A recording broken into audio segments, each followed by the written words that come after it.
Zhang Yi also voiced a previous speculation that he was now certain of. I previously guessed that the Esper ability each person awakens is related to their personality. He explained to the two girls, Connie, you're a doctor, and your awakened Esper ability is healing. Karan is a mechanic, and your ability is related to mechanics. As if to confirm once more, Zhang Yi asks, so, can I understand that deep down inside, you wanted these powers? And the stronger this desire, the stronger the Esper ability obtained. Connie thought for a moment and confirmed, it seems that's indeed the case. Zhang Yi turned to Uncle Yu and explained, Uncle Yu awakened his power through impact trauma. He wanted to gain greater strength, so his Esper ability is enhanced strength. He then turned to Liang Yu. Miss Liang is a martial arts enthusiast, hoping to gain greater strength and speed. Karan then questioned Zhang Yi's ability. Big brother, why did you awaken a spatial Esper ability? Is it because you were a warehouse manager? Her words reminded him of his tragic death in his previous life, and he thought to himself, in my past life, I couldn't bear the suffering from the lack of supplies. So after being reborn, I awakened a spatial system Esper ability. Could my rebirth be a type of ability? However, he didn't answer Karan's question, simply changing the subject. This is a very interesting speculation. We must understand our own Esper abilities better and strive to develop them. Only then can we survive longer in the apocalypse. He gestured casually and said, Karan, come here for a second. I just so happened to have an opportunity to test the strength of your ability. She approached curiously. How will you test it? Zhang Yi then activated his dimensional space. He pulled out a bullet from within and said to her, see if you can replicate this origin bullet. Karan took the bullet from his hand. She used her ability to analyze it. Origin bullet, titanium. So it's made from 12 rare metals. After the analysis, she reported back to Zhang Yi, there are 12 rare metals used inside. The cost of one bullet is no less than 100,000. He asked hopefully, so, can you replicate it? Karan confidently affirmed, of course, there's no problem. It's just that the materials will be difficult to find. But Zhang Yi wasn't worried about that. He said to her comfortably, don't worry about the materials. I'll have Xing Tian and Xiao Hong refine them and help me find them. You just focus on making the origin bullets. His confidence came from thinking about the schools in the city. Fortunately, Tianhai City had a prosperous economy before, with numerous top-tier science labs and universities, so there was no need to worry about not finding the necessary materials. Looking at the warm living room filled with people happily chatting, Zhang Yi made up his mind. While we're still resting, we need to quickly upgrade our equipment. The next time danger comes, their chances of survival will be much higher. A few days later, in the control room, an excited Karan called out to Zhang Yi as he entered, Big brother, come quick. I've replicated the origin bullet. He hurried to her side and looked at the finished product with some confusion. I remember the origin bullet should be black. What's going on here? Karan excitedly explained, I made some improvements based on the original origin bullet to improve the hardness and added some gunpowder components. There's also heavy metal poison inside. As long as the enemy is hit, the heavy metal infection will definitely worsen their wounds. Zhang Yi was satisfied. Poisoned, huh? Pretty good, very much my style. Karan chuckled. I knew Big Brother would like this. After all, your usual working style is rather unpredictable. Hearing those words, Zhang Yi responded helplessly. I'll take that as a compliment, but how can I use a poisoned bullet? Karan immediately became serious again, carefully explaining the poison release mechanism within the bullet. The poison inside will only be activated after being fired from the chamber, ignited by the gunpowder, and coming into contact with blood. Normal contact won't cause poisoning. She seemed very pleased with this product and continued. I even named it the Holy Silver Bullet. This way, it can be distinguished from the origin bullet, and no one will discover that you copied the bullet from Jiang Nandaku. This time, Zhang Yi praised her admiringly. You're amazing. He reached out to take the bullet Ka Ran offered, but as soon as he touched the tip of the bullet, a pulse of energy surged through his hand. Zhang Yi looked at the small bullet in his hand, his certainty growing. This thing really did affect abilities like the origin bullet. If he didn't have his spatial ability, he probably wouldn't be able to hold it with his bare hands. Just then, Ka Ran lumbered over with a large box and said, "Big brother, I have something good here, specially made for you. See if you like it." Zhang Yi looked at the long, heavy box and immediately guessed, "Isn't this the new gun you made for me?" Ka Ran exclaimed adoringly, "Big brother, you're so smart. You knew just by looking." Having received the expected answer, Zhang Yi excitedly opened the box. Inside were two meticulously crafted pistols and a sniper rifle. He excitedly picked up the two pistols, testing their weight and praising them profusely. "Amazing. These weapons are truly superb." Ka Ran explained from the side, "The weapons and holy silver bullets are meant to be used together. If someone else picks them up, they won't be able to use them." She then gave him a victory sign, proudly showing off her work. "These were made especially for you, big brother." The two pistols are called by Jiao, and the anti-material sniper rifle is called Lei Sha.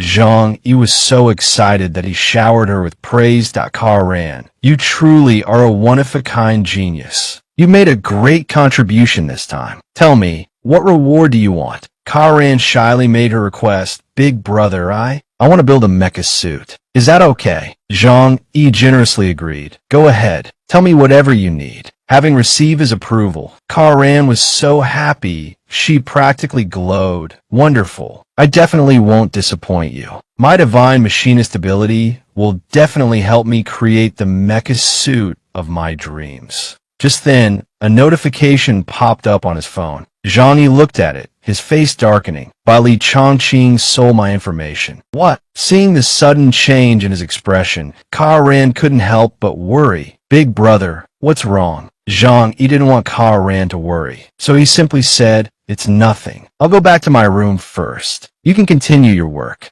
With that, he immediately turned and went upstairs, leaving the control room. As soon as he left the room, he received an email from the Jiangnan district on his phone. Unable to confirm its authenticity, Zhang Yi didn't hesitate to pick up his phone. "I don't know what this email from the Jiangnan Regional Command Office means. I'd better ask by Li Chongqing first." Chongqing was eating dinner with his son when the phone on the table rang. Seeing the caller ID, he thought to himself, "Zhang Yi? He's having second thoughts." The boy beside him, noticing his father's pause, curiously asked, "Dad, what's wrong?" Chongqing gently replied, "Nothing. Dad has something to attend to. You and Mom eat first." He went outside and closed the door firmly behind him. Only then did he answer the phone. "Hello, Zhang." A simple greeting came from the other end of the line. "Captain Bai Li, how have you been?" He immediately replied, "Thanks to you, I've also become a captain. What do you need?" Zhang Yi didn't beat around the bush and got straight to the point. "What's this about the Jiangnan Great District summons?" Chongqing finally felt relieved, thinking to himself, so it's about this. Outwardly, he continued to answer Zhang Yi's question. "You received the email, right? This is a recent decision by the Commander-in-Chief to consolidate all possible power within the Jiangnan Great District." Zhang Yi, currently sitting by the tea table, speculated seriously while on the phone. "Are they trying to incorporate us into their organization this time?" Chongqing frankly replied, "I'm not clear on that point. However, I feel that headquarters probably won't agree to incorporate you into the organization and then let the district manage you. After all, if they did that, headquarters would have to invest a large amount of resources, which wouldn't be efficient." Zhang Yi sounded somewhat dismissive. "It's only a few thousand people at most. Can't you guys even afford to feed them?"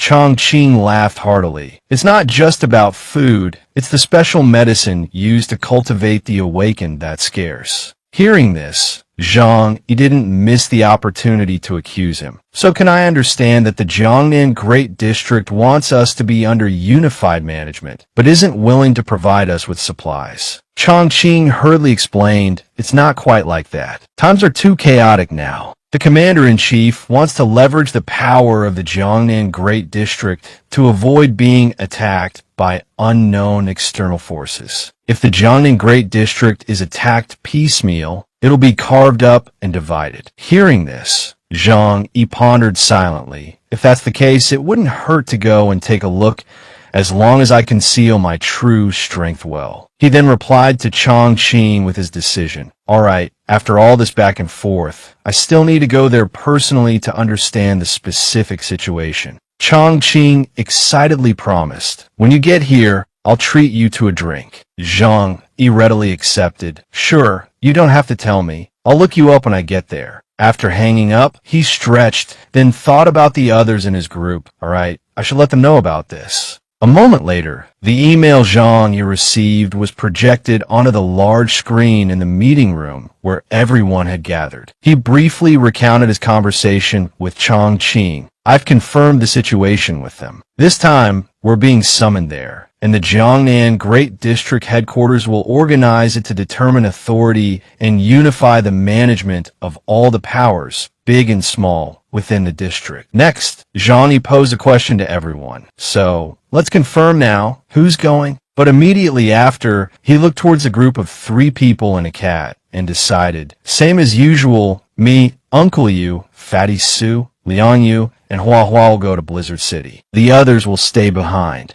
This time, Connie ran over and made a suggestion to him. Zhang, it's rare for all the awakened of the Jiangnan Great District to gather. I want to go and see too. Maybe I can, gain something? Is that okay? But Zhang Yi wanted to refuse her. You're a doctor. We're not going to war. What are you going for? Connie reasonably presented her case. That's not necessarily true. Things are mixed up over in Galang. What if you get injured? In your current situation, can you really feel at ease using another doctor? Zhang Yi asked Connie doubtfully. Are you saying that if I accept their treatment, my personal information might be leaked? She firmly replied, not only that, they could also use your genetic sample to create weapons against you. Hearing this, Uncle Yu cautiously added, in that case, even if we go there, we must be careful and not casually leave any information behind. Zhang Yi finally agreed. Come with us. Connie immediately brightened up. Okay. Just then, Karan also rushed over, unwilling to be left out. Big brother, I want to go too. Zhang Yi, slightly embarrassed, tried to dissuade her that don't be silly. If you all want to come along, how can we take care of everyone? Karan started to reason with him, trying to persuade him. Big brother, the Jiangnan Great District has so many advanced weapons. Don't you want to get your hands on them?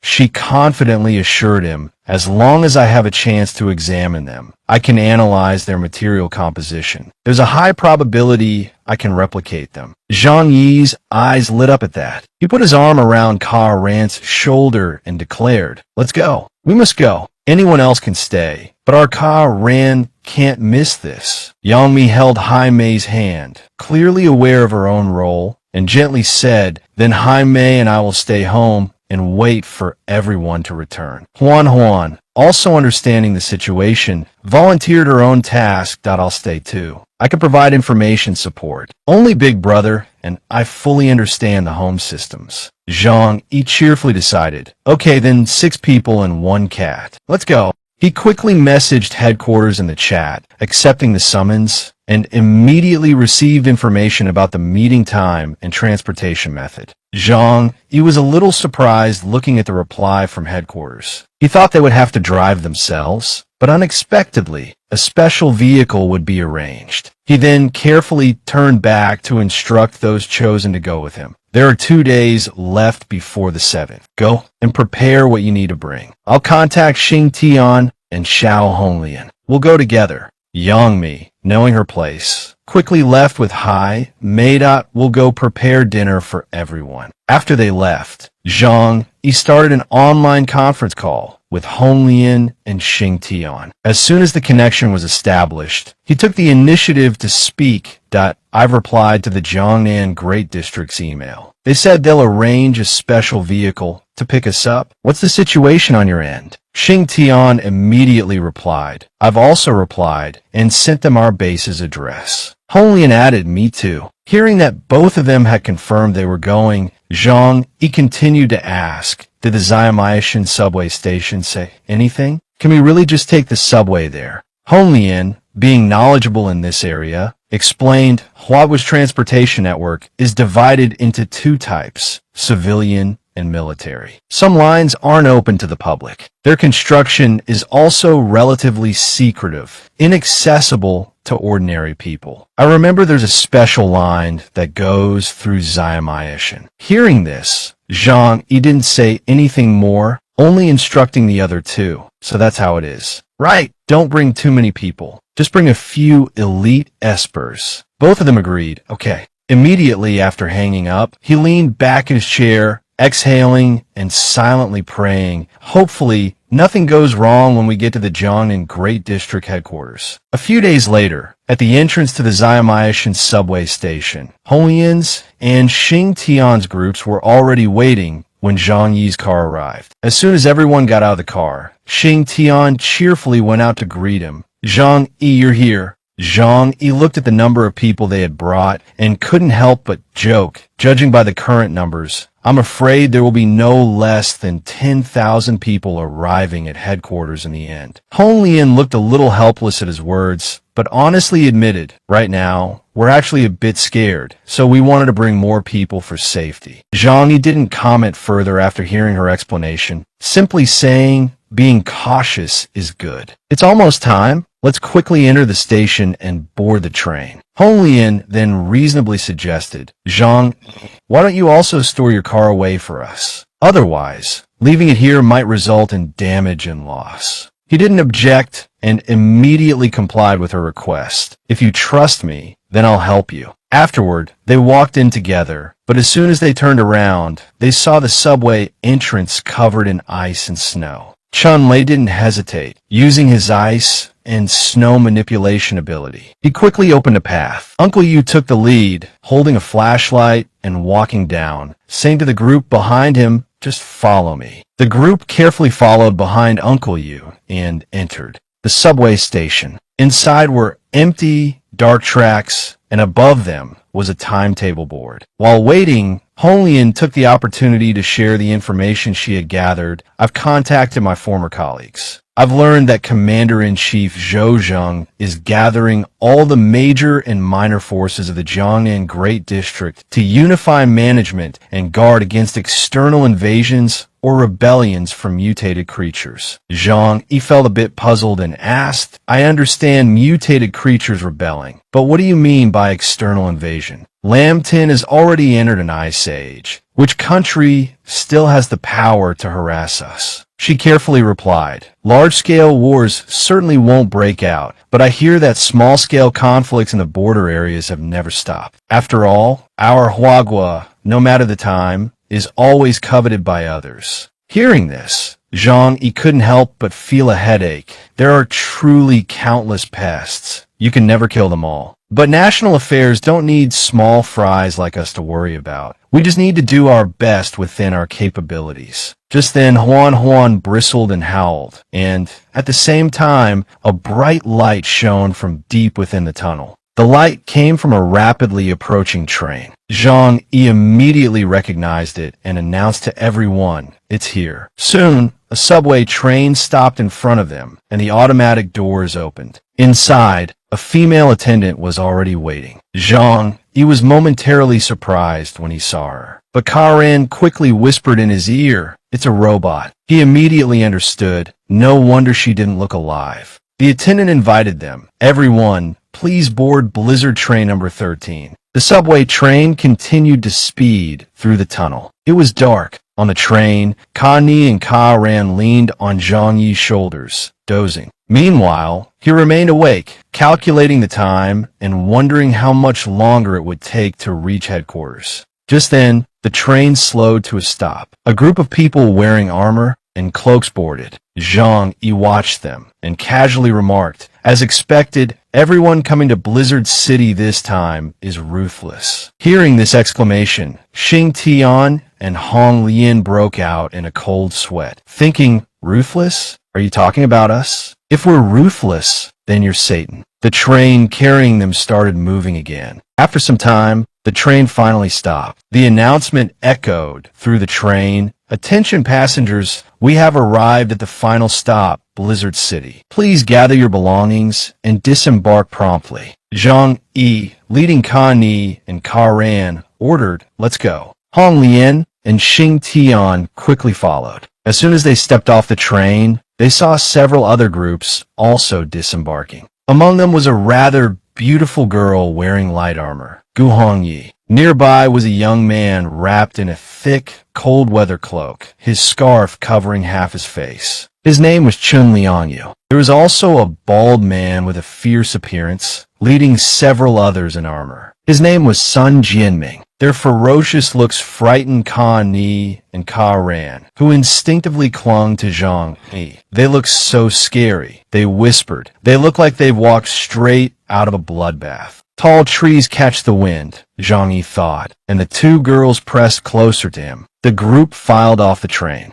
Zhang Yi noticed the stares directed at them, many filled with malice. On the other side, Jianming was also scowling at them. Hong Lian seemed to recognize him and whispered to Zhang Yi, "They're from Dija City. That bald guy is Sun Jianming. He controls a fleet and has clashed with Chao Wu base at sea." Zhang Yi, unfamiliar with the city name, asked Dija City, but he quickly dismissed them, focusing on the main issue. "Just ignore them for now. We'll deal with them after we've handled things here." At the same time, Jianming looked at Zhang Yi's group and snorted. He sneered. "Looks like Tian High City really has been crippled. They used to be so arrogant. I heard Wei Ding Hai is dead, and Chao Wu base is now controlled by a pretty boy." Hong Yi didn't miss the opportunity to chime in, covering her mouth as she mocked. "Look at their team. Only a few people came. It seems the rumors are true. Such a large, once prosperous city like Tianhai, now reduced to just a handful of people. What a waste." Liang Yu immediately targeted the city's resources that, if that's the case, they might as well just hand over Tianhai City's resources. Although Zhang Yi had walked some distance, he still overheard their conversation. He smiled grimly.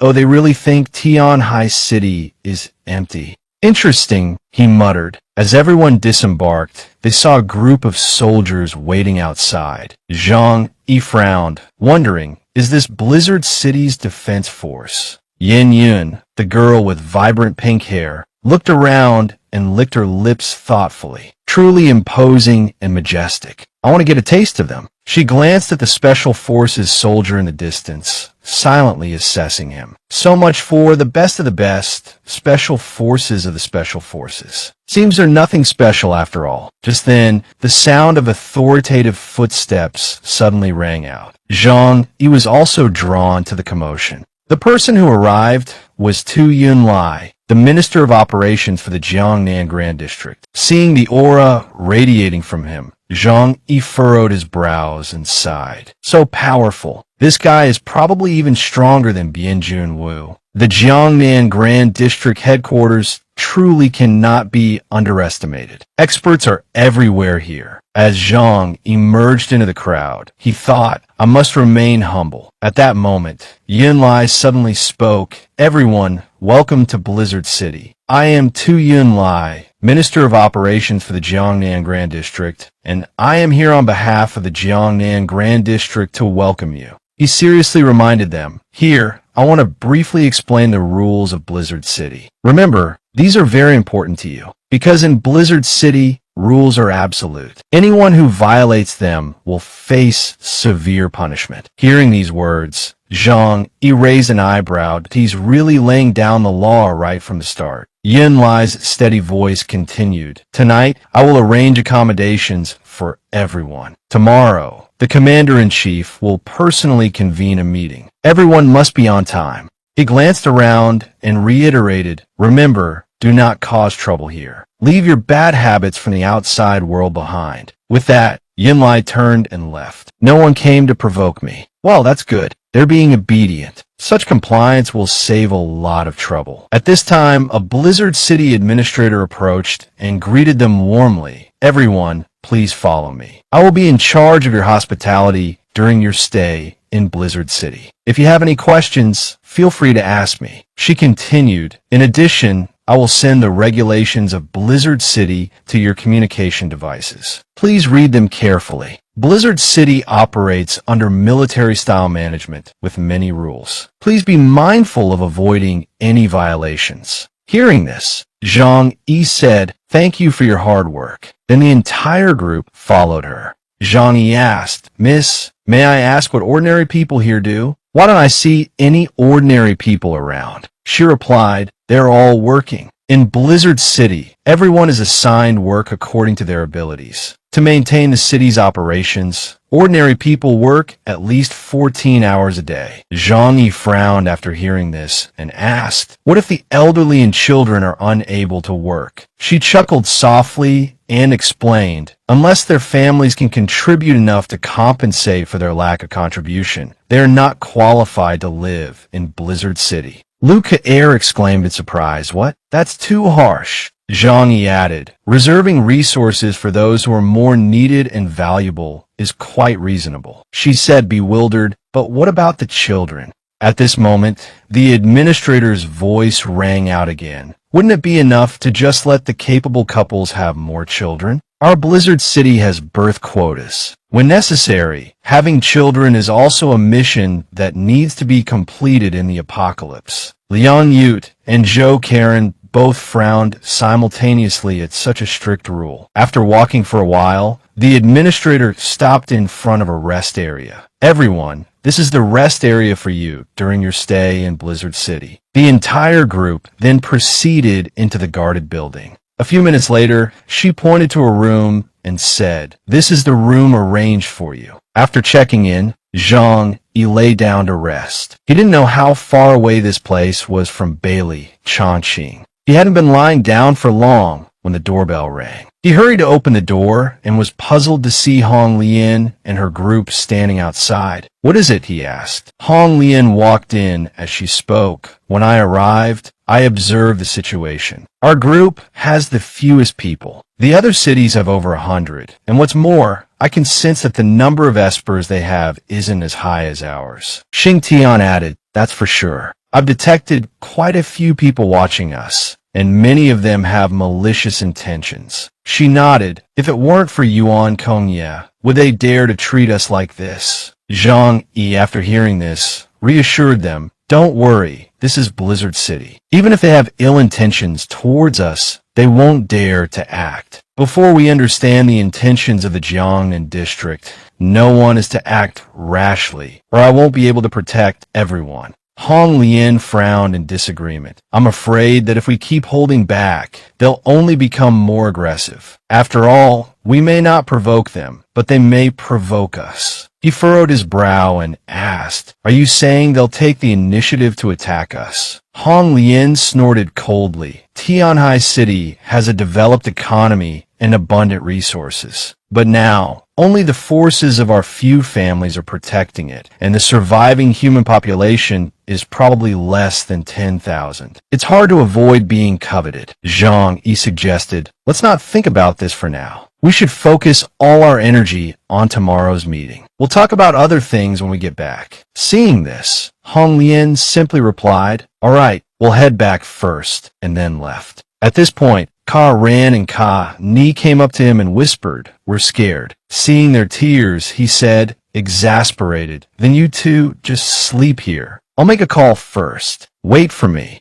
With that, he went outside to make a call. On the other end, Zhang Qing said, "Your area is Zone B. I'm nearby in Zone A. I'll send you a temporary electronic pass. Come straight here and find me at the cipher bar." He readily agreed. "Okay." After hanging up, Zhang Qing sent him an electronic pass. Zhang Yi then went back inside and said, "Everyone, rest here for a bit. I'm going out to meet an old friend." Ka Ran asked curiously, "Is it someone from the Black Trench Coat investigation team?" He nodded in confirmation. "Yes, I'm going to talk to them." Connie cheerfully bid him farewell. "Then you go ahead, Ka Ran, and I will wait for you here." Zhang Yi left the room immediately afterward. Just as Zhang Yi was about to step out of the building, he was stopped by a residential staff member. "Sir, although the curfew stated in the regulations is midnight, I don't recommend going out now. Patrols are everywhere throughout the city, and your presence on the streets might cause unnecessary trouble." Zhang Yi frowned in displeasure. "The rules don't say I can't leave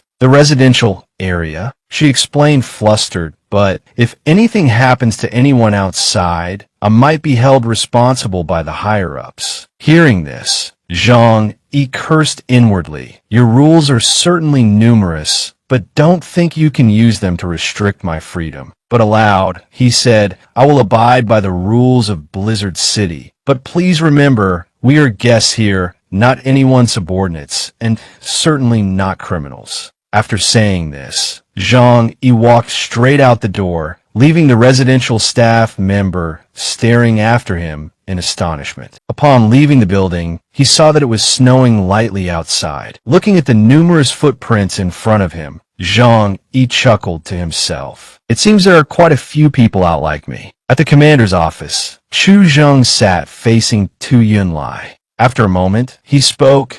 "Are you saying that of the 13 cities we notified, everyone has arrived except for the people from Linhai City?" Tu Yunlai slowly replied, "According to the ticket inspector's records, when the dedicated vehicle stopped at the Linhai City station, no one appeared on the platform." Hearing this, Chu Zheng fell into deep thought. According to the intelligence, the Esper strength of Linhai City isn't particularly strong. How dare they defy the Jiang Nangran district? Could something unexpected have happened, preventing them from assembling? He frowned and ordered, "Investigate this matter thoroughly. Continue to contact them and see if they can still be reached." Tu Yunlai immediately replied, "We have already contacted them. They received our message, but there hasn't been any response. I will immediately send someone to investigate. If they are truly disobeying orders, they will be eliminated." Chu Zheng nodded in satisfaction. "Do as you see fit." Then he looked out the window, thinking to himself, "Before everything goes according to plan, it's best if nothing unexpected happens." By this time, Zhang Yi had arrived at the entrance gate of Area A. The guard immediately stopped him. "Please present your identification." Zhang Yi quickly presented his pass with a slight smile. "Is this it?" After verifying the pass, the soldier's attitude changed. "Sir, please enter." As he stepped through the gate, the bustling scene of Area A unfolded before his eyes. He sighed inwardly. This Blizzard City is truly as Bien Junyi described. There are prosperous streets like this, but such beauty belongs only to a select few. Following the map, Zhang Yi made his way to the entrance of the password bar. Looking at the array of luxury cars parked outside, he thought in surprise, "The people coming and going here are either high-ranking officials of the defense force or members of the investigation team. It seems this place is something like a veterans club." As he approached the entrance, another soldier stepped forward and asked, "May I ask if you are a member of this establishment?" He replied softly, "Just a moment."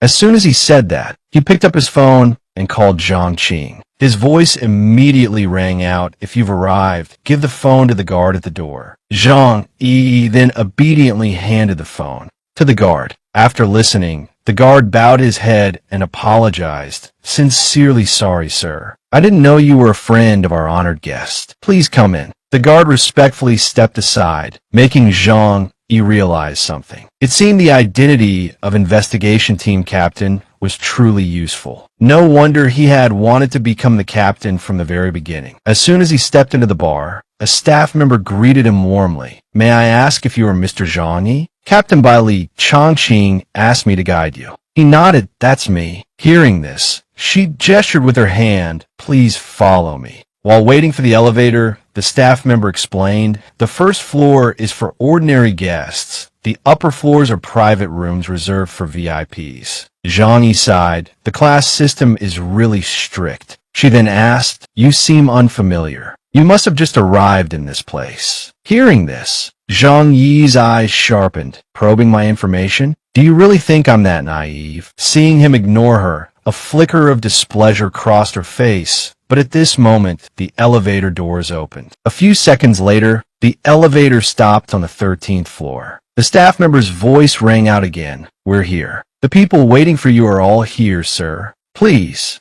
Zhang Yi stepped out as soon as he heard her, but the person sitting before him was a man with bright blonde hair. Looking at the closing doors, he thought in a panic, "Where's Baili Chongqing? The staff member led me to the wrong place." Zhang Yi scratched his head awkwardly. I'm so sorry. The staff member seems to have led me to the wrong place. I'll leave immediately. Deng Shintong spoke up upon hearing this. No, you haven't come to the wrong place. I told her to bring you here. He frowned in confusion. I don't think I know you. The man muttered to himself. Your name is Zhang Yi, right? Someone who could get by Li Changqing to meet him personally must have some skill. Shintong then placed his glass on the table. Of course, I don't quite agree with him about your matter. I've heard about it, Captain. It's just... These words made Zhang Yi wary. He doesn't even seem to take Bai Li Changqing seriously, and he can even bypass him and have someone bring me here. What is his intention? Could he know my background? He then asked, Who are you? Shintong chuckled and introduced himself. You must have heard of my legend. My name is Deng Shintong. Hearing this, Zhang Yi thought helplessly, this guy is way too confident. Despite this, he forced a smile and said, I've admired your name for a long time. This perfunctory tone immediately made Shintong sneer. You've never heard of me? Zhang Yi didn't bother arguing with him and turned towards the door. I sincerely apologize, but I'm not from Blizzard City. It's not strange that I haven't heard of you. I still have to meet my friend, so I can't continue this conversation. Suddenly, a hand landed on his shoulder. Instinctively, Zhang Yi immediately backed away and threw a kick. But Shintong caught his hand. He said with a smile, Don't be nervous. I just wanted to see what kind of person Bai Li Changqing's guest is. Zhang Yi turned back to see Shintong still sitting in his chair and was extremely surprised. Zhang Yi's eyes widened as he muttered, Twins. But when he saw Shintong suddenly flash with spiritual power, he murmured in awe, So he's a space awakened too. At this moment, Shintong had split himself into a dozen figures. He said, I heard you're a space awakened. Could you let me see your ability? Hearing this, Zhang Yi's eyes instantly turned cold. Sure. He gave a challenging smirk that, if your ability isn't bad, I might consider letting you become a reserve member of the Angel Squad. These words made Zhang Yi fume inwardly. Arrogant bastard, you'll regret this.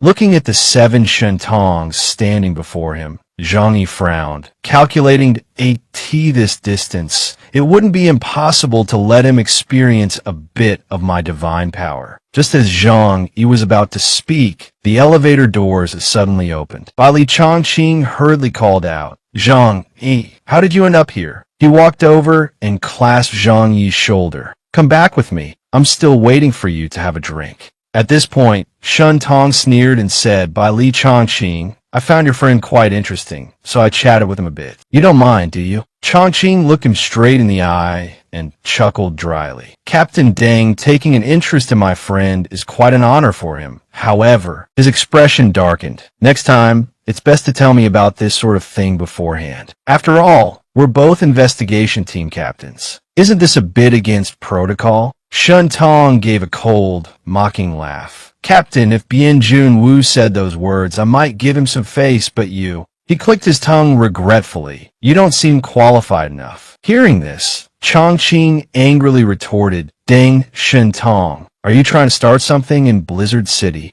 His face darkened in displeasure. How dare he question him? But looking at the two of them, Shintong suddenly sneered to himself. Forget it. If Zhang Yi causes trouble, it'll be a hassle. I don't have the time to deal with that. Anyway, his space ability is just for storing things. With that thought, he waved his hand dismissively. Go on. You don't even know what kind of opportunity you've missed. My Angel Squad is the strongest in the entire Jiangnan region. As he finished speaking, a bright golden light flashed around Shintong, and he instantly vanished before their eyes. Changqing then turned to Zhang Yi. Zhang Yi, I'm so sorry. You had to encounter this kind of thing as soon as you arrived. Zhang Yi brushed it off that it's fine. It's not a big deal. It's good to know another captain-level figure. Let's go. With that, the two of them stepped into the elevator. As the elevator slowly descended, Changqing explained, that guy just now is the captain of the Angel Squad, one of the 6 major investigation teams. He's very powerful, but arrogant. He's from the Deng family, a major clan in Jinling, a super rich second generation with both talent and background. But Zhang Yi said, "Tell me about the 6 investigation teams, just in case I encounter them in the future and do something to offend them." Hearing that, he nodded and said, 6 major investigation teams were established by Commander Chu Zheng himself: Angel, Demon, Iron Blood, Black Robe, Rose, and Samsara. Each team has its own style and is easily recognizable. Chongqing explained seriously, "Our Black Robe squad all wear black combat uniforms, while the Angel squad wears silver combat uniforms, which are the Deng family's highest technological masterpiece." He continued, "The most obvious characteristic of the Rose squad is that all members are female." At this point, Chongqing chuckled and said, "However, currently, there are only 2 teams in the city, Black Robe and Angel. You don't need to know about the other 4 teams for now." Zhang Yi remembered Shintong and asked, comparing Deng Shintong and Bianjun Wu, whose strength is greater. Chongqing frowned and replied, "Under the Deng Corporation's training, his strength will be greater than Captain Bien's. After all, unlike Captain Bien, he won't suffer from the side effects of his abilities' backlash."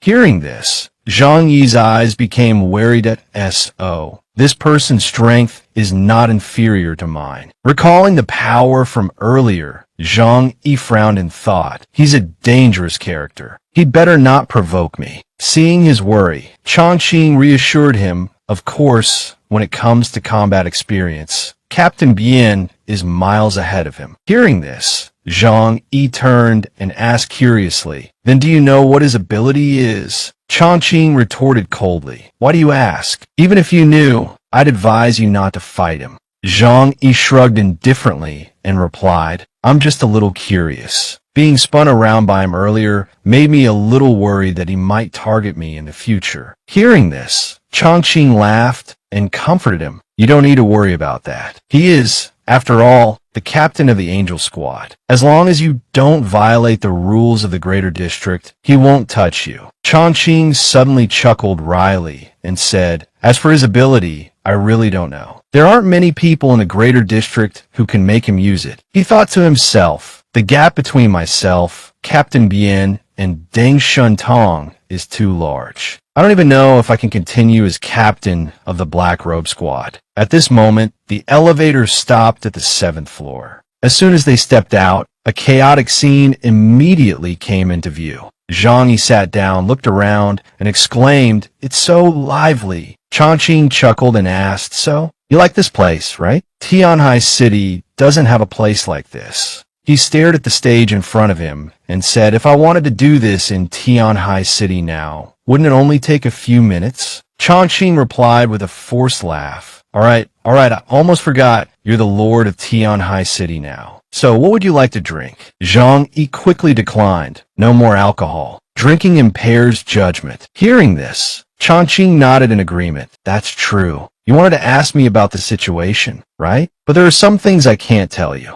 Zhang Yi calmly said, "Don't worry, I'm just inquiring about some ordinary things. It's normal." Zhang Yi continued. After that, the interpreter confided, "You know, I'm not interested in coming to Blizzard City. I just wanted to confirm what this conference actually wants us to do." Zhang Qing glanced over and said, "This matter is related to the squad captain's death. Because the squad captain's death is the first time a captain-level figure has been killed in battle since the apocalypse. Headquarters is worried that in the future, top-tier mutants will be killed or injured while carrying out missions." His voice dropped as he continued. "Therefore, it's necessary to consolidate the local forces. Firstly, to preserve the existing mutant power of Blizzard City. Secondly, to facilitate management and avoid internal friction." Zhang Yi asked in confusion, "So you'll be forcibly conscripting people?" He frowned and replied, "I'm not sure about that, but I can tell you, absorbing powerful strength from the surrounding areas is something we've always been doing. Moreover, we have strict screening standards for every resident living in Blizzard City." Zhang Qing recounted coldly, "Those who don't contribute enough will be expelled from Blizzard City. This is precisely why the squad captain had to risk his life on missions. Because he had to support his family, he had to take on missions to earn points. Here, points are the common currency. Zhang, he took a sip of water and asked, "So that also means that this large-scale recruitment in the Jiangnan Greater District is very likely to select a portion of the investigation team members to join headquarters, right?" Zhang Qing hesitated. "That's hard to say. At least for elite mutants like you, the higher-ups will want to keep you by any means." Hearing this, Zhang Yi suddenly smiled smugly and said, "If I join, the mission report about killing Yuan Kong Yi won't be easy to explain." Zhang Qing's face darkened at these words, leaving him speechless. After a moment of contemplation, he continued, "Don't worry, I've already spoken to the commander about your issue, emphasizing that your loyalty isn't high. The commander is most wary of this. As long as you don't perform too exceptionally, he won't force you to stay." Zhang, he felt somewhat reassured. That's for the best. As the two were talking, a waiter suddenly approached and said, "Mr. Bai Li, someone is looking for you." "It's Mr. Wu Di of the Black Robe Squad," Zhang Qing replied. "Bring him in." Hearing this, Zhang Yi frowned and muttered, "Why is he here?" Zhang Qing explained, "Members of our team often come here to relax, you know. Those of us in the investigation team are fighting on the front lines, walking on the edge of life and death, so when we have time, we enjoy ourselves." Zhang, he said indifferently, "I don't want to see him." Zhang Qing slapped his head, suddenly remembering, "Oh, right. There's a reason why Wu Di has always targeted you." Hearing this, Zhang Yi leaned back on the sofa, gesturing for him to explain. Zhang Qing recounted softly. Before Wu Di awakened his mutant ability, he almost froze to death in the snow. It was the squad captain who saved him. He continued, "After Wu Di woke up, he awakened his ability, but didn't know how to use it. It was the squad captain who guided him, which led to Wu Di always following the squad captain." Zhang Qing's tone softened. At this point, he said, "Zhang Yi is considered a lifesaver by Wu Di, as the squad captain saved his life. He was also his mentor in developing his mutant abilities." He turned serious. The squad captain knew his internal injuries were severe and that he would eventually have to retire and be replaced by a new member. His high regard for you is the main reason Wu Di has targeted you. Zhang Qing looked at his reflection and said softly, "From Wu Di's perspective, as long as the squad captain couldn't find a suitable replacement, he wouldn't die, so?" Zhang, he could only shake his head and chuckle dryly. "As long as he doesn't cause me any trouble, it's fine." He thought to himself, "This is truly a case of undeserved misfortune." Zhang Qing shrugged. "I think you two can talk. Wu Di isn't a bad person, just a little slow-witted." As soon as he finished speaking, hurried footsteps approached. Wu Di arrived, shouting, "Zhang Yi, I knew you'd come looking for Captain Bai Li. I've been waiting for you." Zhang Yi immediately stood up, thinking he's targeting me. Seeing the tense atmosphere, Zhang Qing stepped in to mediate. "Xiao Wu, what are you trying to do? You should understand that Zhang Yi isn't largely responsible for the captain's death. Moreover, if it weren't for him, we might all be dead in Tianhai City." Across from them, Zhang Yi frowned on guard. Wu Di yelled angrily, "Who says so?" If he hadn't encouraged the captain to use the ice soul, the captain could have lived for at least a few more months. He could have seen his wife and children one last time and enjoyed his final days. Zhang Yi turned his back. "If you're here to argue, I'm not interested." Wu Di suddenly reached out to stop him. "Wait." Zhang Yi asked sullenly, "Do you want to fight me?" Wu Di grinned defiantly. "That I know the captain chose to use the ice soul himself, but I just can't swallow this anger. Why don't we fight and let me be convinced?" Looking at the stubborn young man, Zhang Yi clicked his tongue. That he's truly a madman. It seems like he won't calm down without a fight. "Well, then don't blame me for taking advantage." He agreed. "Fine, I'll fight you. But there has to be a wager." Wu Di agreed excitedly. "All right, you decide the wager." Zhang Yi thought for a moment. "That I'm only interested in weapons. Jiangnan Great District's technology is so advanced. You must have superior equipment." Wu Di replied confidently, "You want weapons?" "Sure." Zhang Qing, standing to the side, felt utterly speechless. Wu Di really would say anything. Weapon confidentiality is extremely high, absolutely not allowed to be leaked. So he stepped in to stop them. "Both of you calm down. A simple spar is fine, but don't go overboard. Then Zhang Qing frowned.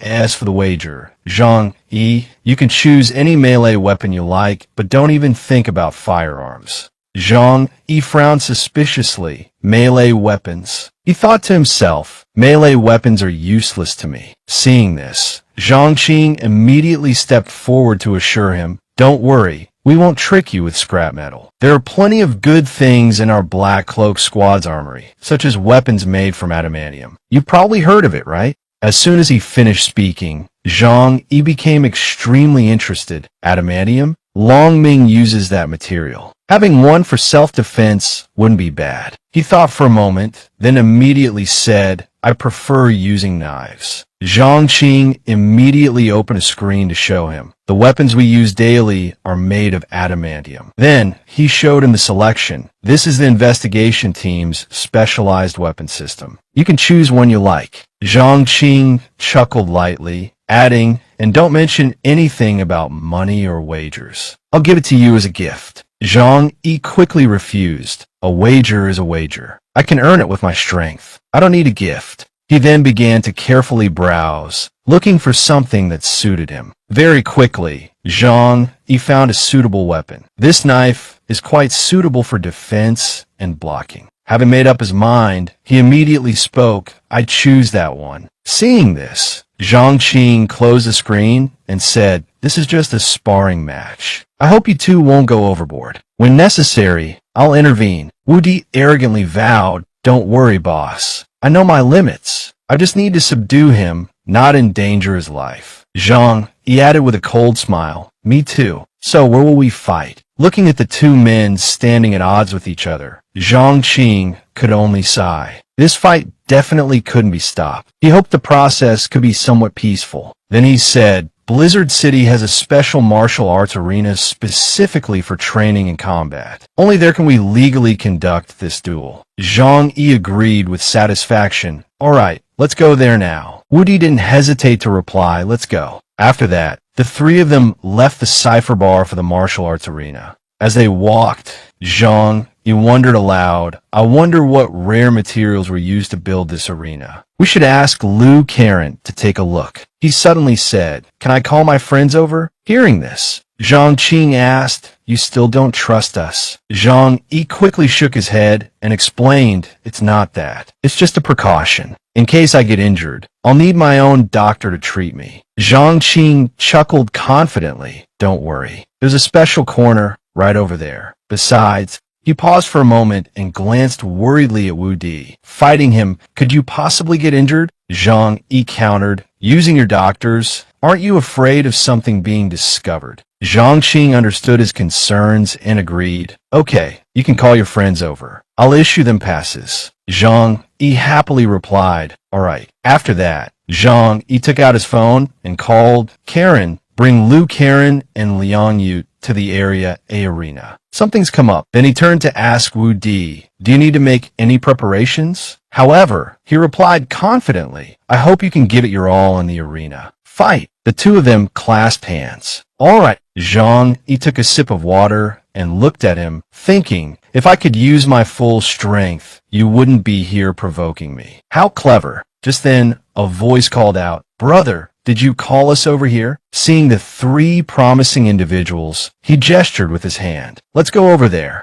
I have something to tell you all. Wu Di looked at their backs curiously. What are they planning? Then, Zhang Yi recounted the sparring bet with Wu Di. After hearing it, everyone's expressions were strange. Su Chunlei thought to himself, does Wu Di want to go to the border military region early? You don't need to think he's stupid, Zhang Yi whispered. On the contrary, he's very smart. You have to know that inside Blizzard City, I can't use my full strength against him. That's why he can confidently provoke me. He continued confidently. Once we're outside Blizzard City, no matter how he provokes me, it's definitely. Ku Ran angrily cursed. He's despicable. Uncle Yu is full of suspicion. What's the point of him doing this? Sparring with you isn't a full-on fight. Even if he wins, there's no glory in it. Zhang Yi sneered. I don't know. Maybe he wants to prove he's stronger than me when fighting in Tianhai City. Or maybe he has some other ulterior motive. I want you all to come inside. The point isn't to watch the fight between him and me. It's for Liu Karen. Liu Karen pointed at herself, confused. Me? Zhang Yi whispered. Liu Karen, it's a rare opportunity to get inside the operations center. Take this chance to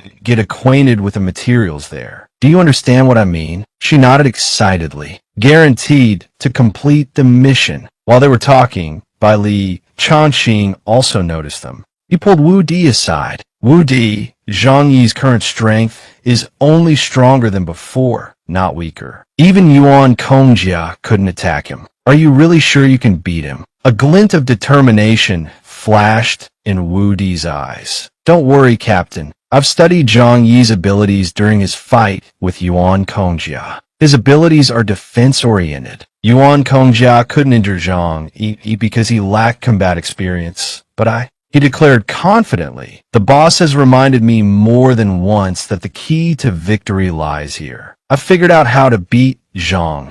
His brow furrowed as he lowered his voice. This time, I will definitely defeat him. Otherwise, I'll never be reconciled. Seeing Wu Di's brimming confidence, Changqing could only sigh. I hope so. He turned and said, I'll take Zhang Yi to change clothes. You warm up. Wu Di's confidence grew even stronger. Don't worry. Zhang Yi saw Changqing and asked, what's up? He slowly replied, I'll take you to change into different clothes. He raised an eyebrow. We have to change clothes for a sparring match. Changqing chuckled. Sparring in the arena requires special training clothes. It'll protect you from getting hurt. Hearing this, Zhang Yi looked towards Wu Di and asked, like what he's wearing. Let's go. A moment later, the two of them entered the changing room. Changqing stepped forward, pressed a button, and said, fingerprint scan, identity confirmation. Inside the locker was a black and white uniform. Zhang Yi took the uniform and exclaimed. These clothes were much heavier than normal compression clothing, and the thickness was also greater than ordinary fabrics. It was probably made of a special high-tech material. He thought as he walked into the changing room, if I wear this, my personal data will probably be recorded. Fortunately, I'm not an enhancement type Esper, so it's fine if they just collect my physical fitness data. Looking at himself in the mirror, he cheerfully wondered, will they still collect my Esper ability data?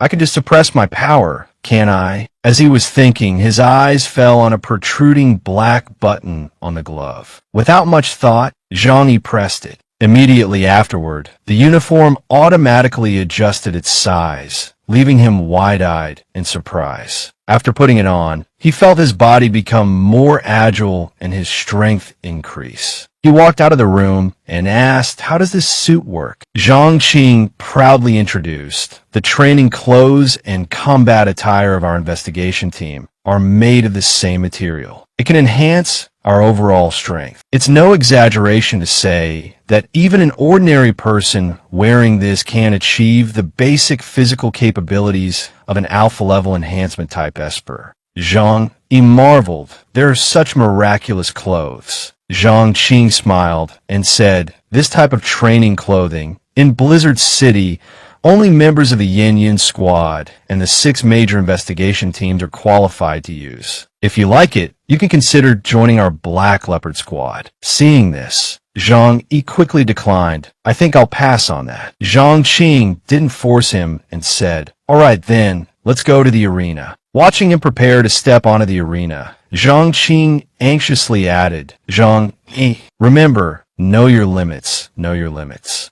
Zhang Yi turned and said, I'm going to give my phone to my teammate. Zhang Qing agreed, but thought, you really don't trust the security measures of our Blizzard City. At this moment, Zhang Yi took out his phone and whispered, Karan, please hold on to this for me for a bit. He then glanced and signaled with his eyes, scanned the training clothes. Karan immediately nodded. Understood. She reached out and touched the training clothes. After a brief conversation, Zhang Yi walked away with a confident smile. Karan's cheering voice still echoing behind him, Big brother, go for it. At this time, Zhang Qing suddenly stepped forward and offered, I'll take you to the second floor to observe. On the arena, Zhang Yi frowned at Wu Di. This place seems a bit small. Some of my techniques won't be usable. Seeing this, Wu Di sneered and replied, "Oh, you don't need to worry about that." After speaking, Wu Di snapped his fingers,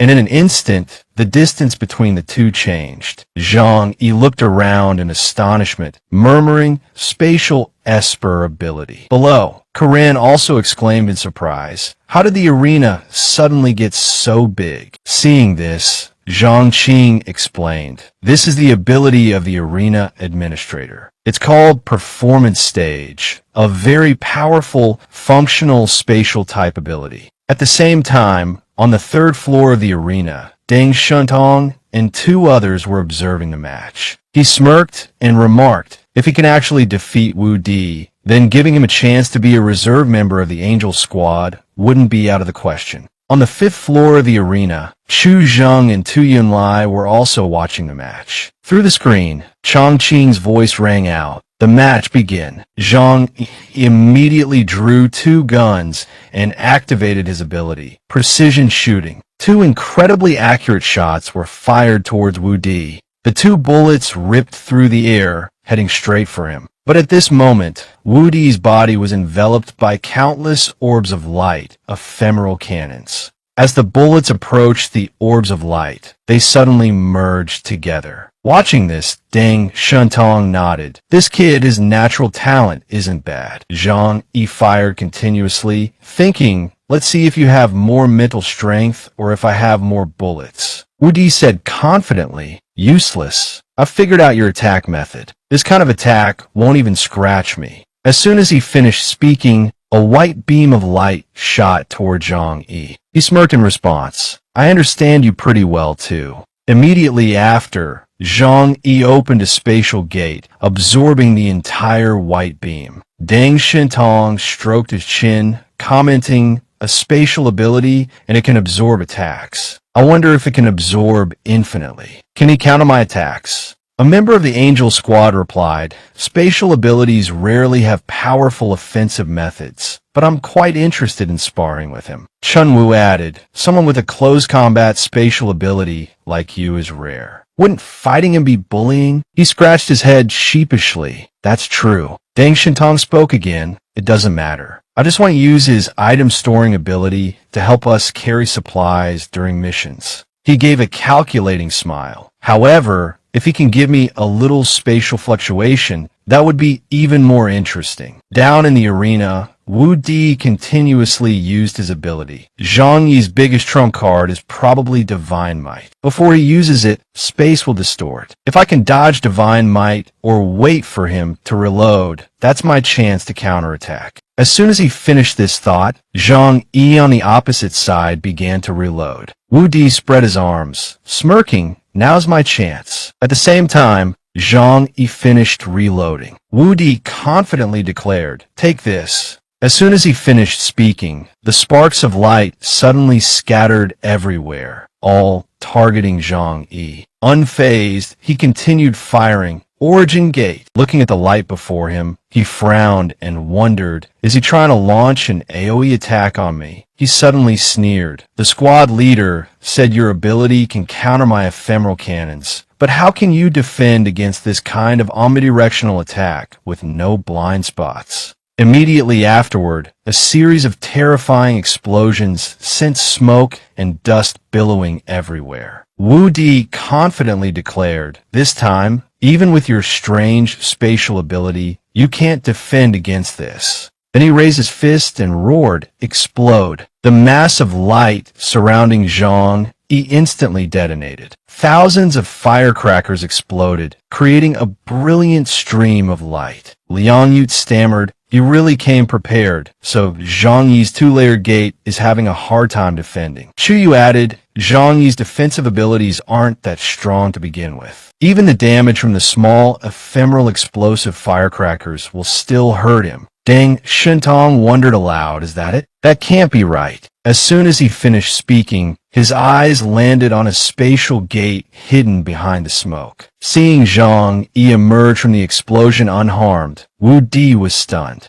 Without giving him time to think, Zhang Yi raised his gun provocatively. "I like your new move, but I'm sorry." He immediately pulled the trigger. What followed was an evenly matched battle between the two. Deng Shentong chuckled softly, murmuring, "Spatial travel. What an interesting life-saving ability." At this moment, someone from the Angel Squad spoke up. "Just being able to escape doesn't qualify someone to become an official member of the investigation team." On the 5th floor, Chu Zheng stroked his chin curiously. His ability is probably connected to some kind of space outside the real world. Whether it's absorbing attacks or spatial travel, it relies on this other space as an intermediary. But how will he attack? Hearing this, the soldier behind him stepped forward and said, "Commander, I feel that Zhang Yi is definitely hiding a more powerful killing move." Chu Zheng was surprised. "This guard of mine, there aren't many in all of Blizzard City who can easily draw conclusions about either side in a match." He then asked, "How so?" The guard continued, "It's a feeling. He's acting too relaxed, almost as if he's already planned everything out. It's not even confidence. It's like he takes victory for granted." Lan Xinqing's eyes widened in surprise after hearing the analysis that he's acting like he's fighting a robot. Chu Zheng laughed heartily and praised, "Interesting, I knew it. This kid isn't as simple as Li Changqing said." Looking at Zhang Yi fighting intensely on the screen, he clicked his tongue and commented, "This fighting style is quite interesting. His space is huge, capable of holding a lot of weapons and ammunition.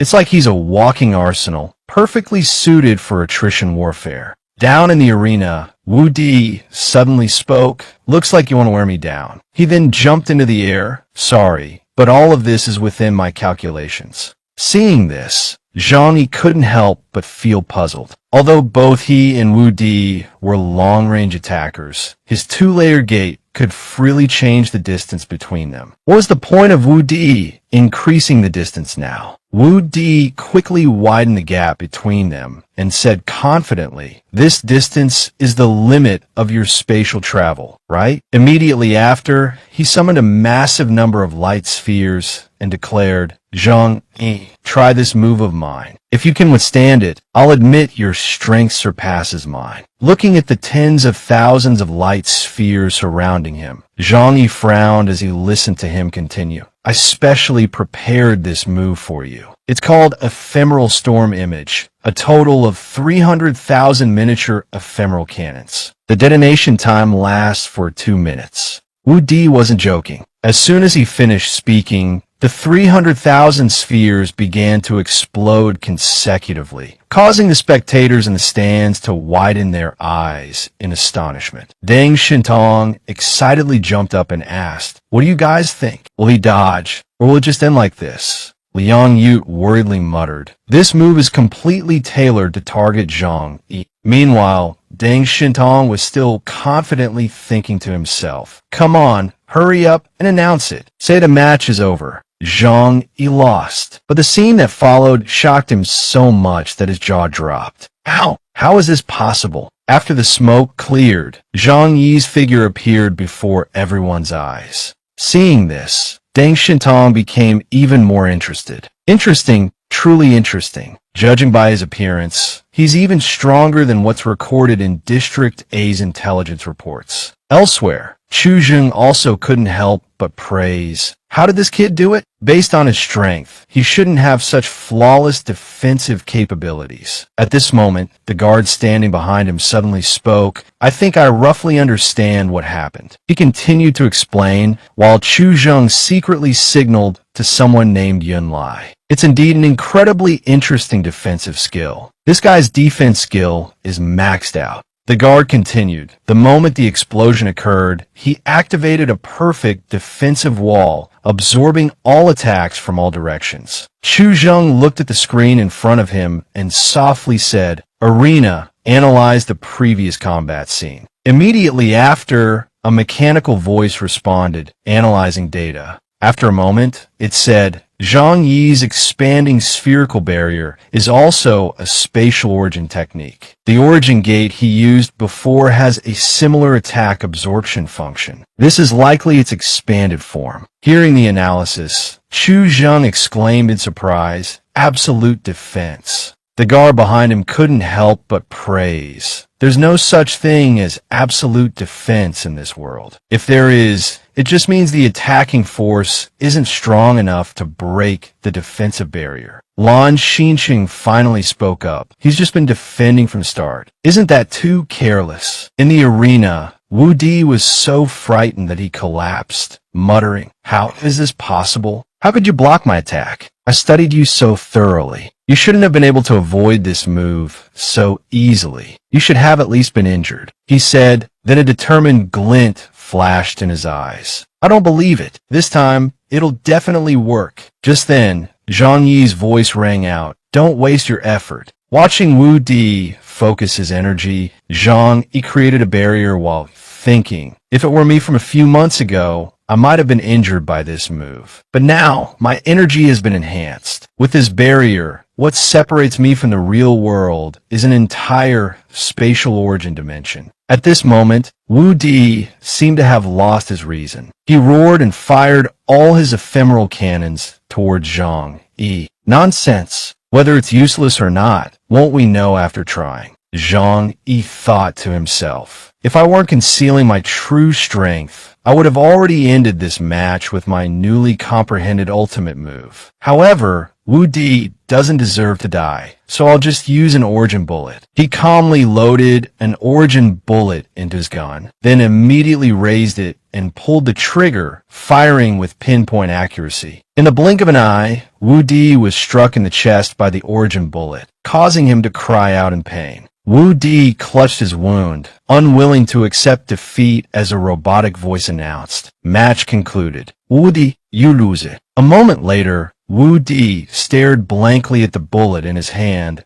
an origin bullet. He then roared in anger. How did you get this? Zhang Yi smirked in response. The result has been decided, so this match is over. Deng Shintong watched Zhang Yi's retreating figure and clicked his tongue. That guy is truly clever. He thought to himself, the investigation team's roster is fixed. We can't just add people. Zhang Yi is already qualified to become an official member of the Angel team. Then, he began to calculate. Should I remove Lu Yinghao from the main team? His strength really isn't on par with Zhang Yi's, and he's weakening the lineup. Seeing his contemplative expression, Deng Shintong spoke aloud. First, he used ordinary bullets to make Wu Di lower his guard, then hit an origin bullet among them. This kind of attack is truly difficult to defend against. However, in the end, it was Wu Di's lack of combat experience that cost him. He continued, if it were veterans like us, we would absolutely not make this mistake, and we would never give Zhang Yi the chance to fire. Chun Wu, standing beside him, interjected, but he does have combat talent, doesn't he? Knowing how to utilize his advantages and avoid his weaknesses is truly rare. Chu Zheng, from above, pondered, it seems we were indeed mistaken in our information regarding Zhang Yi. He thought to himself, I just don't know if Zhang Yi hit it too well, or if Bali Chongqing's report contained some omissions. Chu Zheng then turned and asked, why does he have an origin bullet? Xin Chung hurriedly reported, perhaps he acquired a few during the Black Robe team's mission in Haishu yesterday. I will go find Zhang Yi and Bali Chongqing to confirm. Chu Zheng nodded. If that's the case, then it's fine. Chu Zheng continued, this Zhang is indeed worth considering. He might be useful in the future. Seeing his praise, Xin Chung suggested, Commander, should we transfer him to Blizzard City for training, then consider assigning him to the Yin Yin Squad or another investigation team? Chu Zheng immediately refused. Not for now. After all, he's the leader of the Espers in Tianhai, and Tianhai City needs to recover. Their combat strength has already decreased. If we transfer him away, Tianhai won't be stable. Xin Chung nodded in agreement. You're absolutely right, Commander. Back in the arena, Zhang Qing approached and softly said, thanks for going easy on me. Zhang Yi replied indifferently, it was nothing. What about the weapon? Zhang Qing smiled and said, if you're in a hurry, I can take you to get it right now. Seeing this, Zhang Yi nodded in agreement. Then I'll go change first. He thought regretfully to himself, I really don't want to give it back. Wearing this outside with another combat suit will be perfect. Good thing I have Lu Karen. I can ask her to make me one. Noticing his gaze, Zhang Yi seriously thought, don't worry, leave it to me. A triumphant smile spread across his lips. It seemed this item would soon be in his hands. Afterward, he returned to the changing room to put his clothes back on. Upon stepping out, Zhang Yi ran into Wu Di. He frowned and thought, it seems he's finally let go of the obsession. In his heart, on the other side, Wu Di dejectedly said, I was quite prepared this time. I thought I'd have a chance to beat him again. Zhang Qing frowned and consoled him. You haven't been on the investigation team for long, and you lack practical combat experience. Just keep practicing. At this moment, Zhang Yi strolled over and inquired, are you two done? If so, please take me to collect my spoils of war. Zhang Qing waved towards the distance and called, see you, over here. Mansi didn't reply, but walked straight towards everyone with the item. She handed the box to him and said, the item you need is here. Zhang Yi's eyes lit up when he saw the box in his hand, but Zhang Qing suddenly stopped him and reminded, look at it when you get back. Seeing this, Zhang Yi could only store it in his spatial storage. Understood, he thought, opening it here would be too conspicuous. It's an Edelman metal weapon, after all.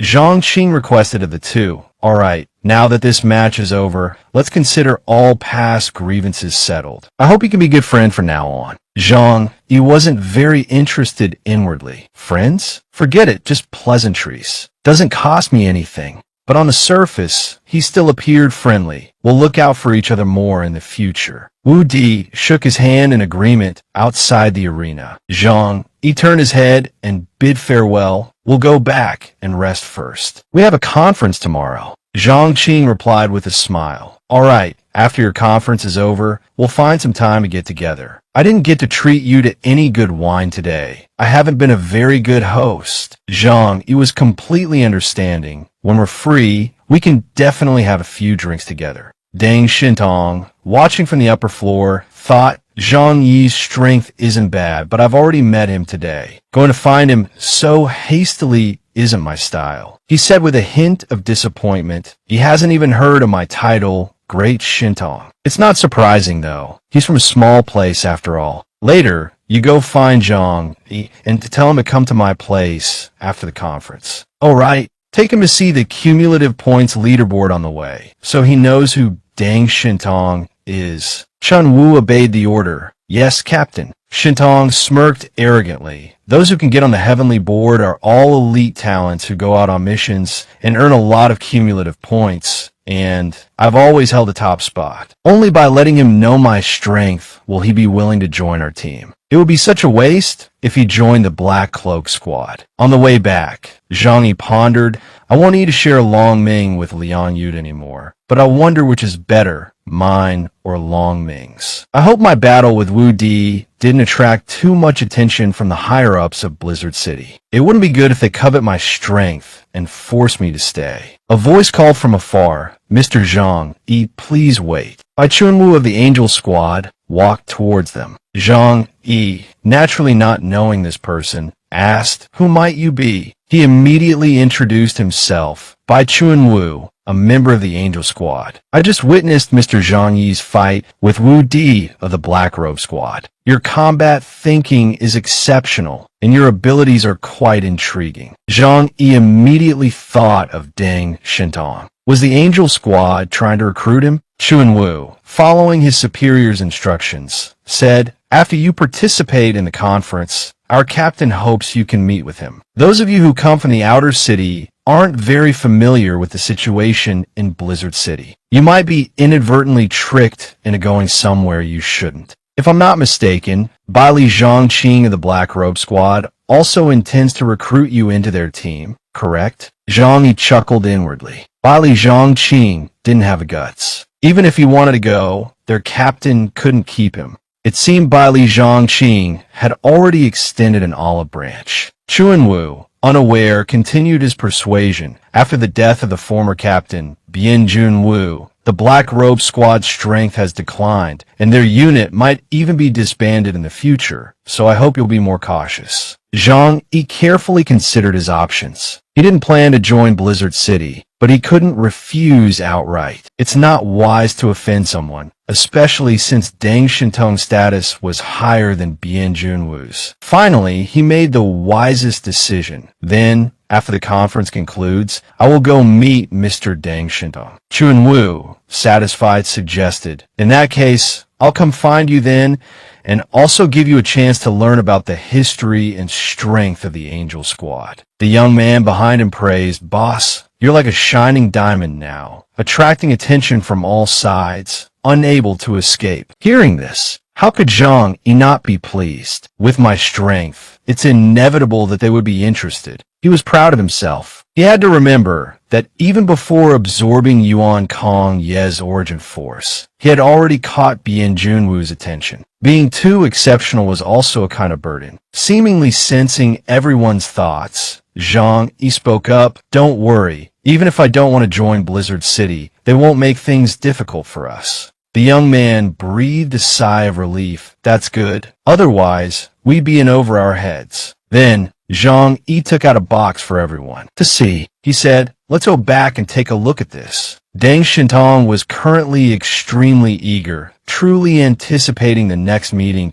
I look forward to the surprise you'll bring me. Next time, back at the apartment, Liang Yute asked Zhang Yi, Can I touch it? Kuran also chimed in, Let me touch it first. I'll analyze a bit. Zhang Yi opened the box slightly and replied, Sure, you both can take a look. As the box opened a crack, the air inside escaped. Kuran recognized the substance. This is a chemical used to preserve metal. It can ensure that metallic materials don't corrode. Usually, only extremely precious treasures and weapons use this for preservation. Liang Yute added with a smile, This is similar to Tang Hongdao's concoctions. Good for close-range defense and easy to carry. A good blade. Zhang Yi picked up the sword and appraised it. Not bad. Kuran immediately reached out and asked Zhang Yi, Can I take a look? He readily agreed. Go ahead, take a look. Kuran silently assessed it. Not bad. It's very suitable for someone like you,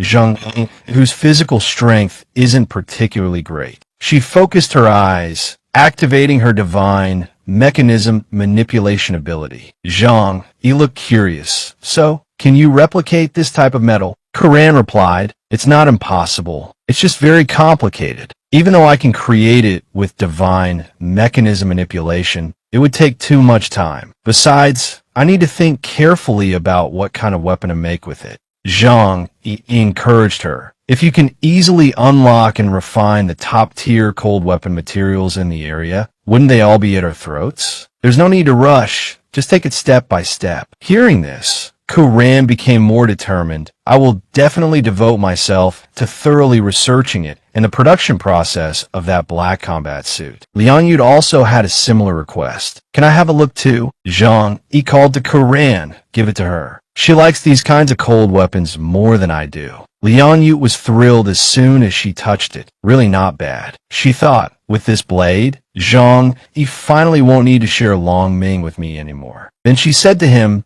Zhang Yi, give this blade a name. A treasured blade must have a name to truly bond with its owner. Zhang Yi smiled and decided, Then let's call it Qing Kai, divine judgment, and judgment is naturally about a person's life. He declared along with Qing Kai, Let me use it to cut through people like paper. In the office, Chu Zheng recalled the protective barrier around Zhang Yi. This shield doesn't have high loyalty, but its defensive effect is excellent. Should I risk placing this shield in a suitable position? The XIN Chung secretary entered and announced, Commander, he's here. He replied, Tell him to come in. He opened the door and gestured to the person outside. Please come in. Wu Di gave a formal military salute and reported, Commander, this subordinate is incompetent. I failed to defeat Zhang Yi. I asked for your punishment. Chu Zheng shrugged it off. What's there to punish? When I arranged for you to go to the cipher bar to provoke Zhang,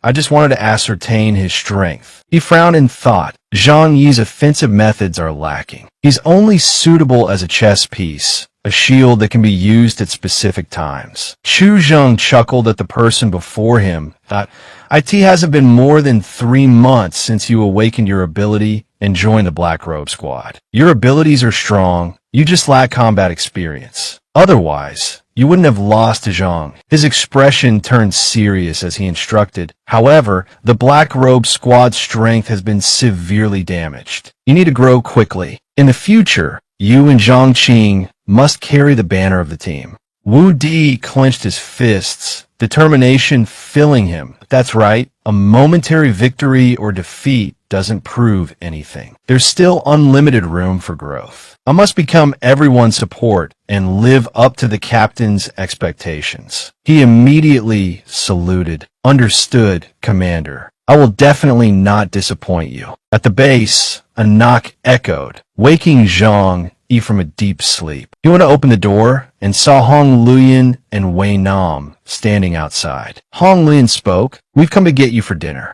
Wei Nam stepped into the living room and greeted everyone. "You're all early, aren't you?" Liang Yute, Xian Lei, and Ke Guang were already sitting on the sofa. Liang Yute gestured, "Come sit over here, it'll be a bit of squeeze." After everyone had finished lunch, Zhang Yi sat opposite them and gave them a serious warning. "Listen up, this is Blizzard City. We can rule the roost in Tianhai City, but we can't operate here the same way we do back there." He continued, "This place is a gathering of espers from 12 cities outside the main city walls. One wrong move could lead to trouble, so I hope everyone avoid conflict. If anything happens, just endure it for now, leave this place, and then deal with it later." Hong Luyan crossed her arms, disagreeing internally. "This place is crowded. Conflicts are bound to arise. If we keep holding back, we'll just be seen as weak and get bullied." Looking at Zhang Yi, she decided, "Oh well, Tianhai City is under Zhang Yi's control now. With him here, we won't be seen as weaklings anyway." Hong Luyan voiced her thoughts.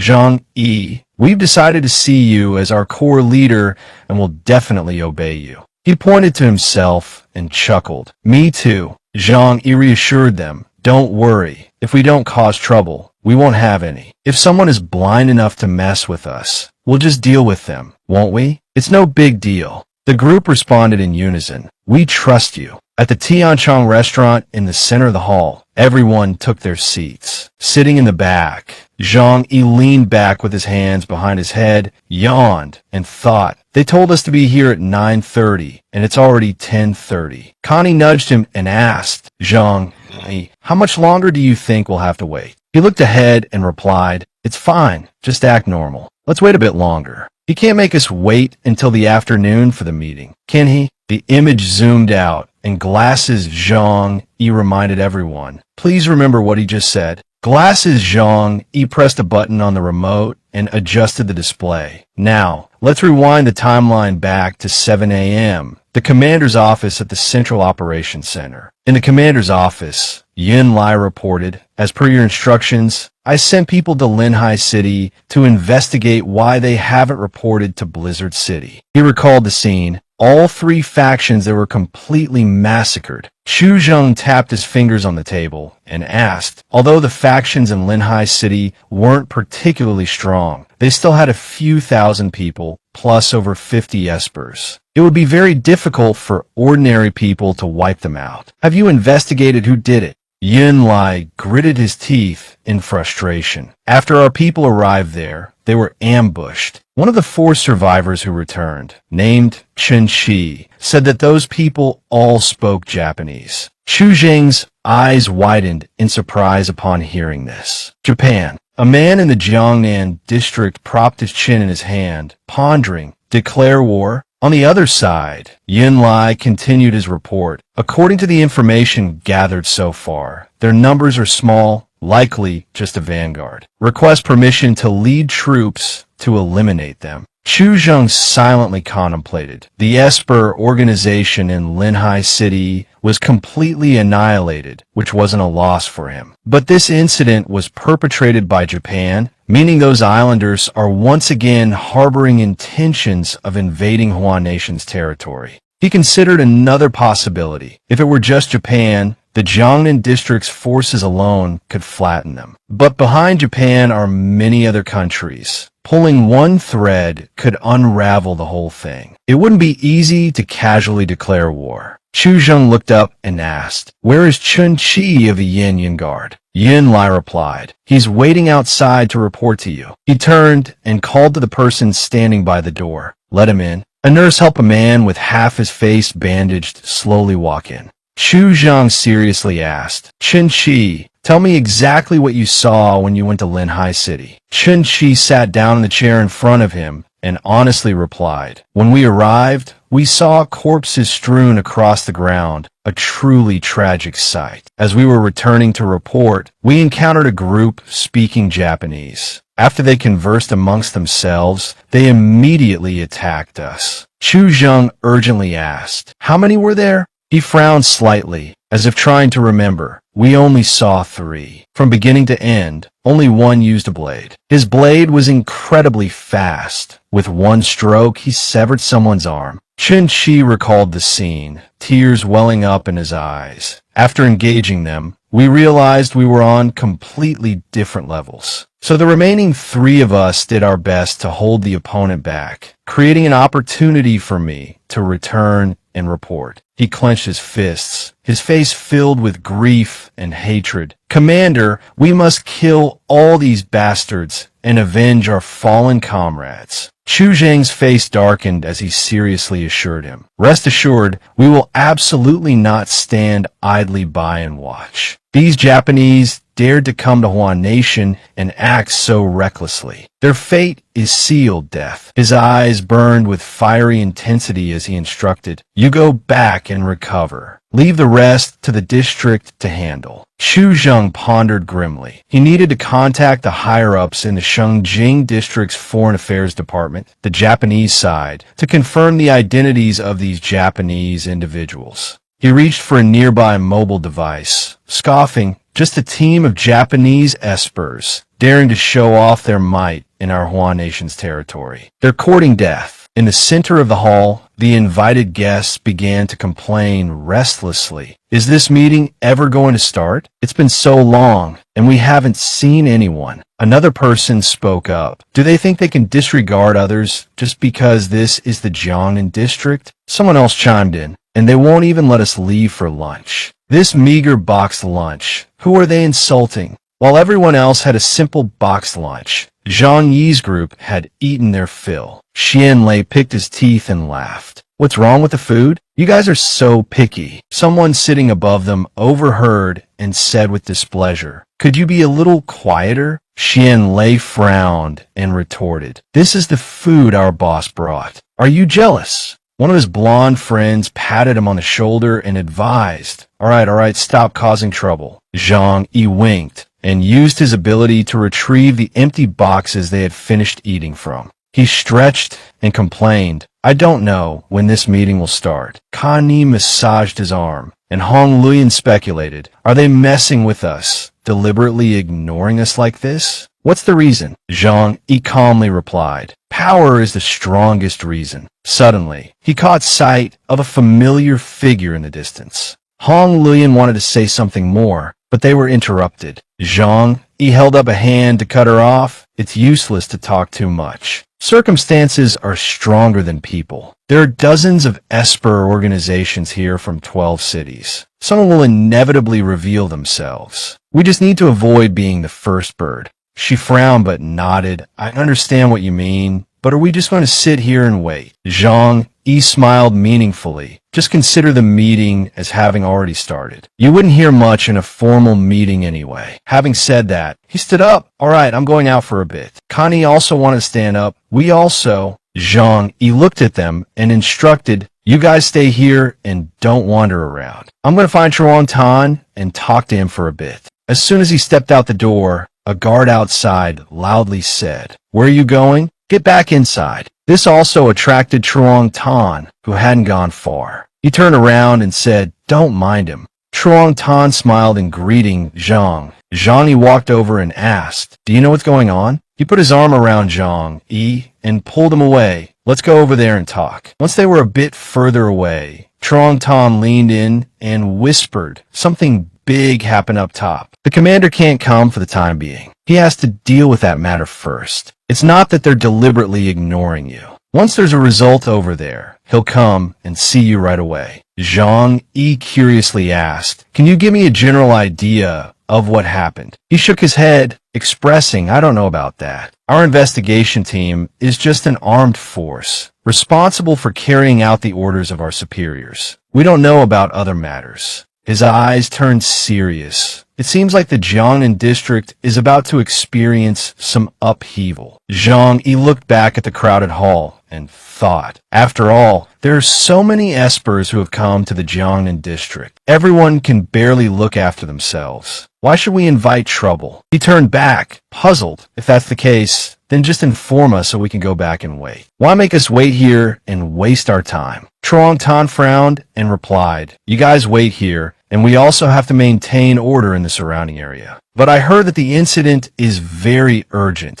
leading to all the senior managers being in meetings with no time to care about this side." Zhang Yi gave a wry smile. "That doesn't sound like good news. I'm starting to get a little scared." He sighed. "Tell me about it." He silently added in his mind, "My position as team captain isn't stable yet. The Black Robe squad's strength has been significantly reduced due to Bien Junwoo's death in battle. I hope there's absolutely no large-scale conflict this time." Zhang Yi took out a pack of cigarettes and offered, "Have one." Trong Ton took a cigarette and exclaimed, "Rare stuff." He lit his own cigarette and then lit Zhang Yi's, replying, "No matter how rare something is, someone has to use it eventually." Trong Ton took a drag of his cigarette when suddenly there was a commotion. Someone shouted, "Hurry up, there's a fight over there." Another person excitedly exclaimed, "Oh, this is interesting. Just a thing to liven things up." Trong Ton asked a nearby guard, puzzled, "What's going on over there?" After a moment, the guard replied, "There's a fight going on outside." Zhang Yi, hearing this, asked suspiciously, "Aren't you going to do anything about it?" Trong Ton casually crossed his arms and answered, "As long as they don't damage Blizzard City or clash with Blizzard City residents, we won't interfere." He added reassuringly, "They're probably just bored, looking for some entertainment." Trong Ton said with interest, "But I heard that some of the people fighting are from your Tianhai City." Zhang Yi immediately frowned and asked, "People from Tianhai City?" He thought, puzzled, "Didn't I warn everyone not to clash with any espers here? Even if there's a sudden situation, they should wait until the conference is over." "Who's being so reckless?" Trong Ton asked. "Want to go take a look?" Zhang Yi had already started walking away. He could only call out, "Don't go so fast. Wait for me." As they approached, the large crowd that had gathered was shouting, "Kill him. Hit him harder. Don't be a coward. Keep hitting."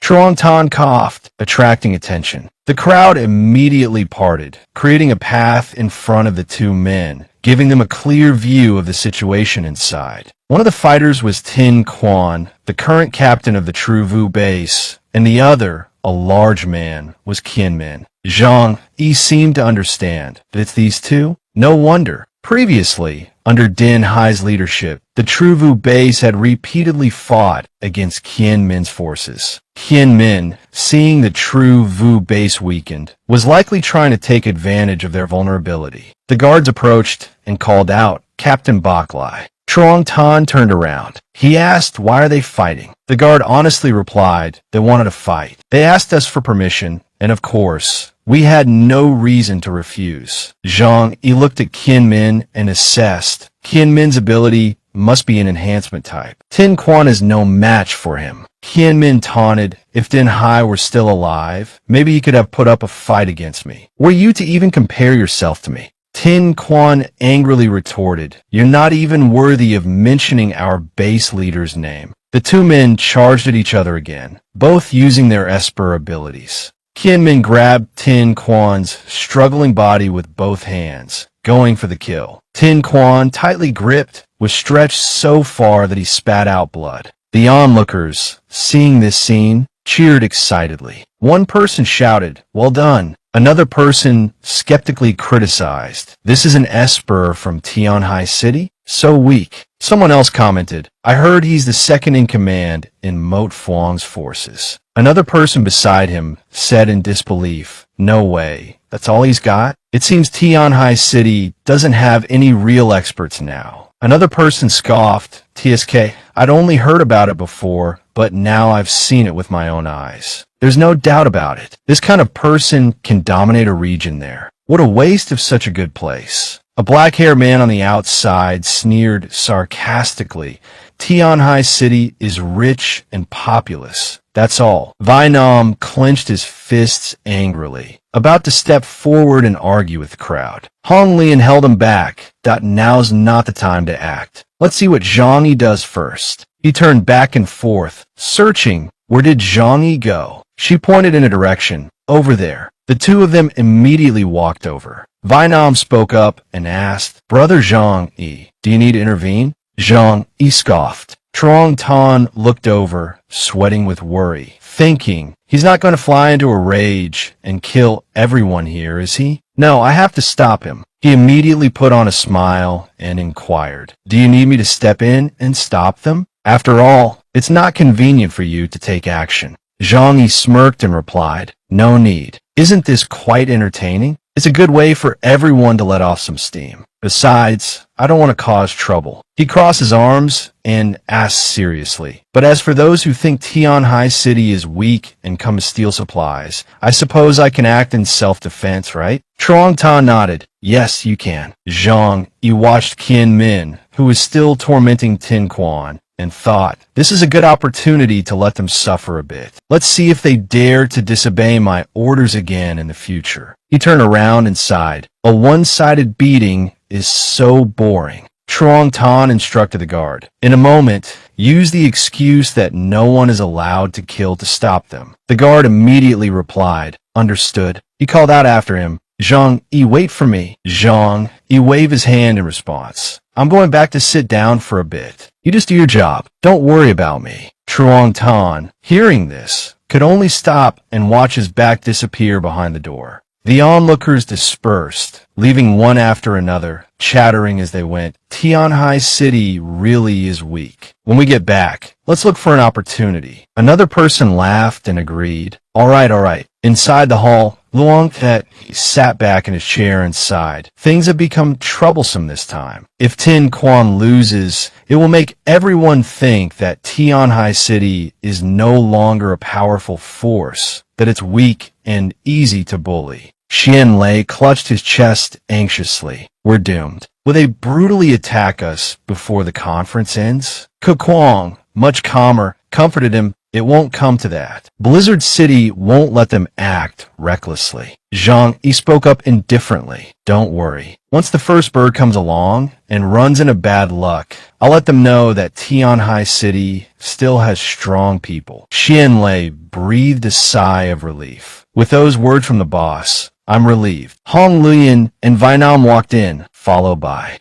Ding Guan. He reached Zhang Yi and pleaded, could you ask Dr. Chu to examine Tin Quan? It seems like he has internal injuries. Zhang Yi replied indifferently. He wanted to fight, so why can't he bear the consequences of defeat? Tin Quan, his face bruised and battered, retorted, it's not that I wanted to fight, but they were being unreasonable. I was just talking to an acquaintance. He came over and taunted us. I was afraid that if I kept enduring, people would look down on Tianhai City's power. Zhang Yi's sharp eyes glanced over, and he smiled mockingly. So you brought honor to Tianhai City? Tin Quan was speechless. Zhang Yi cut him off. All right, don't say any more. You don't need to explain anything to me. We're not close anyway. Tin Quan thought in a panic. He doesn't want to manage our true Vu base anymore. No. He immediately panicked and pleaded, Translator, I was wrong. Please, for the sake of everyone here, all influential figures from Tianhai City, and considering you've managed the Chaowu base for a while, please spare us. Zhang Yi smirked, thinking we were just fighting tooth and nail, and now he's talking about Tianhai City's influence. He raised his hand and ordered, you need to rest now. Zhang Yi leaned back and closed his eyes, thinking comfortably. If Jing Guan can offer enough, everything is negotiable. Connie beside him smiled, thinking Zhang Yi is being mischievous again. I wonder what supplies he wants from the Chaowu base as compensation for continuing to protect it. She stood up and walked over. Let me see your wounds. Jingguan said politely, Thank you, Dr. Chu. Connie used her ability to hold his arm up for examination, a green light surrounding it. She concluded, Your internal injuries are not minor. Although the surface looks fine, they will soon become serious, even life-threatening. Connie increased her ability usage, ability, activate, restore. She handed Jingguan a box of medicine and instructed, Get plenty of rest and absolutely do not fight anyone else. He smiled, Thank you, Dr. Chu. Connie returned to her seat, leaning in to whisper to Zhang Yi that Jian Ming hit him too hard. His internal organs are severely damaged. He could die at any moment. I use my ability to help him recover. He glanced in a certain direction, just as Jian Ming turned to look back. He made a throat-slitting gesture, pale face, You're dead. Zhang Yi, unfazed, spoke seriously. Wait for the meeting. After a while, people in the room began to complain. It's already 2:30. Why hasn't it started yet? Another person chimed in. I'm sleepy and tired now. Can we go to sleep first? The person next to him nodded. Exactly. Just then, the door opened and Chu Zheng walked in, followed by two others. The three of them stood on the platform, and he announced, Welcome to Blizzard City. I am Chu Zheng, Commander-in-Chief of the Jiangnan District. Just now, due to a special matter, we lost some time. I apologize for this. Chu Zheng spoke seriously. The purpose of calling you all here today is to establish the Jiangnan Superpower Alliance. Everyone within the Jiangnan District must join, especially the major powers of the 12 cities. You must all become important members of the alliance. Hearing this, the people below began a murmur. I wonder what the benefits are. Another replied, Can we refuse if we don't want to join? Someone else whispered, If the benefits are good, I'm willing to stay. The person next to him responded, Who isn't? Chu Zheng said nothing, extending his hand forward and releasing his aura. Immediately, the room fell silent. They all shared the same thought. Such a powerful aura. He added, You won't be working in vain. Anyone who completes a commission from the district will receive a corresponding reward. Medicine, weapons, and other supplies from the district can all be exchanged using the accumulated points you earn. Hearing this, Zhang Yi widened his eyes in surprise. Primordial bullets, training outfits, weapons made from Edmund metal. These are all good things. If we can trade for them, joining the United Alliance wouldn't be bad at all. Chu Zheng, on the platform, cast his bait. Furthermore, infighting within the restricted zones has caused the death toll to skyrocket over the past 6 months. Therefore, infighting must cease immediately. Anyone who dares to invade another's territory, I will personally send someone to deal with them. Connie clapped her hands joyfully and exclaimed, That's great. Zhang Yi calmly said, Those are nice words, but don't take them too seriously. He thought to himself, Human greed is limitless. There will always be those who crave greater power and more resources, leading them to invade others. At this moment, Hong Dai suddenly spoke up and asked, But what if weaker factions occupy resource-rich areas? What then? Zhang Yi immediately lowered his gaze. Chu Zheng calmly replied, The larger districts will redistribute resources. And as you can see, the resources within each of your districts are sufficient for survival, aren't they? Zhang Yi was startled to hear the surrounding people discussing amongst themselves. My district does have enough resources to survive, but that doesn't mean we have enough to fight. Another person said disdainfully, The Jiangnan district is truly overbearing, wanting to control everything. Others nodded in agreement. That's right. Isn't this a bit unreasonable? Hong Dai pondered seriously. Survival resources are sufficient. But what about strategic resources? It's the apocalypse. Why can't we strive for dominance? A man wrapped in wet bandages stood up indignantly. Does the Jiangnan district intend to subdue us and control us as they please? If we have to follow your arrangements for everything, isn't it all the same? Those around him immediately agreed. Exactly. What gives them the right? That's right. Why should we listen to the district's arrangements? Someone snorted contemptuously. I won't accept being subdued. Suddenly, a claw slashed through the air. Looking again, the head of the bandaged man had been severed, blood spraying everywhere. The person from the Jiangnan district standing next to Chu Zhang was retracting several red threads from his palm. Witnessing this scene, Zhang Yi's eyes widened in astonishment. Such speed! Moreover, that person was at least 30 meters away from the platform, yet he was able to strike in an instant. The person from the Jiangnan district was retracting the threads, blood splattering in the air. He calmly dusted off his hands after finishing, but those below were not so calm. Everyone's hearts were filled with panic. They wondered a Delta-level superhuman was eliminated so easily. This is just the strength of a single bodyguard. The entire district must be terrifyingly powerful. Silence fell. No one dared to make a sound, fearing for their lives. Zhang Yi also heightened his vigilance, thoughtfully assessing the situation. Chu Zhang's bodyguard is truly powerful, perhaps even surpassing the border guards. Just then, Truong Tan entered with his guards, shouting, "No sudden movements." Shintan also entered with his group, threatening, "Try making a move." Ka Ni and Ka Ren immediately clung to Zhang Yi's arms in fear. Zhang Yi calmly comforted them. "I'm here, don't be afraid." Chu Zhang coughed, drawing attention, and explained, "Don't misunderstand, everyone. We weren't discussing, but announcing. Any member who refuses to join the Superpower Alliance will be considered an enemy of the Jiangnan district and immediately eliminated." He smiled faintly, thinking, just as I predicted. I just didn't expect anyone would dare to openly oppose it, even when frozen stiff at minus 60 degrees. Chu Zheng stood tall on the platform and asked loudly, as I just said, "Who agrees and who opposes?" He waved to Secretary Xian Chang behind him. "Silence means consent. So, please sign your names on these application forms."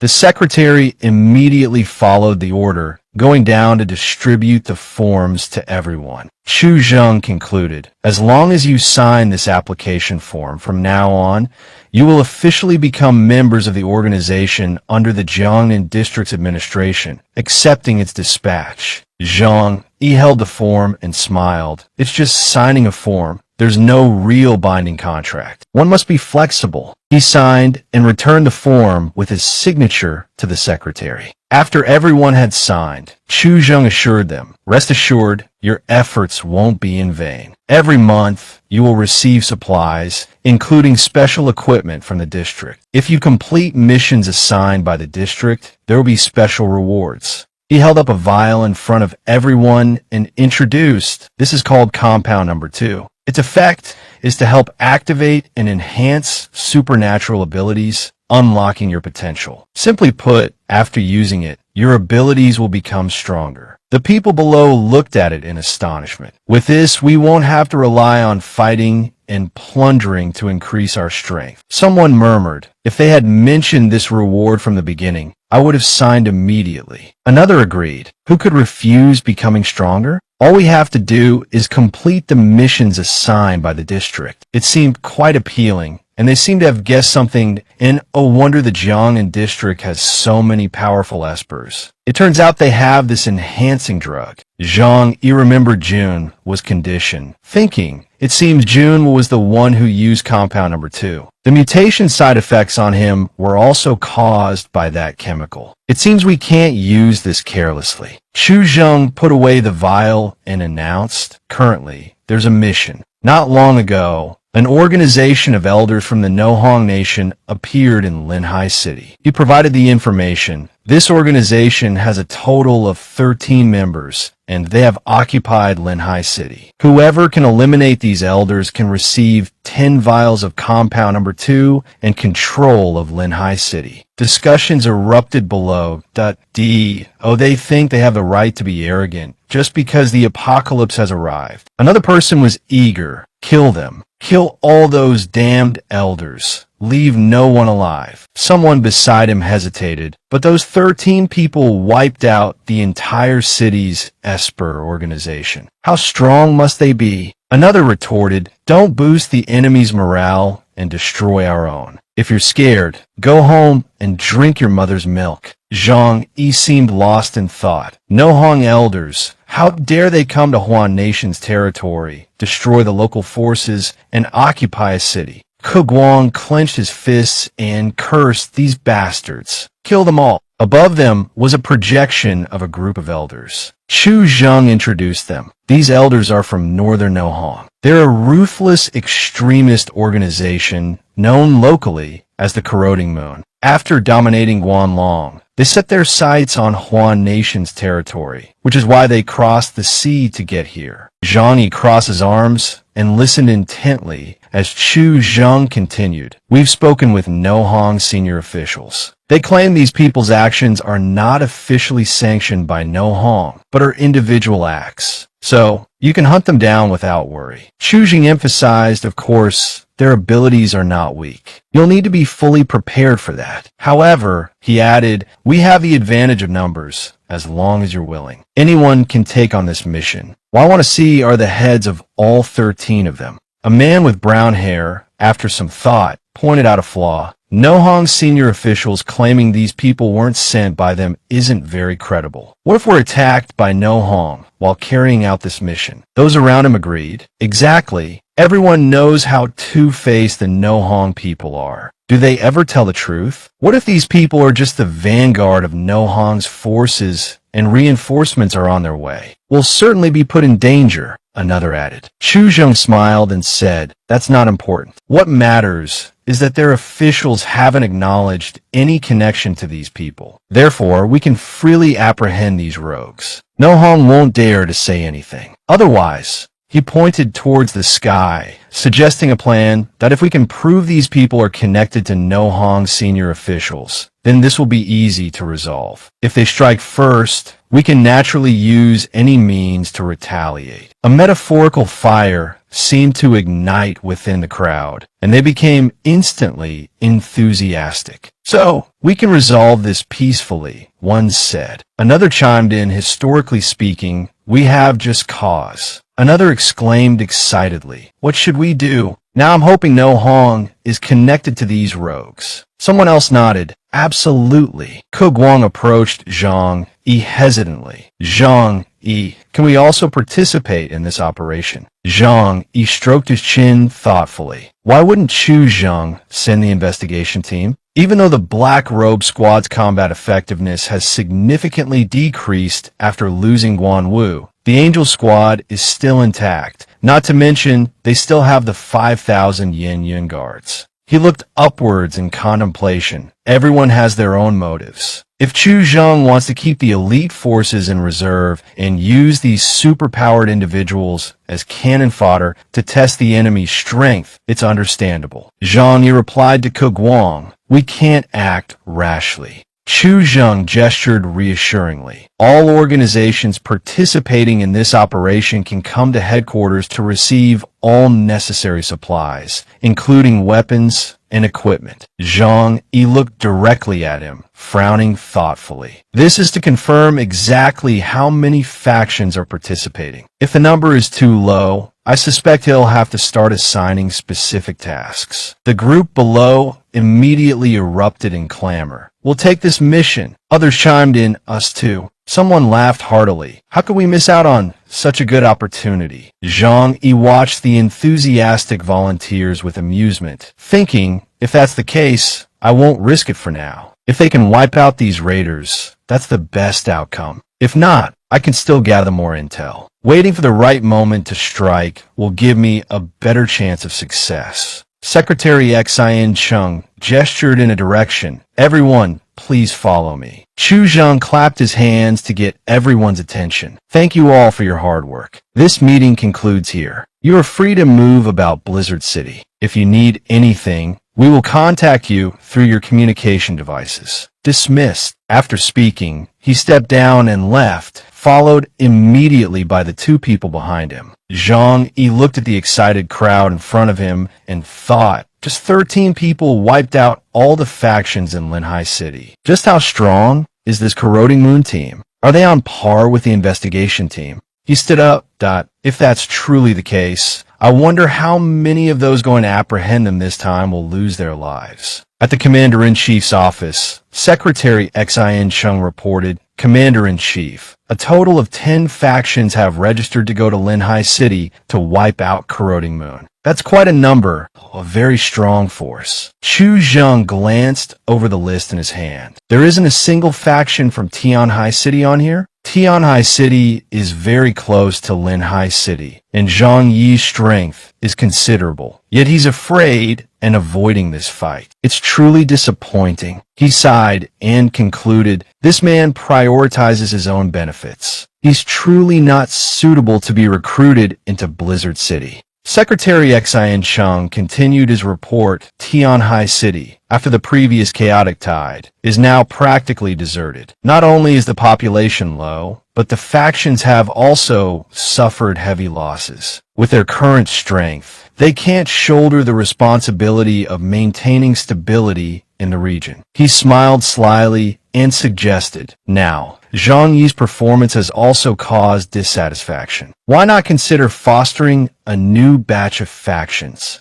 Chu Zheng pondered silently. Tianhai City was once a major city with a population of 20 million and abundant resources. Now its population has dwindled. The major factions stationed there, aside from Zhang Yi's team, are incapable of governing. It might be better to bring in factions from other cities. He thought about Zhang.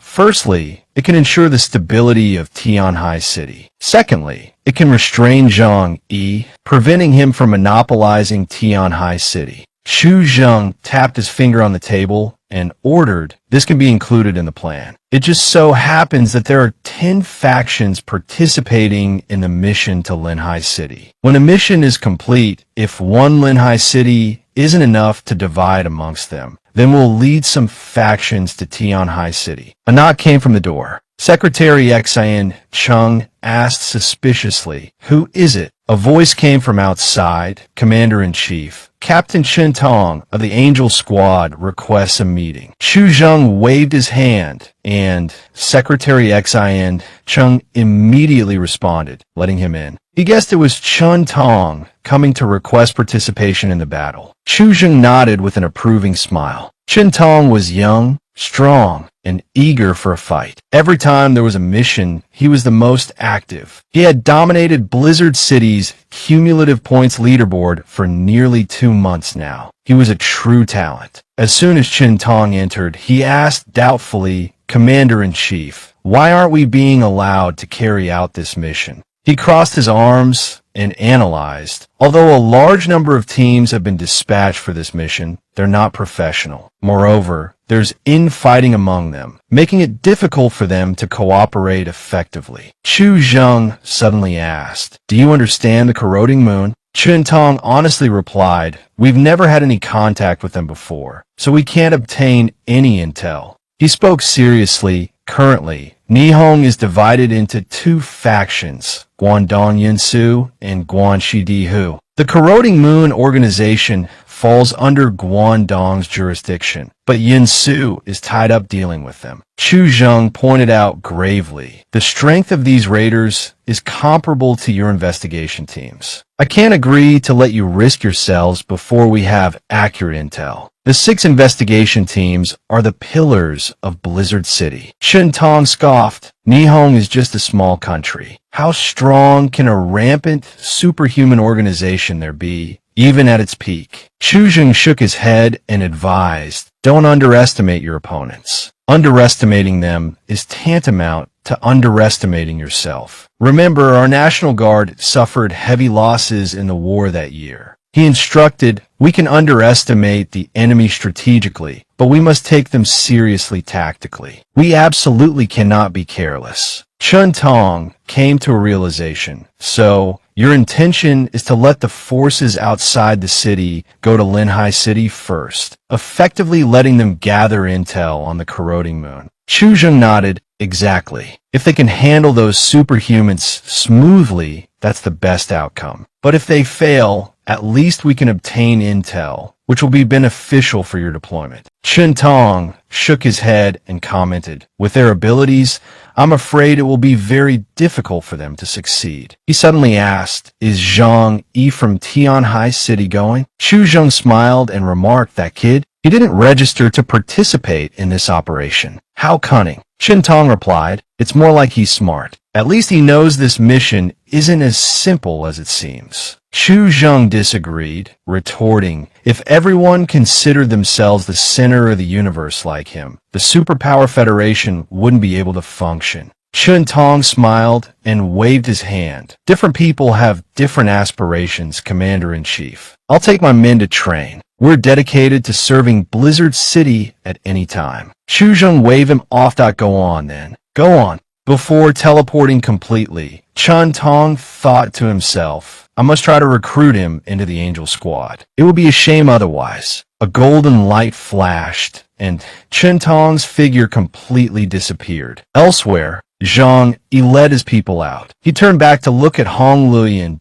If you guys want to register, I won't stop you. A voice came from up ahead. Tianhai City is in Linhai City. Now that Nihon raiders are invading, you're running away in fear? How shameful. It was clearly Jianming and his group. Jing Guan gritted his teeth in anger when he saw the other group. Hong Lian calmly assessed the situation. The difference in numbers is too great. If we fight, she turned to ask Zhang Yi, do you want to take action? Hong Lian thought to herself, if Zhang Yi takes action, we will definitely win. Zhang Yi calmly replied, didn't I tell you before not to look for trouble? Have you forgotten already? Jianming gave a thumbs down and sneered, what a coward. The two groups stood silently facing each other in the snow. On Zhang Yi's side, the few people behind him were frustrated and clenched their teeth. The opposing side, on the other hand, jeered with delight. Zhang Yi spoke up. Didn't he already say? This is entirely based on everyone's voluntary participation. What we do doesn't seem to be any of your concern, right? Someone from the opposing side sneered. You can actually say such words. How laughable. Liang Yu added, puzzled when the country is in danger. You only know how to hide like a turtle. And you still have the audacity to represent Tianhai City here. Jianming concluded, in my opinion, Tianhai City's power has weakened. Just hand it over early and be done with it. Kai Nian exclaimed in frustration, boss, just give the word. Zhang Yi's eyes filled with disgust. A bunch of insects yearning for a glance from me. I really want to crush each one of them. He smirked indifferently. Excuse me. Zhang Yi walked forward. Let's go. The group immediately followed behind. Kai Nian cheerfully called out, Brother Zhang Yi, let's go. The opposing group was also surprised. Leaving just like that? Not even a little angry? Is this meek incompetence or just extreme tolerance? Wayne and watched them go, full of doubt. So, what about us? Hong Lian urged, hurry up or we won't catch up. He immediately called out, Zhang Yi, wait. Wait for us. Jianming watched them leave and snorted angrily. Useless cowards. Were they even? Hong Deep twirled a strand of hair around her finger mockingly. Look at how weak their leader is. How can someone like that lead a team? Liang Yu calmly added, isn't this exactly what we wanted? Jianming said, this is a great opportunity. Hong Deep suggested, it's rare for the three of us to be together. How about we find a place to have a few drinks and chat? What do you say? Jianming immediately replied, sure. Liang Yu didn't object either, and no problem. Within Zhang Yi's group, Jingguan followed behind, muttering softly, being insulted right to our faces and not reacting at all. Hong Luyan awkwardly began, Zhang Yi, about this. We don't have any objections to your approach.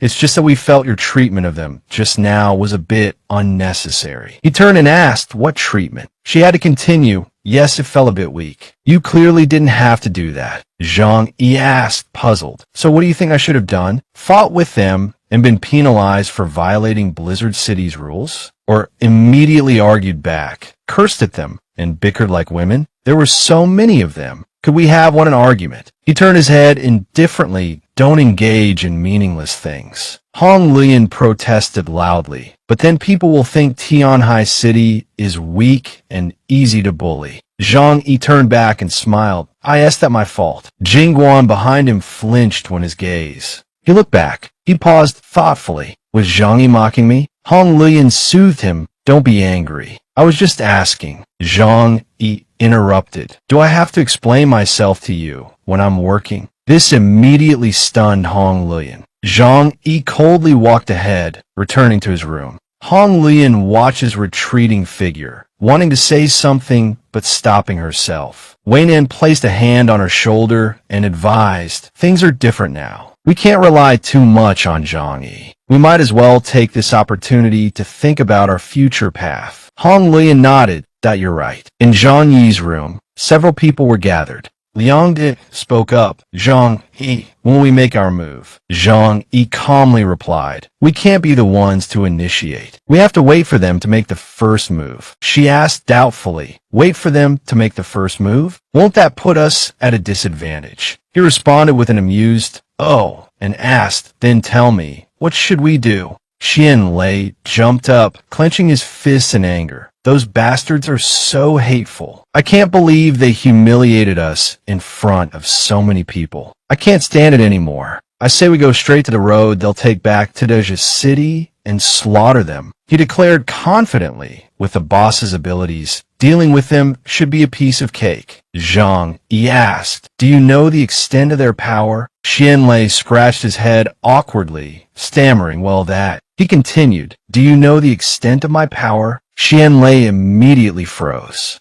Immediately afterward, Xian Lei made a gesture of zipping his lips. Zhang Yi said calmly, since we're on the same side, I'll be honest with you. First of all, my power hasn't reached the level of manipulating space. The origin I absorbed from her was already flawed, which is probably related to the nature of her ability. He recalled Jian Ming, Hong Deep, and Liang Yu, and continued, none of us know their true strength. Acting rashly without understanding the opponent's abilities is extremely foolish. Talking about slaughtering them now is pure arrogance. Connie seemed to understand that I'll put it bluntly, even with the combined forces of the three major bases, our overall strength is still much weaker than theirs. Our only advantage is that Zhang Yi is stronger than them, but we don't know what their abilities are. Rushing in to kill them would be reckless. He smiled, pointing out that everyone was blinded by anger. Remember what I said. To survive in this apocalypse, you must always stay rational. Liang Diet nodded in agreement. Indeed, Zhang Yi confidently assured them, don't worry. Instead of aggressively seeking them out and exposing our weaknesses, we'll wait for the enemy to venture into our territory and then attack. Xian Lei immediately became excited. Boss, I knew you wouldn't let them off so easily. He corrected Xian Lei. It's more like they're walking right into a death trap. Zhang Yi picked up a pen and marked a spot on the map spread out on the table. Their arrogance earlier was just a way to probe the situation in Tianhai City. Now that Jing Guan has been defeated and we've chosen to endure their mockery, they'll think Tianhai City is weak and easy to bully. He circled the two words Tianhai. Not long after, they'll definitely choose to invade Tianhai City. You have to know that Tianhai City is our home turf. As long as they come here, we must make sure they never leave. Then, Zhang Yi crossed out the two words Dazai, indicating they wouldn't have a good outcome. Ke Guang praised him. Your method is still the best. I was just infuriated by them. Want to fight them right then and there. Xian Lei exclaimed excitedly. That's fantastic. Liang Diet commented. Fighting on our own turf, turning their tricks against them, our chances of winning are greater and our combat losses will be smaller. Kai Ni asked doubtfully, brother, if you've already made plans, why not explain it to Hong Lian and the others? Zhang Yi explained, there are too many people outside. How can I casually reveal my plan? I'll tell them the specifics after we return to Tianhai City, so they can coordinate with this operation. She praised, as expected of you, thinking so far ahead. Zhang Yi reached out and rubbed Kai Ni's head. All right, everyone's been busy all day. Get some rest. Everyone filed out. Kai Ni, being the last to leave, turned back, then we'll go ahead. You should rest early too. He suddenly remembered something and instructed, oh right, tell the people from the other three factions not to go out if there's nothing important. Let the people from other regions wait for the good show in Tianhai City. Don't let others make monkeys out of them. The door closed. Zhang Yi's voice came through the communication device. We're still busy with the operation. What's the matter? Zhang Yi, as if he'd already guessed, asked, is it about the Wanderer organization from Linhai City? Zhang Yi frowned and replied, this matter is more serious than we imagined. I won't say much more, otherwise I'll cross the line. You should handle it yourself. He thought, it seems this mission is extremely dangerous. Then, Zhang Yi replied to the other side, thanks, I understand. After ending the communication, he leaned back on the bed, thinking, if Blizzard City insists on me taking action, they must provide specific data on the Wanderer organization and sufficient combat resources. Zhang Yi closed his eyes and relaxed for a moment before a knock on the door interrupted him. He sat up and asked, who is it? A voice replied from outside, it's me, Jingguan. He got up and walked towards the door, wondering, why is he here already? Does he want me to help him seek revenge against Jianming? If so, I'll just open the door, say a few words, and send him away. The door opened, and Zhang Yi began. Jingguan walked in, and he stared in astonishment. He suddenly knelt on the ground before Zhang Yi and pleaded, Mr. Zhang, please take over Chaowu Base. He speculated, perhaps he's finally thought it through. Chaowu Base in his hands will be destroyed sooner or later. Only by relying on my strength can Chaowu Base have any hope of continuing to exist. Zhang Yi thought of the large red ship at sea. If I take over Chaowu Base, those personnel skilled in navigation and fishing could be put to use for me, and I only need to ensure they aren't attacked by other forces. Thinking about it that way, it's quite a bargain. Jingguan anxiously watched Zhang Yi's darkening expression, worriedly thinking, could it be that Zhang Yi doesn't value Chaowu Base? What should I do? Right now, he's the only one I can rely on. He spoke up, please get up first and tell me about this. What are your thoughts? He smiled in relief. Good. No refusal, and there's even room to maneuver. Zhang Yi sat on the sofa.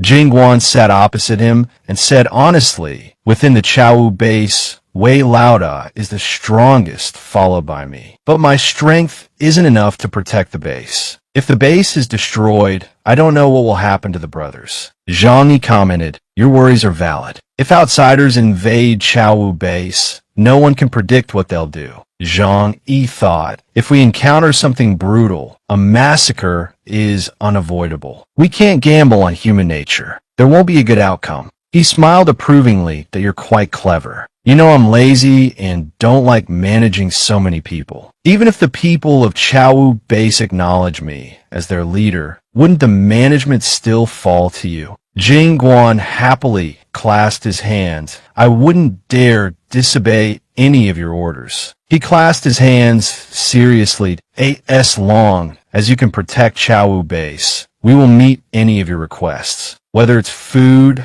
weapons, ammunition, or even women. Hearing this, Zhang Yi immediately waved his hand in refusal and oh no women. He thought of his own women. What does Jingguan take me for? Women? Seriously, doesn't he know the ones I have at home already keep me busy enough? He looked at Zhang Yi pleadingly. Zhang Yi asked seriously, do you understand the magnitude of the trouble you've caused now? Jingguan lowered his head remorsefully. I acted rashly. Zhang Yi said, me becoming the leader of Chaowu Base is not a problem. He presented a black box. These are the 3 keys to Chaowu Base: the shelter, the ship compartment, and the armory. He held the black box out as he knelt on one knee before Zhang Yi. There are 2 sets of keys. I, as your assistant, hold 1 set. This set is for you. Zhang Yi took the box and opened it. One person manages all 3 keys. Jingguan answered honestly. Ideally, the 3 keys should be managed by 3 people, but currently, Chaowu Base doesn't have enough people.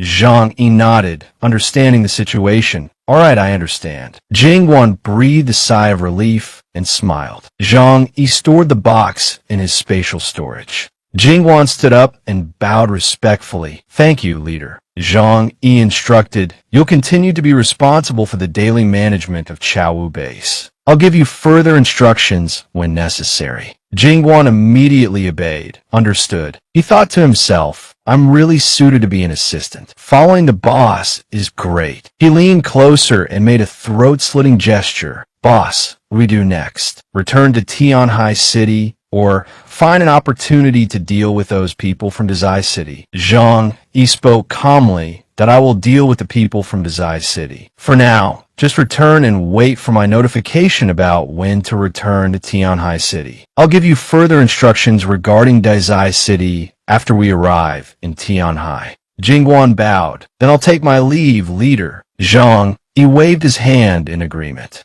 Go on, go on. The next day, the crowd outside was noisy. Quick, look at someone from the Angel Squad. Another person asked doubtfully. Who is he looking for? Someone guessed. That direction seems to be where that deserter from Tianhai City lives. Xianwu strode down the hallway, still able to hear the discussion behind him. 2 days ago, Tianhai City was directly insulted by Dazai City, but they still endured it. What business does the Angel Squad have with them? Xianwu knocked on a door, and a voice came from inside. Come in. He entered and saw Zhang Yi already sitting there. He pointed to the seat opposite him and said, please. Xianwu pulled up a chair and asked with a smile, there have been quite a few rumors about you lately, haven't there? Zhang Yi poured tea and replied, just some idle gossip. I don't pay them any mind. Xianwu took a sip of tea and exclaimed, you have a good temperament. Xianwu stated his purpose. Tonight, our captain invites you to meet him at his manor. Zhang Yi asked doubtfully, did you just say manor? He thought to himself, in a place like Blizzard City where land is worth its weight in gold, owning a 2-bedroom, 1 living room apartment is already considered super elite treatment. A manor? Xianwu nodded, thinking of the manor. That's right. Our captain's family has contributed significantly to the construction of Blizzard City on numerous occasions. One of the conditions was the establishment of an area under the Deng family's jurisdiction within Blizzard City. He continued, therefore, Deng Manor existed before the apocalypse. You don't need to be so surprised.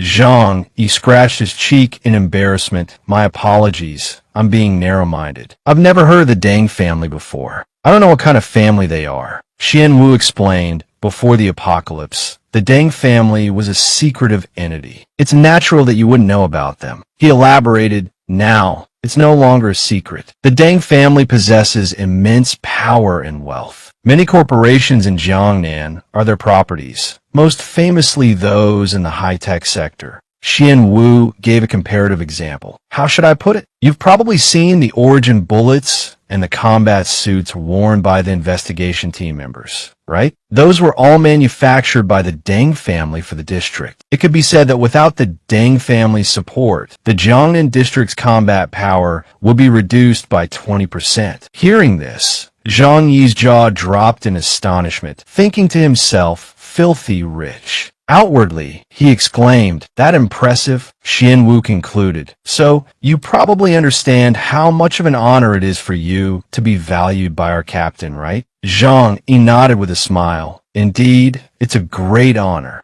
Xianwu stood up and added, 6 p.m. tonight, the captain and you will meet. A car will pick you up at 5 p.m. Don't wander off then. He stood up to see him to the door, and Zhang Yi replied, all right, I'll definitely be there on time. After Xianwu left, Zhang Yi returned inside. He thought seriously, this Deng Shuntong, a powerful family background, strong Esper abilities, not ruling out family training as a factor, a reckless and arrogant personality. Zhang Yi made up his mind. It seems I need to find a reasonable excuse to decline his offer. Even if I can't become his teammate, I should try my best not to create any conflict. Outside the apartment building, a sleek, luxurious black car drove up and stopped. Passers-by, curious upon seeing 2 men in black get out, whispered amongst themselves, who are they? Another passerby remarked, that car looks expensive. Which big shot is showing off? Someone replied, I think they're from Tianhai City, judging by the direction they came from. The other person questioned, does Tianhai City have a hidden boss stationed here? The first person responded indifferently. Who knows? The 2 men who had exited the black car knocked on Zhang Yi's door. Mr. Zhang, Our young master invites you for a chat." The passers-by stopped to eavesdrop. "That car looks familiar," one said. Another curiously asked, "Is it the Deng family's?" His companion shushed him. "Don't speak carelessly. What kind of status does Zhang Yi have to be personally invited by that person?" The first concluded, "Seems like we still need to keep an eye on Tianhai City." By this time, Zhang Yi was already seated in the back of the car. One of the men in black signaled to the other, "Drive." The car accelerated quickly down the main road. Half an hour later, they arrived at Deng Manor, a magnificent and imposing estate. One of the men in black gestured, "Mr. Zhang, please get out. Our car isn't allowed inside the manor." Zhang Yi nodded, "All right." As he stepped out, Xianwu was already waiting at the gate. "You're here? Please follow me. The captain is finishing up some business and will be with you shortly." Zhang Yi nodded again. "Okay." Numerous armed guards patrolled the manor grounds. Xianwu led him inside. The interior was extremely luxurious. "Please wait here for a moment," Xianwu said. "Our captain will be here as soon as he's finished." Xianwu clapped his hands, and a maid immediately brought tea for Zhang Yi. He said, "Thank you." Xianwu went towards the door, leaving Zhang Yi alone. Zhang Yi looked outside, took a sip of tea, and thought, even though the Deng family is a powerful clan in Blizzard City with vast resources, they can't afford to heat the entire manor. Money is useless now. Resources are allocated based on contribution. Even a large family can't afford to waste resources. Zhang Yi picked up a remote and turned on the TV. The screen displayed static. He sighed, just as I expected. He picked up a handheld game console and thought, should I play? No. What if he returns in the middle of my game? Just then, Deng Shintong entered with a smile. Zhang Yi, you're here? Zhang Yi thought to himself. He's surprisingly punctual. He turned and replied, I just arrived a little while ago. Deng Shintong took off his boots and changed into slippers. He walked over and sat comfortably beside him. Zhang Yi was slightly taken aback, thinking, this captain feels different from last time.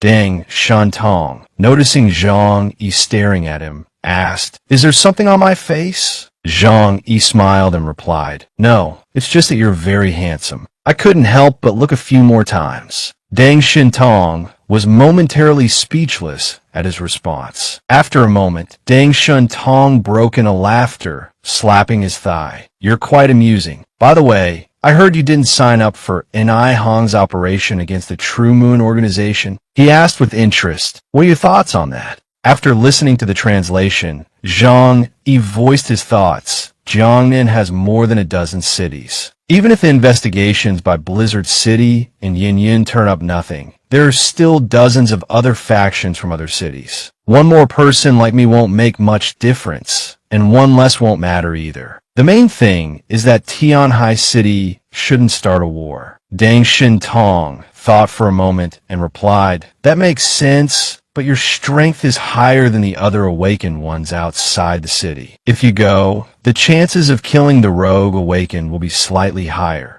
Zhang Yi was taken aback. What did Deng Shintong mean by that? He then spoke up, but I'm not alone. I represent an entire team. Deng Shintong replied casually, if you don't want to go, then don't. I was just asking. Perhaps your choice is better. A thought flashed through Zhang Yi's mind. It seems the True Moon organization isn't easy to deal with. Deng Shintong, seeing that Zhang Yi remained silent, went straight to the main point that I won't beat around the bush. I called you here today, and you probably already know my purpose. So how about it? Join my team. He presented the benefits to persuade him, the Angel Squad, the most powerful force in the Jiangnan district. As long as you join us from now on, you can roam freely throughout Jiangnan, enjoy glory, and be revered by everyone. Whether you want women, supplies, I can provide you with everything. In short, you can have anything you want with me. Zhang Yi clapped his hands and put on an exaggerated expression of admiration. Wow, you're amazing. I've met many talented people in my life, but this is the first time I've met someone as rich, powerful, and talented as you. He seemed to be radiating the light of 1,000 stars. Deng Shentong continued his pitch, sounding like a multi-level marketing salesman. So, the world you know is still too small. As long as you follow me, you'll see how vast this world truly is. Become a member of the Angel Squad. Zhang Yi maintained his fawning expression and continued his charade. This is truly touching. So, after I join the team, will I be completely safe and encounter no danger? Deng Shentong's nose practically grew a foot longer. He folded his arms smugly. Of course, I, Deng Shentong, am capable of protecting my teammates. Zhang Yi breathed a sigh of relief and said, if that's the case, then it's simple. I can join the Angel Squad. Hearing this, Deng Shentong looked at him with joy and excitement. Before Deng Shentong could celebrate for long, Zhang Yi threw a bucket of cold water on his excitement. But I'm quite afraid of death. Can I stay in the city and be in charge of logistics for you guys? Deng Shentong sputtered. You're joking with me, right? Zhang Yi put on a puzzled expression and asked, didn't you say you could guarantee my safety? I feel that staying in the city is the safest option. I truly admire your strength and generosity, so I'm joining this squad. I'm sure life will be better than before, right? Hearing these words, Deng Shentong's joy vanished, his face stiffening. Then, Zhang Yi became serious, offering a perfectly reasonable explanation that if you know anything about me, you should know that I always stay in a shelter in Tianhai City. I don't actively leave. My abilities are mainly defensive. My power represents the will of the awakened, so naturally, I won't actively attack. Deng Shentong laughed helplessly, thinking to himself, this is a skillful refusal. I don't know what to say. After thinking it over, Deng Shentong offered his analysis of Zhang Yi. You're an interesting person. Silver-tongued, clearly very powerful, yet you live so modestly. Zhang Yi wagged his finger, correcting Deng Shentong, cautious. Then he asked, you stay in one place all day, don't you get bored? Humans possessing great power all desire to show it off. Can you endure this for your whole life? Zhang Yi calmly replied, I can. Seeing his resolve, Shentong didn't force him further. All right, everyone has their own aspirations. Since you've thought it through, I won't push you. But if you change your mind one day, you can contact me. Zhang Yi immediately replied, thank you, Captain Deng. After I return, I will definitely consider it carefully. He waved his hand. I'm only giving you this opportunity. You'd best take it soon. Otherwise, if I find a suitable team member, you'll only be a reserve. Zhang Yi raised his hand in acknowledgement and said, then I'll take my leave. Shentong stopped him. Wait a moment, I have a gift for you. He waved his hand, ordering a servant to bring something. Zhang Yi looked at the item with puzzled suspicion. He looked questioningly at the mysterious black box in the maid's hands. This is... Shentong replied, wouldn't you know if you just took a look? Hearing this, he took the box. Zhang Yi placed it in his hands. The box was a little heavy. He didn't hesitate to open it. He was astonished. Origin bullets. Before his eyes was a box completely filled with bullets. Zhang Yi slowly closed the box and turned around awkwardly, saying, Captain Deng, this is too much. This gift is too precious. I can't accept it. I really can't. Seeing his politeness, Shentong smiled. These small items aren't much to me, but they're quite necessary for you, aren't they? Take them. They will be helpful to you in the future. Zhang Yi didn't decline any further. He used his ability to store the box. Then thank you, Captain Deng. If you need anything in the future, just call me. I will definitely do my best. Then the two of them stood up. Shentong said, all right then, let's leave it at this for today. Next time you come to Blizzard City, perhaps we will have another chance to meet. After that, he left. Upstairs, Shentong was watching him slowly walk below. If I could keep Zhang Yi with his spatial ability, my missions would be much more convenient. Xianwu came up and asked, Captain, did Zhang Yi agree to join our investigation team? Shentong replied, no, he refused. Xianwu's jaw dropped in surprise. What? He refused? You know, so many people wouldn't even dare to dream of an opportunity like this. Yet he refused. Shentong crossed his arms and looked into the distance, replying, Perhaps that's what's interesting about him. A thought appeared in his mind. This man, you have successfully caught my attention. Xianwu was unaware of his captain's intense thoughts. He asked, so you gave him origin bullets? He continued to gaze into the distance and calmly replied, just a box of bullets, nothing major. As long as someone is useful to me, no matter the price to recruit them, I'll accept it. Shintong imagined having Zhang Yi firmly in his grasp. Those who scheme for royal power can't focus on trivial details. Even if Zhang Yi doesn't join, the favor I showed him today will make him think well of me. Xian Wu understood and bowed respectfully. Captain, your wisdom and foresight are truly admirable. Cut to Zhang Yi's apartment. He's sitting at a table, discussing matters with his people. Boss, one of them asks, how did your talk with Deng Shuntong go? Zhang Yi replies, he wanted me to join his side. I refused. He told me to think it over. Kaini anxiously approaches him, asking, he didn't give you any trouble, did he? Seeing her worry, he gently pats her head and says, don't worry, he wouldn't do that. I chatted with him for a bit, and I realized that being friends with him wouldn't be so bad. Kaini's eyes widen with delight. So, what do we do next? Are we going back? A cold smile flickers across his face as he recalls the group from Jingwan's faction. Yes, we're going back. And I'll prepare a little gift for everyone while we're at it. After speaking with Kaini, Zhang Yi sits down on the bed in front of Hong Luyan, Vainam, and Jingguan that I'm returning to Tianhai City tonight. He says that if you don't have anything important to do, come with me. Hong Luyan turns, a little annoyed. So soon? It's already late. Can't we wait until tomorrow? Jingguan calmly asks, Boss, is this because of those evolved from the Trake City? Intrigued by the unusual title, Kaini asks, why do you call him Boss? Zhang Yi looks at the other three with a hint of pride. Well, he replies, I'm currently in charge of the Chaowu base, and Chen Jingguan is one of my subordinates. Hong Luyan and Vainam are both taken aback. Hong Luyan panics internally. Chen Jingguan didn't say anything, and now he's already joined? Should I join too? Vainam is equally conflicted. I don't want to be under someone else's command, but if I don't join, I won't have Zhang Yi's protection. What should I do? Seeing their apprehension, Zhang Yi speaks up.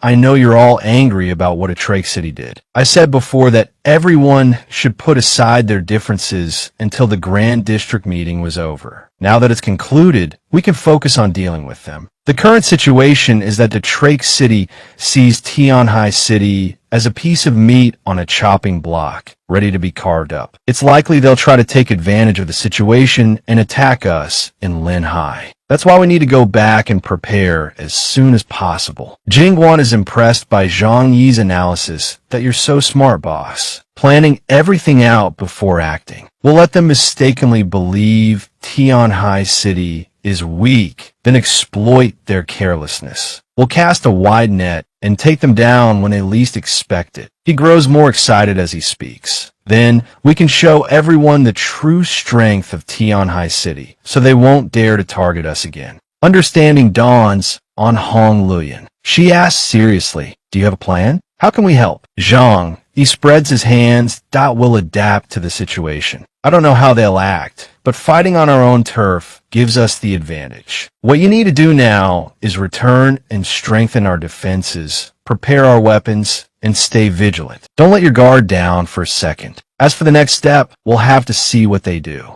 Zhang, he stands up and gives his orders. All right, everyone, pack your things. We'll take a private vehicle back to Tianhai City shortly. Zhang Yi's group responds in unison, understood. A few minutes later, Zhang Yi and his companions depart. High above, Jian Ming observes them. Gone already? He looks down on us. He's worried we'll attack them. Such a coward. Song Jianming also walked inside, stretched, and continued. It seems it's time for us to act. Tianhai City has abundant resources. It's a waste for it to be occupied by such weak forces. We might as well help shoulder some of the burden of supplies for the people of Tianhai. After thinking it over, he pulled out his phone and called someone. Gentlemen, come and have a cup of tea with me. The Tianhai City side has made their move. It turned out the two people were Liang Yu and Hong Dai. They readily agreed. Jiaming hung up, looking out the window with a smug expression. Zhang Yi, enjoy your last moments of peace. A while later, in Jiaming's room, he sat with Liang Yu and Hong Dai. Jiaming swirled the wine in his glass and said, Gentlemen, the underlings of Tianhai City fled under cover of darkness. What are your thoughts?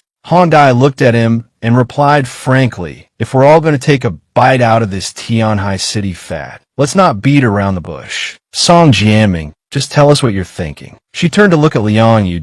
I guess the three of us are thinking the same thing. Hearing this, Jiaming laughed heartily. Good, then I'll be blunt. This piece of fat is hard to get. Why don't our three houses join forces and pressure them? Jiaming looked at the wine in his glass, his words seemingly magnanimous, as long as they hand over a large portion of Tianhai City's resources, we'll leave them a way out. His expression turned serious. After all, although Tianhai City is weak, they do have capable espers, such as Hong Lian, Xing Tian, and Zhang Yi. If we really fight, it won't benefit us, and it's easy for someone else to swoop in and take the spoils. What do you think? Hong Dai, arms crossed, listened, and then said this proposal isn't bad. We don't want a war unless necessary. It's best if they know what's good for them. If they're stubborn, then it'll be convenient to just wipe them out. It seemed the three had reached an agreement. Song Jiaming raised his glass. Let's settle it then.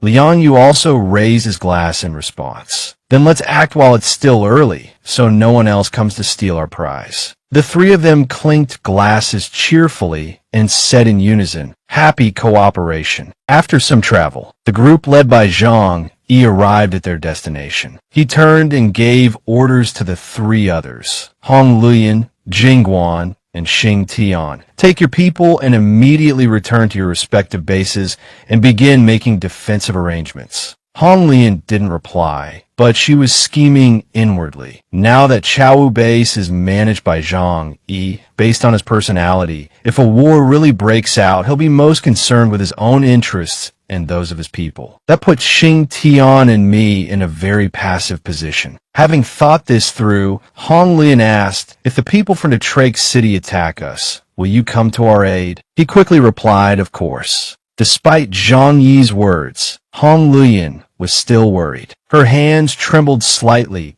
If Yangsheng base escalates to armed conflict, without Zhang Yi's protection, we can only hide in the shelters. Otherwise, survival will be difficult. She finally made up her mind. I in for a penny, in for a pound. Thinking this, Hong Lian didn't hesitate and walked toward Zhang Yi. She bowed low and respectfully said, Zhang Yi, please accept the Yangsheng base. Jingguan, standing beside them, added, that's a wise decision. Xing Tian, standing nearby, was shocked and couldn't believe it. He thought to himself, great, two of Tianhai City's factions have now sided with Zhang Yi. What am I supposed to do? Then he stepped forward, patted his chest, and told Zhang Yi, our Qingbu base will also follow you. Zhang Yi listened with surprising calmness. He put his hands on his hips and said, do you understand the price of this? Being my subordinate means following my orders no matter what happens. He gave a sinister look, including going to your death. Hong Lian and Xing Tian were stunned.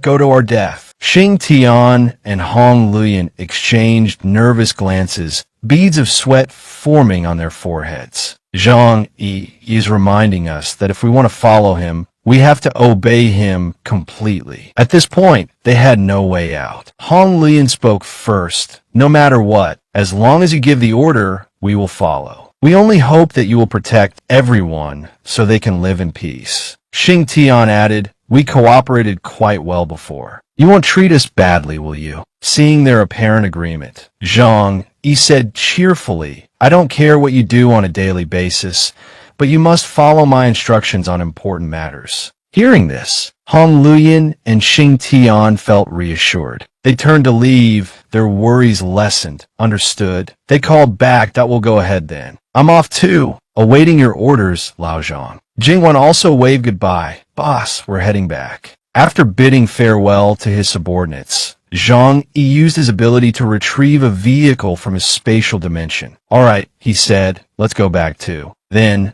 Zhang Yi and his closest associates got into the car, which sped off powerfully. Inside the car, Chun Lei began to complain. Why do we always have to fight? It's so tiring. Uncle Yu, sitting next to him, replied, this is just the way things are. There's no other way. Being older, he had more understanding of the world. He explained, in a society that has lost its civilized state, the weak are devoured by the strong. It's unavoidable. We can only hope that the Jiangnan region will quickly establish stricter rules to control these factions. Zhang Yi added, after this battle, we will have a lot more peace. He gave a sinister smile, killing the chicken to scare the monkey. This time, not only the chicken, but the whole coop will collapse. The scene shifted to Zhang Yi's shelter, where Han Han and Yang Mi were sitting in the living room. Han Han anxiously broke the silence. I wonder how Zhang Yi and the others are doing in Blizzard City. Yang Mi was equally worried, but tried to reassure Han Han. They'll probably be back in a few days.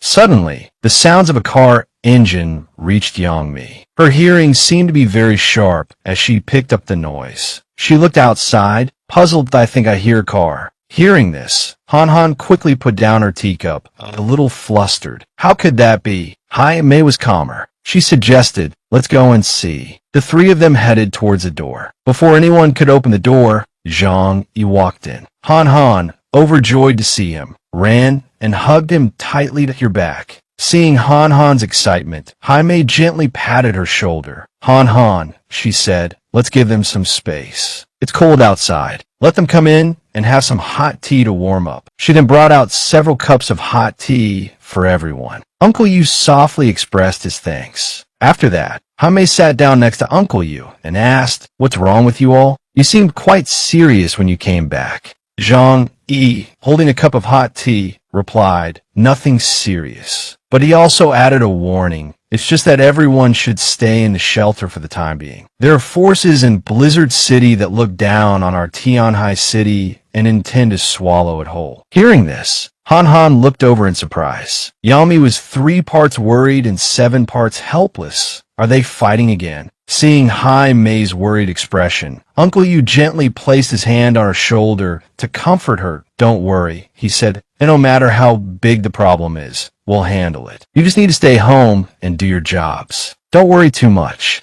Nearby, Zhang Yi was instructing Han Han that I've taken over the 3 factions in Tianhai City. You immediately take control of their network systems. Through this, I can understand the movements within the various districts of Tianhai City. Han Han obediently replied, yes, sir. Besides that, I can also infiltrate the systems of other cities. Zhang Yi was a little shocked. You can do that. Han Han smiled confidently. Except for Blizzard City's network, which I don't dare touch without permission, I can crack the networks of any other city, as long as it's not an internal system. Hearing her boast, he trusted her and happily asked, try infiltrating the Zhai City's network. I want their strategic data, preferably intelligence on their Esper's abilities. Han Han, pleased to be of service, patted her chest and replied with a bright smile, leave it to me. Then Zhang Yi instructed Kanin, you've been exposed to a lot of things in Blizzard City recently. Try to absorb it, ideally to the point where you can replicate their fighting spirit. Kanin also smiled brightly and replied, understood. Turning to Yang Mi, he continued his instructions. Your work must continue. Stockpile Esper energy and food. The more the better. Yang Mi responded obediently in a coquettish voice, I know. I haven't been slacking off during this time. Hearing these confident words from the girls, Zhang Yi was satisfied. He gave a thumbs up cheerfully. Good, keep it up.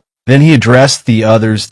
Be ready to fight at any moment. Now everyone go and rest and prepare to welcome the new battle in top condition. The whole room responded in unison, understood. The next day, Zhang Yi was sleeping soundly and dreaming sweetly when suddenly warning alarms blared. Intruder! Intruder! He couldn't sleep anymore. Zhang Yi sat up and opened his phone. Impatient, aren't they? He muttered. On the screen, he watched vehicles from the city speeding towards his location. The vehicles bore the insignia of some faction. Seeing the convoy, Zhang Yi calmly got up and dressed. Well then, Let's meet them. Let's see which faction in Dajai City wants to be the chicken slaughtered. He went downstairs to meet Ms. Luong and Uncle Yu. Zhang Yi spoke, let's go. Let's see what's going on. As they walked, Ms. Luong reported to him they're being very cautious. They've stopped at a shelter 200 meters away. The logo on the vehicles doesn't belong to any of ours. Hearing this, he immediately speculated it must be people from Dajai City. After all, Dajai City is the closest to us.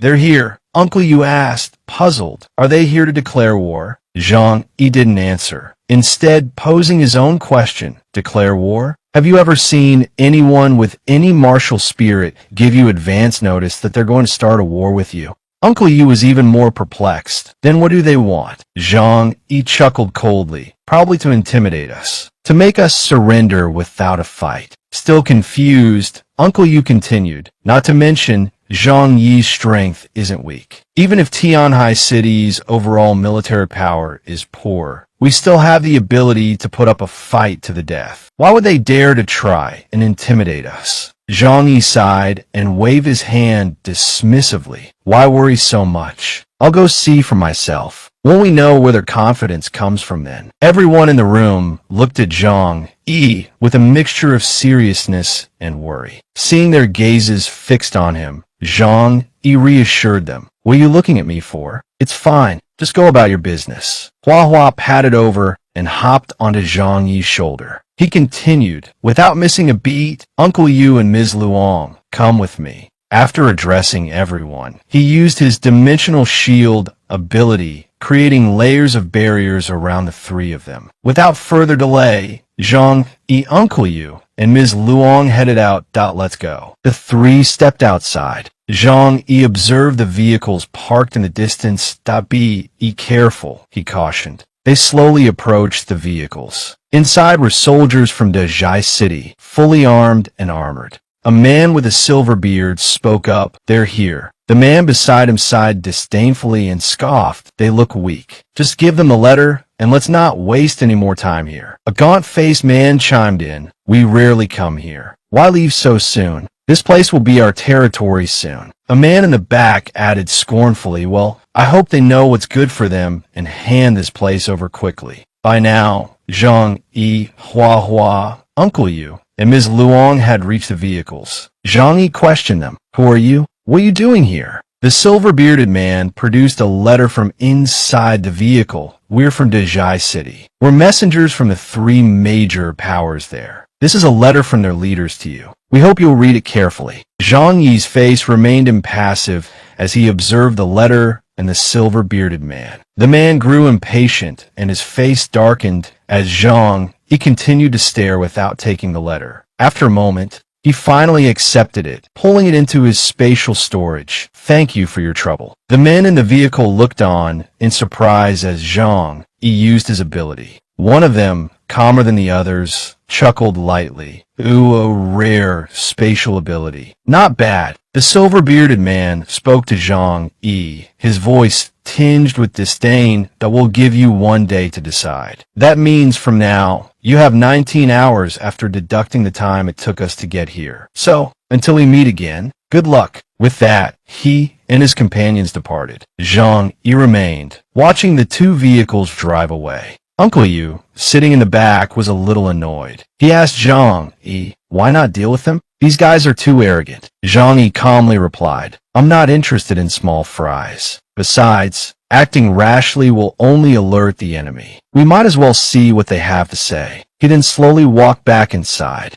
Uncle Yu watched Zhang Yi's retreating figure and sighed. He's only in his early 20s, yet he can remain so calm in any situation. This kind of patience is truly rare. Ms. Luong commented, as the saying goes, a barking dog never bites. Suddenly, Zhang Yi's voice startled both Ms. Luong and Uncle Yu. Don't think I can't hear you gossiping just because I walked away. Ms. Luong flustered, made an excuse. I wasn't talking behind your back. Zhang Yi, naturally disbelieving, replied, saying it to my face would be even worse. Ms. Luong blushed, still trying to defend herself. I was clearly praising your maturity. Zhang Yi shook his head helplessly. I'll take it as a compliment. After this banter, the three of them entered the house. As soon as he entered, he instructed Yi, after you finish eating, come to the infirmary. I have something I need you to check. Yi, who was eating, replied, okay. Later, in the infirmary, he took out the letter he had just retrieved. See if this is safe. Yi carefully took the letter and examined it closely. After the inspection, she informed him the envelope is safe. You can open it.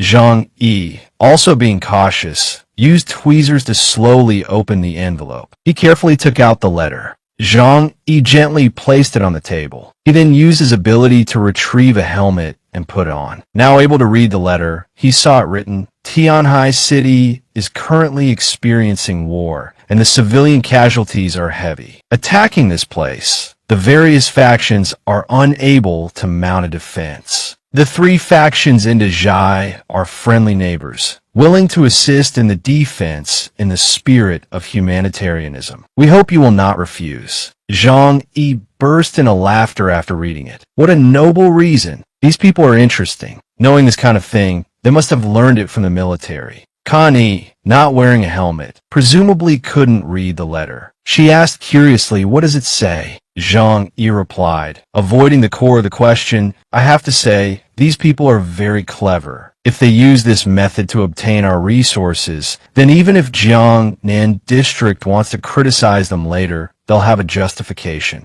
Yi slowly took off her mask and asked, so what do you want to do? Zhang Yi opened the door with one hand and picked up the document with the other, saying, let everyone see this. He and Yi went to the living room. He held up the document and said loudly, everyone take a look. The crowd gathered to read the contents of the paper. As soon as they finished reading, Uncle Yu angrily cursed, this is truly despicable. Yi clenched her fists and gritted her teeth. They might as well just become bandits and rob us. Why make us feel so disgusted? Liang Diet, seeing her agitated state, just chuckled softly to herself, thinking she's still a young girl after all, lacking experience, and doesn't understand the tricks of the Yi took Yi's hand, gently saying, good girl, some things are understood, but we still have to maintain appearances. She then laughed, pointing at the letter and continuing, for example, this letter says they're here to help with defense. That means they won't work for free. They'll need a military zone and supplies. Yi,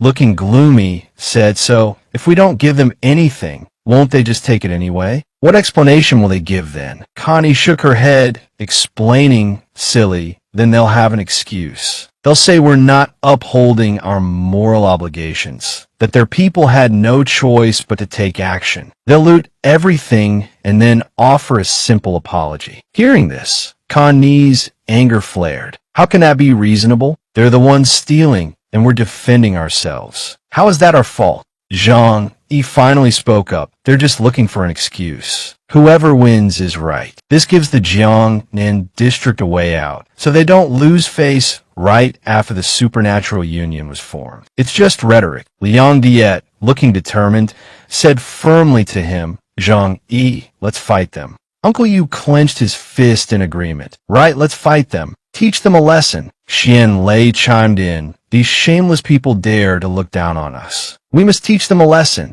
Zhang Yi put his hands on his hips and declared, of course we'll fight. The question is how. The three major powers in Zhai City are no weaker than ours. If we refuse their offer, they're definitely prepared. It's better to lull them into a false sense of security by pretending to agree. Han chimed in. Chin in hand, I understand. Pretend to agree to make them lower their guard. Then they'll fall into the trap we've set, like fish in a barrel. He crossed his arms and replied, exactly. We need to achieve victory at the smallest possible cost. Tu Vaya quickly asked, Zhang Yi, what should we do? He took out his phone and said, call the Chu Hong Lian Society. We're all in the same boat now. They need to be here. A short while later, 3 cars parked in front of Zhang Yi's house. As the 3 newcomers looked up at the house, the same thought crossed their minds. Comparing yourself to others is just asking for misery. The three of them stepped inside, and Zhang Yi came out to greet them warmly. "Have a seat. Make yourselves at home." They went over to the sofa and sat down. Just as they settled in, Kan Ni brought out tea. Hong Luyan asked urgently, "Zhang Yi, have the supernatural forces of the Zhai city made a move?" Hearing this, Tin Quan and Hin Thien were immediately taken aback.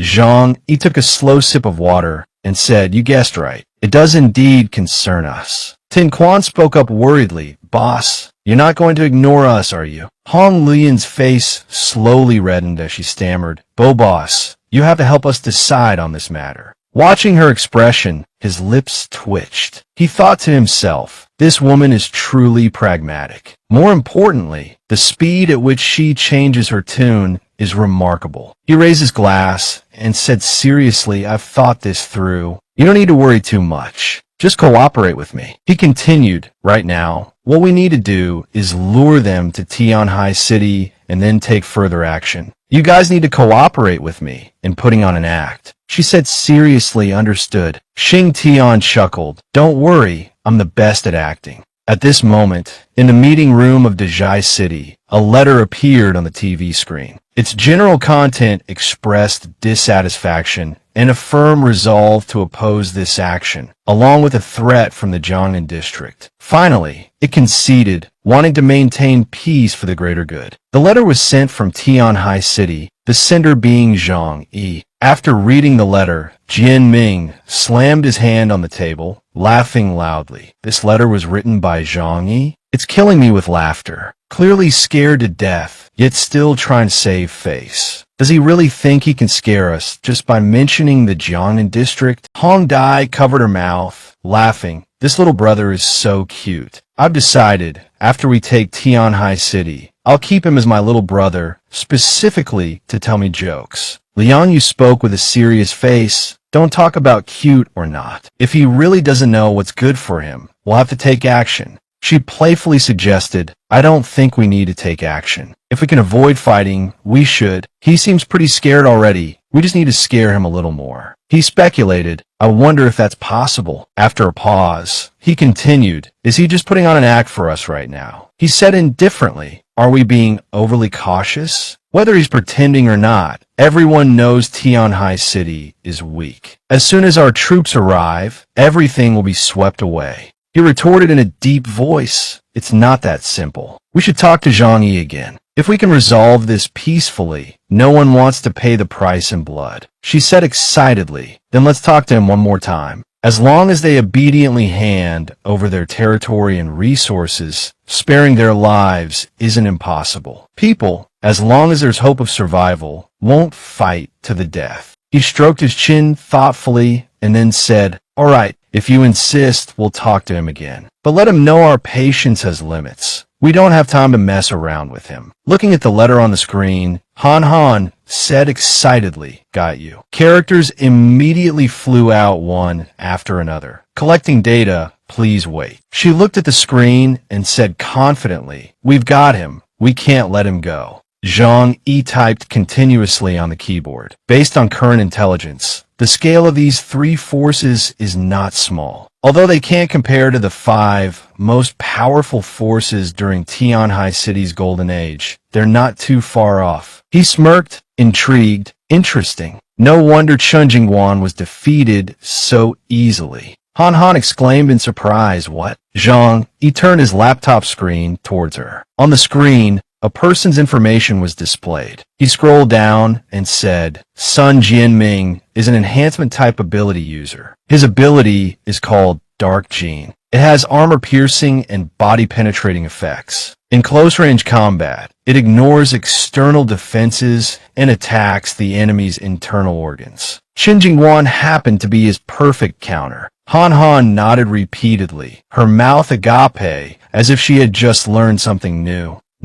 Zhang Yi started looking up more information. Guhong Dai, a psychic ability user, ability nickname Blazing Red Kiss. Able to bewitch the mind, making others completely become her puppets. The kind of enthusiasm that comes from within, truly a perverted skill. Han pointed to a line of information and said cheerfully, Zhang Yi, her weakness, is here. They're the distance limit. She must be within 100 meters. The closer, the more effective. Suddenly, her face flushed abnormally. Zhang Yi asked, puzzled, what's wrong? Han turned away, blushing, without answering. He didn't pay much attention, turning back to continue. If she directly kisses, even Delta-level mutants will fall. Very well. This Guhong Dai was previously a professional. Han's expression was blank. She asked in confusion, what's a professional, Zhang Yi? He raised his hand to hide his embarrassment. Nothing. Let's go look at Chun Liangyu's information. Beast-type ability user, ability nickname, Cheetah, possesses near sonic speed and ferocious hunting abilities. Zhang Yi tapped the keyboard, concluding, in summary, their strength is also very strong, but I don't know what the situation is with their armory. He sat up straight, expertly operating the computer. After retrieving the information, he relaxed a bit. Fortunately, their armory is a bit inferior to the West Mountain base. If so, even if they come to attack Tianhai City, they won't be able to bring a large amount of firearms. Their strength will be at least 2 points weaker. Suddenly, a message arrived, and he tensed up. They're here. It was a message from Sun Jianming's group with the content. On the grounds that Tianhai City is a crucial city in the southeast coast, absolutely no mistakes can be made. So we hope Zhang Yi's group will assist with the defense of the 3 major forces of that city. If your team stubbornly resists, we can only use force, and there will be casualties. We hope Zhang Yi's group will think carefully. We are on our way to Tianhai City. His face darkened, and he sneered. They really like to put on a facade. He stretched, cracking his knuckles, and resolved to show his skills. It's time to put on a real show. Finished, he pressed enter. Zhang Yi sent back a reply. It's not impossible for you to come over and assist with the defense. Tianhai City's defenses are indeed a bit weak right now. We can allocate a part of the area to you, but you're not allowed to touch our current base in this area. He lifted his glass of water and took a sip, saying, let's hear what they plan to do. The message flew out instantly, a piece of software embedded within. As soon as Sun Jianming's side opened the message, Zhang Yi's side heard their voices. His implication is subtle. What do you think? Hong Dai calmly replied, directly send that vase over. Seize the important resource area, and then slowly take over other areas, leaving the barren areas for them to survive. Liangyu countered, they absolutely won't give up their territory and resources. It's better to make them surrender. Lose their will to resist. That would be more stable. Hong Dai laughed. We should just directly crush them with our elite troops. In the face of absolute strength, all schemes and tricks are a joke. Sun Jianming agreed. I agree. At this moment, Uncle Yu was fuming, gritting his teeth and cursing. Deal with them. Damn it. Zhang Yi stood up. I'll go inform Xing Tian and the others to get ready. A few days later, a convoy of vehicles was heading towards the 3-7 tower. Inside one of the vehicles were Jianming, Liangyu, and Hong Dai, intently studying a map. Jianming spoke up. The Chaowu port is mine. Our fleet can use this. Hong Dai pointed to a spot on the map. I want the Yangqing base's oil refinery. Liangyu also claimed a spot. The steel mill belongs to me. Jianming looked at the map, puzzled. Speaking of which, that brat Zhang Yi, where's his territory? But it doesn't matter. He'll have to give it up to us eventually anyway. The other two smirked and nodded in agreement. Hong Dai noticed something outside. She said, we're almost at the 3-7 tower, the iconic structure of Tianhai City. The moment we seize Tianhai City isn't far off now. High atop the tower, Zhang Yi looked down at the approaching convoy. He activated his ability, Void Refinement, the power in his hand growing stronger and stronger. He shouted, Destruction Spear. A blue flame enveloped one of his eyes, enhancing his vision and aiming precision. As soon as he finished speaking, Zhang Yi focused the condensed power forward. The surge of power slammed directly into the approaching convoy. Boom! A massive explosion erupted, instantly obliterating the nearest vehicles. A large, deep crater appeared in the ground after the explosion. The screech of brakes echoed, and a voice called out from inside a vehicle. What was that? a wide, deep crater with flames still burning brightly within. People scrambled out of their vehicles, cautiously approaching to investigate. They stared into the crater in astonishment. Just like that, gone? Where are they? Where are the vehicles? Suddenly, one of them screamed in terror. Get down. He turned and scrambled away, desperate to escape. Zhang Yi, who had been observing from above, spoke into his communicator. Close the net. Don't leave any survivors. Jingguan, receiving the order, immediately charged out with his gun, yelling, Kill. Follow the leader's orders. Kill them all. Leave no one alive. The soldiers, weapons in hand, immediately charged towards the intruders, all shouting in unison, Kill. Zhang Yi stepped out of a spatial portal and into the crater. He took out a piece of cake and ate it to replenish his energy. While eating, he thought, using the void spear and the dimensional portal once consumes too much of my energy. He spotted Jianming, wounded and lying face down on the ground. He drew his sword and approached, saying, Son Jianming, stop playing dead. You can't fool me. Badly injured, Jianming lay on the ground, unable to move. He clenched his fist and asked hoarsely why. Fear began to creep into his heart. Why are you so strong? Yet you pretended to be weak. Zhang Yi opened a dimensional portal and said calmly, Why so many questions? Two portals opened simultaneously, his voice filled with disdain that you're just too naive. With that, he thrust his sword into the first portal. The sword, passing through the second portal, pierced directly into the back of Jianming's neck. To be sure, he launched another attack, bolts of electricity shooting from his fingertips towards the man. Having dealt with one person, he stretched languidly. All right, next, I'll have to rely on them. It's time for me to rest. At this time, Liang Yu was trying to escape. He was dripping with sweat. What kind of monster have we provoked?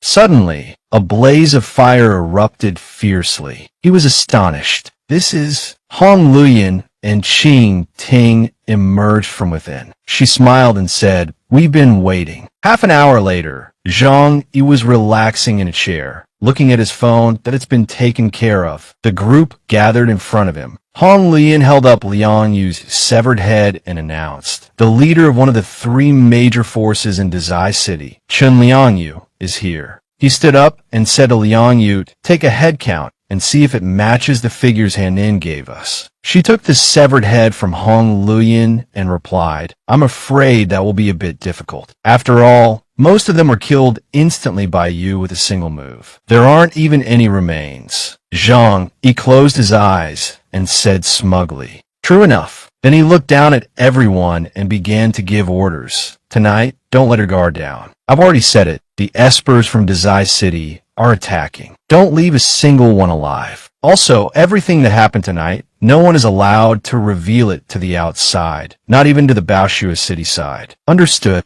Jingguan led the others in a loud shout. Understood. Any requests you have, Chief, we at the Chuyu base will strictly adhere to. We absolutely will not disobey. Xing Tian spoke up and asked if the Jiangnan district asks, what should we tell them? He replied sternly, just tell them that all our forces work together to eliminate the enemy. Xing Tian asked worriedly, won't they be suspicious? Zhang Yi shook his head confidently and said, we were the victims. Retaliating in self-defense is not a problem. No need to over-explain. Let them speculate. He pointed at Xianlei and instructed, you fill the hole with snow. The rest of you, search the surrounding area and see if there are any stray fish left. The group, led by Xianlei, responded in unison. Understood. Inside a department store warehouse in Linhai City, the members of the Shokagetsu group were gathered, sitting in a circle, eating together. Hano stirred the lunchbox in his hand and said, we've killed so many people here. The pursuers sent by the Jiangnan district are about to arrive, right? Leader, what are your thoughts? If we don't run, the situation will be very dangerous. Zenguji grinned and said, they're coming at just the right time. If we don't show them the capabilities of our Shokagetsu group, they won't cooperate with us obediently. Hano looked gloomy. You always like to take risks like this. Even though Take is here, walking a tightrope like this feels really difficult. Zenguji walked over and waved his hand. But the current situation is the most advantageous for us, isn't it? Don't worry. The Jiangnan district can't devote all their forces to dealing with us. Their internal troubles haven't been resolved yet. He said confidently, just give them a little shock from Hong Luyan, and we'll have the opportunity to negotiate. Hano adjusted his glasses and said, Take, let's begin today's fortune-telling. Zenguji patted Take's head and said affectionately, Sanazame, let's begin. She stood up, put down her lunchbox, and then removed her gloves. Take stood up straight and used her ability. A golden light flashed, and a scroll instantly appeared from her head. Sadazuru shouted excitedly, It's here! It's here! I love watching Take do fortune-telling. She continued her work,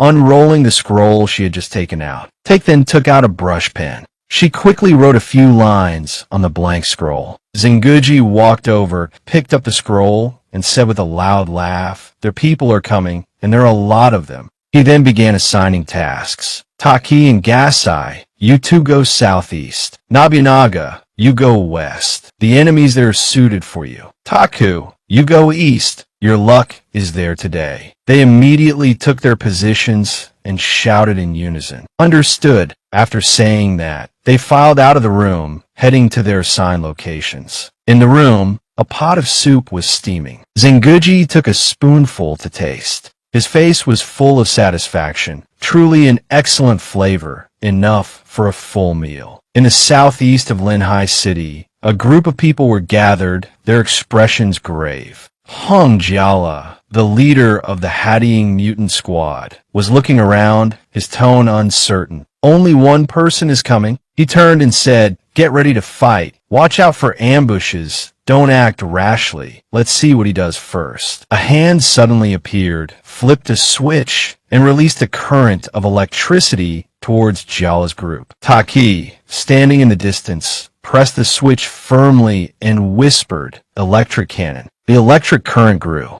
stronger and stronger. A red object suddenly shot straight towards Jiala's group. It pierced through the chest of a soldier, instantly creating a hole. Taken by surprise, everyone cried out in alarm. Looking at the corpses collapsing beside him, Jiala frowned angrily. He's alone. How dare he attack first? Fury surged within him. He clasped his hands together and shouted, Damn Hano! I'm going to kill you. He stood up straight and began to chant, Vajrapani. A golden light radiated out, enveloping his body. His figure gradually grew taller, and his ears began to elongate. Suddenly, music started to drift from afar. As soon as the sound reached his ears, he clutched his head in pain, sensing something was wrong. Not good. It's a psychic ability user. Realizing this, his eyes darkened, and he yelled to his men, Cover your ears. Not stopping there, Taki launched another attack, Super Electromagnetic Cannon. A more powerful current rushed towards him, and he gritted his teeth in anger as he defended. At various locations in Linhai City, the gossiping voice of a soldier rang out. The Hattieing City mutants have been attacked. They're really unlucky. Lei Tianlong, the leader of the Yunzhou City organization, just silently observed. Another voice chimed in. Do we need to go and reinforce them? He began to ponder. Having Peng Jiala's people wear down some of the Shokagetsu group's strength isn't bad. It's just that I don't know when the right time to go and reinforce them would be. Suddenly, a soft sound rang out. He was startled and looked into the empty space, shouting, Who's there? A figure appeared abruptly behind him. Tuka spoke.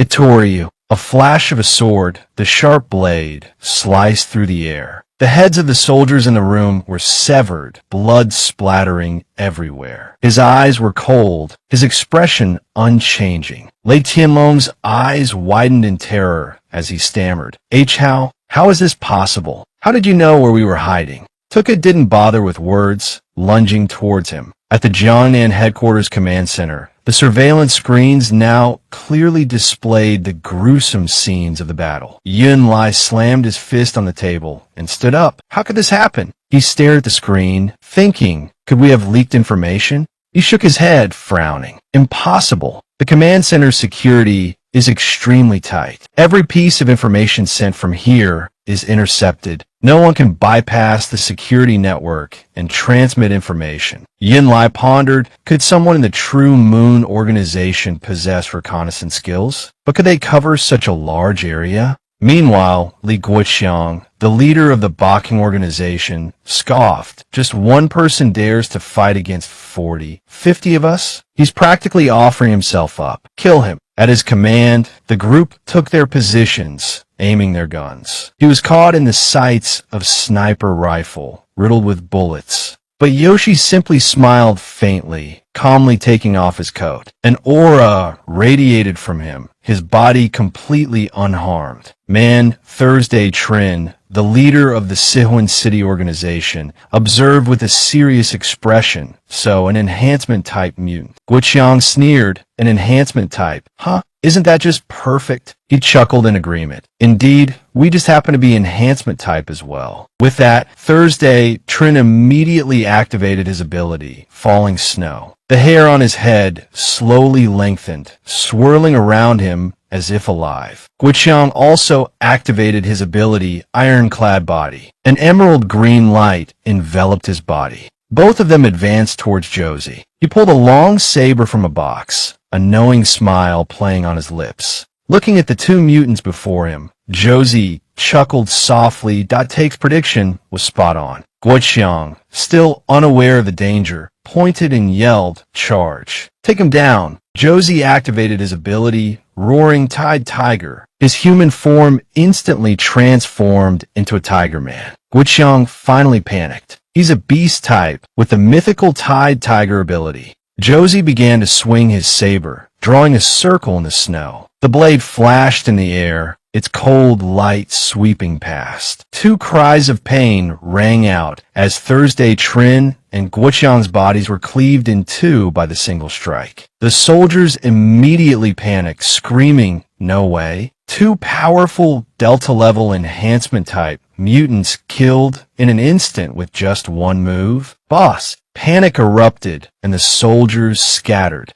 "Help me!" Josie gripped his saber, chuckling softly. "If you've come this far, don't leave just yet." The scene of him slaughtering the soldiers appeared clearly on the surveillance screens. Yinlai frowned, observing his power is at least on par with the elite members of the investigation team, possibly even surpassing the deputy captain. No wonder these monsters have been able to run rampant in Guangdong without the Suyun organization being able to do anything about them.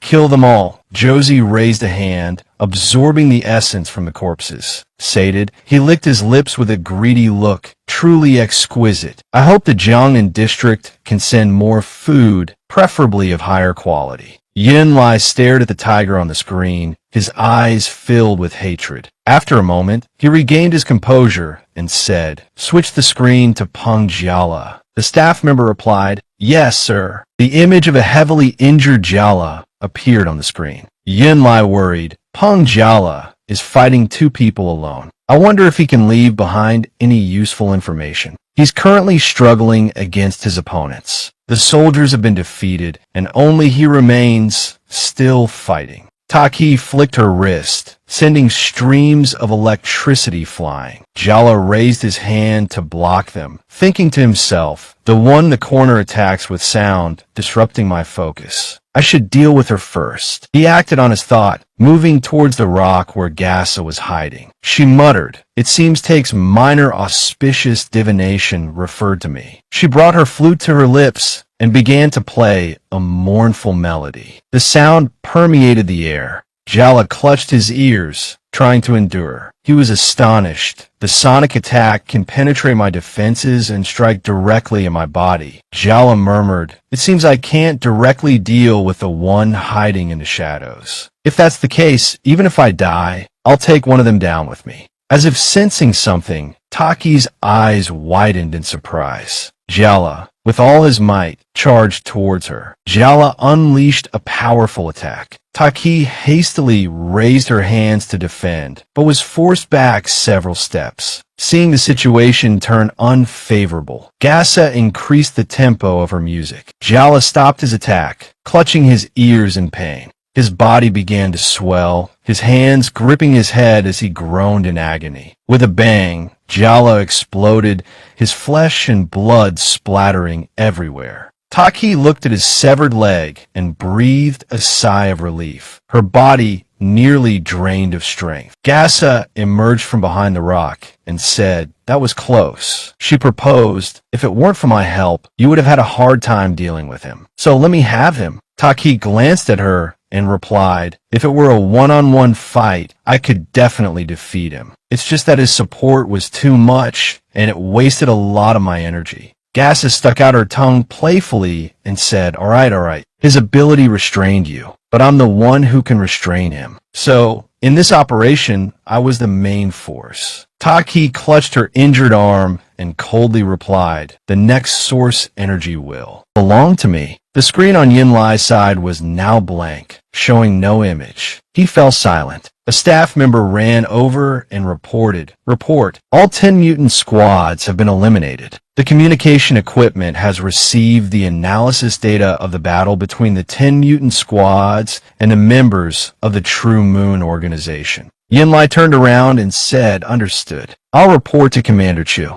You all continue to monitor." The staff member quickly replied, "Yes, sir." Jinguji looked at the tall buildings in the distance and murmured in admiration. "This is the wealth and stability of the mainland that our predecessors sacrificed their lives for, one after another, to achieve." As he was lost in thought, a knock came at the door. Josie, Gasa, and Taki entered together. Gasa boasted, "Let me tell you, this mission was really a piece of cake. If it weren't for me, Taki probably wouldn't have been able to complete it." He exclaimed awkwardly. Gasa. Tuka suddenly appeared in the room, bringing Tian Long with him. Hano glanced over. "Did you also bring back a prisoner?" He threw Tian Long hard onto the floor and replied indifferently, "Just killing isn't enough. We're facing a very powerful force. If we can get some information related to them, it would be great." Then he looked down at Tian Long and introduced, "This guy is a leader. He probably knows quite a bit." Tian Long clenched his fists and said resolutely, "Damn Wei Hong gang. If you want to kill me, then do it. I won't say a word." He continued to curse loudly from the floor, but Tuka's face remained expressionless. He turned and asked everyone, "Do any of you understand anything?"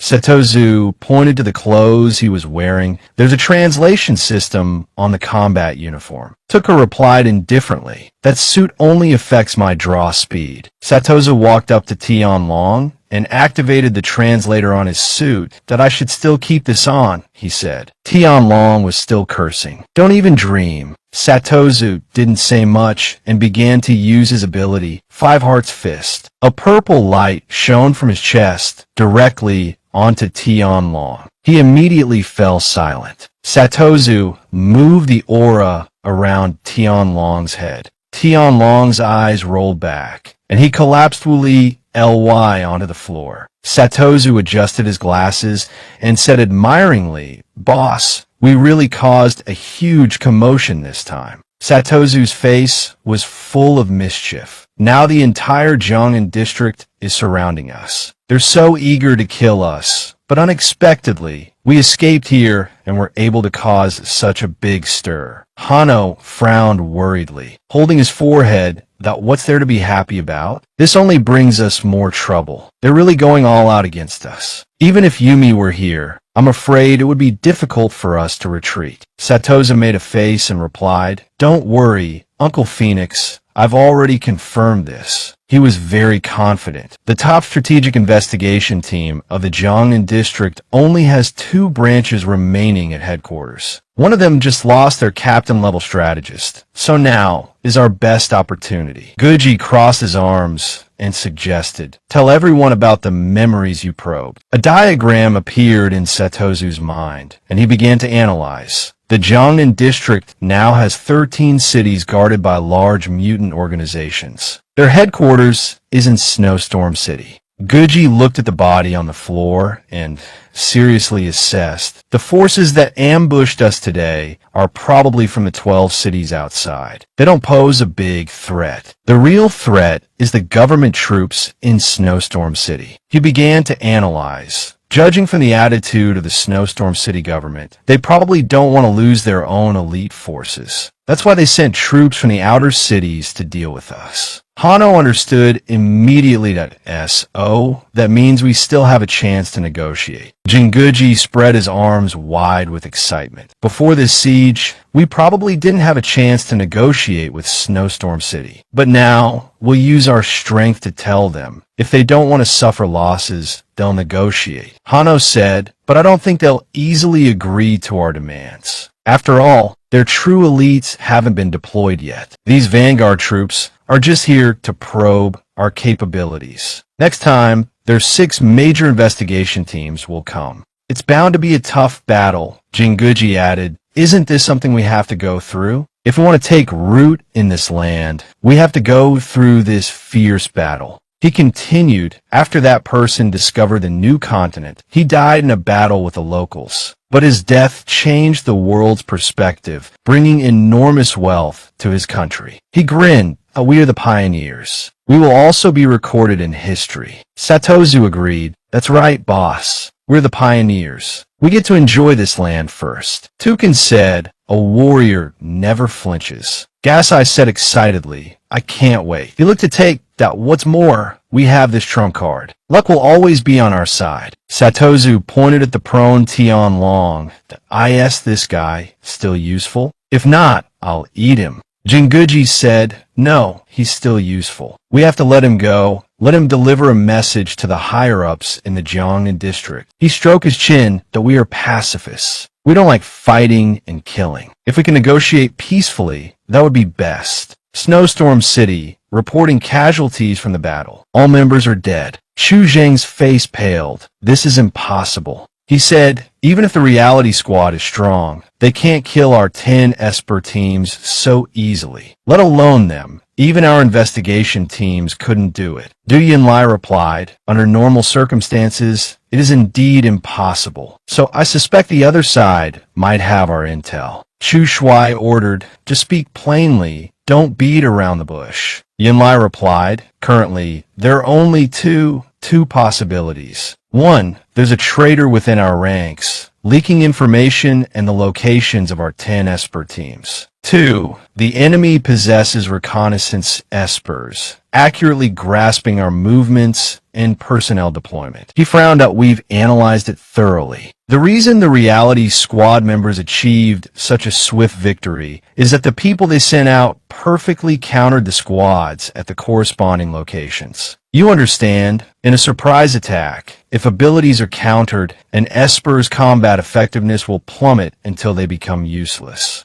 Those cunning people use the excuse that the reality squad isn't part of the Nihon official rogue organization to refuse to provide crucial intel. Otherwise, how could we have fallen into such a passive position? He said, so what? A rogue organization. Can't we just take care of them? Many countries and regions are aware of this now. They are watching, so we must win this battle decisively to show them. Hua Nation isn't a place where any Tom, Dick, or Harry can fight over. Chu Shui declared, I request to lead the team and personally go to Linhai City to eliminate those rogues. No, you and the Yin army are the most important force protecting Snowstorm City. You absolutely cannot leave. The Espers outside the city are too weak. They haven't received systematic training. They'd be completely overwhelmed by slightly stronger enemies. Dealing with the reality squad still needs to be handled by the investigation teams. Commander Chu, please forgive my bluntness, but this opponent isn't simple. With the Black Cloak squad's current capabilities, it's very difficult for them to complete an A-rank mission. As for the Angel Squad, Deng Shintong's personality isn't mature enough. I'm not very reassured. Du Yinlai and Deng Shintong really don't get along. Right now, the Angel Squad has the highest accumulated points among the 6 investigation teams. We should trust in their abilities, but what you said makes sense.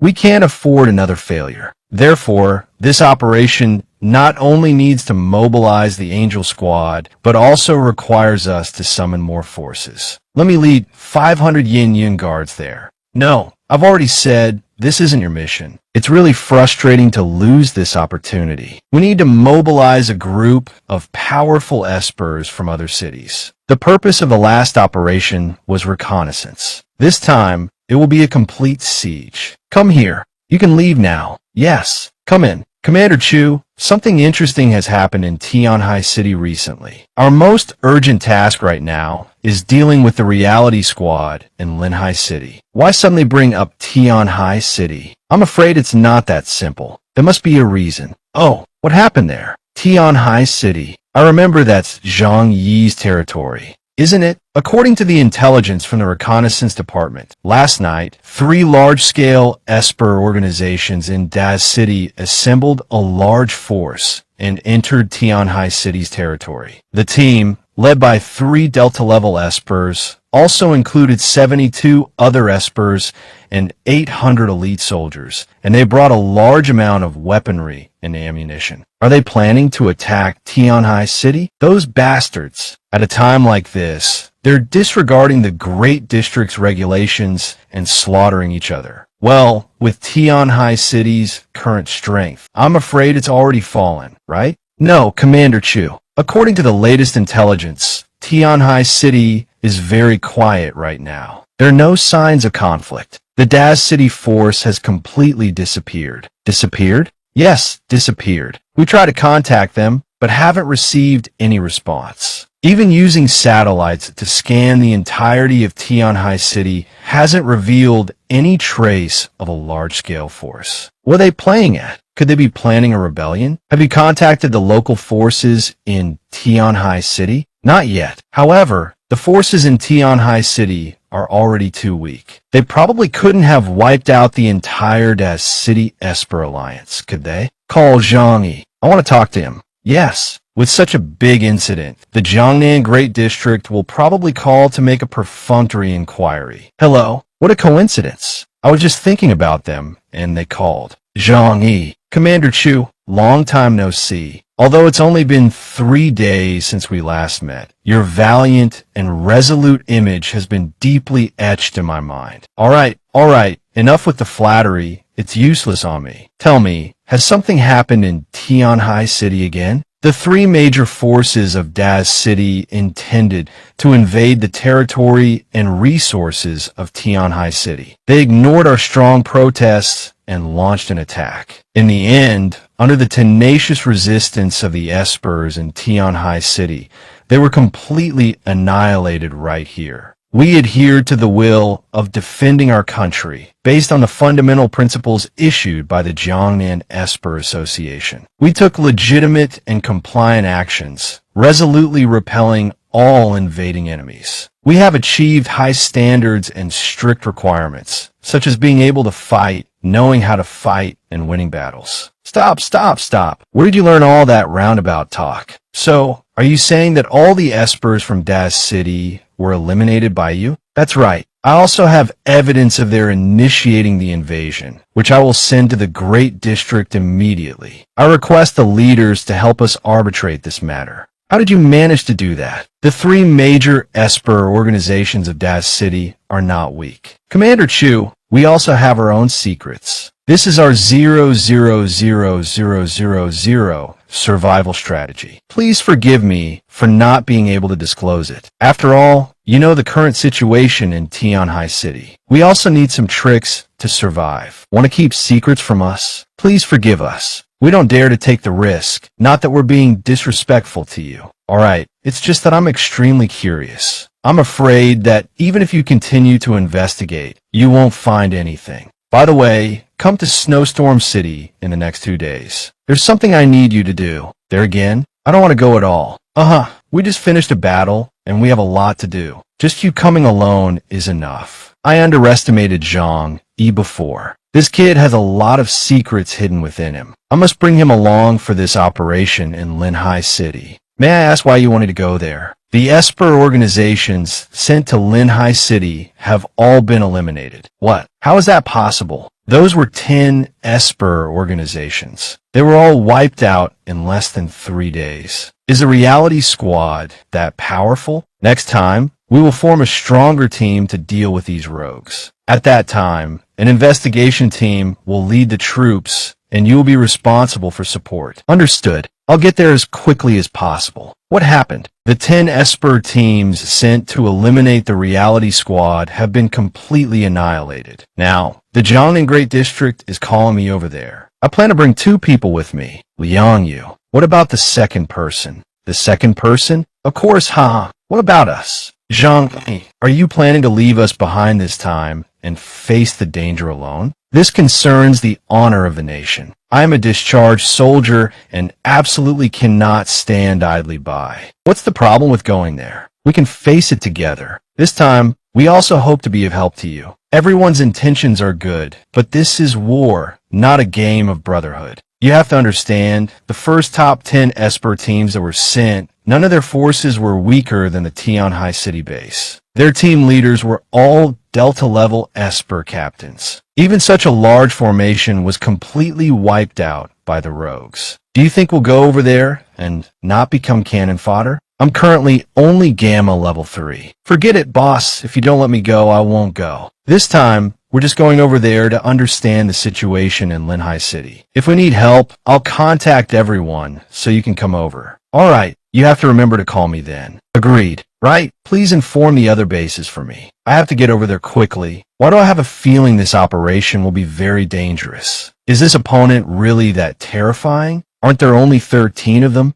I don't have any information on the reality organization right now. I can only wait until I get there and see if the Jiangnan district has gathered enough information after this battle. Don't worry, I've already made plans for what to do. Besides, this time, the Jiangnan district is taking the lead. The investigation team is the main force. We're just going over there to cooperate. Then you have to take good care of yourself. Agreed. All right, I have to go. I'll leave things here to you guys. Don't worry, with me and Satoshi here, there won't be any problems. Liang Yu, is there something you want to say? Just say it. Zhang Yi, if one day we're no longer of value to you, will you abandon us? Liang Yu, do you think I'm the kind of person who desires to establish a powerful force and constantly expand my team? Isn't that right? Of course not. Don't forget, I could gather all the forces of Tianhai City at any time, but have you seen me do that? You really haven't. When the apocalypse first hit, I constantly recruited talented people because I needed to protect myself, and everyone could only live better by uniting. At that time, I chose team members based on practicality, but now, those difficult days are over, and our relationship is no longer one of mutual exploitation. Now we're family. How can family members criticize each other for being less useful? Even if you can't do anything, as long as you can be with me, that's enough. That's good. Actually, I've considered everyone as family for a long time. I hope we can all live well in this apocalypse. That's the way it should be, right? Don't think like that again. How can family members doubt each other? Besides, I'm not some selfish devil. How could I abandon my family? I was overthinking it. I'm sorry. We're at the train station. Let's get off. Yes, we've arrived at Snowstorm City. Please disembark in an orderly fashion. Ha! Zhang, welcome to Snowstorm City. You've arrived just in time. Why are you here? Commander Chu told me to pick you up. Honestly, I'm a bit surprised. I didn't expect you to agree to participate in this operation. It seems the annihilation of the Daz City Esper Alliance has caught my uncle's attention. Do you think I could have refused? It's different. Commander Chu said you were extremely cooperative and agreed to come here immediately. That's not strange, is it? Even I, when faced with an enemy invasion, can't just worry about myself. You're right. This trouble is indeed more serious than we imagined. What's going on? Is a reality organization really that powerful? I can't believe they wiped out 10 Esper teams. It's far more serious than you imagine. What happened back then? Let's just say, even Commander Chu was utterly shocked when he heard about it. The reality organization is also incredibly strange. Do you know how long it took them to deal with those 10 Esper teams? How long? 1 hour. What? 1 hour? No way. Absolutely impossible. Shoo, keep your voice down. Let's talk as we walk. We'll chat at the bar.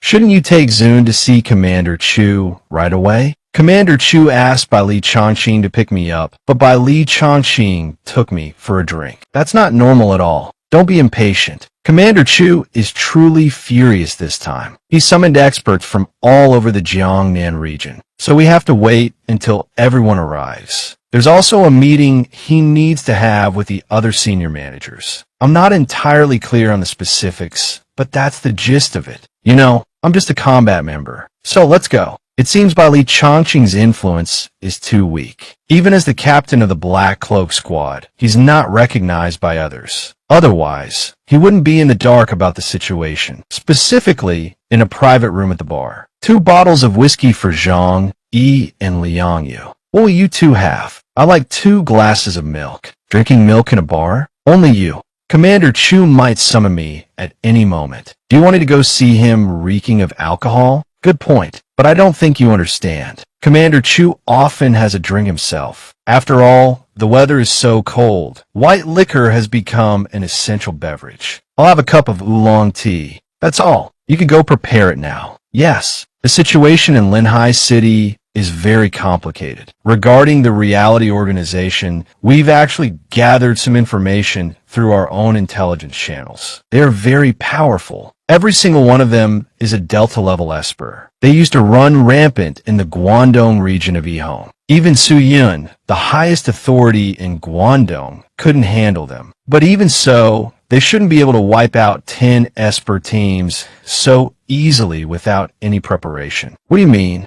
Is there a spy in Snowstorm City who leaked our operation to them? It's not impossible, but it's unlikely. After the apocalypse, to prevent attacks on Snowstorm City through information channels, headquarters implemented the highest level of information defense techniques. The Operations Center is one of the most important departments in Snowstorm City. Its security level is 5. No one can quietly leak information from there. But if they didn't have solid intelligence on the 10 Esper teams, they definitely couldn't have annihilated them so thoroughly. This is an era filled with mutated creatures. We don't fully understand the abilities of the Espers on the other side. Perhaps this is the ability of a certain Esper in their team. The ability to predict the future? That's one theory. We don't have concrete evidence yet, but I doubt it's that exaggerated. If they could really predict the future, wouldn't Yihong have been taken over by them long ago? It seems we still haven't gathered enough intelligence. Don't say that. To obtain information about them, we paid a heavy price. 10 Esper teams. That's the price we paid. This is also a matter of necessity. It's fine. It doesn't concern me anyway.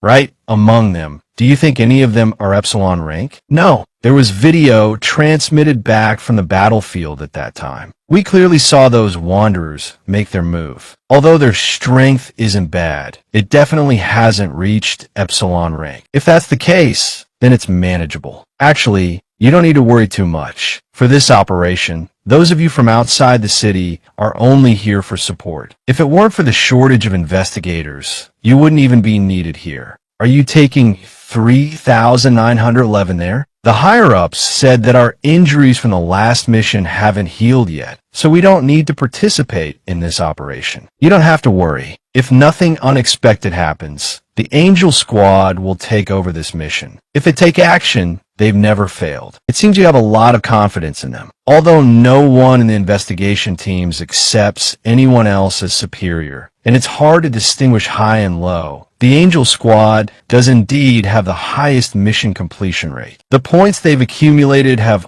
always been at the top of the leaderboard among the 6 investigation teams. Isn't it because they have money at home? You mean he relies on the Deng family's resources, right? That's right. The Deng family itself is a major power in Snowstorm City. Snowstorm City relies heavily on them in terms of science and technology, especially in the field of biological science and technology. Deng Shuntong is the direct descendant of the Deng family, so naturally, he's the one they'll fully cultivate. Sounds a bit like creating a god. If Deng Shuntong can maintain this state, his future prestige is very likely to overshadow the other 6 teams. He might even become Chu Zheng's replacement. Snowstorm City relies heavily on the Deng family now. Although Commander Chu is the highest-ranking commander of Snowstorm City, he still needs to give the Deng family some face. It's not surprising that they want to take advantage of the chaotic times to gain more benefits. Ha ha ha ha. What does this have to do with us warriors?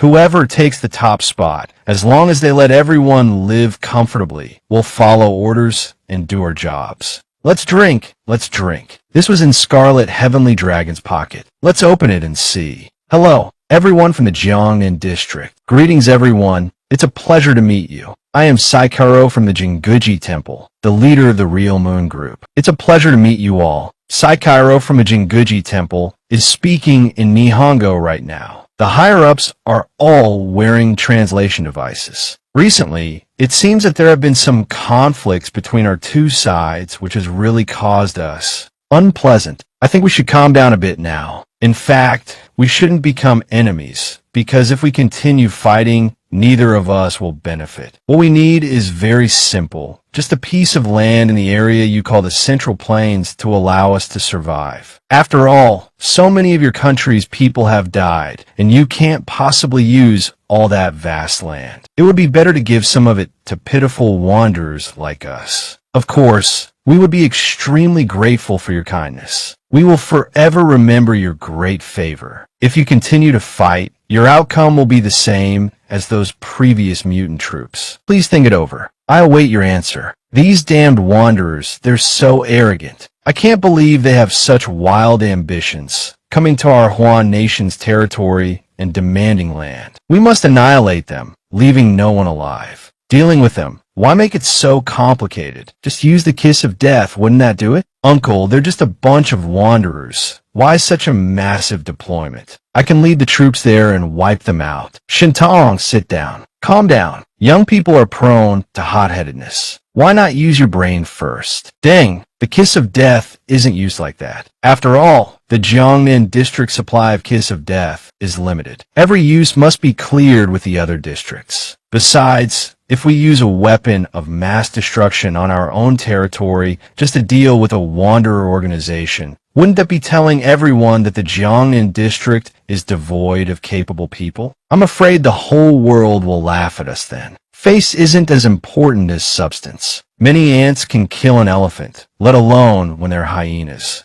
Based on the situation, they can wipe out 10 of our mutant teams in just an hour. We haven't fully ascertained their strength. Moreover, Shuntong is a key trainee of the Deng family. We don't want him to take risks. From the video recordings, our ragtag soldiers haven't received systematic training. In terms of combat experience, Shuntong's squad completely surpasses them. Furthermore, this operation not only involves the Angel Squad, but also some elite mutants from outside the city coordinating with them. If that's the case, can we recall members from other investigation teams to participate in this operation? Investigation teams like Demon and Samsara are currently carrying out extremely important missions. Judging by the mission level, it's probably no lower than the Linhai City mission. We shouldn't wait for them to return. For this operation, the Angel Squad is sufficient. By the time they return, I'm afraid those people will have vanished without a trace.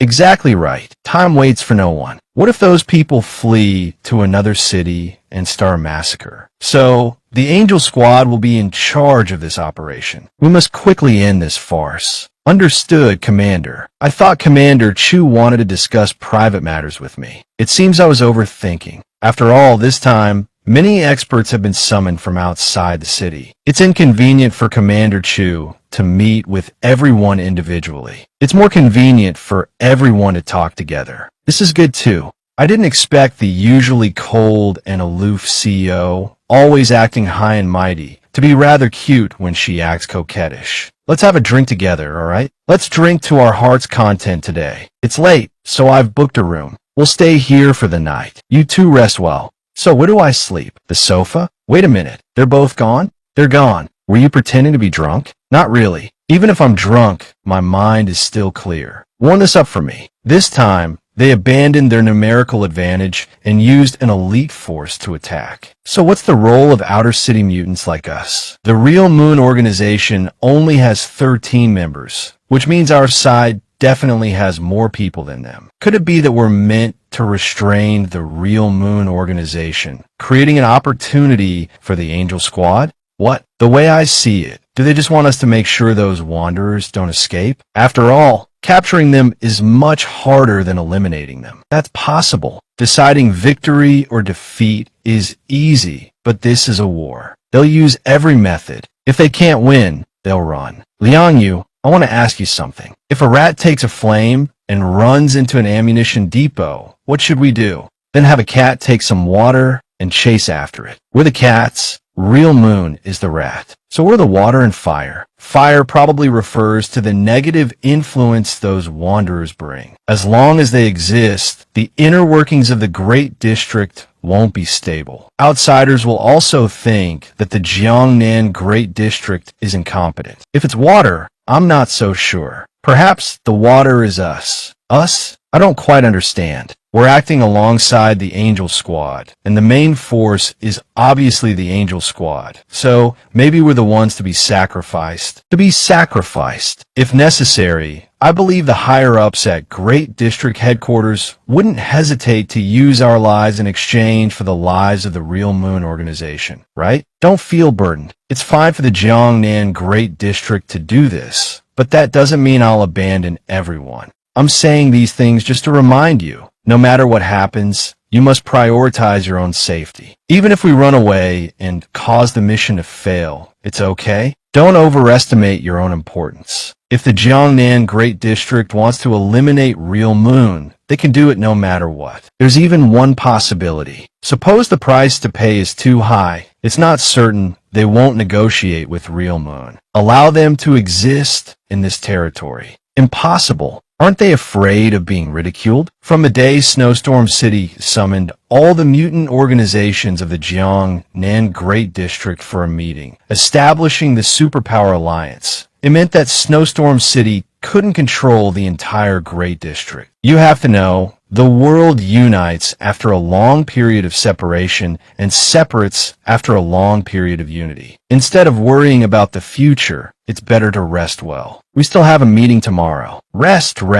It's so late now. The apartment management staff must be sound asleep and it's cold outside. It's not appropriate for either of us to sleep outside. Anyway, this bed is quite wide, we can manage. Liang Yu blushed and stammered.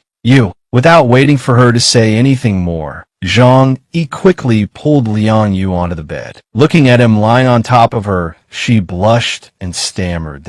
But before she could say anything more, Zhang Yi pulled the blanket over her face. Then he got up and walked straight to the sofa. At this moment, Liang Yu asked, "Did you sleep on the sofa?" Zhang Yi mumbled in agreement. "It's getting late. Let's go to sleep." Seeing this, she simply replied, "Okay." Although she said that, Liang Yu's heart was filled with complex emotions. Go to sleep. Stop overthinking. With that thought, she closed her eyes determinedly. Early the next morning, a deep voice beside her ear woke Liang Yu. April 26th. The Wanderer Organization, Crimson Firmament, that crossed the sea has been placed under comprehensive surveillance by the Great District. Looking at Zhang Yi watching TV in the distance, her heart stirred slightly. Could it be that I'm not attractive enough? A single man and a single woman. Why is he still so reserved? Liang Yu was startled and quickly dismissed the strange thought. No, what am I thinking? Isn't it better that he's reserved? Get rid of these useless thoughts. Get rid of them. At this moment, Zhang Yi spoke up. What are you thinking about so early in the morning? There's still some time before the meeting. Do you want to grab something to eat? She sat up straight and replied, "It's nothing. I'm not hungry yet." He quickly stood up and reminded her, "Let's go. Bailey said to be at the command center by 9. Liang Yu didn't object? Okay. A moment later, the two of them arrived in front of the elevator. Seeing them, Xiao Linlin immediately asked with a smile, "You two are from Tianhai City, right?" Yuan Hao, standing next to her, only glanced at them. Looking at the two people in front of him, Zhang Yi felt a sense of familiarity. They looked so familiar, like the superhumans from Zixin City. He then spoke, "Do you know us?" She replied, "Last time, when you came to Snowstorm City, you were quite famous. Although not for good reasons, it's surprising to see you here this time." Hearing this, Zhang Yi's expression instantly darkened. At the same time, the elevator arrived at the 16th floor. The staff member in the apartment complex greeted them. "Hello everyone, 16th floor." Before leaving, Linlin added, "Looking forward to your performance. Try not to get eliminated too early." With that, the two of them walked arm in arm into the meeting room. Hua, perched on Zhang Yi's shoulder, seemed to sense the malice and bristled, growling softly. Zhang Yi stroked and comforted Hua while frowning in thought. "It seems I need to be more vigilant this time." With that thought, both Zhang Yi and Liang Yu entered the small-scale meeting room. Everyone was already seated inside, their expressions serious. 9 a.m. "Everyone, I'm sure you all know why you're here today. A few days ago, the Vanguard team we sent to Linhai City to eliminate the Real Moon Wanderer organization failed. This failure is a wake-up call. We cannot underestimate the capabilities of the Wanderer organization that appeared in Linhai City. As for all of you, each and every one of you is an elite. I'm extremely pleased that you could be here. Next, we will form a special task force, led by the Angel Squad, specifically responsible for handling this matter." "Understood." The Black Cloak Squad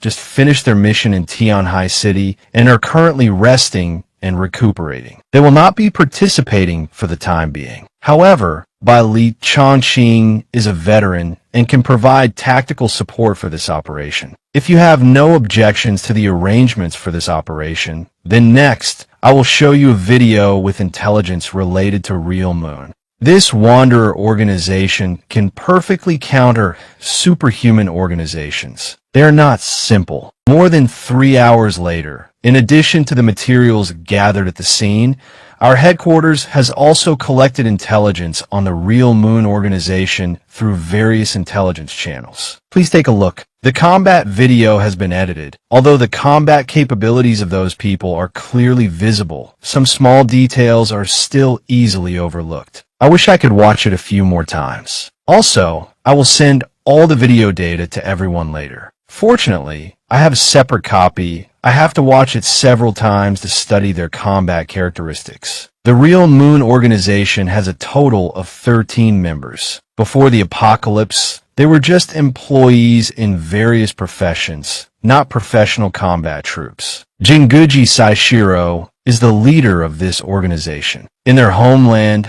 they are a feared executioner organization. Their purpose is not survival, but slaughter. The reason is that they discovered long ago that D-class mutants can absorb the mutant energy of others to complete their own evolution. These people were besieged and driven out of Gihong by the Suyin organization, the current governing organization of Guangdong. But there's another saying: they are believers, loyal followers of the Danglu sect in Gihong. What is the Danglu sect? The Danglu sect is a long-standing extremist ideology in Gihong. They firmly believe in the theory of Gihong's submersion, that only when the people of Gihong are on the mainland can they survive.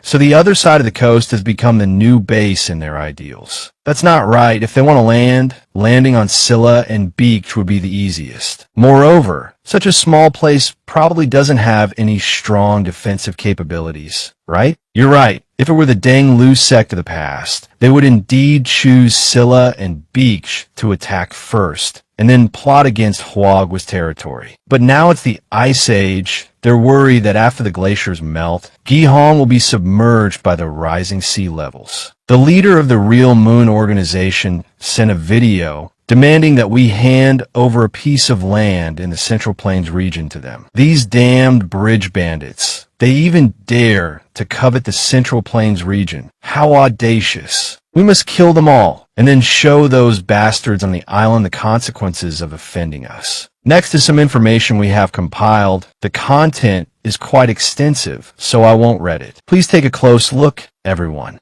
Everyone, you have now seen all the intelligence we have. Do you have any thoughts? If you have any good ideas for the upcoming operation, or any questions, you can raise them now. After all, compared to Snowstorm City, which focuses on team combat, You guys are the experts in the field of rogue wanderers. From the video just now, I noticed something unusual. The average ability of these wanderers is Delta level. Chun Xiao Xiao, the leader of the strongest force among the 7 forces belonging to the 3 factories deathmatch in Ba-Chang. Logically, they shouldn't have been able to deal with 10 fully equipped mutant teams so quickly. What are you suspecting? You probably know what I'm worried about. I can assure you, in the initial operation, no one leaked any intelligence. This is not only trust in everyone at the Jiangnan Grand District Operations Command Center, but also trust in the headquarters network defense system. No spies? Doesn't that mean the enemy has a mutant with the ability to obtain intelligence? That's even more dangerous. Zhuo Feiyu, the Esper from the Yinzhou organization, spoke up. Commander Zhou, the amount of information we received today is overwhelming. We haven't been able to formulate any good ideas yet. Could you give us some time to carefully study these materials and then discuss them? As soon as he finished speaking, others in the meeting room raised their hands in agreement. I agree. We still need some time to digest this.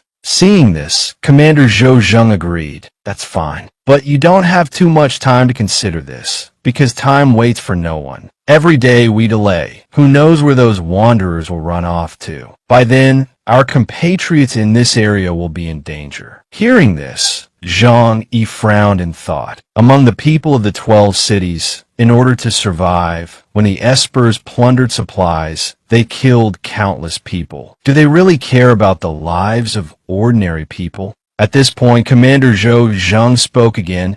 I'll give everyone 1 day to study the intelligence, and then we'll prepare for battle. We're going to fight those wanderers. Now, while everyone is here, I'll announce the basic team divisions for the operation. Because the Espers of the Real Moon organization are too powerful, acting alone is too risky. So, I want to divide you into 3 teams. He then turned to look at Shun Tong. Your mission is to support the Angel Squad. The Angel Squad is responsible for the main attack. For convenience, each team will have a captain. Without orders from higher-ups, you must obey the captain's orders. Seeing this, Zhang Yi's mood immediately sank. I have to cooperate with these people. At this moment, Commander Zhou Zheng said, next, I'll announce the team assignments. The first team, Captain Zhang, he members Chun Xiao Xiao and Peng Li. Shun Tong, standing to the side, sneered after hearing this, thinking he's worthy of my attention. He wants to pull him into the ranks. Noticing his gaze, Zhang Yi pretended to cough, cursing inwardly. Why am I being targeted? Meanwhile, Peng Li and Xiao Xiao, who were assigned to his team, both frowned in dissatisfaction. Xiao Xiao is very capable. On what basis is Zhang Yi managing us? Seeing her sharp gaze, Zhang Yi didn't bother arguing. Be dissatisfied all you want. If you don't obey orders during the operation, don't blame me for abandoning you. At the same time, Commander Zhou Zheng's voice rang out again. The second team, team leader Zhuo Feiyu, members Yu Zhengyang, Yuan Hao, and Lu Yushuan. The third team, team leader Wu Shiwang, members Mo Zhongning, Li Weihai, and Jia Heading. After hearing this, Zhang Yi was suddenly stunned. There are 13 people in total. Why are only 12 assigned? What about Xia Lingling? At this moment, Lingling's angry voice also rang out. What are you looking at? My husband and I are one unit. Do you have a problem with that? Yuan Hao hurriedly stopped her. Lingling, don't be angry. Then he stepped forward and bowed his head apologetically. I'm sorry. Lingling is quite straightforward. She didn't mean anything by it. I apologize. Commander Zhou Zheng said, the team assignments are finalized. We divided everyone based on their abilities. The candidates for team leaders have also been carefully considered. I hope everyone can cooperate well and complete this mission. Seeing that no one had any objections, he immediately glanced at his watch and announced, that's all for today. This time tomorrow afternoon, you can use the intelligence on Real Moon to come up with advantageous battle strategies. In 2 days, we set off. After finishing his words, the entire Jiangnan district group immediately left following Zhang. Zhang Yi also stood up and prompted, "Let's go back to the research room to review those documents." Liang Yu quickly replied, "Okay." Seeing his actions, Xiao Xiao glanced at him with disdain, thinking, once he arrives, I must probe his strength. He must have something special. Otherwise, Commander Zhou wouldn't let him take on a role of Team 1 captain. Peng Li, on the other hand, was scheming, once he gets here, I'll definitely ridicule him to death. He's bullying Xiao Xiao now. But Zhang Yi and Liang Yu just brushed past them without a second glance. Xiao Xiao muttered in bewilderment. He just left like that, she thought, at such a critical moment, about to go to the battlefield, to confront those fierce and powerful Yihong wanderers. How can he be so calm? She gritted her teeth in frustration. What does he think this mission is? What does he think his captaincy is? Then Xiao Xiao abruptly stood up and ordered, "Come on, let's go find him." Watching Zhang Yi and Liang Yu leave, Xiao Xiao called out to stop them. Zhang Yi, wait. He stopped and coldly asked, "What's the matter?" She raged internally. Why on earth did Commander Zhou choose this kind of person to be captain? Xiao Xiao forced a smile and said, "We're a team now, and you're the captain. I think we should at least get to know each other. Besides, it would be much more convenient for everyone to study the Real Moon Organization's information and discuss it together, wouldn't it?" Seeing this behavior, Zhang Yi felt a sense of familiarity. This personality was somewhat similar to Hong Wan's. She introduced herself and the person beside her. "Let me introduce myself. My name is Xiao Xiao, and this is Peng Li. We come from the same organization in Bazhou." She cautiously looked around. "Look, it's not convenient to talk here. Why don't we find somewhere else to chat, Captain?" Zhang Yi generously offered. "Sure, let's go to the cipher bar." "My treat." Xiao Xiao waved her hand and declined. "The bar is not a good idea. How about we go to your room? We can talk there." He felt a sense of unease. Why does that sound so strange? Guessing his dirty thoughts, Peng Li snapped, "What are you thinking? We're not familiar with this place and have nowhere to go, so we wanted to go to your room." Zhang Yi replied with an embarrassed laugh. Sorry.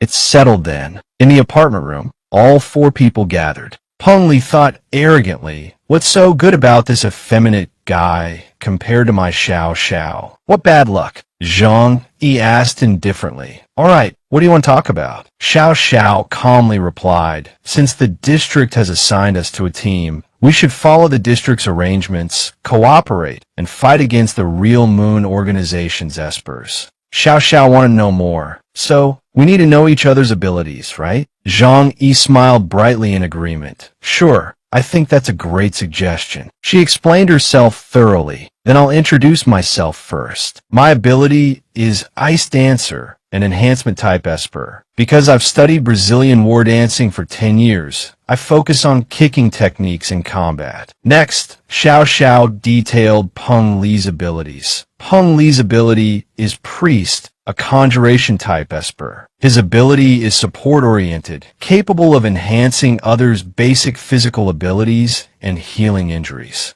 He confidently introduced himself. "I'm Zhang Yi, a special type esper with a space-type ability, nicknamed Subspace. I can open a subspace for storage and defense, and utilize multidimensional doors to travel between spaces." Xiao Xiao was quite surprised. A space-type ability? And hence your commander made him the team captain? A Delta-rank esper with a space-type ability. Peng Li was equally astonished. He calmly added, "It seems my ability is quite highly regarded," she said casually. "Of course, you have to know that your ability is extremely useful in the apocalypse." He continued arrogantly. "That's right, humans always fail to appreciate the good things they possess." Xiao Xiao curiously asked, "So what's your combat style? Even if you can't reveal everything to us, you're being too secretive." Zhang Yi replied calmly, "My attack method is simple, guns."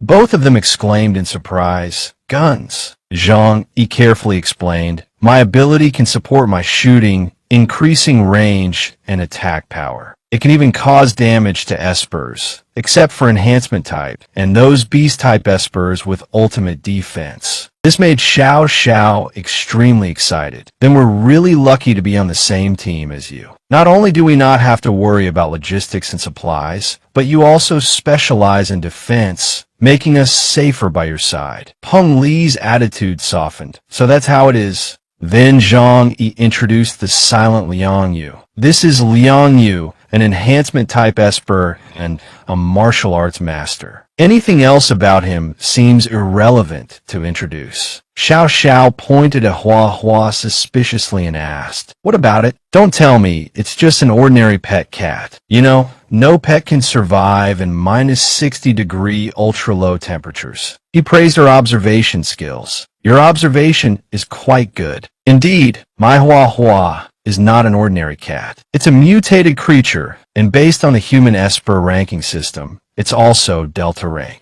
Xiao Xiao beamed with joy. "That's really great. If so, our team will have 5 Delta rank combat powers, giving us a higher mission success rate than other teams." Peng Li said excitedly. "Then we have a chance to take Linhai City." She changed the subject. "We should quickly review the documents a few more times and discuss them together. Collective wisdom is far superior to that of one person," Zhang Yi said calmly and firmly. "However, shouldn't we first discuss how we'll cooperate? I mean, I hope you two can follow my orders. When we're working, he can't be tricked." Xiao Xiao thought unhappily. "I clearly had control of the conversation just now. How could he not be fooled?" Then she said coldly, "I admit your ability is indeed rare. You're the captain, and we respect your opinions. But during the mission, if you make inappropriate decisions, we also have the authority to overrule them." Hearing this, Zhang Yi indifferently suggested, "Then there's no need to work together. Anyway, according to the team arrangement, Liang Yu, Hua Hua, and I are just one person short of a normal team. So, Zhang Yi continued, "We're originally a well-coordinated team. They follow my commands, so whether you're here or not doesn't matter." Zhang Yi's voice took on a darker tone as he probed. "If our thinking isn't aligned, we can't cooperate. Don't you agree?" Peng Li asked suspiciously, "Are you serious?" Tu Xiao expressed her dissatisfaction. "This mission is quite difficult. Our success rate as a 5-person team is high. Splitting up like this isn't good for any of us." She directly questioned him without holding back. "You don't acknowledge me. Everyone's disunited, and staying together will only hinder each other. What's the point?" She hurriedly tried to persuade him. "The time we've spent together is too short, so coordination isn't smooth. But with more people, we can ensure a higher survival rate." Zhang Yi remained unmoved. "All right then. Acting together is fine, but if disputes arise, you can act independently. You don't need to worry about us." Hearing this, Tu Xiao said in astonishment, "Zhang Yi, this isn't a game. This is a life-or-death situation. You can't put everyone in danger just because you're angry with us." He let out a sardonic chuckle. "Why life-saving methods can guarantee 100% survival for me and my people in this operation. So, do you think I have an obligation to protect those who don't follow my orders?" She regained her composure and carefully considered his words. "That you're saying 100% survival. I understand." Peng Li immediately interrupted. "What do you understand?" Tu Xiao explained. "He's a space-type esper. He could traverse space and time, which means if things go south, he'll just run away." Her face twisted in disdain. "How cowardly." Tu Xiao seriously negotiated with Zhang Yi. "In the next mission, we will follow your orders. But if your orders defy common sense, we will split from you and go our separate ways. How about that?" She waited expectantly for his agreement. Zhang Yi projected a screen and spoke seriously. "Next, let's start analyzing the intelligence on True Moon." Peng Li diligently took notes. "Let me record the meeting minutes." A few hours after the discussion ended, Zhang Yi said thoughtfully, "I'm the captain, so I'll share my thoughts on the True Moon organization first." He continued in a calm voice, "Currently, video data is limited. When we face the True Moon organization, we must be mentally prepared to encounter espers with abilities that could restrain us at any time, especially since their team includes some individuals with extremely high combat capabilities. For example, this guy is at least on par with the vice captain of the investigation team. He switched the image to another person, took a Grandmaster level figure in Crimson Danger swordsmanship, is even called the modern sword saint. Although Crimson Danger likes to exaggerate when describing some people, we still need to take this guy's abilities seriously. At this moment, Liang Yu calmly interjected in a cold voice, "If possible, I'd like to spar with him." Peng Li was surprised and puzzled. This girl is just one of Zhang Yi's subordinates, yet she dares to say such a thing. Zhang Yi then projected images of 5 people and reminded them, "We should be wary of those whose abilities haven't been documented." He then projected an image of their leader and added, including their leader, Jinguji, whom Crimson Danger reveres as someone who conquers the lower and ascends to the higher. If he didn't possess sufficient power, he wouldn't be able to command such a ferocious group of rogues. Feng is the team leader, encountering enemies at this level. We just need to do our jobs well. Don't forget, the main fighting force this time is the Angel Squad. Tu Xiao pondered for a moment, then said, "I think I've figured out the general gist of headquarters plan." Peng Li couldn't help but feel delighted, silently praising, as expected of Tu Xiao, "She's really sharp." Zhang Yi seemed surprised. "Tell me about it." She calmly explained. Shiryu's abilities are still unknown. They also have strong intelligence gathering capabilities. That's why headquarters want to split us into 2 teams to act.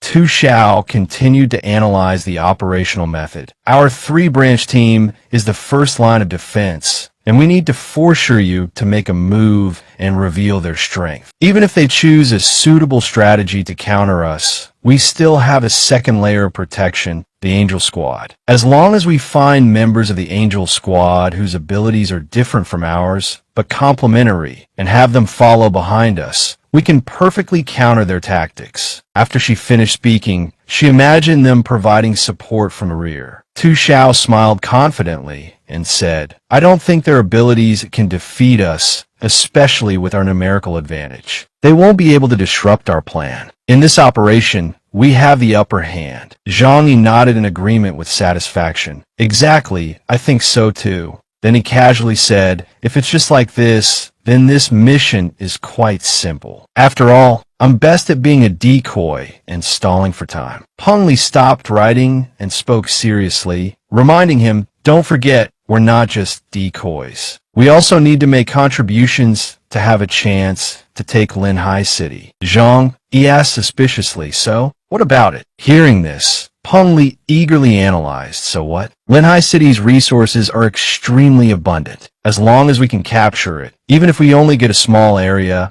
it can greatly enhance our power. Tu Xiao added, "Although the Jiangnan district has strictly forbidden infighting, it's hard to prevent. So, only by becoming stronger can we avoid being passive in internal conflicts." But Zhang Yi remained indifferent and unmoved. "That you're right, but I'm not interested. If I were to say right now that if you don't agree with my way of thinking, you can withdraw at any time, I wouldn't need you." Tu Xiao exchanged glances with Peng Li, both sharing the same thought. This guy is really stubborn and plays hardball. He smiled confidently and changed the subject. "If there are no other issues, let's continue. We still have many things to discuss in more depth." Meanwhile, in Zhou Zheng's office, after reviewing the report and discovering that the Shiryu organization had left Linhai City and headed towards Jiangning City in the northwest, he slammed his fist on the table in anger, gnashing his teeth, "That I can't wait any longer. These hateful lunatics actually want to advance towards the Central Plains. Do they really think that winning a small skirmish allows them to completely ignore the Jiangnan district?" At the central square of Jiangning City, where corpses were strewn across the ground, Jinguji said arrogantly, "We need to find a place with abundant supplies to rest first. After replenishing our supplies, we'll move on. It seems the next stop is Lingdu." Hano cautiously reminded him, "This definitely won't be easy. The ones who came in the previous battle were just from the Jianjian organization. The people from the Jiangnan region haven't shown up yet." Then he said coldly, "Those people still want to fight us to the bitter end." Jinguji responded with a relaxed and casual tone, Hano, don't always be so pessimistic. Currently, all developments are within our control. He then declared boastfully, at most, after another sweep, the Jiangnan region will understand how strong we are. Then they'll obediently give up their pointless resistance and hand this land over to us. Recalling their conquest of Guangdong, Jinguji said smugly, just like when we were in Guangdong. Hano adopted a serious expression. This isn't Gohan. How do you know the Jiangnan region's leadership thinks the same way as Su Yun's upper management? They might be afraid that destroying us would weaken them, giving other organizations the opportunity to invade, and therefore they'll let us do as we please. He gestured dismissively, implying they were all fools. Aren't all those arrogant people at the top, all over the world, the same? Hearing this, Hano urged, then we need to start now to prevent the region from being attacked. Purge this entire 5 kilometers area, leaving no survivors. In the conference room at the operations center,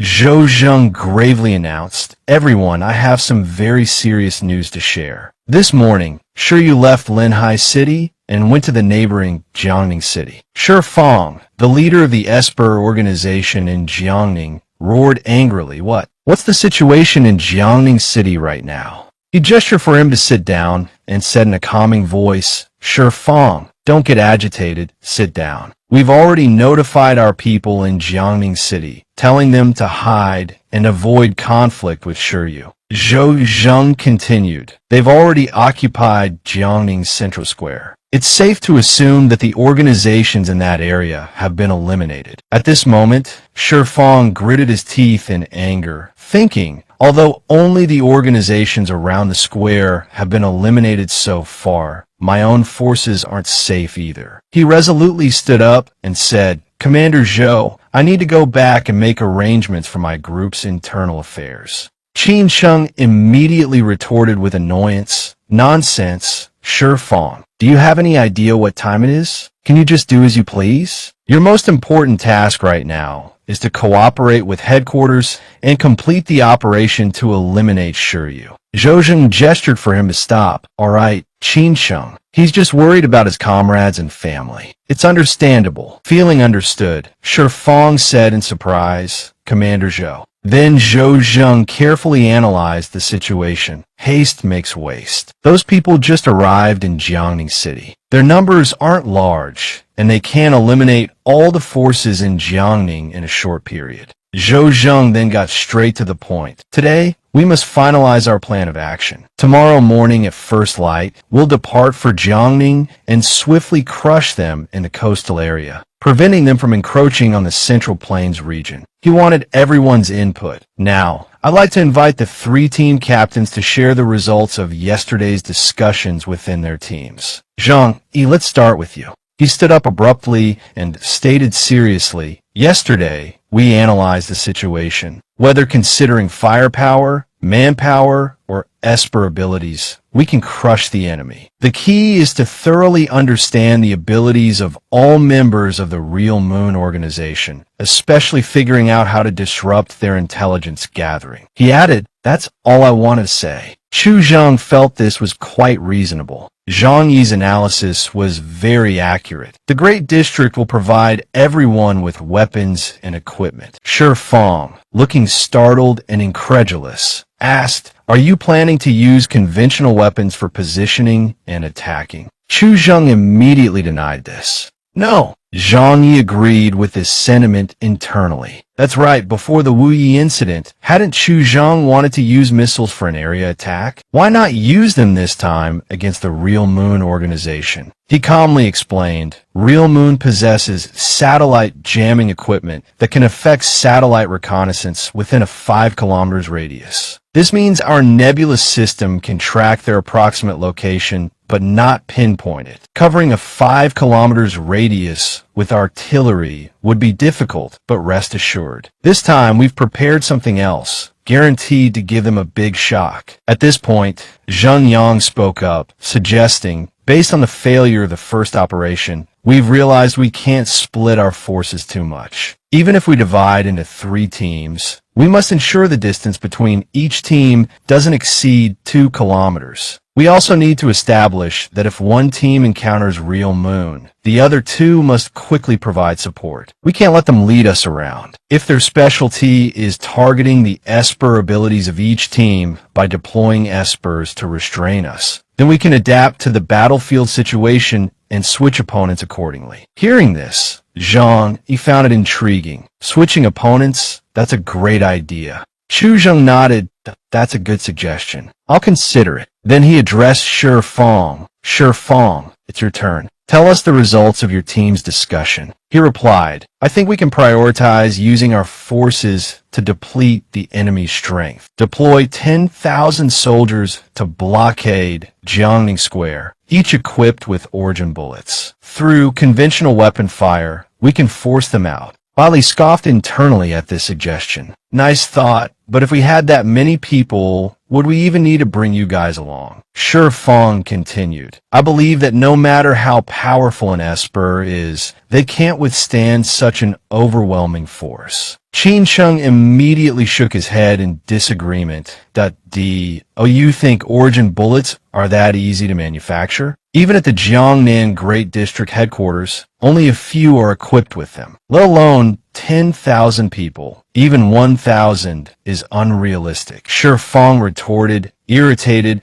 but with just a few dozen people like us, we can't guarantee we can eliminate the entire Real Moon organization. Having more people is still better. Chu Zheng responded with a clear analysis. Although our goal is to destroy the Real Moon organization, we don't necessarily have to eliminate them all at once. These people are cunning. Unless we deploy a force 10 times their size to encircle and eliminate them, they will likely escape. He asked in bewilderment, so what do you mean? He replied, after a direct assault to ascertain their identities, we'll pin them down in Jiangning City. He continued, we'll relentlessly drain their resources and manpower until they're completely annihilated. Shintong suggested, perhaps we have a more practical approach, taking down their leader. If we defeat Ling Wang, the pack will scatter. Quickly, Chu Zheng thought silently. Shintong is still as outspoken as ever. Although he has fighting spirit and motivation, it doesn't fit the current operation. Xin Sheng stated seriously, regarding Jin Guzi, the leader of the Real Moon organization, our intel is limited. Even Guangdong side has sealed his personal information. He continued calmly, based on preliminary estimates, his abilities are likely no lower than investigation team captains. Therefore, a decapitation strike would be extremely difficult. Of course, if Captain Deng can pull it off, it would greatly accelerate our campaign. Shintong declared frankly, leave this to me. No one can escape once they're targeted by me. He's already a dead man. Bailey envied him inwardly. When will I be able to have such confidence? Then Chu Zheng asked sternly, any other questions? If not, let's get down to business. Xin Sheng announced the time and location. 2:00 a.m. tomorrow. This is when people are deep in sleep and most vulnerable. Zhang Yi checked the time and thought, just over 10 hours until the operation. It's tight. Then he assigned tasks. The enemy's current area of operation is around Jiangning Square in the city center. We'll detonate explosives around the perimeter of the square. Your 3 teams will then take the lead, approaching Jiangning Square from 3 directions. Once the enemy appears, your objective is to hold them. The Angel Squad will handle the rest. Zhang Yi, Zheng Yang, and Shi Fong all assumed a state of readiness. Xin Sheng asked, any other issues?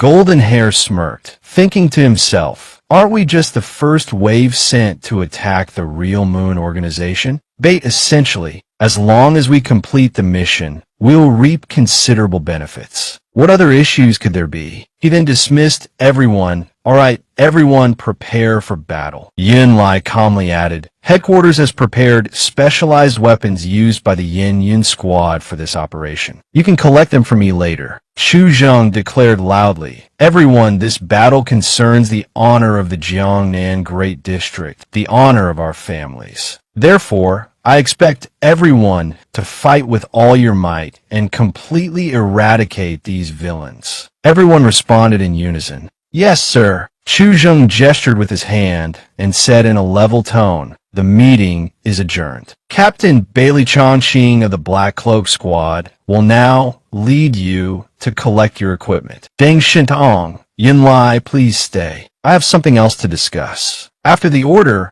everyone dispersed. Zhang Yi, sitting down, couldn't help but sigh.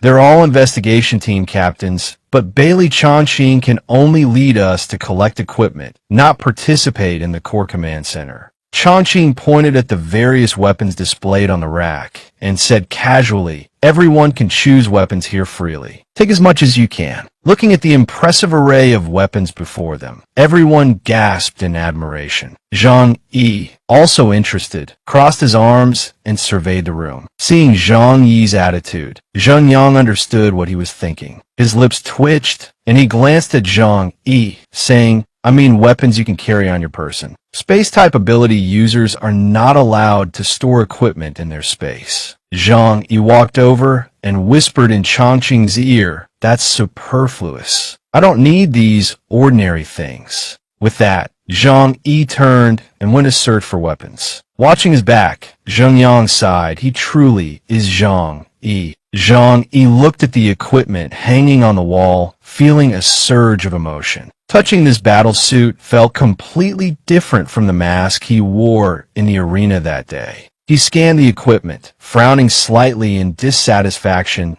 "Don't you have anything more advanced?" He strode over to Chongqing and questioned, "Are you trying to get rid of us with this stuff?" Zheng Yang hurriedly explained, "We're not trying to fob you off. These are the same weapons and equipment used by the Yin Squad." He paused, then continued, "The adamantium battlesuit and weapons I use in the arena are only available to the investigation team and a few high-ranking officials with special authorization. Those aren't just lying around." Zhang Yi held up a hand to stop him and said coldly, "I don't care what they use. You need to get Liang Duyue and me a black clothes-fitting suit. That shouldn't be a problem, right?" Hearing his request, Zheng Yang looked troubled. "Those are management-level equipment, especially the battle suits. It's difficult to handle." "Rejected," Zhang Yi said decisively. "Difficult? Then forget it." Zheng Yang patted his shoulder, smiling conciliatorily. "It's a bit tricky, but we can negotiate. No need to throw a fit." He quickly pulled Zhang Yi to a corner and whispered, "I'll give you my and Meng Siwu's battlesuit for now, but you have to return them after you get back. You already have adamantium weapons, so you don't need to ask me for those, right?"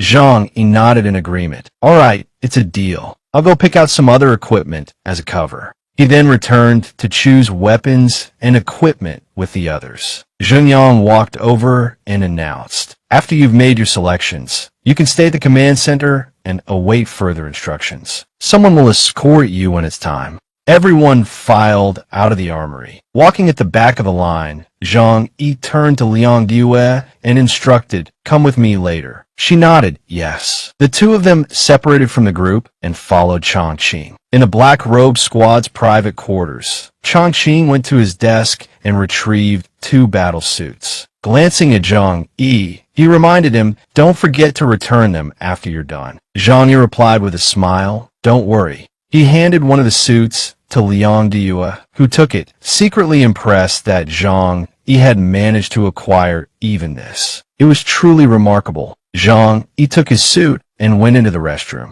He had only just half removed his undershirt when a voice came from behind him, "Nice physique." Zhang Yi glanced at Chongqing standing in the doorway and said coldly, "What are you doing here?" Chongqing walked over, smiling slightly. "Don't misunderstand. I just wanted to talk to you a bit before we leave." Zhang Yi, having changed his clothes, replied indifferently, "What do you want to ask?" Chongqing became serious and asked, "Do you have a plan this time? Or are you going to do the same as before, swooping in at the last minute to capture Shiryu and take all the credit?" Zhang Yi adjusted his sleeve and looked at him, replying, "Do you think I'm that kind of person?" Chongqing responded indifferently, "Didn't you do that before in Tianhai?" Zhang Yi brushed a wrinkle off his clothes and said, "That was different. Back then, I just wanted to ensure the safety of myself and those around me. This time, I don't care much about the mission reward. Changqing asked, puzzled. Then why did you agree to take on this mission? Zhang Yi calmly replied. There's no special reason, simply because I'm a citizen of Huagua.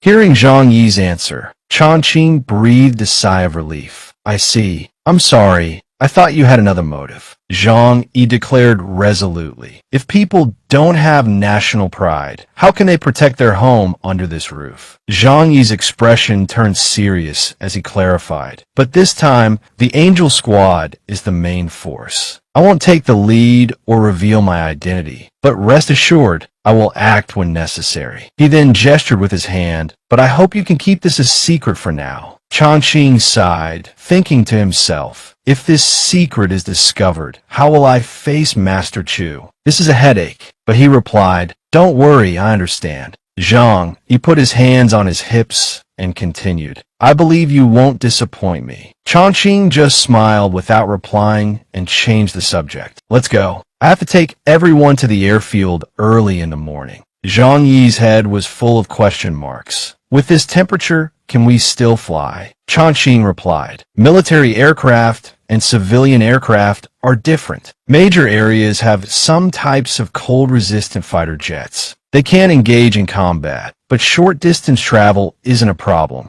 Zhang Yi seemed to suddenly understand, his eyes widening. So that's how it is. At the airfield, everyone had gathered. The purple-haired man, carrying a heavy backpack on his shoulder, complained, it would be great to have spatial abilities. Going into battle would be so much easier. Changqing stood in front of the aircraft door and said loudly, get on board, everyone. Line up and board one by one. Yu Xingyang was about to climb aboard, but felt uneasy and turned back to ask, won't we be attacked in the air? Someone from the Jiangnan district reassured him. Don't underestimate the defensive capabilities of an armed helicopter. Yuan Hao also felt uneasy and cautiously asked, then at least tell us where the parachutes are. Changqing lightly covered his mouth and said seriously, with this temperature, even if you were professional paratroopers, you would freeze into popsicles in the air. But if you're really worried, the parachutes are right behind your seats. Hearing what he wanted to hear, Yuan Hao quickly pulled the girl next to him by the hand and said intimately, I'll find you a parachute later, Ling Ling.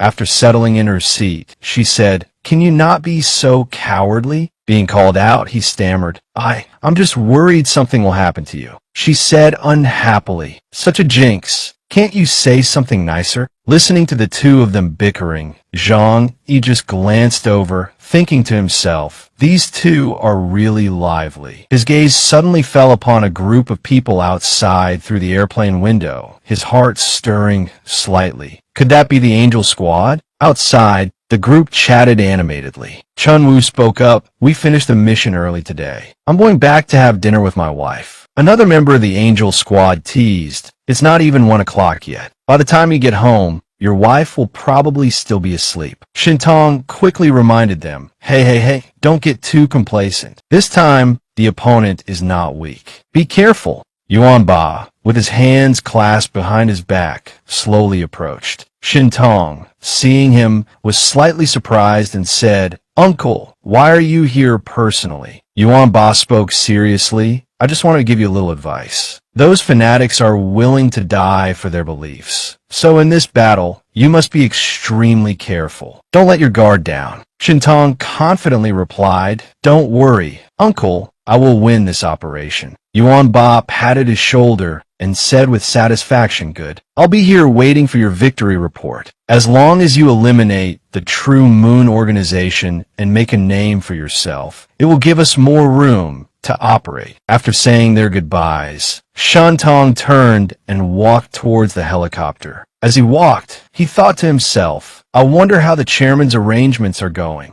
He walked through the falling snow, while the other man watched from the airplane. Their eyes met in the air, and both smiled in response. He turned his head, stroking the cat in his lap, thinking to himself, whatever Deng R.A. wants to do has nothing to do with me. Right now, I just need to protect Huahua. Liang Diyue. Killing the members of the True Moon organization is enough. Lost in thought, he heard a voice What are you thinking about? It was Liang Duyue. She came over and sat beside him. He looked at her and smiled gently, replying nothing. I was just thinking about the abilities of the leader of the True Moon organization, Jinguji. Just how strong is he? Xiao Xiao, sitting opposite them with her arms crossed, interjected, "Leave that to the angel squad." Bai Li chimed in, "The most important thing is to understand your own abilities. Those of us who are espers from outside the city aren't regular troops after all. We just need to buy time for the angel squad."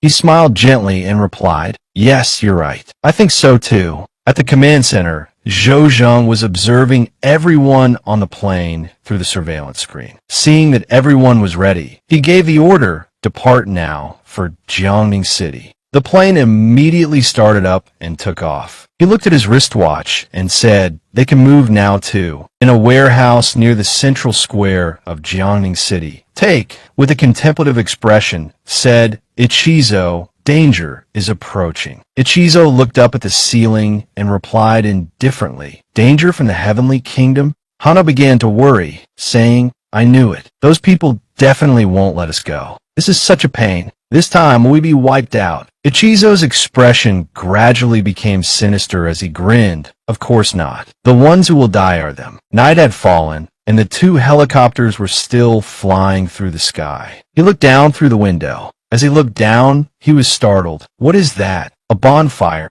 Jiangning City's central square. Bombs dropped continuously from the planes, creating explosions that lit up the night sky. The commander's voice rang out. "Everyone sees the explosions in Jiangning City, right? Don't worry. This is the first step in our plan. Using 5 Thuanglong bombers to blow up Jiangning Square, although we can't eliminate the True Moon Organization's elder, we can force them out." He reorganized the information, lost in thought. The True Moon Organization has special equipment that can block satellite surveillance signals within a 5 kilometers radius. That's why Cheng Baoxue used bombers to attack Jiangning Square. He looked at the flames outside, a slight smirk playing on his lips. It really fits that saying, all troubles stem from insufficient firepower. Zhang Qing looked down at the raging flames, speaking with some excitement. "This time, our operation is much more convenient. If we're lucky, we might even blow them to bits." Zhou Zhen coldly poured cold water on his enthusiasm. "Don't get your hopes up about that. If those guys were that easy to kill, we wouldn't have needed to prepare for so long." Zhang Qing glared at him unhappily. "I know, you don't need to remind me." Bali also commented, "With this kind of large-scale fire coverage, unless the enemy can find underground shelter, it's very difficult to survive." Zhang Yi, sitting opposite, looked at the blazing fire outside and asked, "Do you know what napalm is?" He didn't know, so he asked back,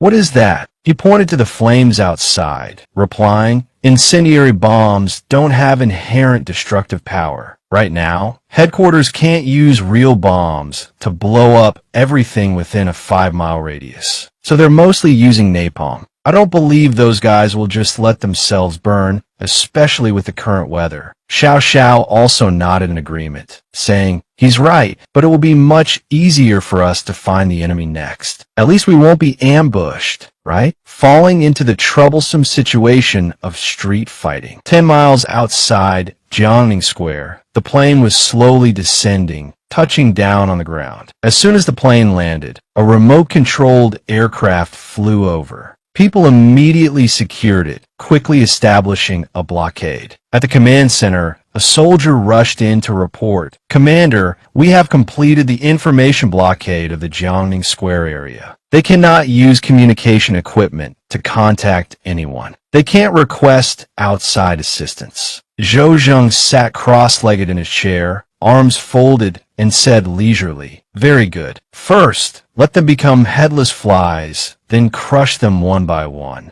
Then he turned to the control screen and began issuing orders. Zhang Yi squad, enter the square area from the southeast. Wu Shifang squad, enter from the west. Zhuo Feiwu squad, also enter from the west. Remember, your mission is to draw fire and hold back the True Moon Organization. If combat occurs, prioritize your own safety. Do not actively engage. Everyone immediately responded in unison. Understood. Everyone disembarked from the plane. He retrieved 2 guns from his dimensional space and said to Liangdua, "Let's go." She quickly followed behind him, the 2 of them splitting off from the group and heading in the designated direction. Seeing the other 2 had gone far ahead, he glanced around, then beckoned her with a curled finger, saying, "Xiao Xiao." Understanding, she nodded him. Both of them hurried after the 2 interpreters. At this moment, another aircraft appeared, maintaining a fixed altitude with the one that had just landed. Shintong, sitting inside, watched the group running into the inferno, clicking his tongue. This trip, 8 or 9 out of 10, they won't be coming back. However, if they can hold out until we provide support, it'll prove they're truly worthy of cultivation, and we can recruit them into the Yanyan squad. He thought of Zhang Yi, his expression turning serious. Exceptionally outstanding ones can also join the investigation team. Let me see how you'll perform this time. Approaching the square, looking at the rubble before him, he said cautiously, hopefully, we won't run into their main force. If we're that unlucky, I'll have to retreat a bit first.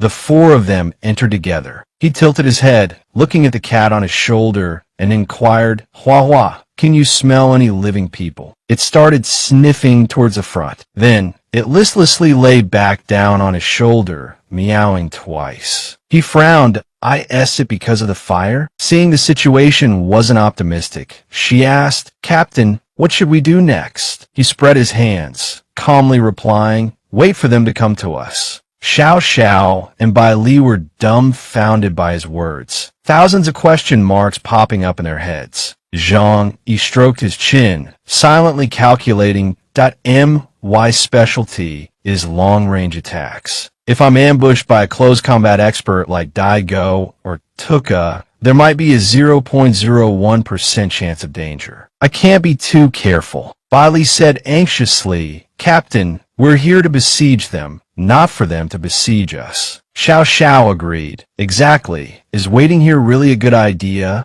He looked at the high-rise building in front of them, now so damaged it seemed about to collapse, and thought to himself, this place is good, perfect for an ambush. Lightning combined with origin bullets. I can totally wait here and pick them off. After all, my lightning's range can cover the entire Jiangning Square. Thinking this, he began to open his subspace. Seeing this, Xiao Xiao quickly called out, "Captain!" Zhang Yi turned around, his gaze cold. Don't forget, their intelligence-gathering abilities are very strong. They must already know our direction and have sent people to deal with us. We're not familiar with this place. It's better to wait and see. I'll set up an ambush at the top of that building. Your mission is to protect me in the surrounding area. He took a step forward, saying without turning back, "Liangdua, you follow closely and protect me." Being called, she hurried after him, replying, "Okay." The 2 of them disappeared into the subspace. Bailey cursed angrily. "He just left us like that? What kind of captain is he? So irresponsible." Compared to his agitation, Xiao Xiao calmly said, "He knows full well that ours is just a temporary cooperative relationship. So from the very beginning, he hasn't paid attention to our thoughts. It's just that now, everyone is on a dangerous battlefield. His actions are so childish." He calmed down slightly and asked, "So what should we do?" She replied, "First, follow his instructions. After all, recklessly leaving the group will put us in even more danger." At the command center, Zhou Zhang was monitoring the situation there through the screen. Seeing Zhang Yi's behavior, he felt a bit helpless. This Zhang Yi is too reckless, but he's quite clever. This is indeed a good way to probe the enemy's capabilities. Then he asked, "What are the other 2 teams doing?" In Wu Shifang's squad, Zhongling was crouching down, examining the tracks on the snowy ground. He began to use his ability, and a swarm of rats immediately appeared. Observing the scene, Zhou Zhang immediately exclaimed, "Using beast abilities for reconnaissance is really convenient." But if he's the leader of a faction, his abilities are definitely not just limited to reconnaissance. He must have strong combat power as well. On that side, Zhongling began to command rats go. "Find them." Hearing the command, the rats immediately scurried off, going into every nook and cranny of the chaotic mess, demonstrating their searching abilities. In a certain corner of Jiangning Square, the foreigners were gathered, sitting in a circle on the ground. Hanno stood in the center of the circle, hands clasped in a ritualistic gesture, chanting Lin, Bingdo, Zhejian Lai Tian. A formation immediately appeared. Hanno pointed a finger toward the sky and shouted, "Ha, go!" The formation was immediately activated, and a white mist spread through the air. The crowd began to panic. Someone announced, "Report. Unidentified fog detected." The coverage area is extremely large. It must be the true moon people. Another person hurriedly said, "Everyone be careful. Prevent the true moon espers from attacking under the cover of the fog." Fei Wu frowned and said, "As expected, they were still hiding a lot of things in the first operation." Zhong Ling sneered. "The dense fog can obscure human vision, but it can't obscure the vision of soul beasts. Now, this place is my home turf." Standing a high rooftop, he aimed his gun downwards, squinting as he took aim, waiting to see when they would come to him. Zhou Zhang was also seriously evaluating the situation, to see who among them could break through the encirclement first. A slogan was shouted, "Soul Beast Viscount." Immediately, a barrier appeared, enveloping the group. Hanno looked towards Take and said, "Next, this battlefield will become an unknown zone. Mizumi, I'm counting on you." Jinguji walked over and said with a smile, "Good work, Hanno. Your skills are as reliable as ever." Hanno didn't bother to reply, just closed his eyes and snorted. Take stood up and walked to the center of the circle. Spreading out a scroll, she took a pen and stabbed it hard into her hand, blood immediately flowing out. She used her blood as ink, writing on the scroll, "The enemy has arrived from the west and north for a number. In addition, there are enemies lying in ambush, yet to reveal themselves." After she finished speaking, Hanno said, "Only 2 teams have arrived? There are far fewer people this time than last time. Perhaps they are all elites." Jinguji interjected, "What if they're just bait, luring us out to probe our abilities?" Hanno calmly adjusted his glasses and replied, "It doesn't matter. Mizumi will tell us what to do." She picked up the scroll and replied with a single word, "Understood." Satozu began to meditate with his eyes closed, activating his no-tom Kui ability. He chuckled smugly. "Don't tell me these people think that just because there's no signal, we can't break through their encirclement." He reached out and stroked the black crow on his shoulder, grinning as he said, "Satozu's no-tom Kui can help us communicate with each other. Hanno's gray crow can easily help us find them in the fog." His gaze gradually sharpened, and he said through gritted teeth, "It's time to show them our true power. Then they'll obediently hand over this central land to us." To the west, the group was groping through the fog when suddenly a flash of light appeared. Zhongling frowned and said, "One of my soul beasts has been killed." Shifeng leaned against a large rock and asked, "Have you found anyone from True Moon yet?" He frowned and replied, "Let me take another look." The rats were blocked by man. Akiza fiddled with the gun in his hand and said, "This path is blocked." As soon as he finished speaking, Akiza opened fire. The rats, hit by the bullets, cried out in pain. Daiko watched with his arms crossed as the rats burned to death, chuckling softly. "Rats despised by everyone. Seems like there are a lot of them here. Looks like you'll need to deal with them. Viscount." Hearing the command, the large bird perched on his shoulder immediately let out a cry and took flight. Witnessing the scene just now through his soul beast, he was startled. Seeing this, Shifeng asked worriedly, "Mo Zhongling, what did you see?" Shifeng walked over and asked with concern, "What frightened you so much?" Zhongling's eyes widened, and he gulped, saying, "The one we've encountered is a monster Dai Ko." Everyone was stunned. Shifeng's heart stirred. Dai Ko could easily destroy 2 squads with his own strength. Then he looked at Zhongling reassuringly and said, "Even if we encounter a formidable opponent, you don't need to be so scared. It's just him. I don't believe the 4 of US can't defeat him alone." He held his forehead worriedly and said, "He's not alone. He has 2 assistants with him. 4 against 3, let alone winning. Even holding him back will be a problem. Hearing his analysis, he began to contact headquarters. Commander, the Western squad has encountered the enemy. We've identified 3 people so far: Daiko, Yoshi, and Akiza. The other end of the line replied, "Good. Hold them back according to the original plan. Try to force them to use their abilities, creating a breakthrough opportunity for the Angel Squad." Hearing the command, he quickly replied, "Understood." The squad's morale began to recover. He clapped his hands together and declared, "Since we're here, let's put life and death aside for now and give them a good fight. It's 4 against 3. The advantage is ours." Another member clenched his fist resolutely. "Right, let's do it. I want to see what these Yuehong trash are capable of." Before they could move, a thick fog suddenly enveloped them. At the same time, 3 people from Yuehong appeared before them. Daiko sneered. "Aren't they the elites sent by the Jiangnan region? Why do they look so weak?" Yoshi crossed his arms and glanced at them disdainfully. "They're probably just cannon fodder sent to probe us. Just deal with them quickly. I think the main force is behind them." He nodded to in that case, let's not waste any more time on these guys. From the northern squad, Fei Wu coldly watched the 2 in front of him, calculating in his mind. Fortunately, judging from the video of the first operation, these 2 aren't that terrifying. The 2 were Kamiza and Akatsuki, and they acted as if the squad was beneath their notice. From the southeast, seeing that the other 2 squads had already been challenged, he wondered, what's going on? The others have started fighting. Why hasn't anyone come for us yet? As if suddenly realizing something, his eyes widened. Could it be that they know I'm hiding my abilities and they're afraid of being killed by me? So they're not coming? What kind of abilities do they have? Near the central square of Jiangning City, Jinguji looked at the map with a puzzled expression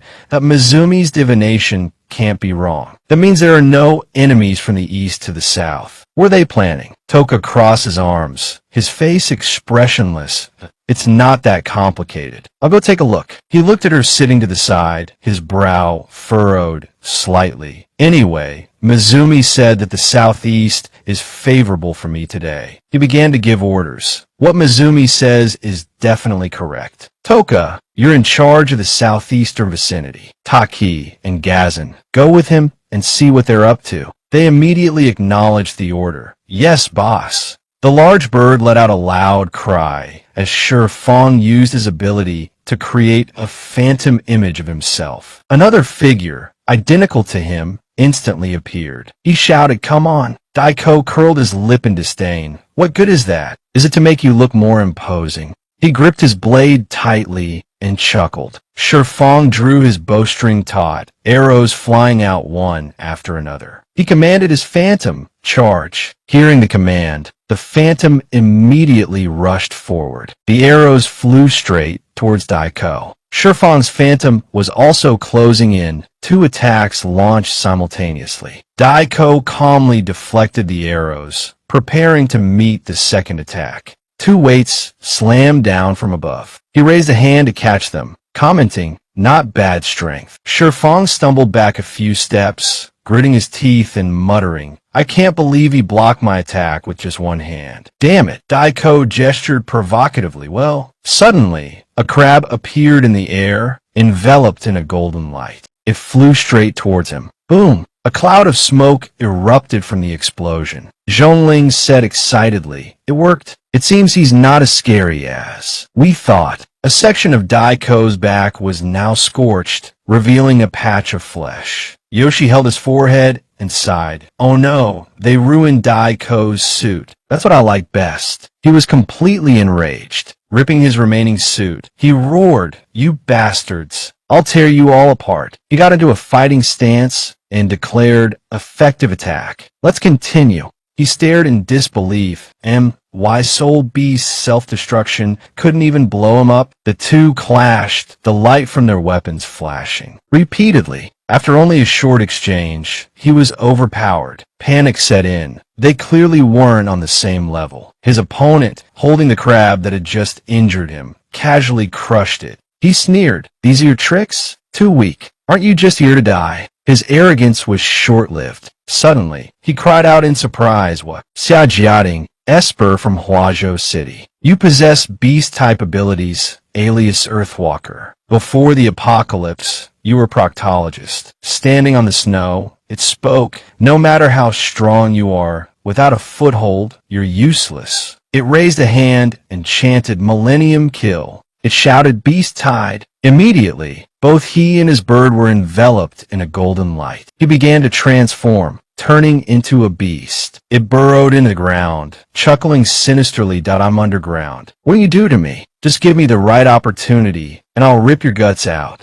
Out! He had fully transformed into a tiger, roaring ferociously. Dai Ko walked over and stomped his foot hard on the ground. Xia Jiading, hiding underground, spat out blood from the impact and cried for help. Ugh. Headquarters, I need backup. At headquarters, Yin Lai, standing beside Chu Zheng, spoke up. "Commander, the mission here is proving difficult. Should we send Lu Honglei, the vice captain of the Angel Squad?" Chu Zheng shook his head. "Let's wait and see. The two behind Dai Ko haven't acted yet. We need to ensure we have all the intel before deploying the Angel Squad." He continued to watch the screen, calmly saying, "Put that matter aside for now. There's a change on this end. The northern battlefield. There's fierce fighting there as well." Fei Wu summoned his weapons and shouted, "Xia Lingling." The summoned guns formed a dense pack. Lingling walked forward, grabbed the snake's tail, and shook it, yelling a battle cry.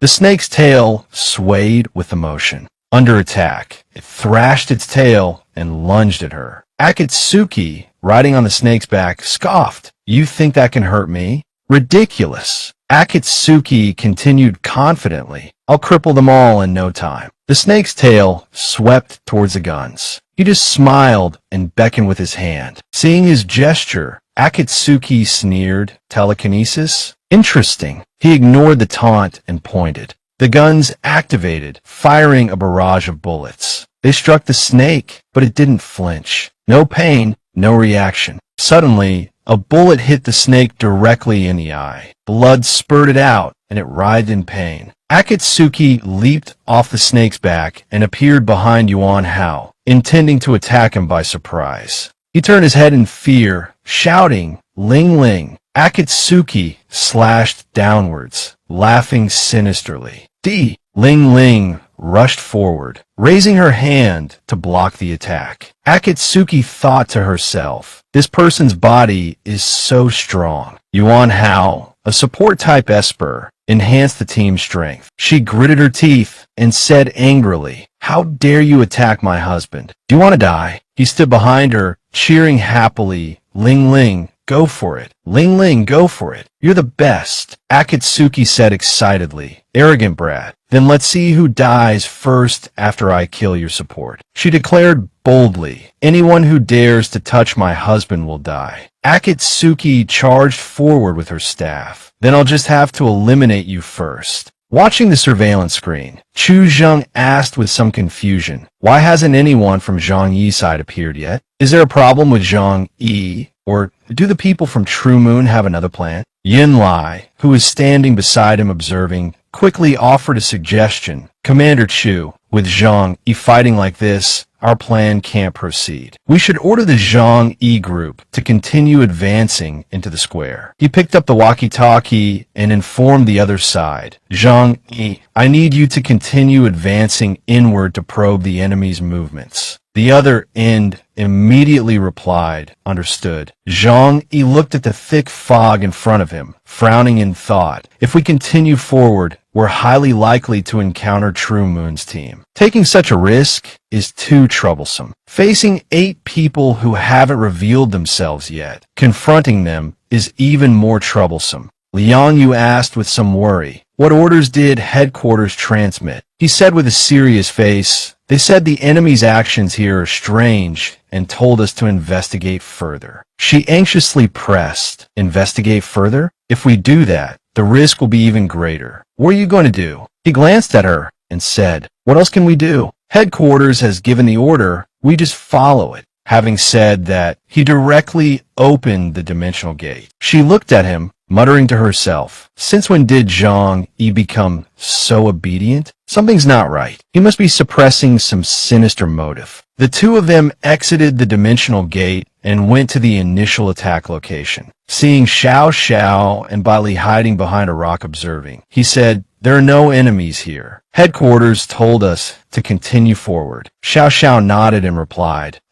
it's time for us to act." Their group started moving, advancing another 100 meters from their initial position. Looking up at the half-destroyed high-rise building, he nodded with satisfaction and said, "The view is a bit clearer here. We'll defend this spot." Xiao Xiao gaped in disbelief, exclaiming loudly, "What? Here?" Bali also couldn't believe it, asking, "Didn't headquarters tell us to advance in a running square for accuracy?" Looking at the scene before her, she covered her mouth with her hand and chuckled, muttering to herself, "Only Zhang Yi would do something like this." Being questioned, he put on a serious face and said coldly, "This mission is extremely important. We must act cautiously and carefully observe each high-rise building, guarding against enemy ambushes." Xiao Xiao disagreed, retorting, "If you do this, won't we fail the mission? Didn't we come here for nothing?" He crossed his arms and calmly replied, "If we fail this mission, there will be other missions. But we only have one life. I believe the premise of completing a mission is prioritizing our own safety." She gritted her teeth and said, "But we came here to complete the mission and get the reward. We can't be cowards like you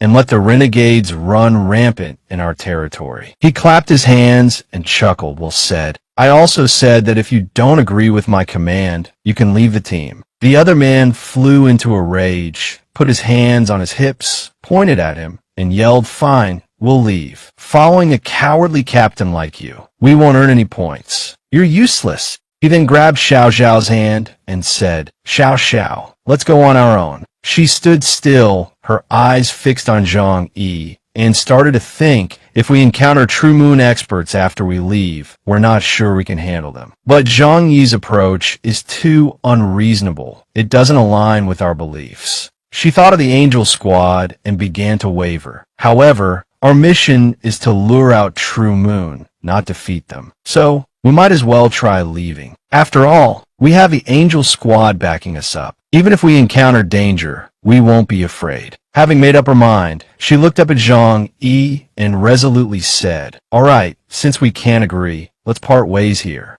The other man pointed and said aggressively, "Don't be jealous when we take over Linhai City." Watching Yang Yu and the other man walk away, Zhang Yi just chuckled and thought to himself, they have no idea what level of opponent they're facing. They think the Angel Squad will protect them, so they're not afraid? How foolish. But he stroked his chin thoughtfully. Why haven't the True Moon people come looking for me? Don't they like coming here? Chu Zheng received a notification. "Headquarters, this is Chun Xiao Xiao. We have separated from Zhang Yi and Liang Yu. They didn't follow orders, and we couldn't accept their behavior, so we chose to leave the team. Continuing the mission, over." He leaned back in his chair, resting his head on his hand, and replied, "Understood. You're authorized to proceed independently." He rubbed his forehead, feeling a bit helpless. That I forgot. This guy has always been defensive. Making him a scout is really making things difficult for him. He sighed and looked at the screen.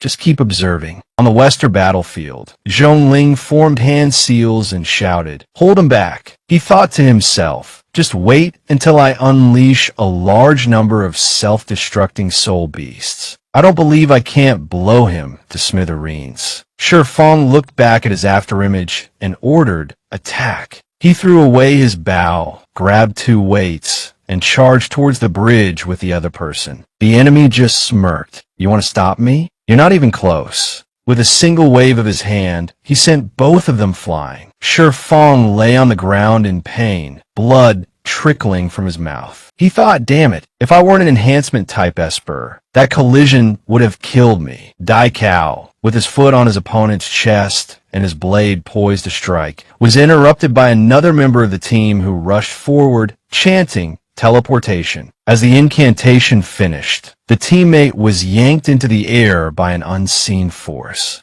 Seizing the opportunity, Zhong Ling quickly formed hand seals. The self-destructing soul beasts attack. A flock of birds immediately surged forward, surrounding Dai Cao. With a loud boom, the birds exploded, sending flames skyward. Dai Cao leaped down from the explosion, landing safely and completely unharmed. Shi Feng gritted his teeth, a flicker of panic in his eyes. How are we supposed to fight someone like that? Zhong Ling clutched his head in fear, his face pale. He's a monster. Dai Cao stood there indifferently. Your coordination isn't bad, he said. It's just a shame you're too weak. He charged forward, blade in hand, roaring, playtime's over. Now I'll send you on your way. As his blade descended, he glanced aside in surprise. Something had slammed into him. Damn it, he thought. How could there still be someone here? Dai Cao quickly leaped back, dodging the attack. The group breathed a sigh of relief. It's the Angel Squad. The 3 members of the Angel Squad, Lao La, Tai Chong, and Chun Wu, approached like descending deities. Chun Wu spoke. You can retreat. Leave the rest to us. Li Tai Chong, a member of the Angel Squad, held his anchor weapon, his armored form radiating a cold, contemplative aura. Yoshi casually crossed his arms. That I've heard the Angel Squad is quite formidable. Akiza looked over and asked, how formidable? He replied nonchalantly, we'll find out soon enough. Chun Wu looked towards Shi Feng's group. Your mission is complete. Leave now. The 3 of them, battered and bruised, helped each other as they retreated. On the northern battlefield, a serpent thrashed its tail, sending Fei Wu flying. From a high-rise building not far away, a sniper aimed at the serpent. As if sensing the threat, the serpent's vertical pupils narrowed, fixated on the man. Liu Yuchun, an esper from Wugu City with the ability to manipulate toxic gas, rushed forward, unleashing her power. The serpent inhaled the toxic gas, coughing and gagging. Is this poison gas? It finally rasped. Yuchun smirked. And no matter how tough your scales are, it's useless. As long as you breathe, the poison will reach your internal organs. The serpent burst into laughter. You foolish mortals, I am a venomous serpent. It opened its jaws wide, releasing a plume of its own toxic fumes. Yuchun recoiled in horror. No, impossible. The serpent bared its fangs, its massive maw gaping as it spat a thick, purplish-white substance towards her. The venom struck her directly. An agonizing pain coursed through her body. She let out a single, sharp cry before falling silent. Yuchun collapsed to the ground. Toxin stared in horror at her lifeless body. His face ashen. She's dead already, he thought. The serpent turned its attention to talk. Zendat, you're next. Meanwhile, below, Ling Ling continued to struggle against Akatsuki. Yuan Hao cheered from the sidelines. Come on, Ling Ling, you're the best, she screamed in rage, her claws sharpening instantly, even 2 fangs sprouting from her gums. Akatsuki, unafraid of this transformation, swung his weapon back,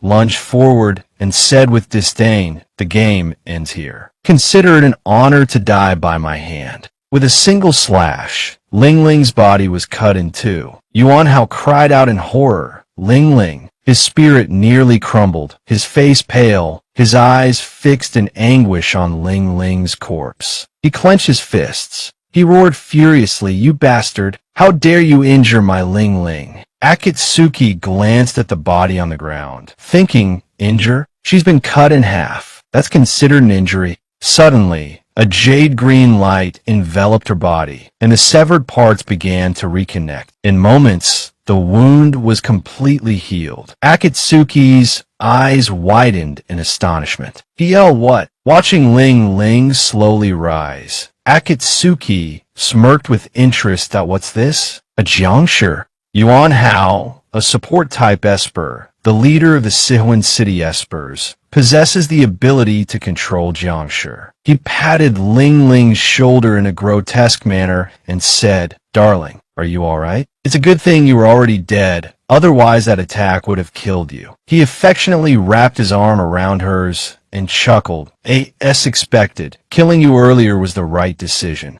Disgusted by the scene, Akatsuki thought, this guy is a crazy, delusional pervert in love with himself. No sooner had the thought crossed his mind than he lunged forward, striking Ling Ling's arm. Her head flew off her body, soaring high, her eyes unable to close in time, and her mouth agape sprayed blood everywhere. Her last sight was of a serpent that had defeated Fei Wu and was attempting to swallow him whole. From afar, Shintong watched the serpent about to devour Akatsuki and urgently reported, "Commander, that's enough. They're not on the same level as the Shuriwa organization. Continuing this fight is just pointless sacrifice." There was a moment of hesitation on the other end, but the Shuriwa organization still has 8 members who haven't appeared. Shintong quickly replied, "We can't expect to have 100% intel in every battle. That would be boring." On the monitoring screen,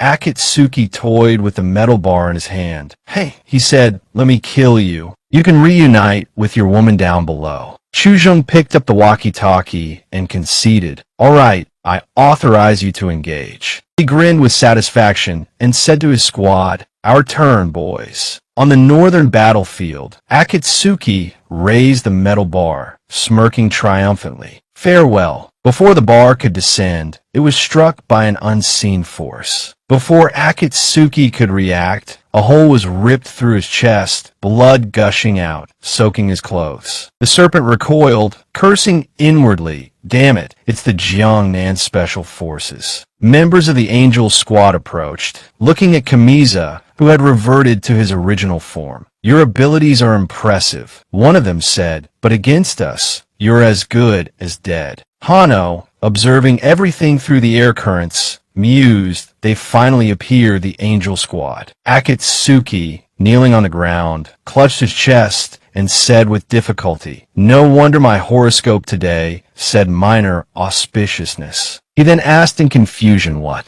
Suddenly, a furry creature with sharp claws and a massive body appeared. It was a giant 3-headed wolf. He raised his arms defensively, thinking, so they have a backup plan. Well, let's see whose backup plan is stronger. He clenched his fists, his face determined as he stared at his opponent. He made the first move, springing from the ground and punching the beast in the face. After just one probing attack, he worried to himself, "Damn, an emitter. This is going to be tough." The 3-headed wolf began its counterattack, swiping its sharp claws down at him. Suddenly, a faint figure emerged from the mist. He gritted his teeth, observing, "Who is that?" The figure gradually became clearer, revealing a man and a pack of beasts. Hano, standing in the middle, spoke up, "Your ability seems specialized in restraining close combat fighters. Why don't you try it against me?" Hano adjusted his glasses provocatively, asking, "Scared?" He adopted a fighting stance, replying, "Let's do this." Chu Zheng had been waiting on the building for a long time, without any sign of activity. He wondered, why haven't they come looking for me yet? Are they afraid? Impossible. Could it be they don't know I exist?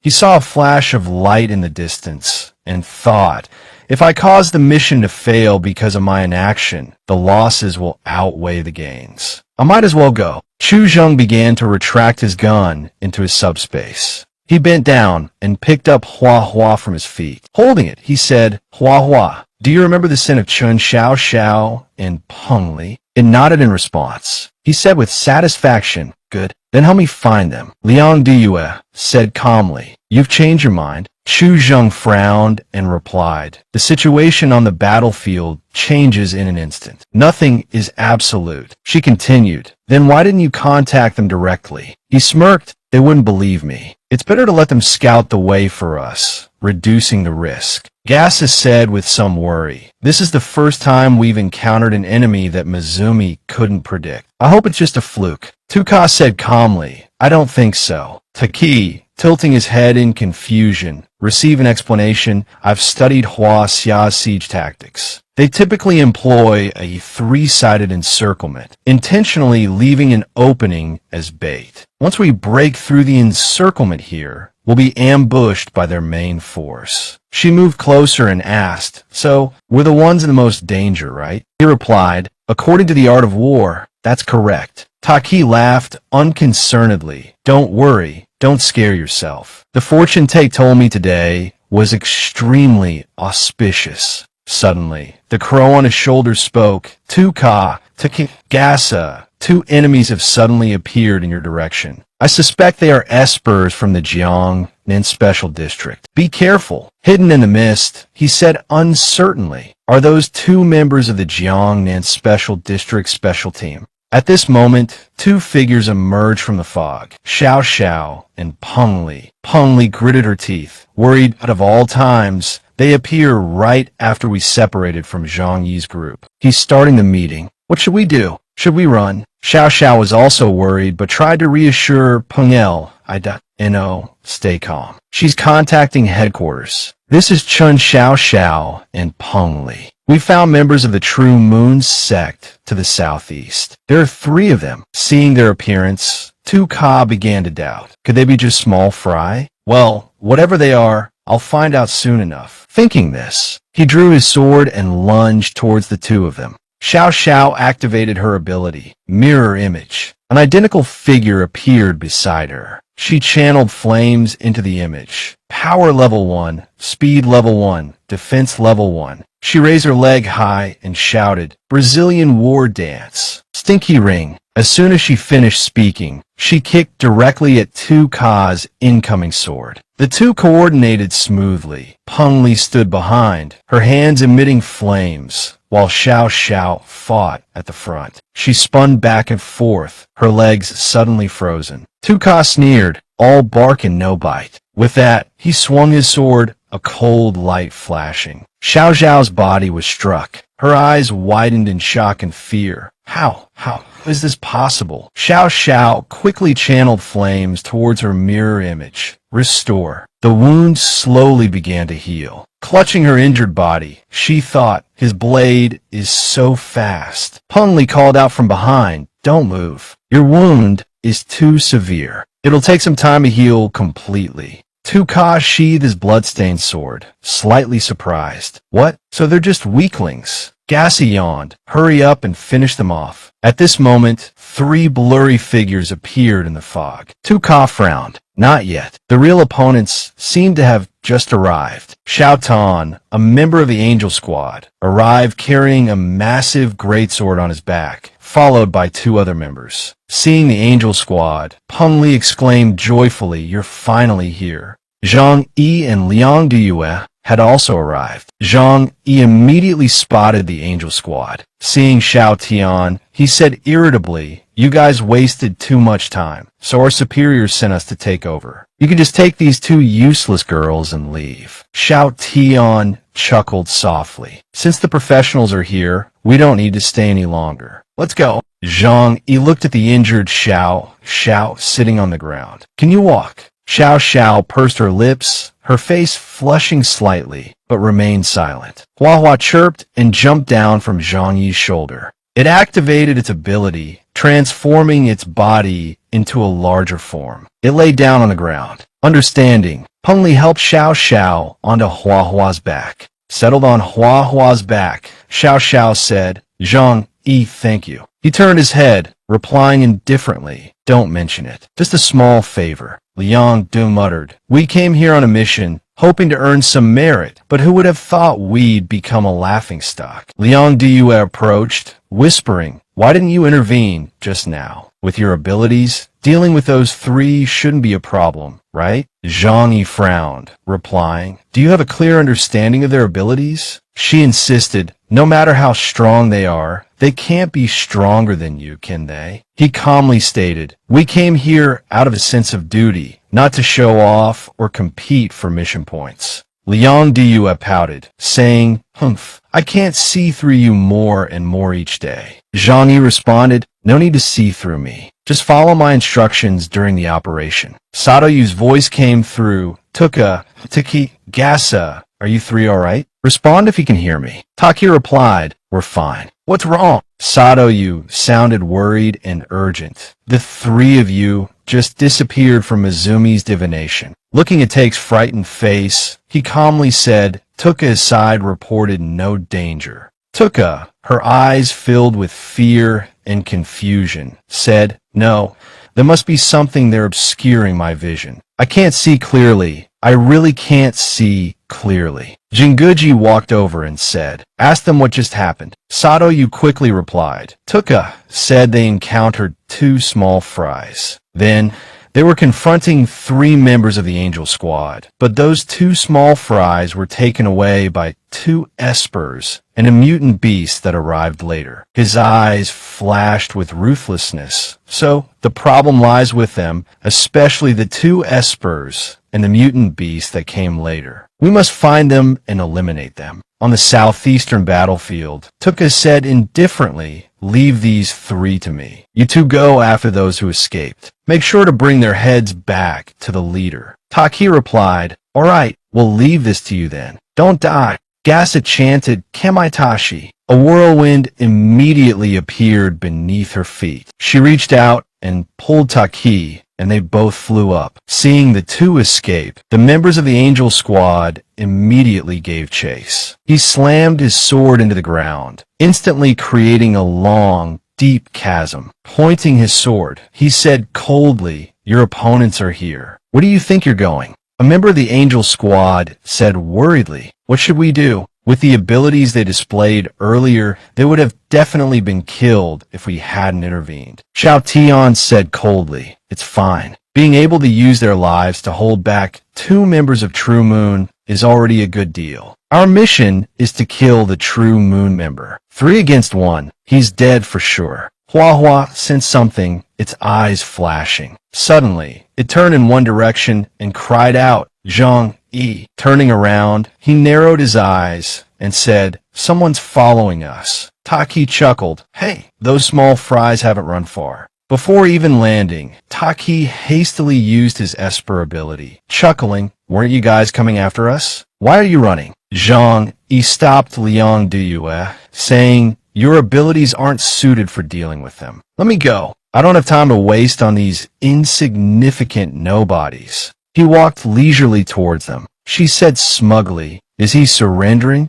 Taki scoffed, "Unfortunately, we need his corpse, not him alive." Taki started shouting, "My rifle is all I need." Just as he finished speaking, streams of electricity, like sharp arrows, shot straight toward Zhang Yi. Taki narrowed his eyes sinisterly, muttering, "Let his flesh be shredded like butter by the thermal blades." Boom! Suddenly, Taki's eyes widened in disbelief, his mouth agape. How is this possible? Zhang Yi opened a spatial gate, and all the attacks vanished into the portal. Taki's eyes widened in astonishment. What kind of ability is this? How do my attacks disappear? Gasa commented, "It seems this guy has some skills." Han Li exclaimed, "Is that his spatial ability?" Xiao Xiao said worriedly, "But just defending won't be enough." Taki clenched the coins in his hand, grinding his teeth in anger. Taki formed hand seals again, sneering, "Let's see if you can block my attack this time." He swung his hand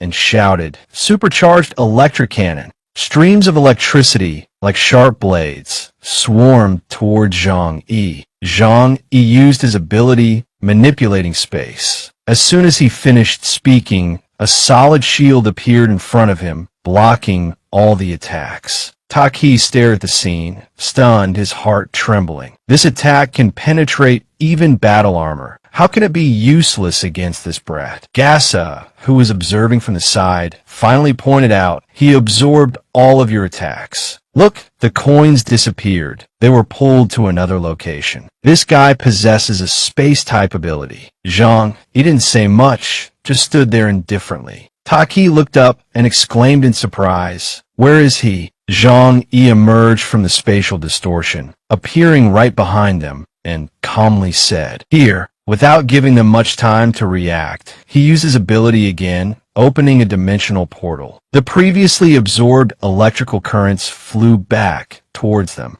Gasa reacted quickly, immediately chanting, "Kamaitashi." She vanished for a moment. Taki, unable to dodge, was struck by the electrical currents. The point of impact was severed and fell away. True Moon member Taki was killed by Zhang Yi with a single blow. His body collapsed onto the cold snow, covered in blood. Xiao Xiao was horrified, thinking to herself, he couldn't even withstand a single attack from Zhang Yi. Is Zhang Yi that strong? Seeing her comrade die so gruesomely, Gasa cried out in anguish. Taki. Then she gritted her teeth in rage, yelling at Zhang Yi, I'll kill you. With that, she vanished instantly, leaving no trace. A series of cyclones appeared behind Zhang Yi, spinning at dizzying speeds, towering in size. He just chuckled lightly, drew 2 guns, accelerated, and fired with precision.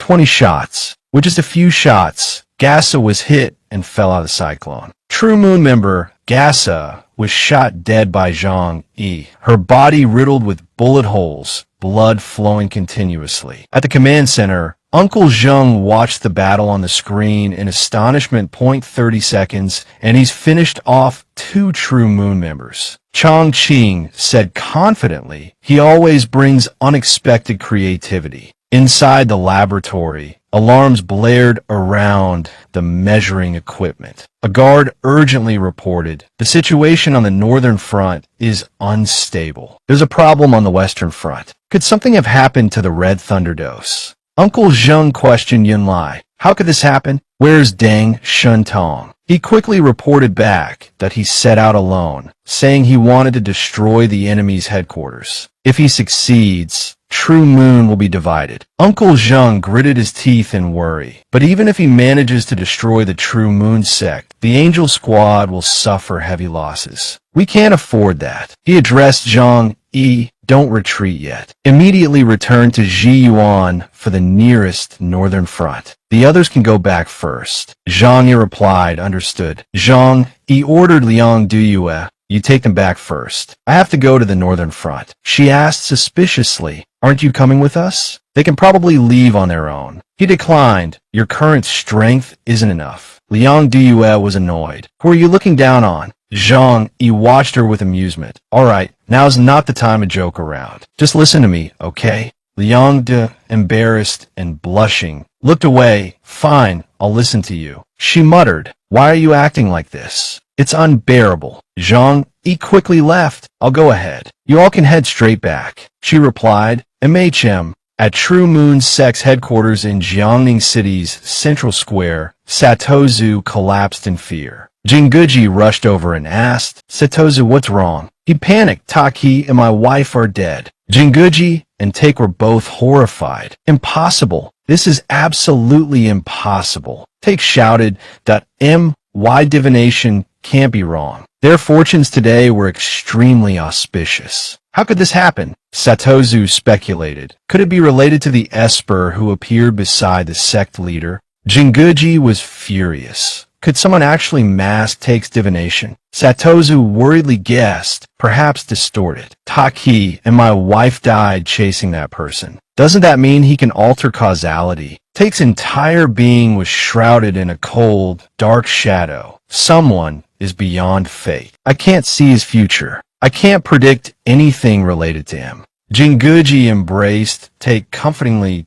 It's all right, Take. You did your best. As for that guy, I'll definitely kill him for you. Take looked up weakly, but our comrades will still die because my predictions for them are no longer effective. I can't see their future. They will die. Jinguji calmed her. This is war. Any unforeseen circumstances are our own choices. It has nothing to do with you. Jinguji patted Take's head comfortingly. Sometimes you can't shoulder such a heavy burden. I'm here too. If we can't see fate, we'll kill. That's exciting, isn't it? Take hurriedly ordered, quickly call Hannah back. Her fortune today is inauspicious. Don't let her stand guard anymore. A voice rang out. Are you looking for her? Deng Shentong sauntered in. Hannah clutched in his hand. She was covered in wounds and unconscious. Take screamed. Hannah Chizu. Jinguji calmly observed Deng Shentong. Hannah Chizu was a ninja skilled in reconnaissance and escape, yet she was eliminated by this man before she could even warn them. Looking at Deng Shentong's appearance, Jinguji carefully analyzed and calmly asked, Captain of the Angel Squad, Deng Shentong, He boasted. Oh, even the wanderers of Nihong have heard of my title? Seems like you're not completely uncultured. At least better than a certain someone in the coastal city. A voice suddenly rang out. Who's talking bad about me? At the command center, Uncle Zhang pointed at the screen displaying the battle scenes and gave orders.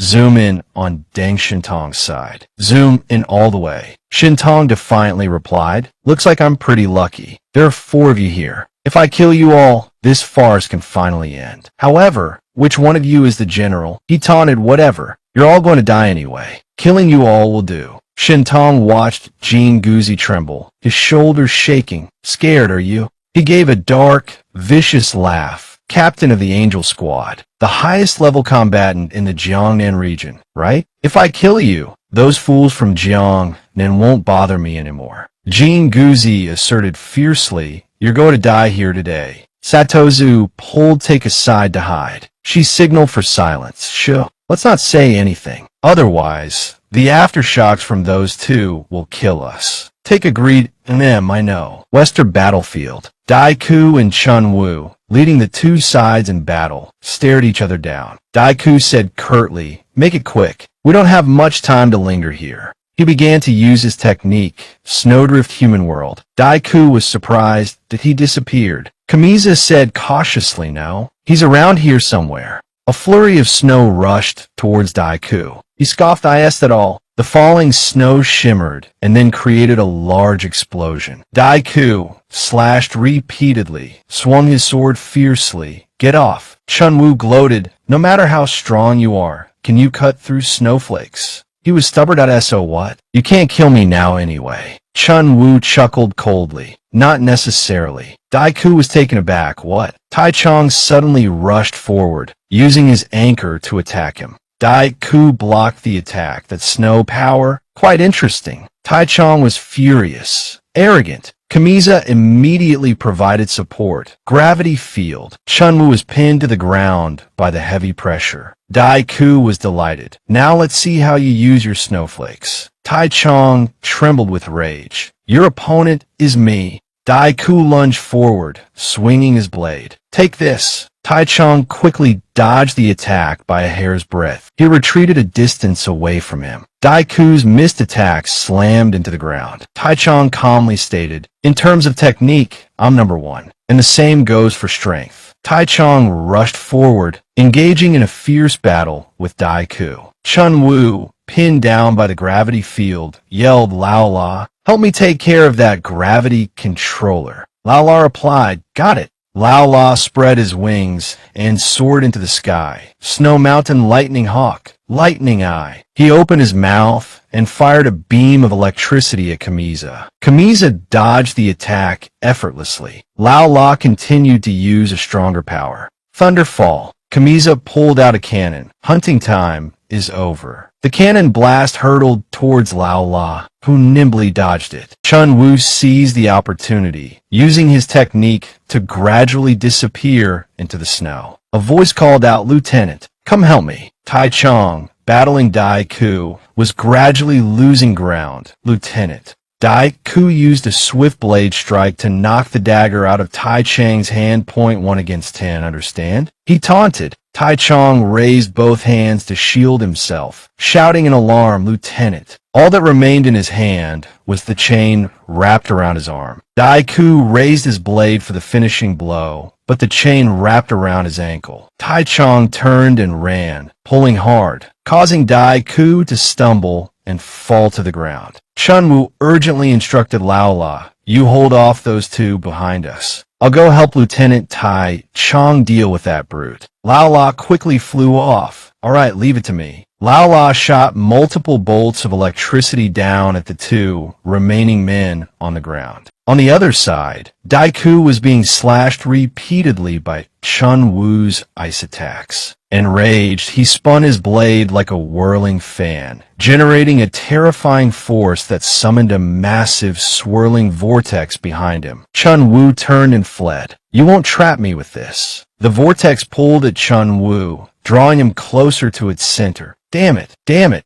Chun Wu struggled to escape in his weakened state. Daiku extended a clawed hand and grabbed him. He squeezed Chun Wu's throat, pinning him to the ground and roaring. Dai Ku gloated, threatening Tai Chong or next. Lao La quickly flew in, attacking Dai Ku with his electrical blasts. Dai Ku scoffed dismissively. These little scratches won't even make me itch. He raised his blade menacingly. Dai Ku sliced Lao La in half midair. A scream echoed. Lao La. Tai Chong charged forward, yelling as he ran. Zhang taunted loudly. Come on, runt. Let's see how long you last. Suddenly, Tai Chong stopped and frantically pressed a button on his armor. Beneath Tai Chang's thigh was a vial of compound number 2, a drug capable of unleashing immense power for a short period. Still in its testing phase, it had significant side effects. Only use this in emergencies. As if energized, Tai Chong lunged forward with a wicked grin on his face. Dai Ku's 2 underlings moved to assist, but he stopped them, roaring, "Stay back. I want a one-on-one with him." The 2 charged at each other like raging storms, their eyes filled with hatred.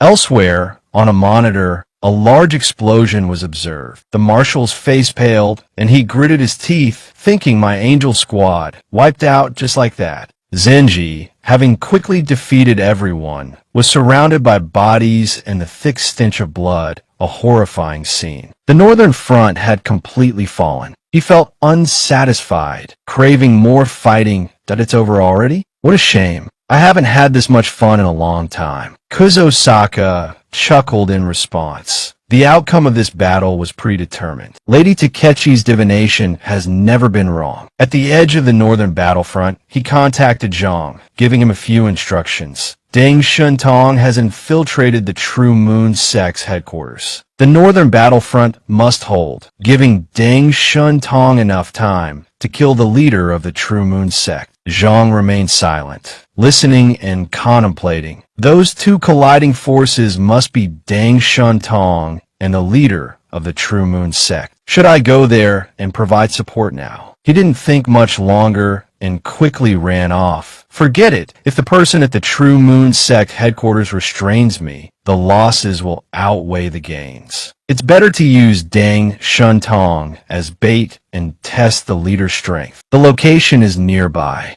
At the northern battlefront, the Angel Squad was facing how Aji and Hano's Shikijami, and on Myoji from the NG Hong. Interesting. Stealing unorthodox techniques from Huan Nation and now using them against me? You think you can win? How Aji sneered, mockingly adding, I remember a saying in Huan Nation, the student may surpass the master, and the master may not be more talented than the student. It seems you've forgotten this saying. Hano showed clear disdain and told him, we have a deeper understanding. Without another word, how Aji lunged forward. Then let me broaden my horizons. Hano also commanded his Shikigami to advance. How Aji observed the situation, strategizing in his mind. The 3-headed dog and the giant ape are both close combat Shikigami, but he also has a fox, a songbird, and a black crow. Everyone in the True Moon sect has a black crow with them. It must be a support type. Then I'll break through from there.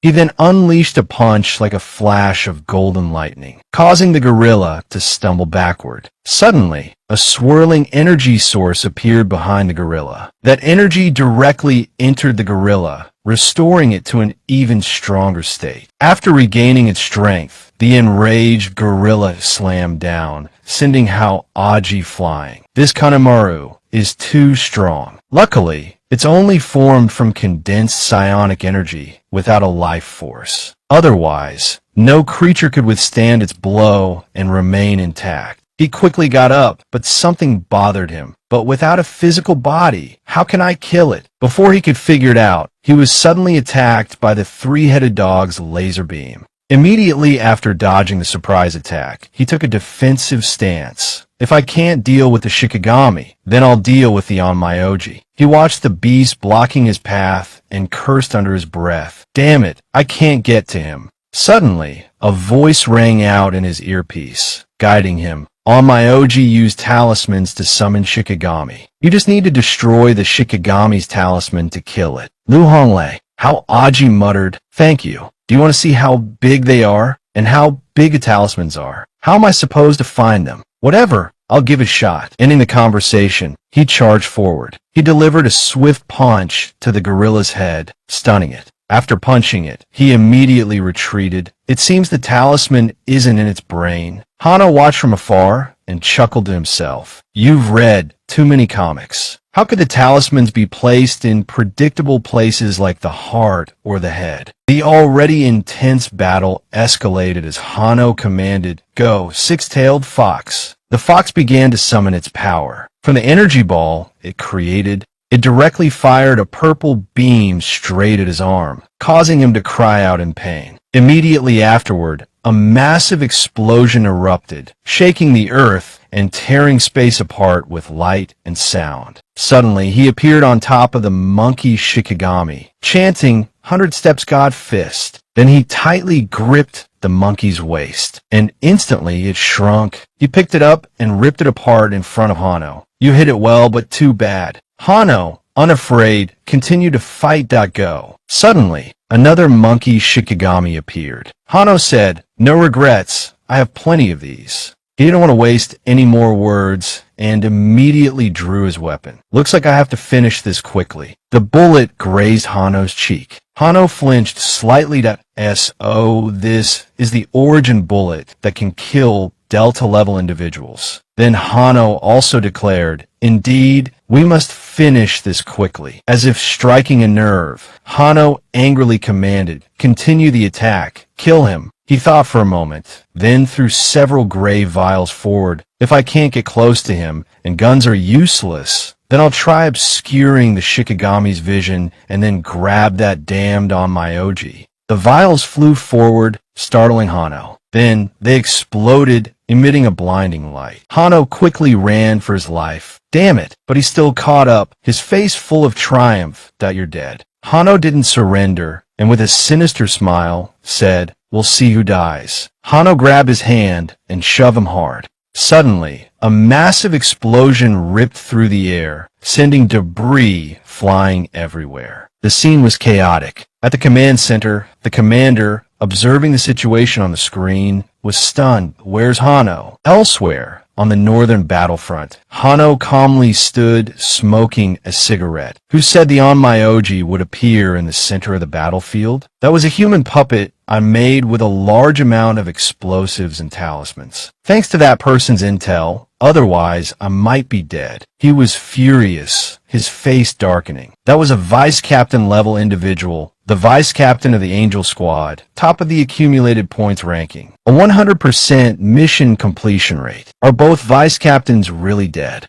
Yinlai gritted his teeth in frustration. "Now we can only rely on Deng Shuntong's battle results. As long as he wins, their sacrifices won't be in vain." A member of the Jiangnan district fidgeted, looking around. He thought seriously. The Angel Squad has failed on several fronts. This is a bit strange. I just don't know who the inside man is. He looked at the commander, pondering for a moment. The most important thing now is to eliminate the True Moon sect. We'll tell the commander after everything is settled. Outside, on the northern battlefront, Hano emerged from the fog, looking at the two sprawled figures on the ground. How pathetic. Shinikizo sat up, adjusting his clothes, and asked, "Are you mocking us?" Hano explained, "No, I'm just thinking. Without that person's help, relying solely on our own strength, fighting against the Jiangnan district would be truly difficult." Shinikizo laughed triumphantly.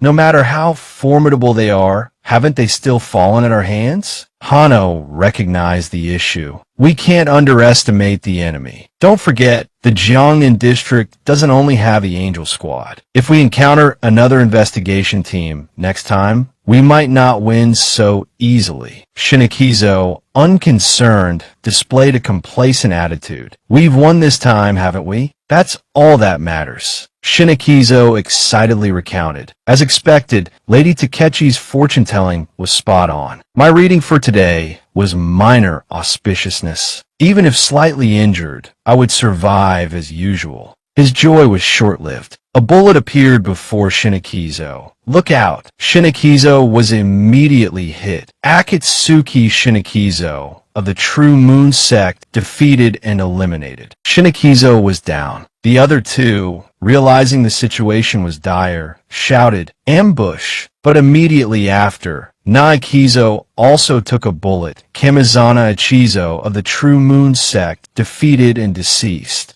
After attacking, he paused briefly and said, "Pretty quick to hide." Suddenly, two ferocious beasts lunged from both sides, and he intercepted them just in time. Dual boundary sealing. The two creatures were sucked into a vortex. Hano watched the scene with some apprehension. What kind of monster is this? How can it absorb two Shikigami so quickly? From afar, he saw the enemy's silhouette and sneered. 400 meters. Just the right distance for a fatal blow. Immediately after, he unleashed his power. Hano, sensing his impending doom, hurriedly fled. This person is no simple matter. At this rate, I'll die. I must quickly find the Jinguji clan to discuss countermeasures. Yin Lai was surprised by his appearance. Unexpected that the one who achieved the feat wasn't the Angel Squad, but the interpreter from outside the city. Incredible. Commander Chu was equally astonished, his jaw dropping. I never expected the interpreter to be so powerful. Had I known, I would have put him in charge. Suddenly, Tan Chung interrupted. He was just lucky to kill the outsider in the Divine Valley and Shinikizo. Okay.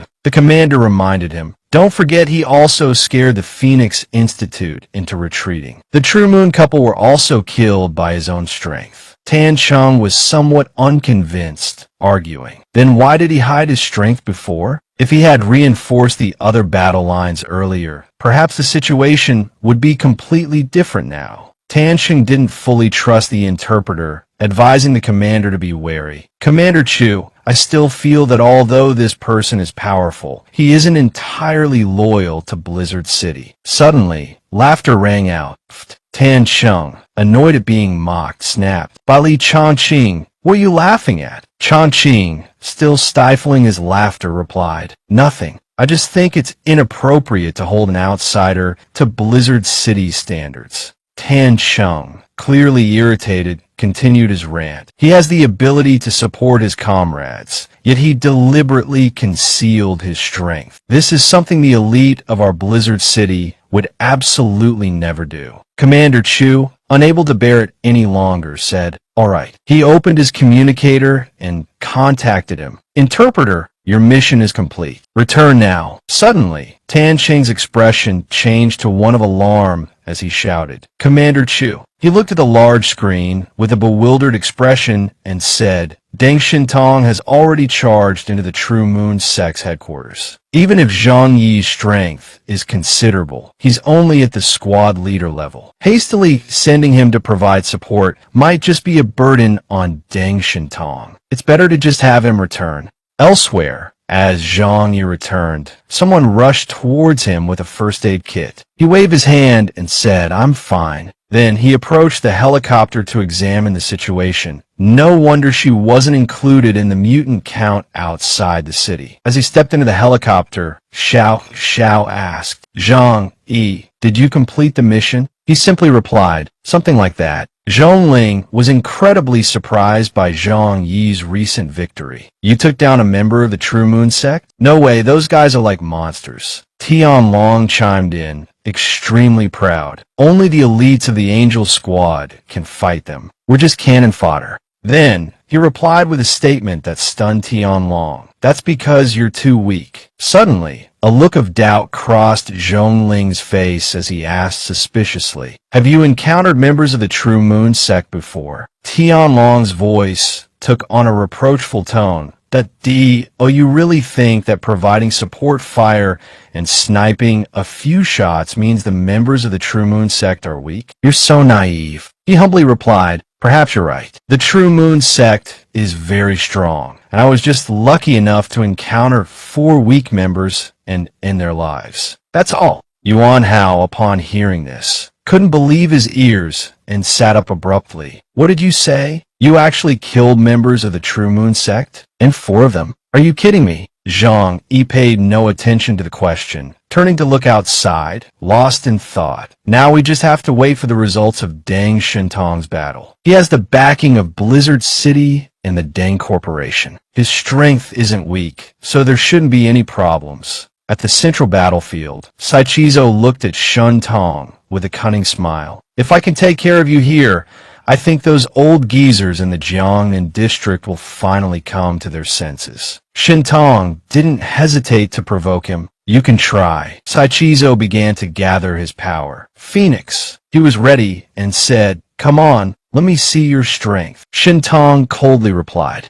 All right. He launched his attack. Void World. Saichizo's eyes glazed over, as if mesmerized. Shin Tong, confident of victory, charged forward. Now you can't see anything. If you were half a second slower, I would have one. Unexpectedly, Saichizo quickly dodged. He wasn't frightened by this action and smiled, saying, interesting. Shun Tong sneered. Interesting, but what good is it? Then he used his ultimate move, Saint Body Enhancement. He landed a blow to Saichizo's chest, causing him to stumble backward. Saichizo, having taken the blow, was utterly bewildered. Not giving him a chance to recover, Shun Tong attacked again, punching right through him. Having defeated his opponent, he let out a disdainful laugh. The leader of the True Moon sect can't even withstand a single blow like that. Saichizo, however, wasn't defeated yet, and with a determined look on his face, he said, don't run. At that moment, Saichizo forcefully pushed Shun Tong's hand away, causing him to stumble backward into a defensive stance. His hands caught fire, which made Deng Shin Tong slightly confused. What the hell? He started using a swaying technique, dazzling his opponent. Just then, his entire body burst into flames, hot air exploding around him as he stomped on Deng Shin Tong. Saichizo smirked. Your ability is quite interesting, but unfortunately, it's still lacking. Deng Shin Tong quickly got back up. Then I'll just kill you again. He retorted, well, I wish you success. He lunged forward fiercely like a whirlwind. This time, let's see if you die or not. Once again, he pierced through Saichizo. Yet, Saichizo remained unharmed, his eyes flashing red, as if empowered, continuing to fight him. Outside, fog and snow filled the air. Marumi sat amidst the freezing winter, dripping drops of blood onto a large piece of paper. Immediately, a phoenix appeared on the pristine white paper. On the central battlefield, Deng Shin Tong paused for a moment to think of a countermeasure. It seems his ability is immortality. He can be reborn in flames. This is truly difficult to deal with. Saichizo brazenly taunted Deng Shin Tong. I'm so sorry. My greatest advantage is that I can't be killed. He didn't give up either. If he can't be killed, then wouldn't killing him a few more times be enough? He started to use his power, urging him, my comrades are still waiting for news of my victory. I don't have time to waste here with you. So let's speed things up. Great displacement illusion. He was instantly frozen stiff. Illusory fragments appeared around them. Saichizo looked around at the illusions, asking in confusion, is this an illusion technique? Then suddenly his head exploded. Seeing the situation take a turn for the worse, Satoru ran over to dissuade her. If you continue like this, your entire arm will be crippled. She stubbornly replied, Shu, for the sake of our people living in this vast land, I'm willing to do anything. Suddenly, the entire phoenix painting began to glow.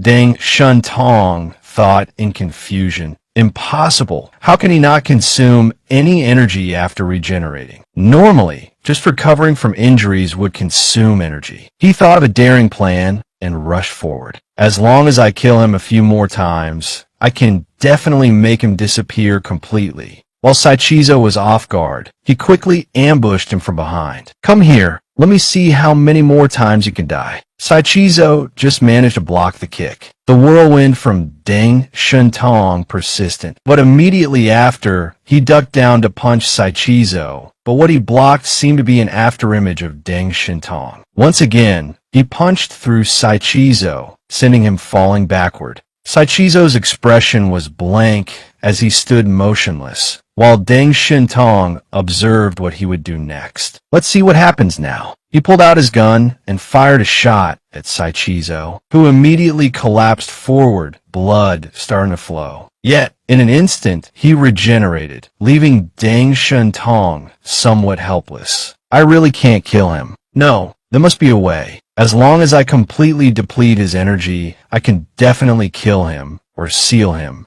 My powers can't destroy him. Tie him up before something bad happens, and come with me back to Blizzard City, you bastard. Suddenly, Saichizo laughed maniacally. Thank you for giving me the opportunity to kill you. His entire body burst into flames and exploded with a tremendous roar. From the explosion, Shentong's clothes caught fire. He exclaimed in a panic, enhanced saint body. The flames from before spread all over Shentong, engulfing his entire body. Enhanced saint body. Now it's your turn to be reborn in flames. Saichizo taunted him. The power of the phoenix isn't something just anyone can withstand. He lunged forward, eager to finish Shentong off.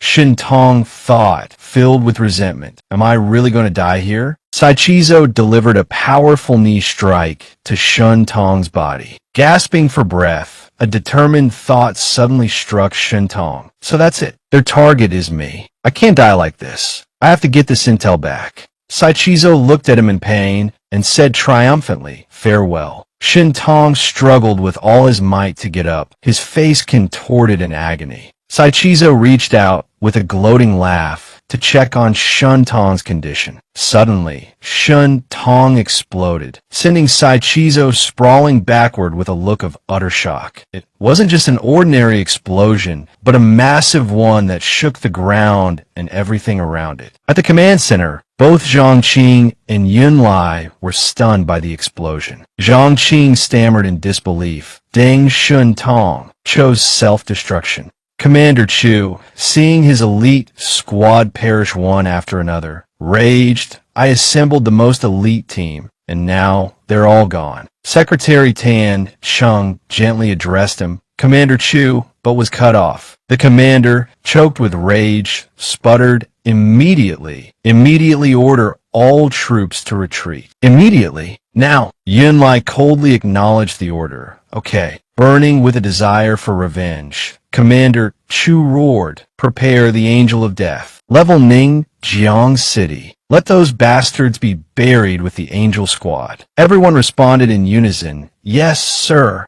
Yunlai walked over to the control panel and pressed a few buttons. The Angel of Death is ready. The battle was over, leaving only rubble scattered across the streets. Saichizo declared triumphantly, the final victor is still me. Damn it. He could no longer underestimate Shentong's abilities, his face hardening with resolve. The Blizzard City investigation team, Captain Truly, is a monster. Elsewhere, Satoru saw Marumi begin to cough violently and called out an alarm. Miss Takeuchi. Then she coughed up blood. Satoru said with concern, you must have exhausted yourself helping the captain fight. He quickly helped her up. Despite her weakness, Marumi urged Satoru, quick, tell everyone to leave this place immediately. There's immense danger approaching. Satoru obeyed. All right, I'll go find a car. Satoru quickly drove to Ichizo's vehicle to deliver urgent news. Upon meeting him, Satoru hurriedly reported, Boss, Miss Tauchi foresees a great danger approaching.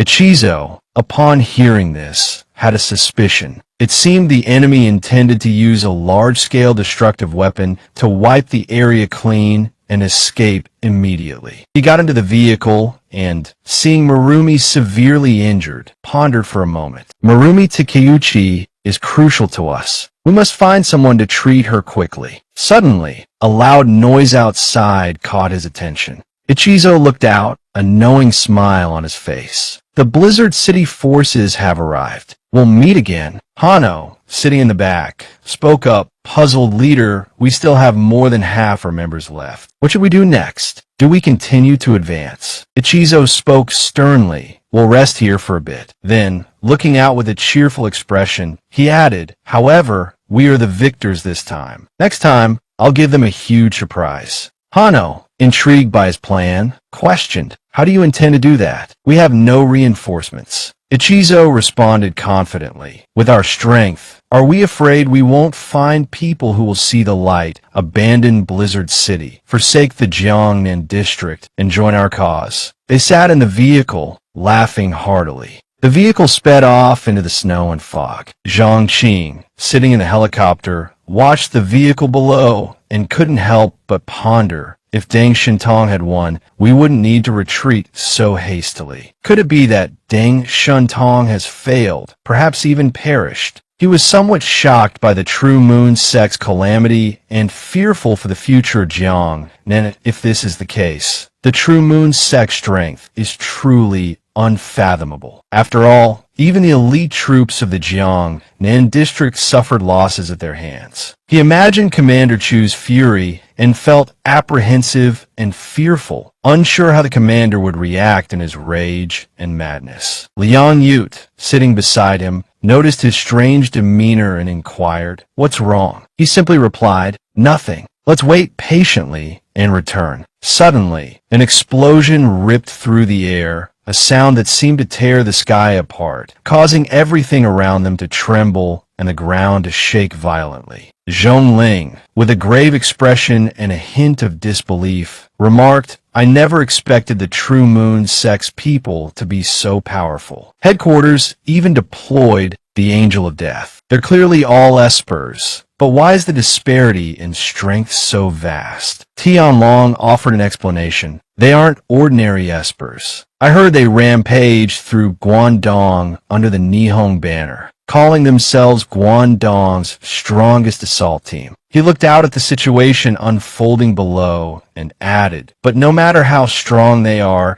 they can't possibly survive against the Angel of Death." She anxiously tried to reassure him. "Why do you seem so uneasy? Headquarters has already deployed the Angel of Death, let alone the True Moon sect. Even in Epsilon rank Yuan Kong, you wouldn't survive, right?" Despite her words, he remained unsettled. "I have this uneasy feeling, a sense that they won't die so easily." Zhang Yi thought to himself. It seems they also possess precognitive abilities, capable of predicting the battle's outcome with remarkable accuracy. Could it be they even foresaw the deployment of the Angel of Death? Elsewhere, a blonde-haired man yelled that someone had launched the Angel of Death. In another location, a man wearing glasses immediately ordered an investigation into what happened in Huazu country. A man in a hat pondered. It seemed the Jiangnan region could only use this tactic against the True Moon sect. At the command center, Commander Chu contemplated that they ultimately had to resort to this tactic against the Esper squad. Suddenly, Secretary Tan Sheng reported, "Commander, through satellite surveillance, we've detected the True Moon sect. They escaped 10 minutes ago." Commander Chu was so shocked he shouted, "Escaped already? That's impossible. How could they have predicted the Angel of Death's detonation?" He pointed at the screen with a fearful expression. "This is our satellite intelligence. They left the central blast zone 10 minutes ago." His face paled, and he slumped back in his chair. What kind of monsters are they? They even dodged the Angel of Death. Could they really have a precognitive esper? If they can predict the use of the Angel of Death, how can we possibly counter them? Suddenly, Commander Chu remembered his trump card. Right, Zhang Yi. Zhang Yi not only killed 4 True Moon sect members, but also scared off their second-in-command, Phoenix Veen. It seems Zhang Yi will be the key to eliminating the True Moon sect. He was determined to see this through. He stood up and announced, "This time, I'm determined to see this through to the end. Regarding this operation, no one here today is to breathe a word of this to the outside. Anyone caught doing so will be stripped of their Blizzard City citizenship and exiled. As for the Deng family, I'll speak to them personally." At the Deng residence, Deng Yuanbo's subordinate reported, "Mr. Deng, I responded to headquarters as you instructed." He simply replied, He paused, feeling injustice for Deng Shintong, and hesitantly asked, "Mr. Deng, this operation is very strange. With young master strength, even if they couldn't win, they shouldn't have been killed. Why did you agree to cooperate with their decision? Were you too lenient with them?" Yuan Bo's expression was thoughtful, as if contemplating a strategy of his own. He said, "In our Jiangnan region, if one suffers, all suffer. If one prospers, all prosper. Right now, we must help stabilize the region." Yuan Bo's subordinate didn't inquire further, tactfully replying, "I was short-sighted." "I'll heed your instructions, sir." Yuan Bo stood there, his eyes sharp as knives. He warned, "Don't let me find out anyone colluded with the True Moon sect. Otherwise, even Commander Chu won't be able to protect them from the consequences." Zhang Yi sat in the helicopter, looking down at the bustling streets below. He thought, with such strict control in the city, it seems the Angel Squad's operation has failed. It's a shame. I quite like Deng Shintong's character.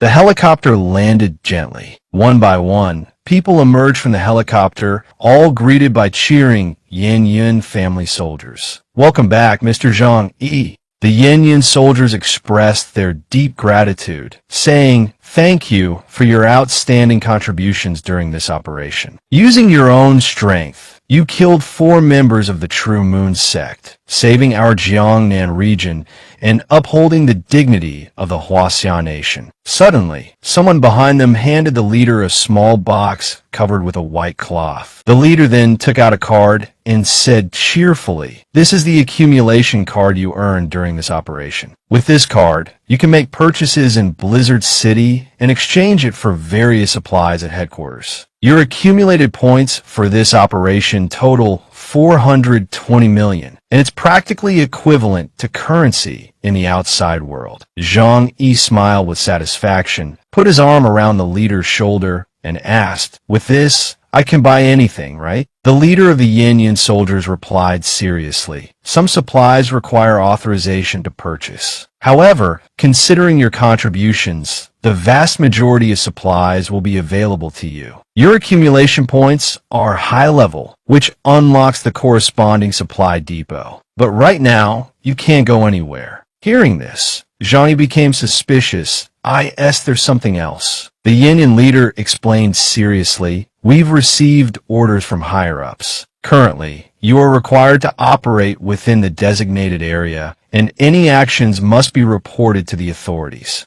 Zhang Yi seemed to understand Blizzard City's intentions. Thinking to himself, "It seems the failure of this operation has greatly impacted Blizzard City, to the point that the higher-ups want to control the situation. They can only keep those of us who know what happened temporarily silent." Thinking this, but not wanting to argue, he simply said, "All right, I'll do as you say." He thought smugly, "Anyway, I have the space-time travel ability, which transcends all physical existence." The Yan soldier quickly gestured towards a vehicle, politely saying, "In that case, please follow me." Zhang Yi and Liang Yu got into the vehicle and started off. In no time, the vehicle arrived at the villa area. The Yan soldier instructed him and Liang Yu, "You and your companion will stay here temporarily. If you have any needs, you can contact the Yan soldiers stationed nearby. We hope you enjoy your stay here." Seeing the current situation,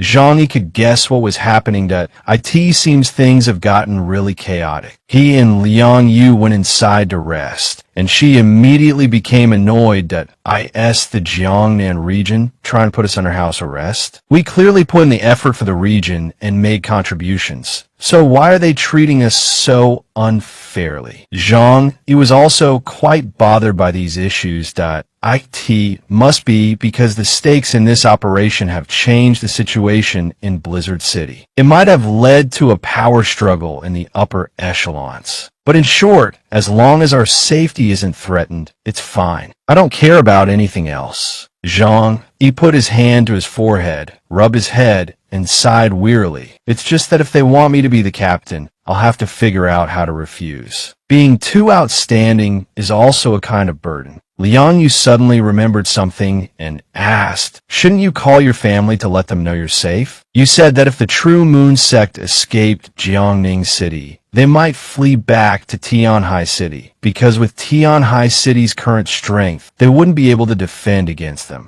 Zhang Yi slowly took out his phone. He called Han Han to inform her of the news. While waiting for her to answer, he said, "You were right. I should contact young Han Han and the others." Then, Han Han answered the phone with an extremely anxious tone. Brother Zhang Yi, how are you in Blizzard City? We're very worried. The god of death detonated in Jiangning City, causing our electrical equipment to temporarily malfunction. He reassured her, don't worry, we're all fine. Has anything unusual happened in Tianhai City recently? She replied concisely, same as before, nothing special. Zhang Yi remembered something and instructed her, there's something I need to tell you. Remember, you must keep a secret. Only you need to know. The others in the temporary shelter don't need to know. His face hardened and his voice deepened. Blizzard City's mission against True Moon failed. True Moon's situation is still unclear, and Tianhai City is close to Jiangning. Everyone must not leave the shelter. Report any unusual activity immediately and hide in the basement. Also, remind Xiao Honglang and the others to be careful and prepare to hide in the shelter. In the shelter, Han Han was surprised to hear the news. Yes, I remember. Brother, regarding the True Moon sect, I've also done some investigations. I have some interesting intelligence. I'll show you after I organize it. He was quite surprised and said, the Jiangnan region has also investigated True Moon, but the results are limited. Although the Jiangnan region has an advantage in equipment, they're not on the same level as you in terms of technical expertise. You're right. You must pay attention to safety and protect yourself. Her face flushed and she shyly asked, brother, you only called Han Han, right? Or did you call everyone? He gently replied, of course, I only called you. I knew it. Brother really loves Han Han the most. He reassured her, don't worry. Han Han won't disappoint you. She promised, Han Han won't become a burden either. I'll protect myself. He comforted her. I've never considered you a burden. Han Han is the best, always my best helper. She happily replied, thank you, brother. I have something urgent to do, so I'll hang up now. Goodbye, brother. He replied goodbye. Han Han walked with burning determination, thinking, I absolutely cannot become a burden. She immediately went to find Connie and politely said, sister, let's start that experiment. Connie asked doubtfully, have you thought it through, Han Han? That experiment is extremely dangerous, and it's also incredibly painful. There's almost no experience more painful than it. Han Han replied without hesitation, sister, Han Han hopes to have greater strength to help brother. So let's begin. Sighing, tired of her mischievous younger sister, she said, all right then. While tying the ropes, she said, I'll tie you up just in case you struggle during the experiment due to the intense pain. Han Han obediently replied, yes, sister. Connie hesitated and asked again, there's still time. This kind of pain, I'm really afraid you won't be able to bear it. She still chose to face the pain. Sister, let's begin. Then, Connie put a glass box on her head. She was surrounded by wires and machinery. Connie immediately pressed a few buttons on the control panel. Water began to pour into the glass box.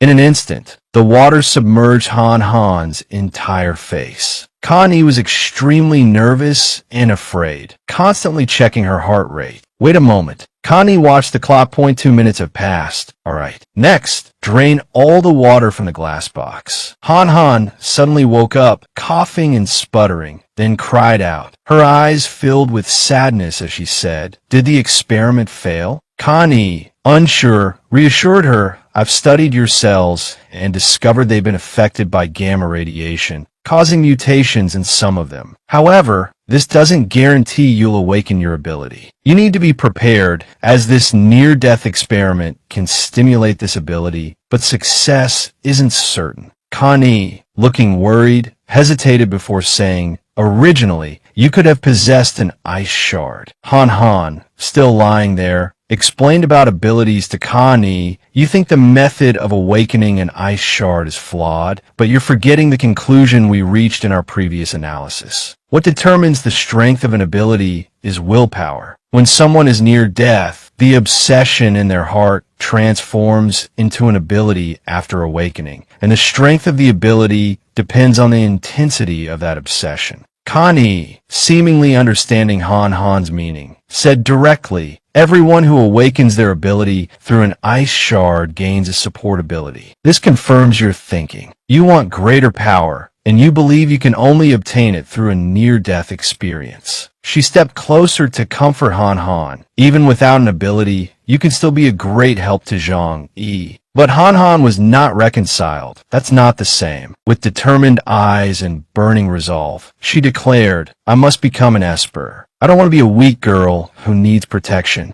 I need to fight alongside Zhang. Connie started to untie the restraints, but Han Han stopped her. Continue. Connie was utterly astonished. Han Han said, resolute, once I've decided to do something, no one can stop me. Besides, you're here. I won't die, but next time, wait a little longer. Let me truly experience the despair of death. Maybe then it will work. Connie shuddered at her cousin's recklessness. This cousin of mine is terrifying. She was so scared she broke out in a sweat, frowning in thought. Even if she doesn't die, repeatedly seeking the brink of death like this, just thinking about it is frightening. I hope the experiment succeeds, so I don't suffer for nothing. All the members of the True Moon organization declared resolutely, we will definitely avenge. You, Saikaru put on his hat, laughed heartily, and said, this setback was unexpected, but overall we've won. Next, we need to create greater chaos for them and seize the opportunity to negotiate with the Jiangnan region. Mizumi, her face filled with grief, felt incredibly saddened by her actions that I'm so sorry they died because of me. It's because I didn't complete my mission and something went wrong with my divination.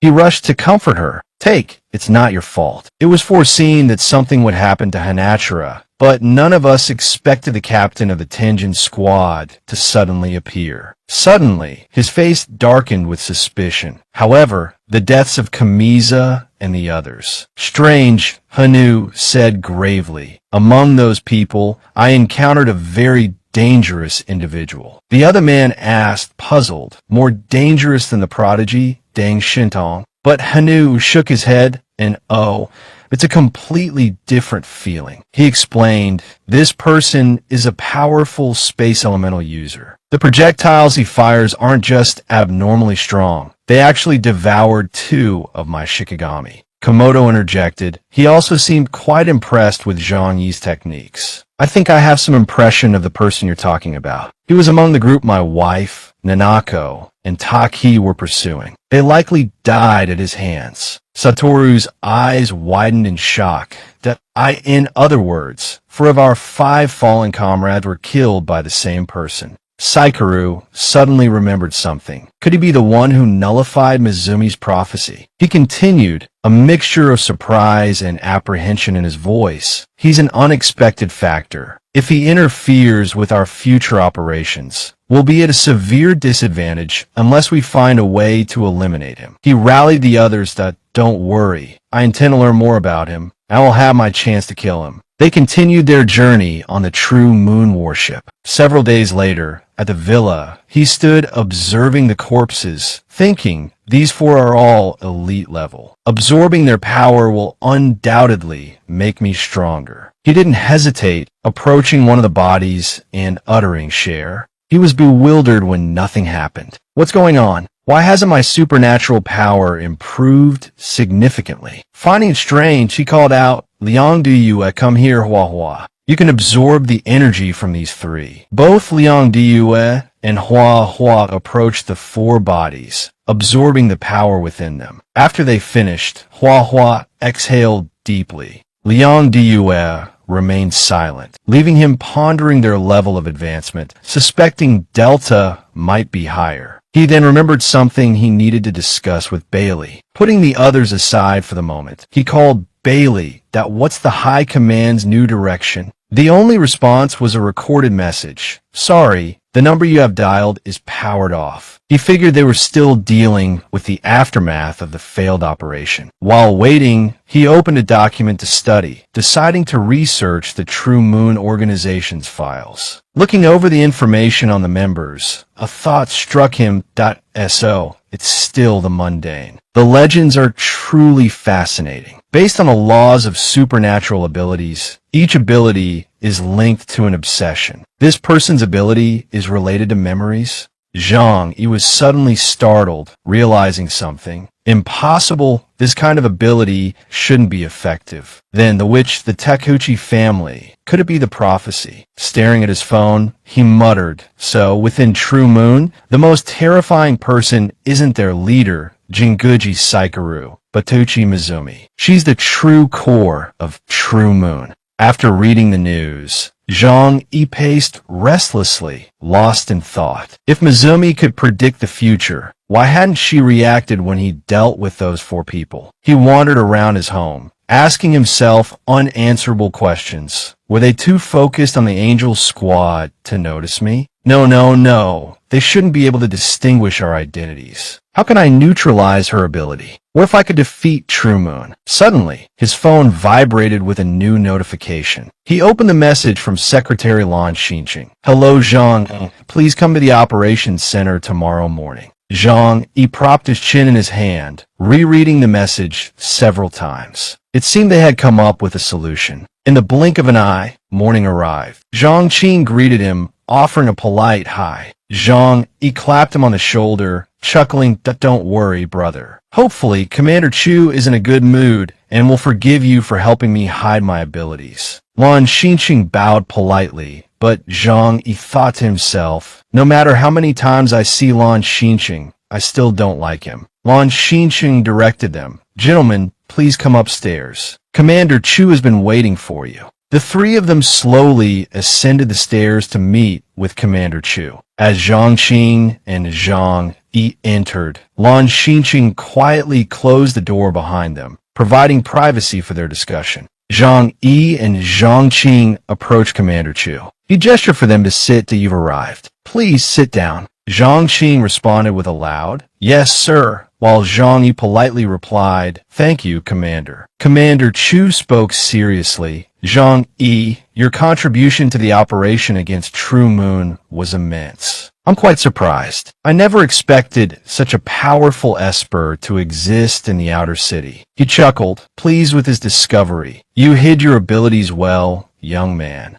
Zhang Yi sincerely explained his reasons for concealing his powers. "Even the investigation team didn't detect me. I kept my abilities hidden to protect myself. I hope you understand, Commander." Commander Chu agreed with his decision. "You were indeed cautious and secretive. These are excellent qualities. On the battlefield, soldiers like you are more likely to survive." Zhang Yi humbly replied, "You flatter me, Commander. My abilities are still far from those of Blizzard City's elite." Commander Chu sighed, lamenting, "In this age of mutations, the role of ordinary soldiers is diminishing. Even battles between high and low-level espers can hardly change the tide of war." He reflected on their recent defeat. "This operation has taught us that top-tier espers and intelligence are the key to victory. I was too overconfident before, which led to significant losses." He declared his plan resolutely. "Our next retaliation will be esper-centric, focusing on high-level espers. Therefore, Zhang Yi, I want you to lead the next mission."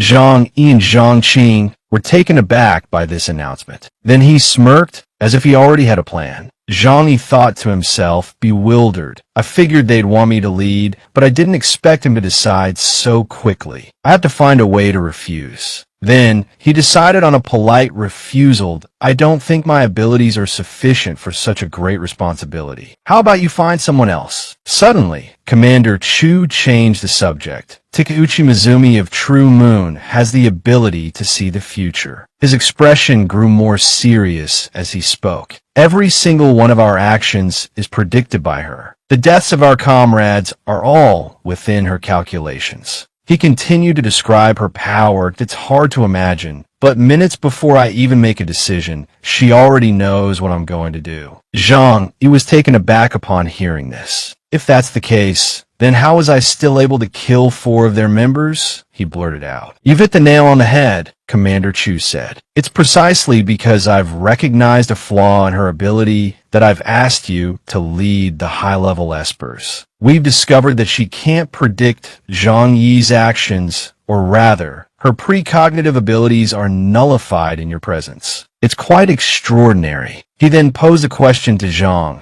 "Zhang, at this point, I hope you can be frank. How exactly did you manage to disrupt their precognitive abilities? Zhang Yi sighed that I don't know. Actually, when I first started carrying out the mission, I noticed something was off, but I don't know why I'm a special case. However, in his mind, he had already concocted a theory, and he couldn't help but feel smug. Mizumi must possess a causal weapon to see into the future. But in the original timeline, I died long ago, so I'm not part of this causal chain. Therefore, she can't predict my actions. Commander Chu looked at him thoughtfully. This Zhang, he truly doesn't act rashly until the time is right. Commander Chu stood up and announced, for this operation, I plan to combine the remaining members of the Angel Squad and the Black Cloak Squad into a new team called the Heavenly Sphere. Zhang Yi, if you agree to be the captain, you'll have the authority and resources of the investigation team's captain. What do you say? Hearing the team's name, Zhang Yi scoffed internally. Damn, captain of the bootlicker squad? Even if you gave it to me, I wouldn't take it. Meanwhile, Zhang Cheng, sitting beside him, was despondent. I've only been captain for a month, and I'm being demoted just like that? Zhang Yi flatly refused again, but offered a condition under which he would accept. Sorry, I'm not interested in being captain, but if you want me to eliminate True Moon, shouldn't I have unlimited access to supplies? Upon hearing this, Commander Chu was about to agree without a second thought, of course. As for weapons, as long as it's a weapon you like, feel free to choose. But his aide whispered a timely warning. Commander Chu, he's a space-type Esper. Commander Chu froze. Oh dear, I almost spoke without thinking and promised him all of Blizzard City's resources. Regaining his composure, he said, regarding supplies, you can make a list, and I'll have someone deliver them to you. Zhang Yi let out a breath, temporarily accepting the condition. All right, that works. I can worry about the specifics later. For now, prepare a set of top-tier equipment for me, especially a few more of those black combat suits I've been wearing. He looked at Zhang Yi and asked, do you need so many sets for your friends? Zhang Yi calmly replied, that's right. I can certainly take one set for myself. As for the rest, I'd like to exchange them using my accumulated points. Is that possible? Commander Chu smiled, looking pleased as if his goal was within reach. He said, why wouldn't it be possible? It's just a few sets of combat uniforms. As long as you want to exchange them, you can have as many as you want. As long as you join the Heavenly Sphere and eliminate True Moon, I'll grant you whatever you need. Zhang Yi waved his hand and said, I only said I would participate in this operation. It doesn't mean I agreed to join Blizzard City. I'm more used to my own place. Commander Chu didn't press him. It's a simple matter. There's no rush to decide. After a pause, Zhang Yi politely asked, so, if there's nothing else, may I take my leave? Commander Chu cheerfully replied, of course. Have Bailey Chongqing go with you later. By the way, you two will also be meeting someone very special today. Zhang Yi and Bailey Chongqing looked bewildered at this and asked, a very special person? How special? Commander Chu slowly explained, we plan to contact the investigation teams currently on missions outside and cooperate together. Bailey Chongqing asked, confused, another investigation team is coming. Zhang Yi also chimed in, which team is it? Suddenly, Commander Chu gave a sly smile, the Reincarnation Squad. Bailey Chongqing exclaimed happily, that's great. The Reincarnation Squad. Our chances of victory are even higher now. Commander Chu, equally enthusiastic, pointed and said, the other teams are on important missions and can't spare the time to return. Only they have just finished their mission in the north. As soon as they receive my message, they immediately turn back. When the time comes, with your two squads cooperating, you'll definitely be able to wipe out True Moon. Zhang Yi didn't show much reaction, just scratched his ears slightly, thinking to himself, although I don't know who they are, judging by Bailey Chongqing's reaction, they must be very powerful. The priority now is to exchange for items. I can ask Bailey Chongqing about the rest later. Thinking this, he replied, I'll cooperate well with them. I'll take my leave now. With that, he stood up and left. Seeing him leave, Commander Chu's expression turned serious. He called out Bailey Chongqing. Being called,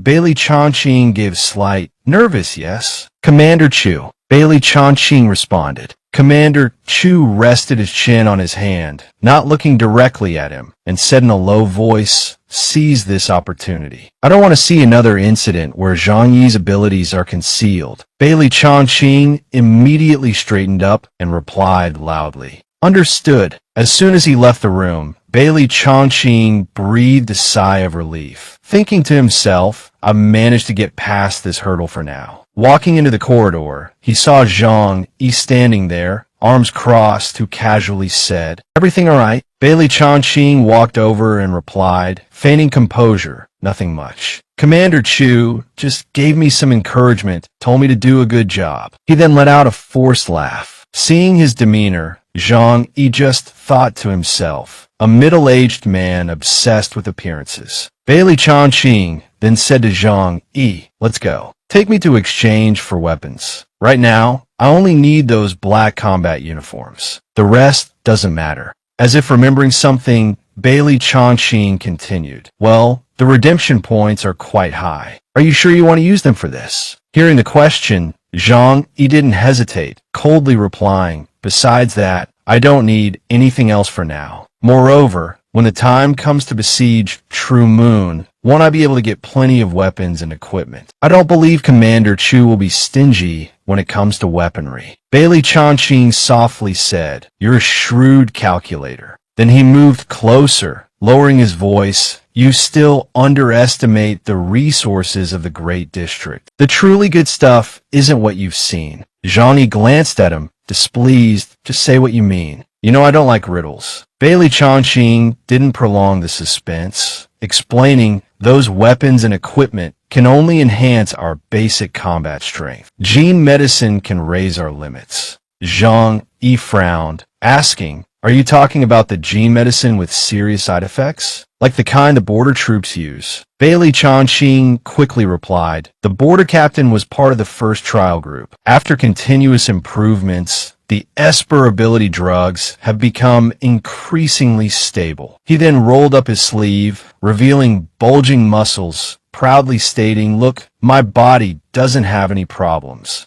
Zhang Yi indifferently declined, "No, I don't really need it." Bailey Chongqing slung an arm around Zhang Yi's shoulder, still trying to persuade him. "I advise you to reconsider. Get a dose of compound number 5. It's the most potent drug, capable of granting you immense power in a short period. However, it also comes with extremely serious side effects. You can think of it as a high-performance stimulant." Zhang Yi asked with interest, "So it's something to use as a last resort?" Bailey Chongqing nodded, "Exactly. I always carry a dose on me, just in case. You have to understand, the redemption points for that are incredibly high. Not everyone can afford it." Zhang Yi asked, puzzled, "Why didn't you use it in Tianhai City?" Bailey Chongqing carefully explained, "If I hadn't given the Ice Soul to the border captain, we probably would have used it. You see, the Ice Soul's effects are better than compound number 5. It's just a pity that the biological catalyst derived from an Epsilon-level Esper's body can't be replicated." At this point, Zhang Yi started to waver, thinking, maybe I should exchange for one dose, just as a precaution. As they descended the stairs, Zhang Yi clarified his earlier question. "How strong is the reincarnation squad? I mean, compared to your Black Robe squad and Deng Shantong's Angel squad." Bailey Chongqing smiled mysteriously. "When they return, I'll take you to see them. I guarantee you'll be surprised when you find out who their captain is." Zhang Yi spread his hands, feigning excitement. "Oh, really? Then I'll be waiting with bated breath." He said this, but inwardly thought, isn't it just some celebrity in society? Is it really worth my surprise? Inside the Armory's exchange room, the computer screen displayed the following information. Name, Zhang Yi redemption points, 420 million, unlimited exchange of SLDS-2 combat uniforms. Zhang Yi stood before the counter, repeating his request to the Armory manager. Exchange for SLDS-2 combat uniforms. The manager responded mechanically. SLDS-2 combat uniforms. The redemption cost is 50 million points, with no exchange limit. Do you wish to proceed with the exchange?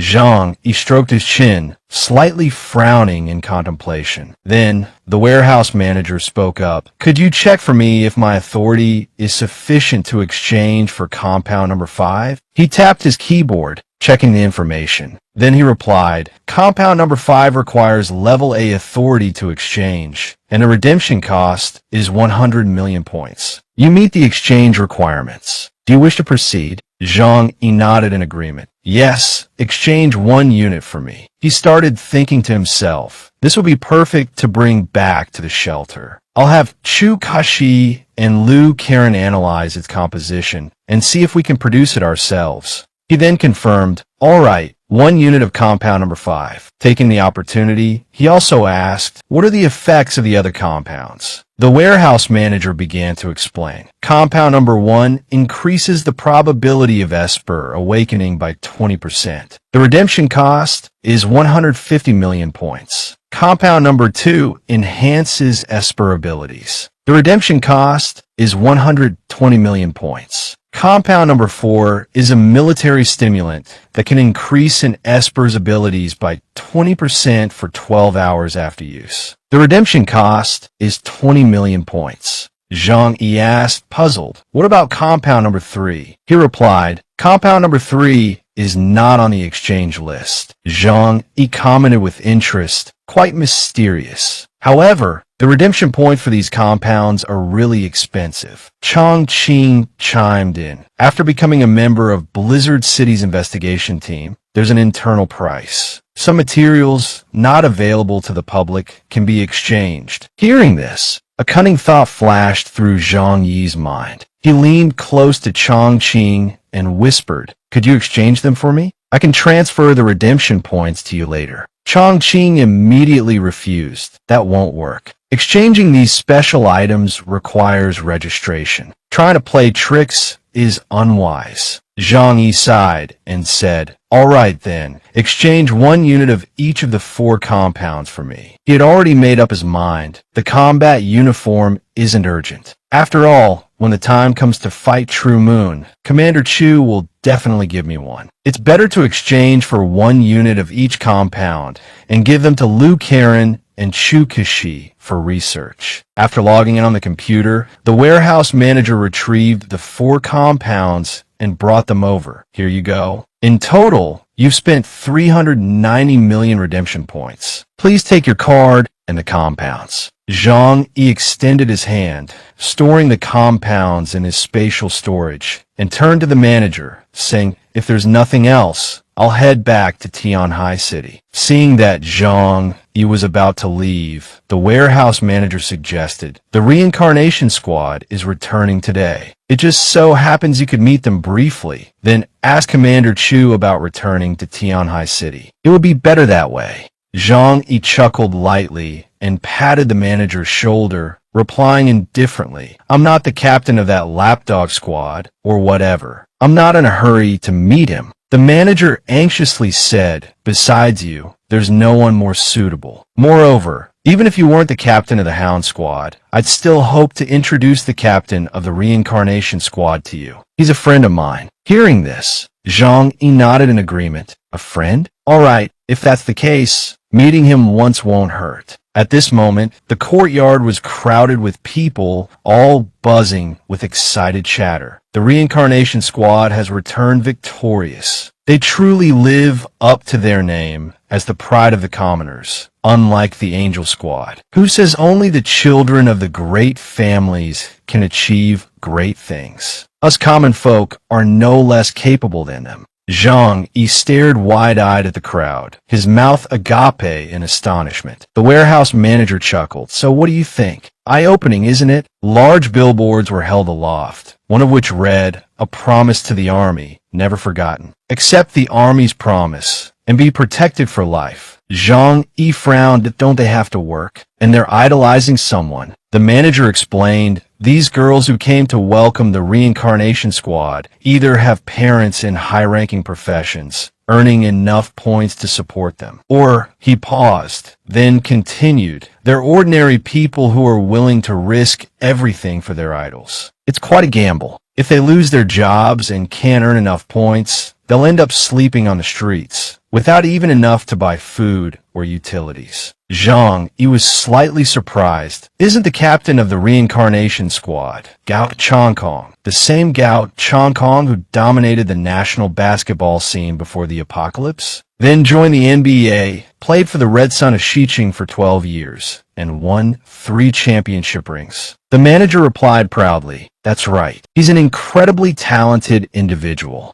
Zhang Yi exclaimed, "Isn't he a winner in life? Outstanding and dazzling, both before and after the apocalypse." The crowd lined up on both sides as the squad's vehicle drove in. Seeing him arrive, they erupted in cheers. Gao Changkong, Gao Changkong. Yin Lai and 2 other soldiers walked out of the building. Changkong, captain of the reincarnation squad. As he stepped out of the vehicle, the cheers started again. Gao Changkong, Gao Changkong. Yin Lai walked over enthusiastically, shook Changkong's hand, and said cheerfully, "Excellent work. Commander Chu is very pleased with you all." Changkong smiled slightly and replied, "Thank you for the recognition from Commander Chu and Blizzard City." Yin Lai said, "Keep up the good work. We'll be going now. Rest up for a bit, then come to headquarters. Commander Chu is waiting for you in his office." Changkong replied, "Yes, sir." After bidding farewell to Yin Lai, Changkong looked into the crowd and waved, "Bailey, come here." Seeing his friend call him, Zhang Qing turned to Zhang Yi and said, "Let's go say hello to them." The 2 men walked through the crowd. People murmured, "Who is that? I've never seen him before." Another person said, "He looks unfamiliar." The person next to him seems to be Bailey Zhang Qing from the Black Panther squad. Someone else sighed regretfully. Half of the Black Panther squad is crippled now. And the Angel squad, reunited after a long time. Zhang Qing excitedly rushed forward and gave Changkong a hug. "Lao Gao, congratulations. Did your trip to Hubei go smoothly?" Changkong hugged him back joyfully and replied, "It went all right. The creature we encountered this time was powerful but mindless. It just had a lot of underlings, which is why it took us so long." Then Changkong looked toward Zhang Yi and asked, "And this is?" Zhang Qing extended his hand. "Let me introduce you. This is Zhang Yi, an Esper from Tianhai City. His story is a long one. We'll tell you later."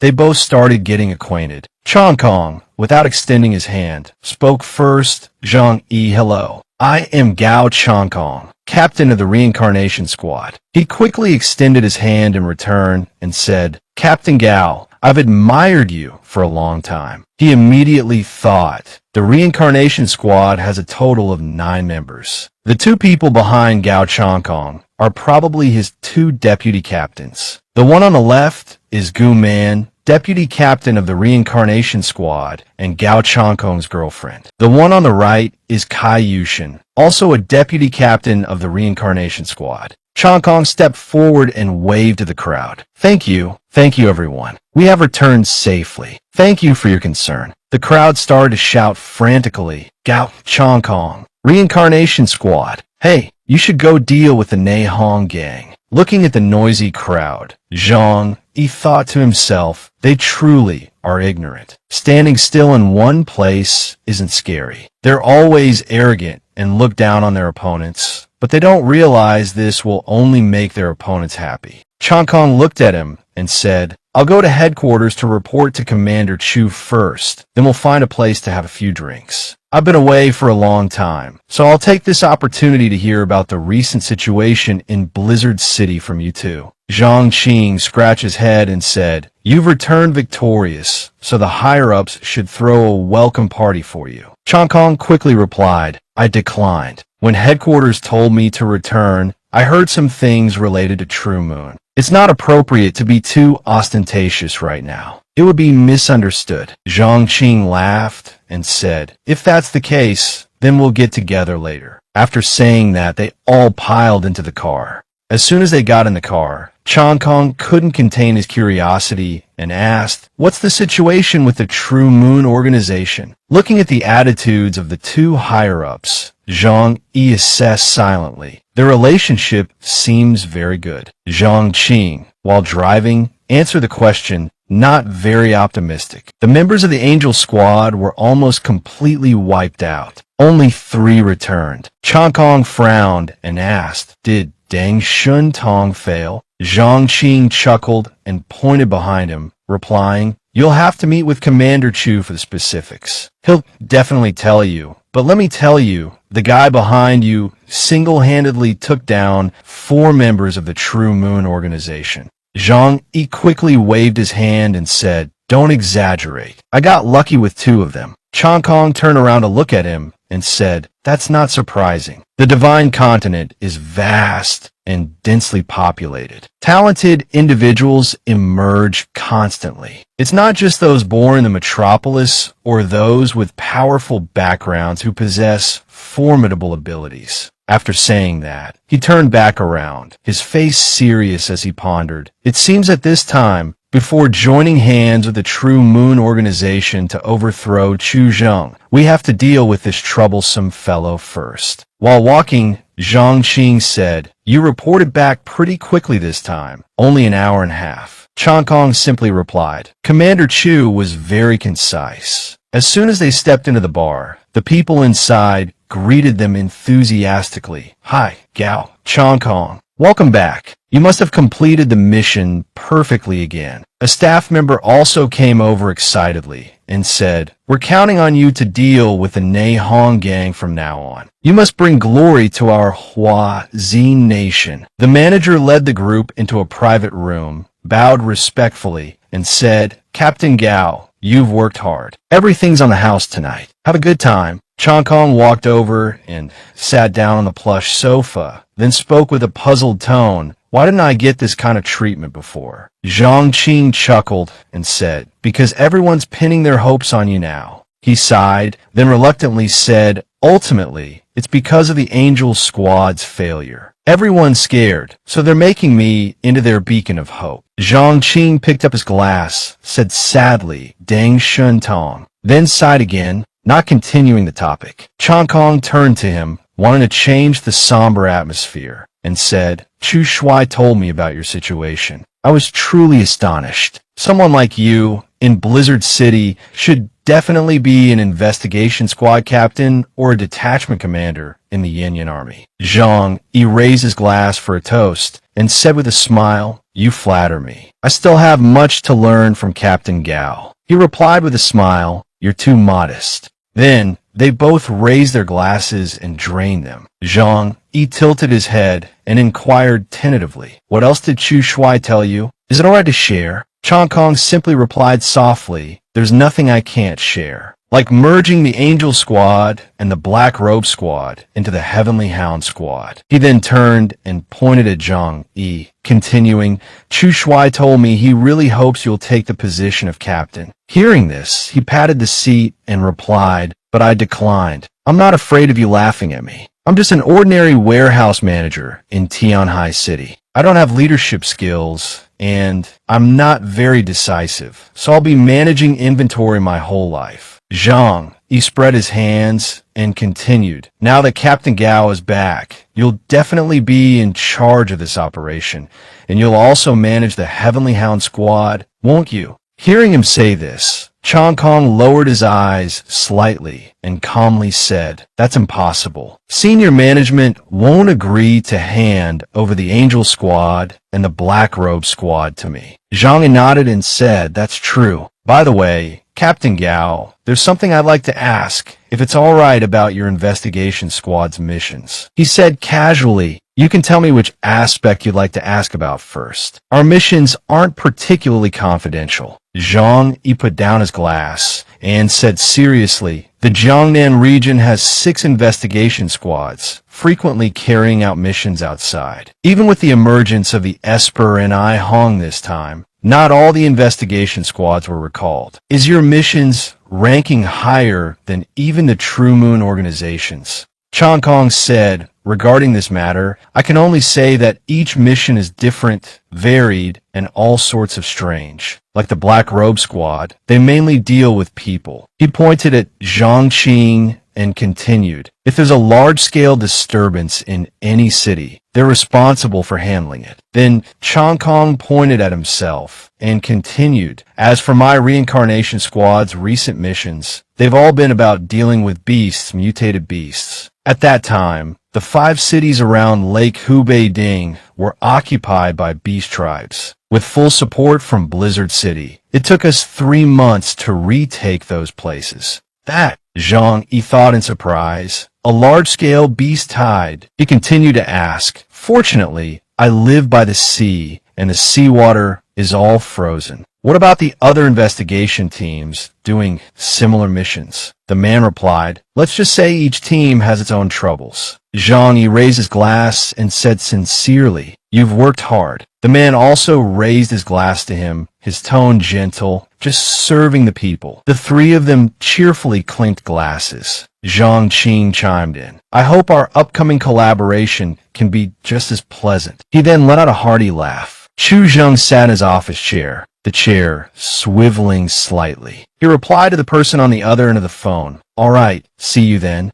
Hanging up, he looked at the man leisurely enjoying his tea across from him and said, Mr. Deng, now that everyone is here, our plan can proceed. Do you have any further questions? Yuan Bo set down his teacup and asked, has the candidate for team captain been finalized? Chu Zheng replied with a hint of helplessness. Zhang Yi is a very suitable candidate, but he doesn't want to shoulder the responsibilities of the team captain. Chu Zheng rested his chin on his hand, continuing, his abilities are crucial for this operation, but I value his ability to conceal his precognitive abilities from the enemy more than his combat prowess. So, someone else can be the captain. In terms of command, perhaps Bailey Chongqing would be more suitable. Yuan Bo offered his opinion. Bailey Chongqing's abilities aren't enough to convince everyone, and command can't be given to Gao Chongkong either. Therefore, Zhang Yi is the most suitable candidate. He refused the captaincy. Is it because the price you offered him wasn't high enough to sway him? Chu Zheng quickly replied, I promise that if he becomes the official captain of the investigation team, he will enjoy A-level material supply privileges in Blizzard City, and I'll also grant him exchange privileges in the armory. This is already a very high level of treatment. If it weren't for these special times, he wouldn't have such a good opportunity. Yuan Bo chuckled softly and said, Commander Chu, you're a soldier, not a businessman. Business is about all parties getting what they need. If you want Zhang Yi to agree to your terms, you also have to meet his demands. Chu Jing echoed his demands.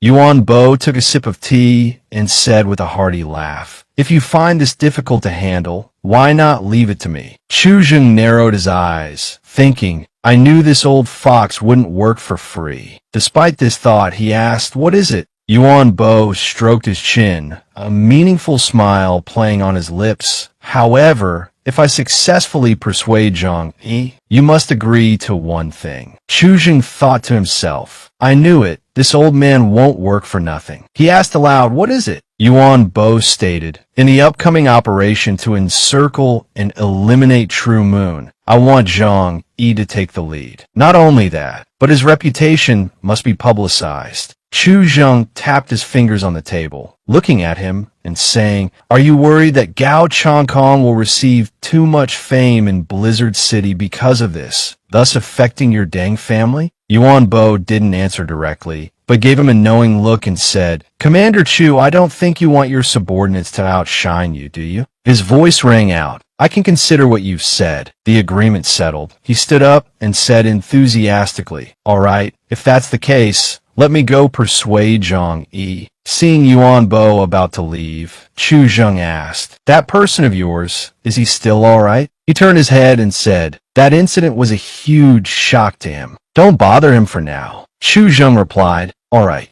at the safe house. As soon as Zhang Yi and Liang Dua walked through the door, Xin Lei rushed over, crying, Boss, why were you gone for so long this time? I was worried sick every day you weren't here. Zhang Yi looked at the large man clinging to his leg and sobbing, his lips twitching as he said, you're still as timid as ever, aren't you? Nothing happened in Tianhai City. What are you afraid of? Xian Lei pointed outside anxiously, saying, Nothing happened in Tianhai City, but that mushroom cloud over there is terrifying. Zhang Yi calmly reassured him. Don't worry, everything is still under control, including the release of the Love Reaper. By the way, where are the others? Where did they go? Xian Lei pointed inside, replying, Uncle Yu's been practicing his powers on the 3rd basement level recently. He says it can help him achieve a breakthrough. Chu Ku'er and her group are in the infirmary, not sure what they're doing. Zhang Yi turned and went inside. I'll go see them. Standing in front of the door, he thought to himself, what is Chu Ku'er doing? Why do I hear the sound of water? Does it require that much water? Could she be swimming? Lewd images began to appear in his mind, and his lips curled up involuntarily. With these improper thoughts, he opened the door and walked in. Kur, are you there? Suddenly, his eyes widened in horror. Yang Xinxian. On the hospital bed, Yang Xinxian was tied down, lying motionless. Chu Ku'er stood there hesitantly, unsure, and said, Experiment number 37. Finally, is it about to succeed? Suddenly, Yang Xinxian, who had been lying motionless on a bed, looked up at him and called out, Zhang Yi. A woman with 6 wings, holding a bow and arrow enveloped in golden light, flew out from her body. Happiness filled her face. Zhang Yi, you're finally back. Xinxian's experiment was successful. I'm an esper now, too. After saying this, she fainted from exhaustion, and the figure that had just appeared gradually faded away. Confused, Zhang Yi asked what happened. Chu Ku'er, while loosening the straps, replied, Xinxian used her obsession at the moment of death to awaken her esper ability. He nodded in understanding and said, You two have worked hard recently. She looked at the now powerless Yang Xinxian and said with heartache, I'm all right. My esper ability is a healer. I just had to bring Xinxian back from near death. It was Xinxian who had a heart. She's been constantly experiencing the pain of death. Zhang Yi walked over and touched Yang Xinxian's small face, sighing softly. She really is a crazy girl. Then he turned and said, Let's go find Lu Kenan first. There's something I need you two to help me research. Chu Ku'er replied, Okay. In Lu Kenan's lab, she was engrossed in her experiments. Seeing him enter, she said excitedly, Big brother, you're back. Are you injured? He replied lightly, I'm fine. Nothing serious. She patted her chest in relief. That's good. But what exactly happened with Chung Baoshua recently? Was True Moon completely wiped out? Zhang Yi took 4 vials out of his pocket and said, Let's talk about that later. I'll show you two something. Please help me analyze the effects and side effect a bit, so I can figure out what to do. He continued, As for whether it can be replicated, just do your best. Even if you can't, it's okay. The important thing is to participate. Ku'er looked over the vials curiously and asked, What is this medicine? Zhang Yi replied seriously, I exchanged a lot of points for this in Blizzard City. I heard it's a gene-enhancing drug that can increase the intensity of esper abilities and even raise the esper awakening rate. Ku'er looked at the small vial in her hand and exclaimed, There's actually such a good thing. She nodded in agreement. As expected of the Jiangnan region, truly remarkable. Ku'er turned to Zhang Yi and said, I'll go back to the infirmary later and scrape off a little powder to analyze. Zhang Yi replied gently, All right, there's no rush. Let's eat first. After Xinxian wakes up, I'll tell you too what's been happening recently. At the restaurant, Xinxian tugged on Zhang Yi's sleeve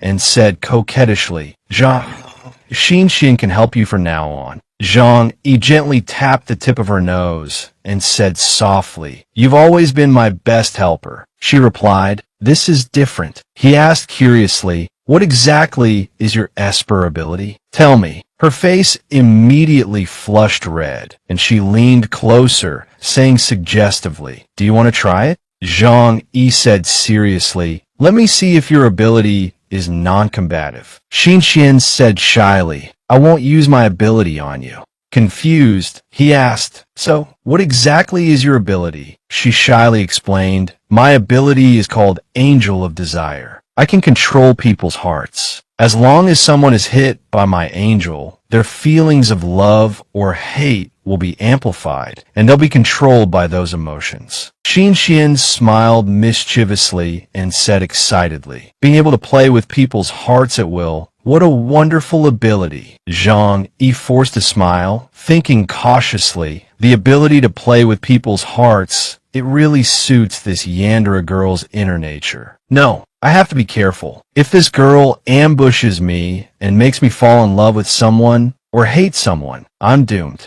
He immediately shifted his attention to picking up food and putting it in her bowl, saying considerately, "Here, eat something." Xian eagerly asked, "Zhang Yi, did you encounter any danger when you went to attack the True Moon organization?" He calmly recounted, "The operation failed. Blizzard City's Angel Squad was almost completely wiped out. Captain Shentong also died in battle. Someone in the True Moon organization has a precognitive ability. They're not easy to deal with." Hearing this, Xianlei couldn't help but ask curiously, "Jiangnan region has the 13 protectors, and they've almost used up all the power they can use, right? And they still lost." Liang Diu added, "If it weren't for Zhang Yi's sudden attack, taking out 4 True Moon members, this battle would have been a complete disaster." Uncle Yu asked in frustration, "Those damn little red moons, are they really that strong?" Xian calmly said, "I smell a conspiracy in this." Zhang Yi, incredulous and shocked, asked, "A conspiracy?" She smiled confidently and explained, "Brother, at the captain level, I've only encountered Junwu. Moreover, he was a severely injured Junwu, not long for this world. Do you think all captain-level espers are that easy to kill?" Zhang Yi immediately shook his head in disagreement. "No way. Unless you know their abilities clearly, it's very difficult to kill a captain." Suddenly, an answer flashed in his mind, and he said in astonishment, "You mean, if the enemy didn't clearly understand Shentong's and the Angel Squad members' abilities, they couldn't have been killed so easily?" Xian reminded him, "If the situation was unstable, the Angel Squad could have escaped, right? It's impossible that most of the squad was wiped out by the True Moon organization." Zhang Yi pondered for a long time and then said, "But there are people in the True Moon organization with precognitive abilities. Through this ability, predicting the divine might society's esper abilities shouldn't be difficult, right?" Hearing this, she carefully explained, "Brother, if precognitive abilities could predict all of the opponent's esper abilities, then I think she would definitely be Epsilon level. If they have someone with such an ability, why didn't they take care of Su Yun back in Guangdong?" Zhang Yi was stunned, then understanding dawned on him. He asked, "You mean there's an inside man in Blizzard City?" Connie panicked and retorted, "An inside man in Blizzard City? Impossible. What would they gain from cooperating with the rogues?" Xianlei agreed with her. "That's right. There's no reason for them to do that." Uncle Yu added, "Most of the people in Blizzard City are soldiers. Soldiers wouldn't betray their country." Xian signaled for silence, then calmly explained, "This may sound absurd, but no matter how you look at it, if there wasn't an inside man, the Jiangnan region couldn't have suffered such a devastating defeat. So, let's consider this from a different perspective. Could someone in Blizzard City be deliberately using True Moon to deal with the Angel Squad? As far as I know, Blizzard City isn't entirely united." Remembering Yuan Bo, Zhang Yi thought seriously. Could it be that the Deng family's fame and power in Blizzard City threatened Chu Zhang's position? So Chu Zhang cooperated with the True Moon organization to kill Shentong. Zhang Yi asked Xian in confusion, "Because your ability can help them deal with True Moon?" She nodded in agreement and replied, "That's right. Certain individuals on the regional side have achieved their goal of framing Shentong. What they need to do now is drive True Moon out of Huaxia. What they least want is for Blizzard City's espers to defeat True Moon. After all, the person who can defeat True Moon will be Chu Zhang's successor." After careful consideration, Zhang Yi said, "So they want to push espers like me who are outside the inner circle to the front lines, right? After all, I don't have any foundation in Blizzard City. Even if I complete the mission, I can't pose a threat to the higher-ups." He sighed in frustration. This dirty work isn't easy. Shinshin quickly reassured him. Actually, you don't need to worry. From my perspective, you're the safest right now, because only if you accept the position of captain can Blizzard City's internal affairs remain relatively peaceful. Zhang Yi's gaze turned distant and cold. That I hope so. If the situation becomes unstable, I'll run. Staying alive is the priority. Shinshin playfully volunteered. If you're worried, take me with you this time. Having me there, I can offer suggestions, right? He asked her, not sounding pleased. If you go, I can't guarantee I'll always be by your side to protect you. You've never experienced a real battlefield. Aren't you afraid? Shinshin smiled brightly. That I'm not afraid. Besides, having someone you trust by your side during this operation will make it safer, won't it? Uncle Yu chimed in confidently. That's right, Zhang Yi. You can't necessarily trust the people from Blizzard City. It's safer to use your own people. Let me go with you. He seriously advised the older man. This opponent is no joke. Even Blizzard City is carefully selecting elites for this battle. Let me think about it. Then Zhang Yi reminded everyone, let's eat first. At midnight, hearing a knock on the door, Shinshin said, come in. Seeing Zhang Yi enter, she said happily, brother, I knew you would come. Zhang Yi took out 2 guns and said calmly, this is your choice. When the time comes, no matter what happens, there's no going back. He continued, the recoil on these 2 guns isn't strong, so you should be able to handle them. He then instructed Shinshin on how to use them. This gun contains origin bullets used against espers. The other one is a regular gun for use against ordinary people. After checking them, she replied happily, no problem.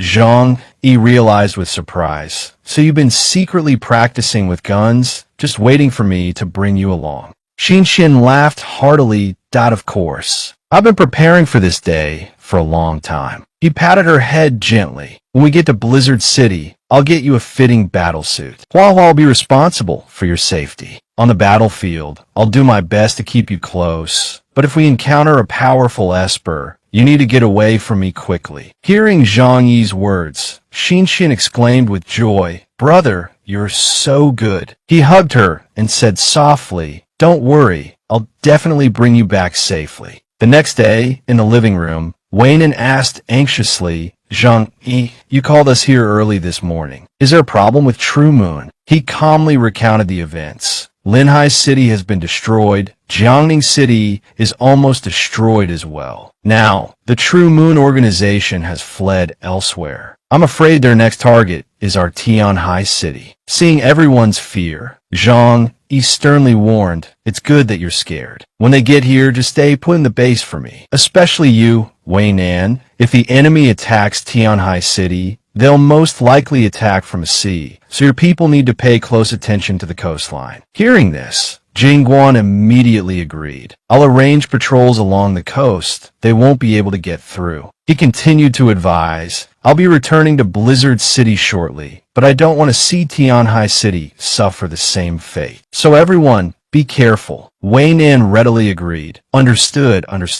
Zhang Yi felt a surge of unease, hoping that Shinshin's analysis last night was just excessive worry. In Sector E of Blizzard City, people on the streets cheered excitedly. Chief Zhang, Gu Man called out loudly. Everyone, please line up to receive your daily necessities. After receiving their supplies, the people from the Jiangnan district said excitedly, if only Captain Gao could be the commander of the Jiangnan district. They happily agreed. That's right, Captain Gao is kind and compassionate towards ordinary people like us. If he were the commander, our lives wouldn't be so hard. Seeing Zhang Kong modestly deflecting the praise, Gu Man smiled with satisfaction, thinking he's truly a man who rose from Sector E in just 1 month. Embarrassed by the praise, he replied, please don't say such things. I've only done a small bit. There's no need to flatter me so much. Commander Chu has made Blizzard City a better place. At least everyone can live in peace. The people from the Jiangnan district said in surprise, live in peace? Is that really the case? Before, Jinling had 15 million people, but after the apocalypse, less than 2. million were chosen to enter Blizzard City. They recounted with sadness and resentment. Then, due to various issues, countless people were ruthlessly expelled, including my parents, who were over 70 years old. At this moment,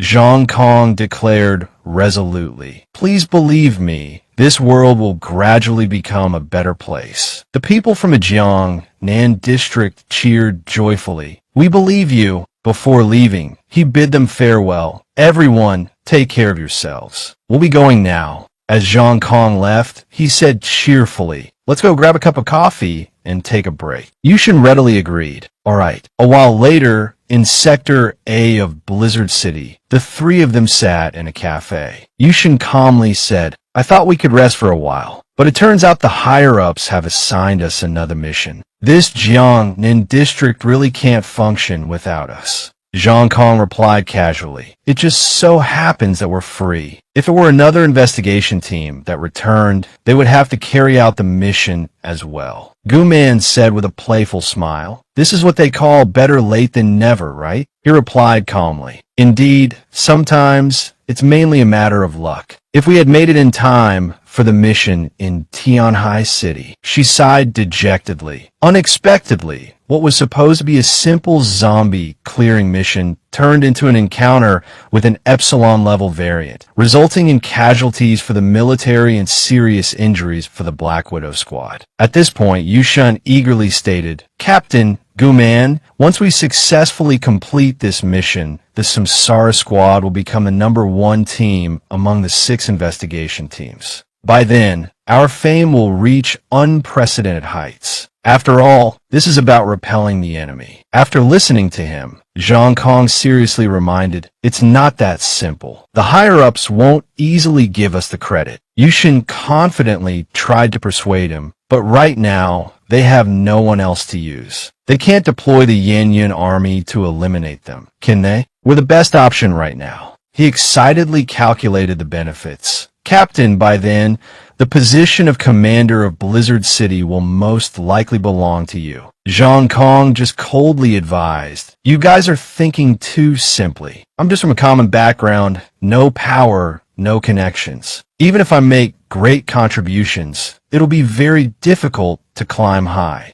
Guman responded with a knowing smile, "Not necessarily. Things are different now. In this apocalyptic era, ability is what matters. The most capable person right now is you, Lao Gao. This is your opportunity." Yushin chimed in, persuading him, "That's right, Captain. As long as we take care of True Moon, our fame in Blizzard City will reach its peak. By then, you'll definitely be able to smoothly enter Blizzard City's center of power." After finishing the pastry, he arrogantly declared, "By then, we can break the rules of this world, allowing small figures like us to rise from the bottom and set foot on the territory of Sector A." Zhang Kong, seemingly satisfied by the persuasion, said, "I will succeed in this mission." At Tianlong Island, a massive ship drifted on the vast ocean. Feng Xian, the leader of the Tianlong pirate crew, who called himself the Sea Dragon King, sternly questioned, "Are you the leader of the True Moon organization? Are you the one who caused such chaos right in front of the Jiangnan district?" Jinguji cautiously introduced himself. "Indeed, esteemed Sea Dragon King. I am the leader of the True Moon organization, Jinguji." He laughed maniacally and mockingly. "What a daring brat, coming to Tianlong Island alone. You truly have no fear of death." Thinking about something, Feng Xian's expression darkened. Then, he regained his composure and asked, "How did you find this place? You'd better explain clearly, or this place will become your grave today." Jinguji calmly replied, "It's simple. Because I have this ability. As long as I want to, I can definitely find where you are." Feng Xian understood and said coldly, "So that's how it is. This world is getting crazier and crazier. Espers with incredibly strange abilities are appearing. Wanderer, what's your purpose in coming here?" Jinguji smiled slyly and said proudly, "Your Excellency, Sea Dragon King, I've come here to give you a great gift, to give the Tianlong pirate crew immense wealth." Feng Xian scoffed and laughed condescendingly. The arrogant pirate mocked, I can't believe this guy claims he wants to give us immense wealth. Another pirate chimed in. How ridiculous. Who does he think he is? Jinguji, unfazed, explained, Of course I know that in this icy world, weapons, energy, food, and population are the most valuable things. At this moment, Bai Lian, Feng Xian's aide, slowly asked, Wanderer, do you know the scale of the Tianlong pirate cruise treasures? Jinguji, with grand ambitions to seize the Jiangnan district, declared, What if I invite you to enjoy the rich and populous territory of the Jiangnan district, which belongs to the Huaji nation? Bai Lian immediately retorted, Are you crazy? He calmly insisted, Of course not, as you all must know. 13 members of our True Moon organization have raided the Jiangnan district twice, and both times we were victorious. We are the ones who have the Jiangnan district completely tied up. Feng Xian asked with curious suspicion. I've heard about what you've said. Is that all? Jinguji calmly countered. Isn't that enough? At this moment, Nizos, the captain of the first squad, indifferently interjected. If they're as weak as you say, why don't you enjoy the abundant wealth of the Jiangnan district yourself, instead of coming here to beg us? Jinguji tried to justify himself. It's because our manpower is too limited, and what we can do is restricted. That's why I came here, hoping to cooperate with you. Then he confidently asserted, If you're worried about their strength, I am the clearest proof. I've proven that they're strong on the outside, but weak on the inside, not as powerful as the rumors say. Hearing this, Bai Lian angrily rebuked, Shut up, a wandering rogue, still alive, dreaming of using us as bait? You think you can fool us with your petty tricks? You're just walking into a death trap. Immediately afterward, they pointed their guns at him. Surrounded, Jinguji still calmly persuaded. This is a once-in-a-millennium opportunity. You possess great power, and I can guide you. We can evade the patrols at sea. Trust me, if you don't seize this opportunity, you won't have another chance this good. Strike at that prosperous land. Feng Xian solemnly exclaimed, Your name is Jinguji, right? You are indeed an interesting and daring person. A character like you, if you appeared in the southern waters, I would definitely kill you without hesitation. Because you are too daring, keeping you as an enemy is too dangerous, and keeping you as my subordinate offers no hope of loyalty. He then angrily gestured, So get out of here. I reject your proposal. Jinguji bowed his head respectfully and replied, As you wish. He then put on a sinister expression and said, However, I will show you the fire that I will ignite in that territory. Feng Xian scornfully said to Jinguji, Ignorant, foolish rogues in the apocalypse, even if they possess great power, are useless. Sooner or later, they will only bury their own lives. Jinguji turned to leave, secretly plotting, They truly are cowardly pirates. I might as well stay here and gather some information, so this trip won't be a complete waste. Feng Xian sat arrogantly on his throne and commanded, Listen carefully. Without my permission, no one is to have any contact with those rogues. Otherwise, don't blame me for being ruthless. Two subordinates knelt respectfully. Yes, your majesty. Kanos leaned against the wall, thinking smugly. This beret-wearing rogue is quite interesting. If I could cooperate with him to take Huazu country, the Sea Dragon King would surely look at me differently. He opened his phone to check his mission. Intercept the beret-wearing rogue on the island and bring him to me. Deluna happily watched Jinguji. Just as he was pulling a gun from his coat, he asked, Who sent you here? Deluna pointed his gun threateningly. Come with us, and you'll find out. Jinguji looked at him indifferently. I hope your boss doesn't disappoint me. He cut him off with a shout. Less talk. As they both got into the vehicle, Deluna tossed him a blindfold. Rules, understand? He patted the driver's seat. Let's go. The car stopped in front of a research facility. They got out. Jinguji removed his blindfold after getting out of the car. He asked, Who is this? Carnot didn't answer, but went straight to the point, rogue. What you said earlier in front of the Sea Dragon King, was it true? Is the Jiangnan district truly as weak as you claim? Jinguji quickly replied, Of course not. If we engage them in direct combat, for example,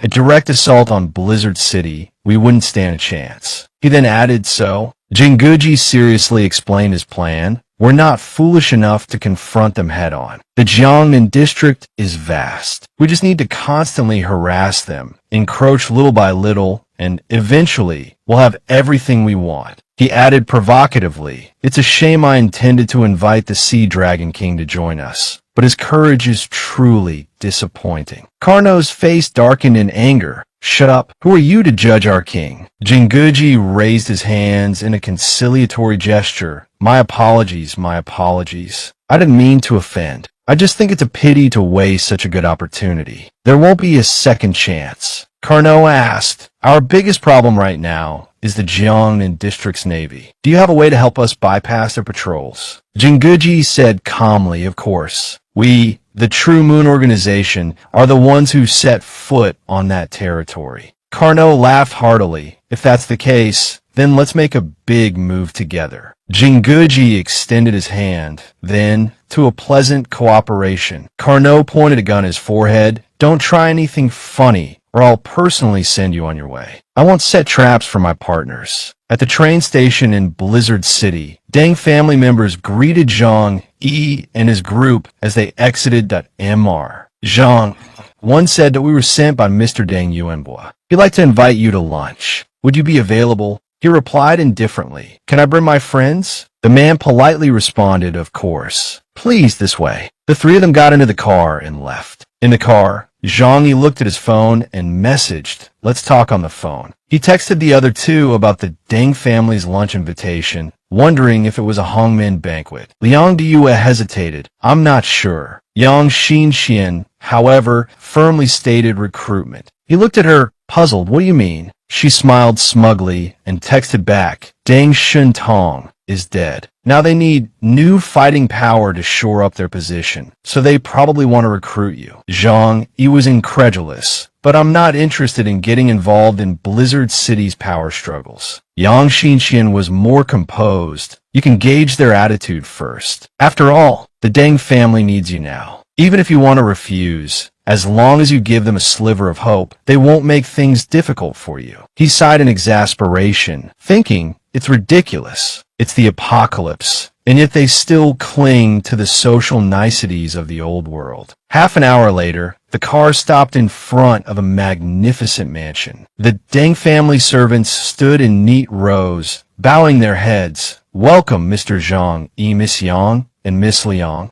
Zhang Yi felt a little amused. This time, Deng Yuanbo seemed quite sincere. Xinxian seriously warned them. Was this a honey trap? How cheesy. Deng Yuanbo's people received them formally, Mr. Zhang and the two young ladies. Welcome to Deng Manor. Our master has prepared a lavish banquet. Please follow me. He opened the ornate door, and upon entering, he was astonished by the extravagance of the room. Deng Shentong's body was still cold, yet old Deng was already throwing such a lively party. Was this appropriate? Could it be that old people start to like the festive color red? Yuanbo stood looking out from the floor-to-ceiling window. A voice called out, Mr. Deng, Mr. Zhang, he has arrived. He spoke, hello, Mr. Deng. Sorry to bother you. Xinxian and Liang Diyue also politely greeted Mr. Deng. He turned around with a gentle smile. Good, very good. I'm glad you all came to see me. Sit down, make yourselves at home. A Deng family servant brought over a gift box. Yuanbo smiled cheerfully. Zhang Yi, you and my nephew Deng Shentong were acquainted. Considering our relationship, you should call me Uncle Deng. This is a small welcome gift. I hope you don't mind. Zhang Yi was taken aback by this generosity. Uncle Deng, this gift is too precious. He pointed at it. This thing inside can help you increase your strength by half a year's worth. He was surprised and hesitant. It can increase my strength. Yuanbo clarified the gift he was offering. This is called Compound X, and only our Deng family can produce it. Deng Shentong's rapid growth to his current strength relied on this. Zhang Yi cautiously asked, are there any side effects? He confidently explained, this medicine has no side effects. Its principle is to extract the essence within the Esper ability to allow for better absorption.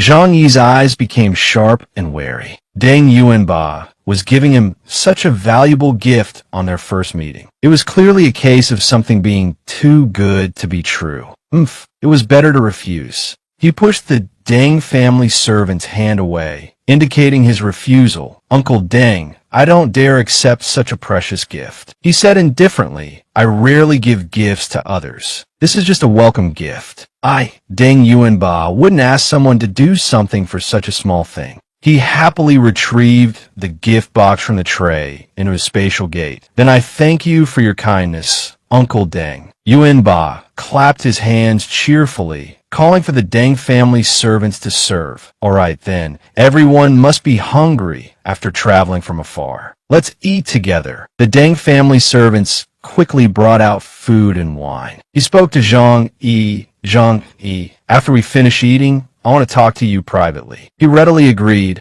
All right, Uncle Deng. He thought to himself, as expected, taking someone's benefits means working for them. He had taken enough. The two entered Yuanba's study. He got straight to the point. Zhang Yi, you have no backing in Blizzard City. If you want to gain a foothold, you need to make some achievements. The marshal asked you to be the captain of the Hound Squad. Why did you refuse? Zhang Yi spoke his mind confidently and without hesitation. I'm used to being free and lazy. Being a captain means being managed by superiors, which isn't very comfortable. He wasn't easily persuaded, but even if you're in Tian High City, do you still have to obey Blizzard City's orders? Zhang Yi said leisurely. It's just about having the flexibility to adapt to different situations. Yuanba coldly pointed out this flaw. Why are all young people like you these days? No interest in fame or fortune, just wanting to relax. Even if you're given a leadership opportunity, you don't want it. He sighed wearily. So, if you were to be the temporary captain, that would be acceptable, right? After all, the decision to make you captain was the result of many discussions.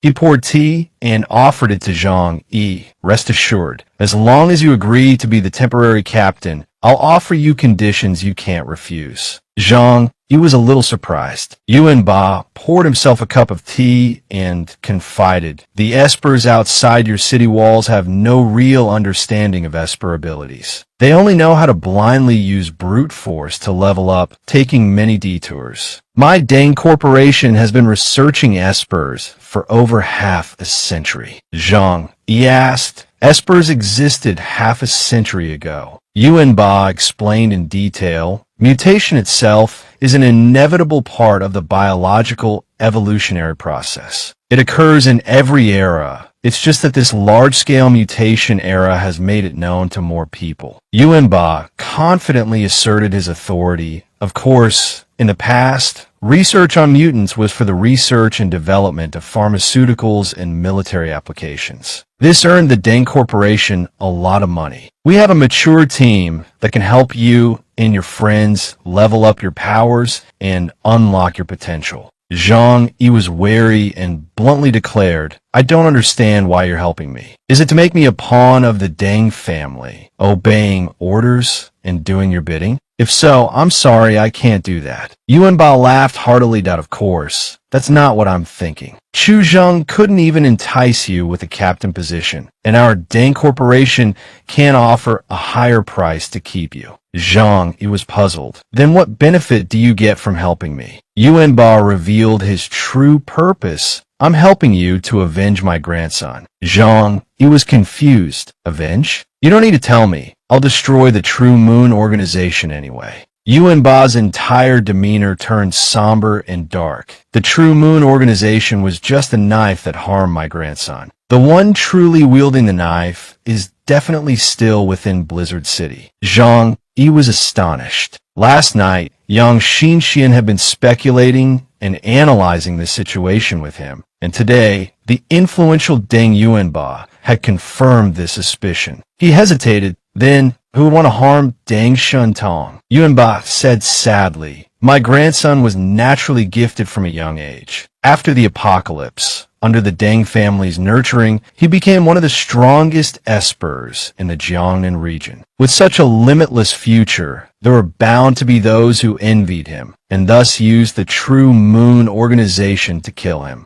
Zhang Yi asked, if you know who it is, why not go to Commander Chu? Yuan Ba said suspiciously, I don't know exactly who it is, but I can be certain whose benefit Shen Tong's death served the most. Who was the prime suspect? Zhang Yi was taken aback. Du Yun Lai, the Reincarnation Squad, or other factions within Blizzard City could all be behind this operation, with Chu Zheng likely being the instigator. Zhang Yi voiced his concerns. The conditions you offer are tempting, but to protect those around me, I'd rather not get involved in Blizzard City's internal conflicts. Yuan Ba reassured him, don't worry, I won't ask you to help me deal with anyone. Just complete this mission and complete it better than the Reincarnation Squad. He asked, do you suspect Gao Chong? Yuan Ba revealed his true intentions. It's not just Gao Chong. This mission can only be completed by you. You will become the exemplary figure the Deng family nominates. He slammed his hand on the table in anger. Someone killed my grandson. They want to take this opportunity to reshuffle Blizzard City, and this old man will never agree. Yuan Ba's expression softened.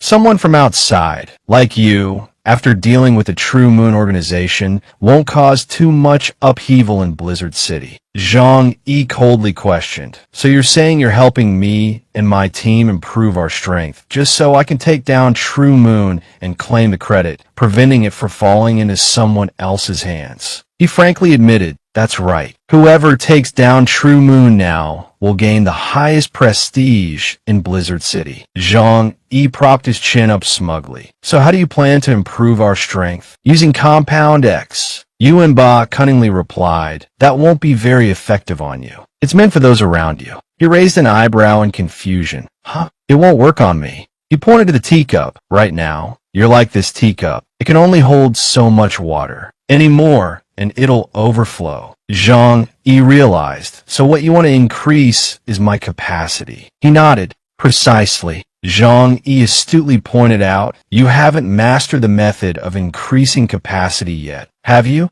Otherwise, Deng Shintong wouldn't be stuck at Delta rank. Yuan Ba sighed. Shintong has indeed reached a bottleneck. We've been trying to break through the biological limit, but the field of genetics is a sacred one. Mortals can't easily touch it. He sipped his tea and explained, you're the same. Your strength has reached a bottleneck. Although you're still slightly weaker than the investigation team captain, your power can no longer be increased by absorbing espers or genescence. Therefore, improving your teammate's strength is the most valuable approach. Of course, not everyone can be forced to increase their power. Insufficient aptitude or an unstable mind can easily lead to destruction when a massive amount of energy is poured into the body. The martial artist beside you is not bad, an uncut gem. If her abilities can be unlocked, I believe she won't be inferior to you and will become your most powerful assistant. Both of them looked at Liang Duyue. He wanted Zhang Yi to make a decision. So, Zhang Yi, do you want to accept my help? It's beneficial to you, not harmful. Zhang Yi pondered. Can I trust Deng Yuan Ba? After all, if it weren't for Deng Shentong's accident, the Deng Corporation wouldn't be helping me. It would be a shame to miss this opportunity. Yuan Ba cautiously said, this matter indeed requires careful consideration. I haven't had any dealings with the Deng family before. Your suspicion is natural. However, this is a rare opportunity for you. I hope you seize this chance to secure your future. Zhang Yi hesitated. I need some time to consider, but it won't take too long. Sorry to trouble you. Yuan Ba agreed. Of course. As he walked, Zhang Yi pondered. It seemed he needed Yang Xinqian's help to analyze the current situation. He messaged her, I need you two to analyze the conversation I had with Deng Yuan Ba. He recounted. Deng Yuan Ba said he can help us enhance our powers, but he wants me to use the Deng family's influence to deal with the True Moon organization and capture the culprit behind Deng Shintong's death. He seriously added, they claim to have a way to enhance human abilities, but it requires a great price. It's possible that the human body might not be able to withstand the influx of energy, leading to explosion and death. Liang Diyue volunteered. I'm willing to try. I can bear the risk. If it's effective and has no side effects, then others can follow. Zhang Yi was curious. Have you always been this brave? Liang Diyue sighed. What else can I do? We're about to go to war with True Moon. If we don't improve our strength, we'll just be a hindrance. Zhang Yi asked Xinxian, what do you think? She agreed. I think we can cooperate with the Deng family. They have no reason to harm us. Zhang Yi offered a fist bump. All right, then we accept their offer of cooperation. Zhang Yi quickly returned to Yuan Ba. We agree to accept the Deng family's help, but let's be clear, you initiated this offer. Consider it mutually beneficial. I'm grateful for your help, but if I discover that your family is taking advantage of this opportunity to do something to my teammates. He paused for emphasis. I won't let it go. Yuan Ba set down his teacup and agreed. Of course. He asked, so, it's confirmed that Miss Liang will try first, correct? Liang Diyue sincerely replied, Mr. Deng, I'm counting on you. Zhang Yi stepped in front of Liang Diyue. I want to be in contact with her every day. This must be guaranteed. Yuan Ba proposed. You're very cautious, but this time, I sincerely want to help. If you're not at ease, you can all stay at the Deng Manor with her. Zhang Yi shook his head and refused. No, the situation in Blizzard City is chaotic right now. If we stay at the Deng Manor, we'll be too exposed and might alert our enemies.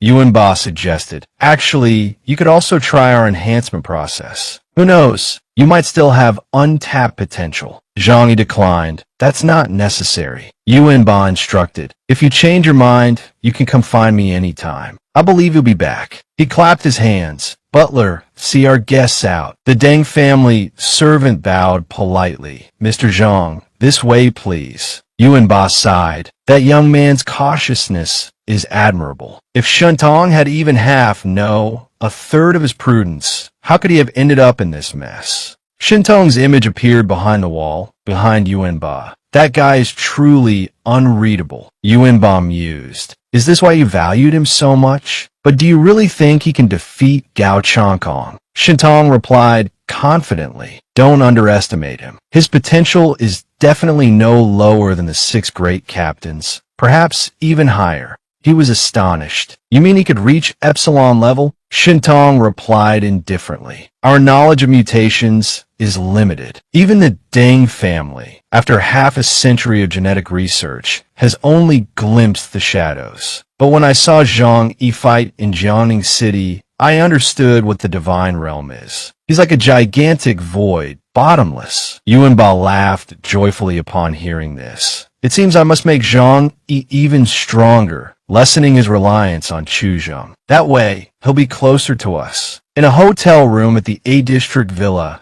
Zhang Yi leaned back his headboard. He felt the Deng family was being excessively kind, and Yuan Ba's explanation felt forced. He couldn't quite believe it. Xinxian reminded him, Brother, there's something you haven't thought through. He asked, puzzled, what is it? She confidently pointed out, you're being too cautious, always thinking negatively. Have you forgotten you're the top esper in the Jiangnan district now? Someone like you would be respected and sought after by various powers wherever you go. The Deng family, having lost their top combatant, wants to show goodwill towards you. He sighed, I've survived for so long in the brutal struggle of humanity that I've forgotten these civilized social games. Zhang Yi retrieved a mysterious vial from his spatial storage. He looked at it thoughtfully. This medicine can't be used carelessly. I should find someone to ask about it first. Zhang Yi made a call. Bailey Chongqing,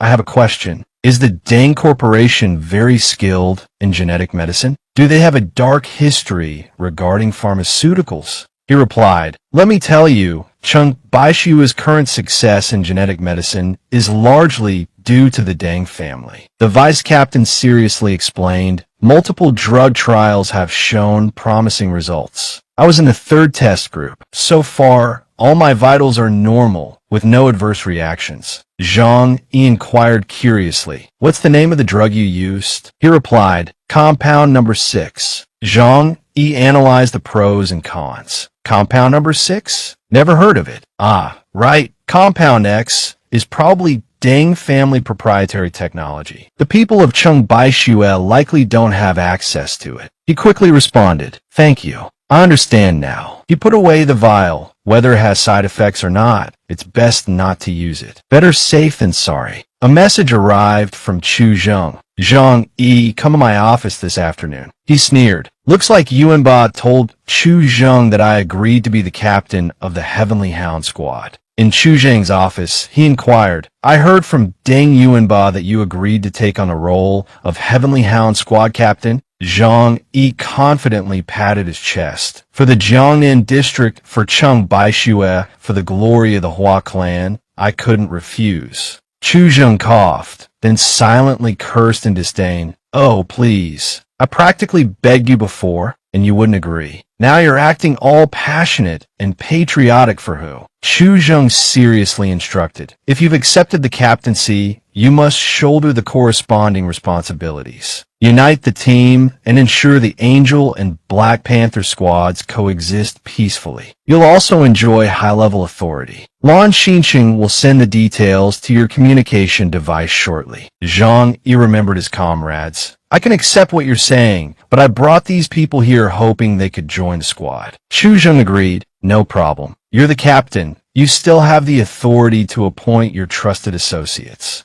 Zhang Yi thought for a moment and suggested, "For now, I'll be the temporary captain. After the mission is over, I'll still return to Tianhai City. I don't want my personal information leaked, so I'd like to use a code name during operations." Chu Zhang considered this. "Not long ago, someone brought up this very suggestion during our meeting. It's true. We should assign code names to our core combat personnel to ensure the confidentiality of their personal information." Zhang Yi was pleased. "So, there's no problem then?" Chu Zhang calmly replied, "Of course not. In fact, headquarters has already started assigning code names. We've finalized the rules for them." He carefully explained, "The decision is to use figures from ancient mythology as code names. I'll check the Heavenly Hound squad roster for you later. Lan Xinqing and Bailey Chongqing will still be in contact with you. You could just go back and wait for news." Zhang Yi left satisfied. "All right, see you later." Chu Zhang waved goodbye. "See you later." He spoke to the Jiangnan district representative standing beside him. With Zhang Yi as captain of the Heavenly Hound squad, the next issue will be easy to resolve. The representative carefully analyzed. "With this, no one in Blizzard City can shake your authority. After the mission to eliminate True Moon is over, the Heavenly Hound squad will disband, and we can smoothly maneuver Zhang Yi out of Blizzard City. This is the best outcome." The representative reminded him. "The only thing is the Heavenly Hound squad will be without a captain then." Chu Zhang was content. "Don't worry, I already have the most suitable candidate." A phone rang. "Commander Chu, Zhang Yi has chosen Chaos as his code name." Chu Zhang responded smugly. "Yes, I know." Chu Zhang, satisfied, asked the Jiangnan district representative for advice. "What do you think I should do to keep Zhang Yi in Blizzard City? To make him one of my subordinates? Judging by his choice of code name, he's too mature, so mature that I'm reluctant to let him leave Blizzard City." At the villa complex, Zhang Yi was leisurely leaning back on the sofa when he heard the insistent doorbell. He checked the security camera on his computer. "They're here." Bailey Chongqing greeted him cheerfully. "Congratulations, you finally became the captain of the investigation team." Zhang Yi invited him to sit. "So your captaincy is gone?" The vice captain sincerely admitted, "I was only acting captain anyway. No one really treated me as the captain during this time. It's a relief, actually," he added, still enjoying the perks. "Fortunately, the living arrangement for my family haven't changed." Zhang Yi cheerfully slung an arm around Bailey Chongqing's shoulder. "My captaincy is also temporary. After the mission is over, I'll resign, and the Heavenly Hound squad will disband. Then you'll be the captain of the Black Panther squad again." Bailey Chongqing calmly got down to business. "Whether or not I'm captain isn't important now. The important thing is that headquarters told me to brief you on the responsibilities and authority of the investigation team captain, and also to give you two important pieces of intelligence." Zhang Yi became serious and urgently asked, "What intelligence?" A file appeared on his phone, titled Heavenly Hound Squad Member Information, Deng Shintong's Final Battle with Zenguji. A notification popped up, file sent. Chongqing held his phone, saying, "The first file isn't too important. It's information on the squad members. You mainly need to look at the Angel Squad. After all, our Black Cloak Squad has no objections to you being the captain. It's the Angel Squad that needs you to make a strong first impression." Zhang Yi replied indifferently. "Are you using official business for personal reasons?" He waved his hand, saying, "Just kidding." The second file was sent to headquarters by Deng Shintong before he died. It's related to True Moon's critical secrets. Zhang Yi pulled a laptop from his spatial storage. "Let's use the computer. It's more convenient." He made a call. Xin, come to the living room. "I want to show you this file and have you analyze it for us." The other end immediately replied, "Okay, Brother Zhang." He had barely hung up when Xin entered, carrying Hua, presumably a pet. "Brother Zhang, what file do you want to see?" He gestured, "Come sit here. We can watch it together." She came over and sat beside him, and the three of them stared at the computer screen. Seeing the blurry screen, Chongqing explained, "This is Deng Shintong using his ability to distort light, preventing any device from capturing a clear image. We can only listen to the dialogue, but that should be enough." A voice began to play on the computer. It was Zenguji's voice. "Sorry, my greatest advantage is that I can't be killed." Shintong's voice rang out. "Can't be killed? Then I'll just kill you a few more times. That should do the trick." They began to ponder. Zhang Yi mused, "An immortal person, that's truly a troublesome ability." Chongqing explained, "His ability is continuous regeneration. It probably requires a large amount of esper energy or something else to sustain his regeneration." Xin joined the discussion. "Zenguji's close combat destructive power is far inferior to Deng Shintong's. If we can figure out the limit of his regeneration, we might be able to deal with him quickly." Suddenly, the computer screen flickered strangely. Then, the screen showed two figures engulfed in flames. Shintong gritted his teeth, wondering aloud, "This guy, where's his weak point? Is he truly immortal? No, that's impossible. There's no such thing as immortality in this world. There must be something I haven't discovered. I'm about to collapse. Am I really going to lose? No, something's wrong. I can't lose. How could I lose? Even though his ability is incredibly abnormal, I'm stronger than him." Then, as if struck by a sudden realization, Shintong shouted, "So that's it. I understand. I understand everything. There's a traitor within Blizzard City. Someone leaked my abilities." Zhang Yi pondered silently. Chu Zheng and Deng Yuanba have probably watched this video countless times. They both suspect there's a spy in Blizzard City. That's why they actively recommended me as captain of the Heavenly Hound Squad. Perhaps they want to use me as bait to lure out the traitor. No, speculating aimlessly like a headless fly won't do me any good. It's better to ask directly. At this moment, on the screen, Shintong collapsed, struggling to speak. "Listen, I know his ability. He can see the future. He can see my attacks. Remember, you must be careful of this. Use causality to deal with him. Tell Zhang." He tried to continue, but a fist slammed into his face. The screen went static, the image disappearing. He struggled to continue, telling Zhang Yi, but before he could finish, a fist slammed into his face. Then the screen went static, the image gone. Chongqing opened his mouth, saying that in the end, Deng Shintong used a bomb to self-destruct. Zhang Yi fell in a deep thought. The law of cause and effect. Could it be that his revival was due to awakening an esper ability that he still hasn't unearthed? Then he remembered Deng Yuanba. He wondered, should he go to the Deng Corporation and seek their help to unearth it? Chongqing turned to ask Zhang Yi, "After watching this, what are your thoughts?" Zhang Yi smirked and replied, "Too many thoughts. I didn't expect the opponent to be so troublesome." Chongqing continued, "But in the end, Deng Shintong mentioned that you could deal with Zenguji." He crossed his arms and said seriously he didn't finish speaking. Don't make random guesses. Changqing replied, 5 people died in True Moon, 4 of them at your hands. You have to know that the opponent has an esper who can predict the future. If you didn't influence causality, how could you have killed those 4?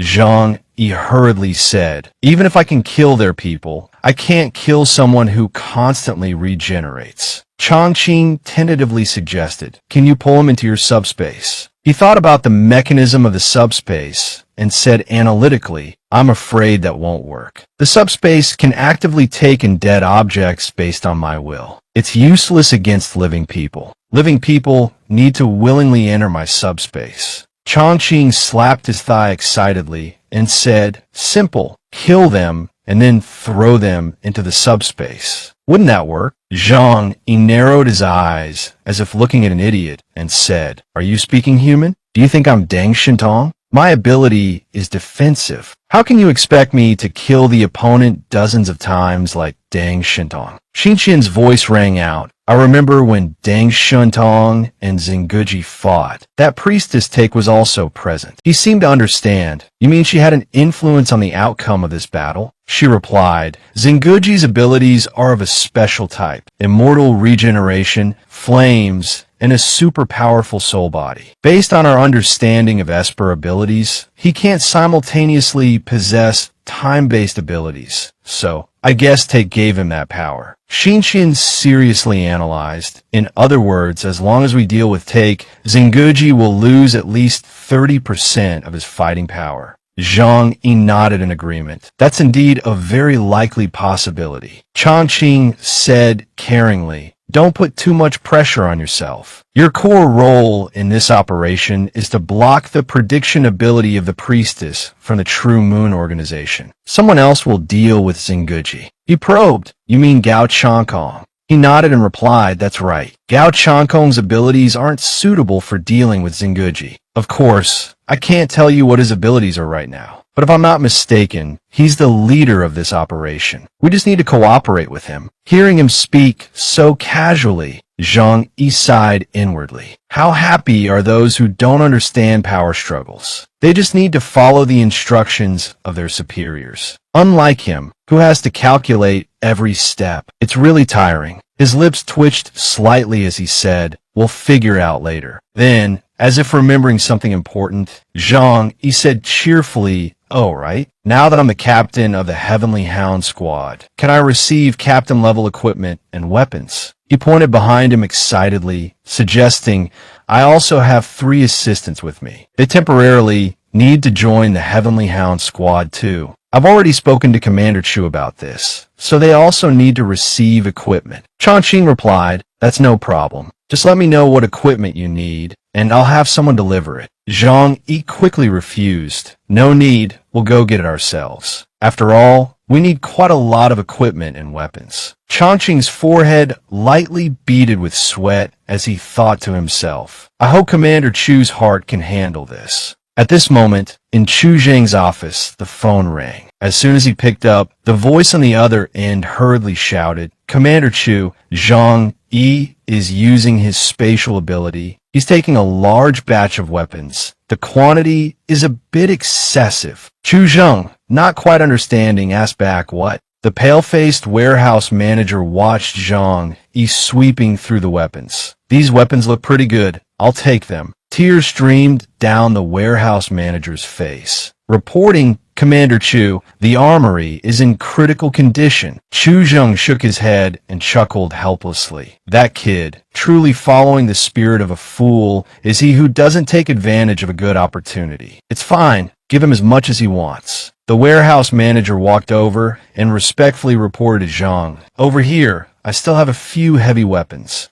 Zhang, he didn't even hesitate, waving his hand as he replied, take them all. Back at the villa, weapons and equipment filled his spatial storage. Zhang Yi happily admired his haul. Excellent. I got a lot of weapons and equipment today. Then, turning slightly, he murmured, I wonder how Liang Diyue is doing. Suddenly, his phone rang. He immediately sat up and picked up the phone, thinking to himself, speak of the devil. He answered, then leisurely lay back down. Liang Due, how are you doing now? Are you feeling anything unusual? Liang Due was in the Deng Corporation's laboratory. She replied, the preliminary preparations are complete. Next, I'll be entering the experimental chamber they've prepared for me. I won't be able to come out for 3 days, and I won't be able to contact you during this time. Zhang Yi replied, I'll wait for you to come back. She chuckled softly and answered, hum. After hanging up, she handed her phone to a female staff member. Please put my phone away from me in the safe. Another staff member spoke up. Miss Liang Due,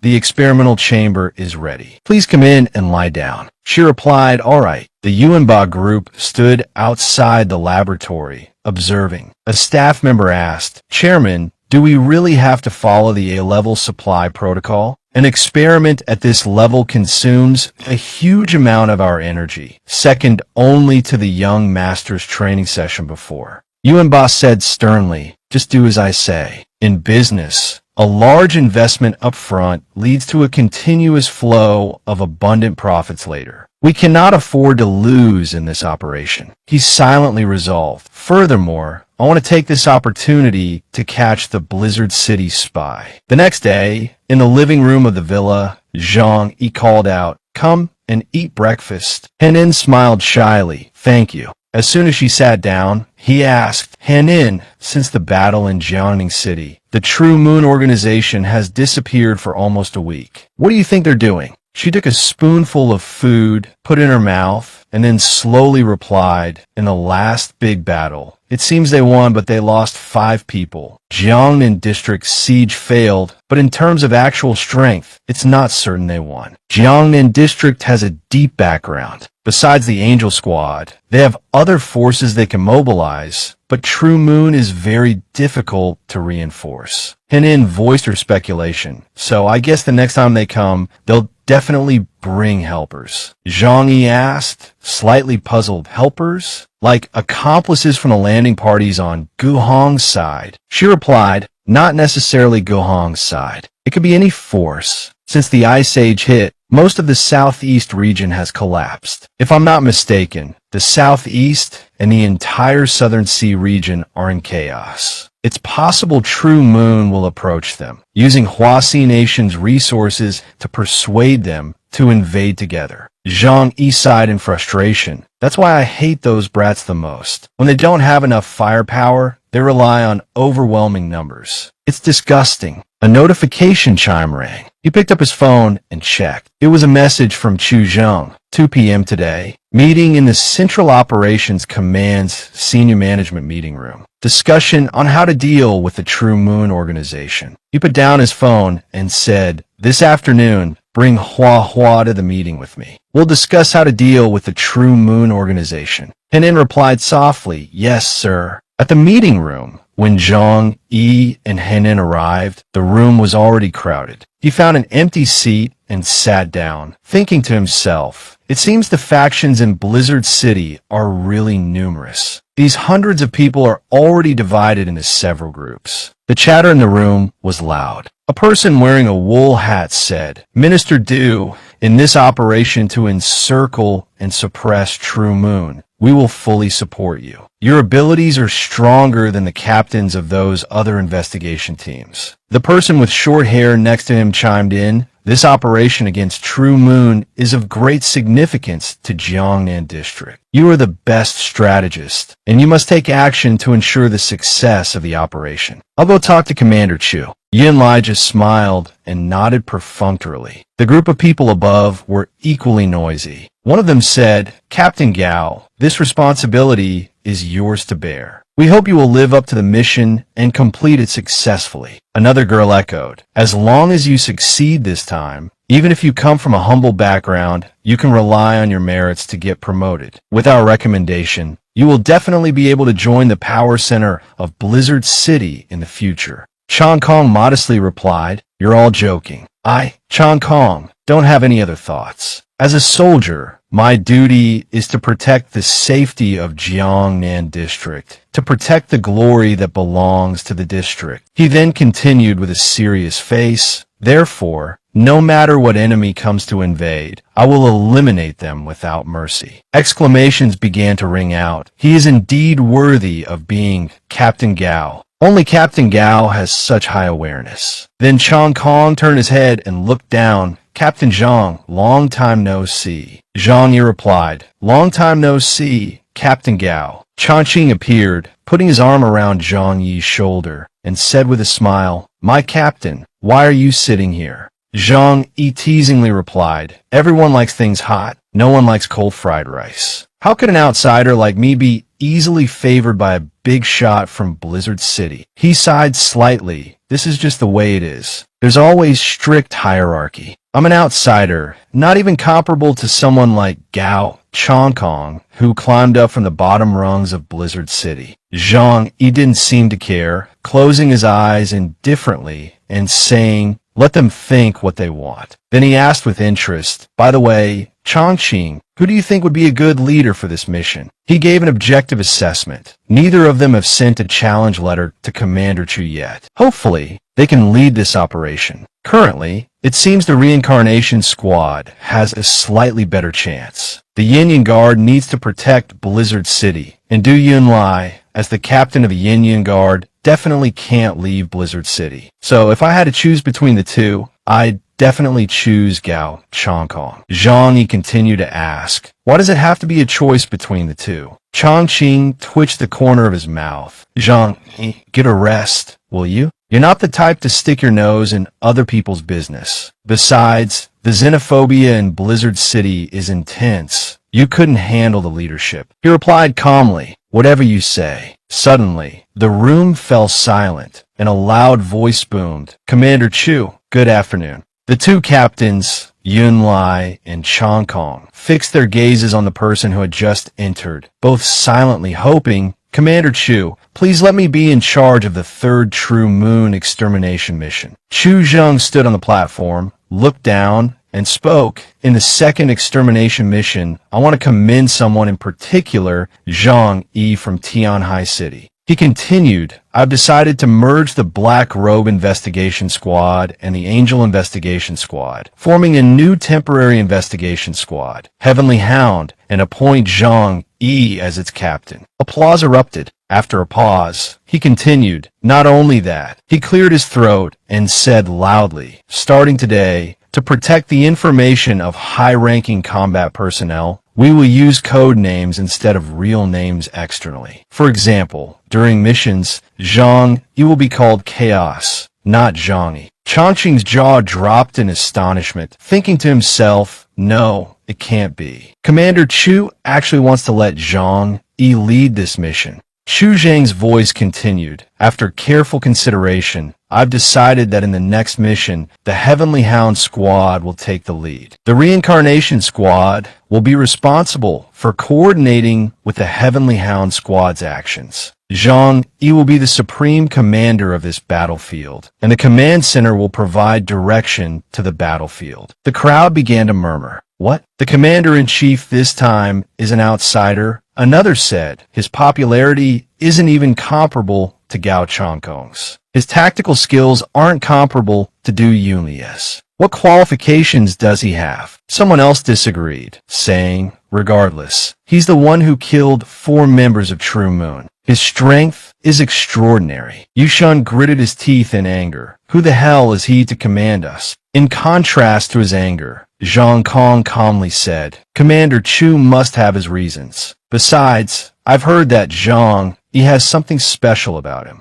Zhang Qing excitedly said, I was so foolish. If you agreed to be the captain of the Heavenly Hound Squad, Commander Chu must have promised you huge benefits. I never thought Commander Chu would directly make you the commander-in-chief. Chu Zheng then requested, Captain Zhang Yi, please come up and say a few words. Called upon, he smiled gently and stood up, casually picking up the microphone. Zhang Yi declared eloquently, without further ado, I will do my utmost to capture these rogue evildoers and protect the dignity of the Jiangnan district and all of Hua Nation. I will revive the glory of our people. My generation will not shirk this responsibility." He winked playfully and continued, "By the way, in the future, please address me by my rank or code name, Chaos, during work. No need for my real name, thanks." Chu Zhang addressed the room, seriously stating, "If there are no further questions, the meeting is adjourned." He pointed at Zhang Yi and added, "Zhang Yi, please stay behind after the meeting. I have a few things to discuss with you privately." Once the meeting room was empty, Chu Zhang asked, "Is there anything you're unclear about?" Zhang Yi countered, "Is there any news about Shiryu?" He shook his head and replied, "After they disappeared, there hasn't been any movement. We even suspect they'll leave the mainland from the seaport and return to Anai Hong to recruit soldiers." He frowned and asked, "Why do you think they'll return to Anai Hong?" Chu Zheng explained, "After all, that's their headquarters." After a moment of thought, he continued, "Given the Deng Lu faction's influence in Anai Hong, they can likely summon a large number of rogues back to the Jiangnan district." Then he patted Zhang Yi's shoulder and instructed, "Take this time to familiarize yourself with your teammates and earn their trust. We will make you a hero, placing the hopes of the people throughout the district on you. You must give it your all. Don't feel too pressured. We've made thorough preparations for this operation. If necessary, Du Yunlai and the Yin Guard will also participate." Zhang Yi's eyes widened in surprise, and he stammered,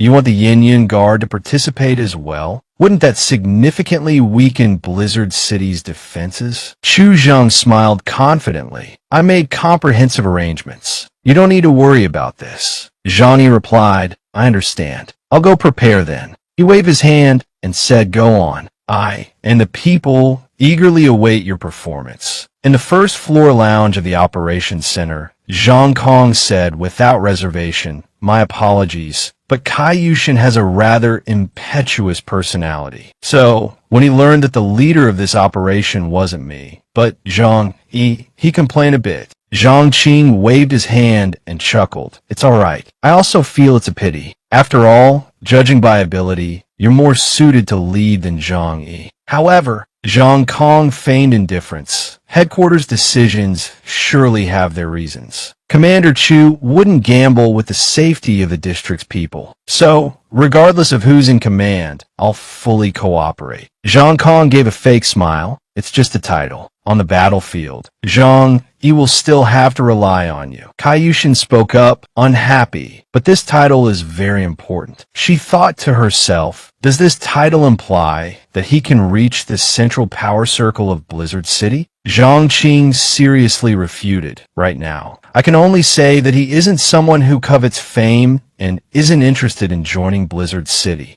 Zhang Kong smirked meaningfully. "Perhaps it's precisely because he isn't joining Blizzard City that Commander Chu chose him." Zhang Qing didn't pay much attention, his eyes drifting towards the door. He thought, "Zhang, you should be down by now, right?" Seeing the person behind him, he was slightly startled. "Yang Henin didn't come down with us. Where is she waiting for Zhang Yi?" "Forget it. It doesn't matter." He stood up and waved. "Zhang Yi, over here." Zhang Yi greeted them. "Captain Gao, Kai Yushin, we meet again." Zhang Kong extended his hand in congratulations. "Zhang Yi, congratulations on becoming the captain of the Heavenly Hound Squad. From now on, we're all comrades. I'll be counting on your guidance." Zhang Yi shook his hand and replied politely, "I'm only the temporary captain. I'll resign after this mission is completed. For the upcoming operation, I'll still have to trouble Captain Gao for your guidance." Zhang Kong quickly responded, "Not at all, not at all.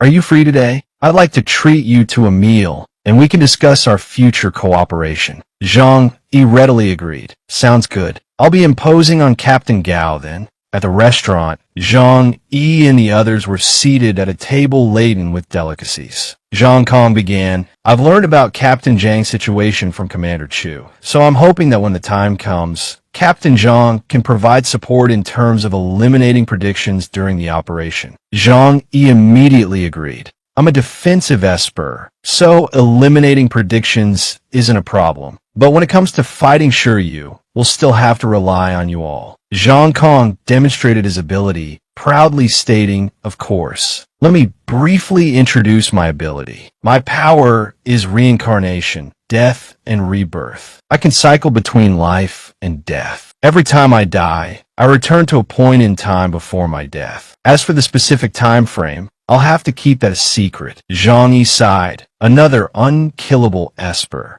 Zhang Kong explained before reviving, I can scout out their abilities and tactics, then activate reincarnation and choose the appropriate method to deal with them. He tentatively asked, can your ability only be activated once? Zhang Kong replied, within a single day, my ability can only be activated once. Simply put, if I die at 12:51 today, after reviving, my regeneration skill will only begin its cooldown countdown when the time reaches 12:51 again. After 24 hours, meaning 12:51 tomorrow, my Esper ability can be used again. Zhang Yi also began to introduce himself that MY ability is quite simple, utilizing subspace. I can transfer damage and package items. Zhang Kong raised his glass to Zhang Yi and said, I hope we can cooperate well and complete this mission together. Zhang Yi cheerfully replied, I think so too. The three men tipped back their glasses and drained them in one gulp, the atmosphere at the table seemingly quite harmonious. In the villa's living room, Henin asked, Brother, what do you think of Gao Chang? Zhang Yi replied, I'm very interested in his abilities. I'm just wondering how far back in time his death and revival ability can restart. If he can go back 3 days each time, then he effectively has 3 times the amount of time a normal person does. 7 days would be 7 times. It seems that as long as he keeps using this ability, he'll have exponentially more time than others. He frowned as he calculated, combined with being able to know the future trajectory in advance. The things he can accomplish are countless. Even if he simply uses it to increase his strength, his growth rate would be astonishing. Henin asked, but do you really believe the description of his ability that Gao Chang gave? Zhang Yi replied, there's no point in him lying to me. The records of the investigation team captains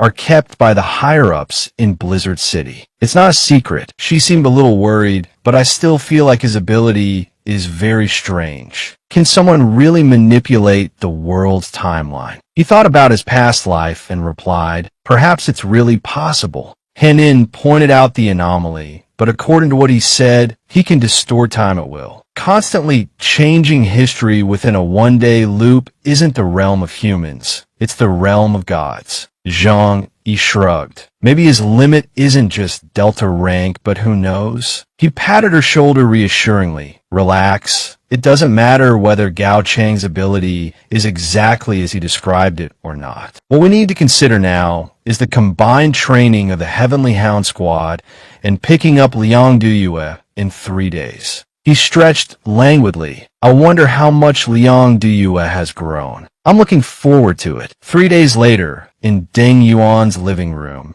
Zhang Yi and Henin were sitting on the sofa, waiting. He took a sip of tea, pondering, what will Liang Duyue look like now? At that moment, a slim, toned figure walked out, looking at Liang Duyue before him. He smiled with satisfaction, thinking, it seems this modification has greatly enhanced Liang Duyue's physical functions. Henin rushed over anxiously to check on Liang Duyue. Miss Liang, are you all right? She replied excitedly, I'm fine. I feel great now, thanks to Mr. Deng's help. Zhang Yi also politely addressed Yuanba, who had just come out of the room. Mr. Deng, thank you. He replied casually, this is what we agreed upon. I told you if you could deal with Shiryu, it would be beneficial for both of us. Zhang Yi, hearing this, didn't hesitate to seize the opportunity. Since you've said so, I won't stand on ceremony. There are a few others on my team who need to improve their strength, so... The butler behind him spoke up with a hint of displeasure. Mr. Zhang, perhaps you don't understand. Enhancing an Esper's power consumes a lot of resources. Moreover, not everyone can withstand the experimental process. But Yuanba raised his hand to stop him, adding, but helping them improve their physique and enhance their strength a bit is still possible. But he didn't want to make things difficult for him. and casually refused. So that's how it is. I knew it wasn't that simple. We'll have other opportunities to cooperate in the future. At this moment, Yuan Ba presented a deep blue crystal and said to Zhang Yi, "This is a relic of Deng Shantong from when he was alive. Take it with you. It will be much more convenient when merging the members of the Angel Squad."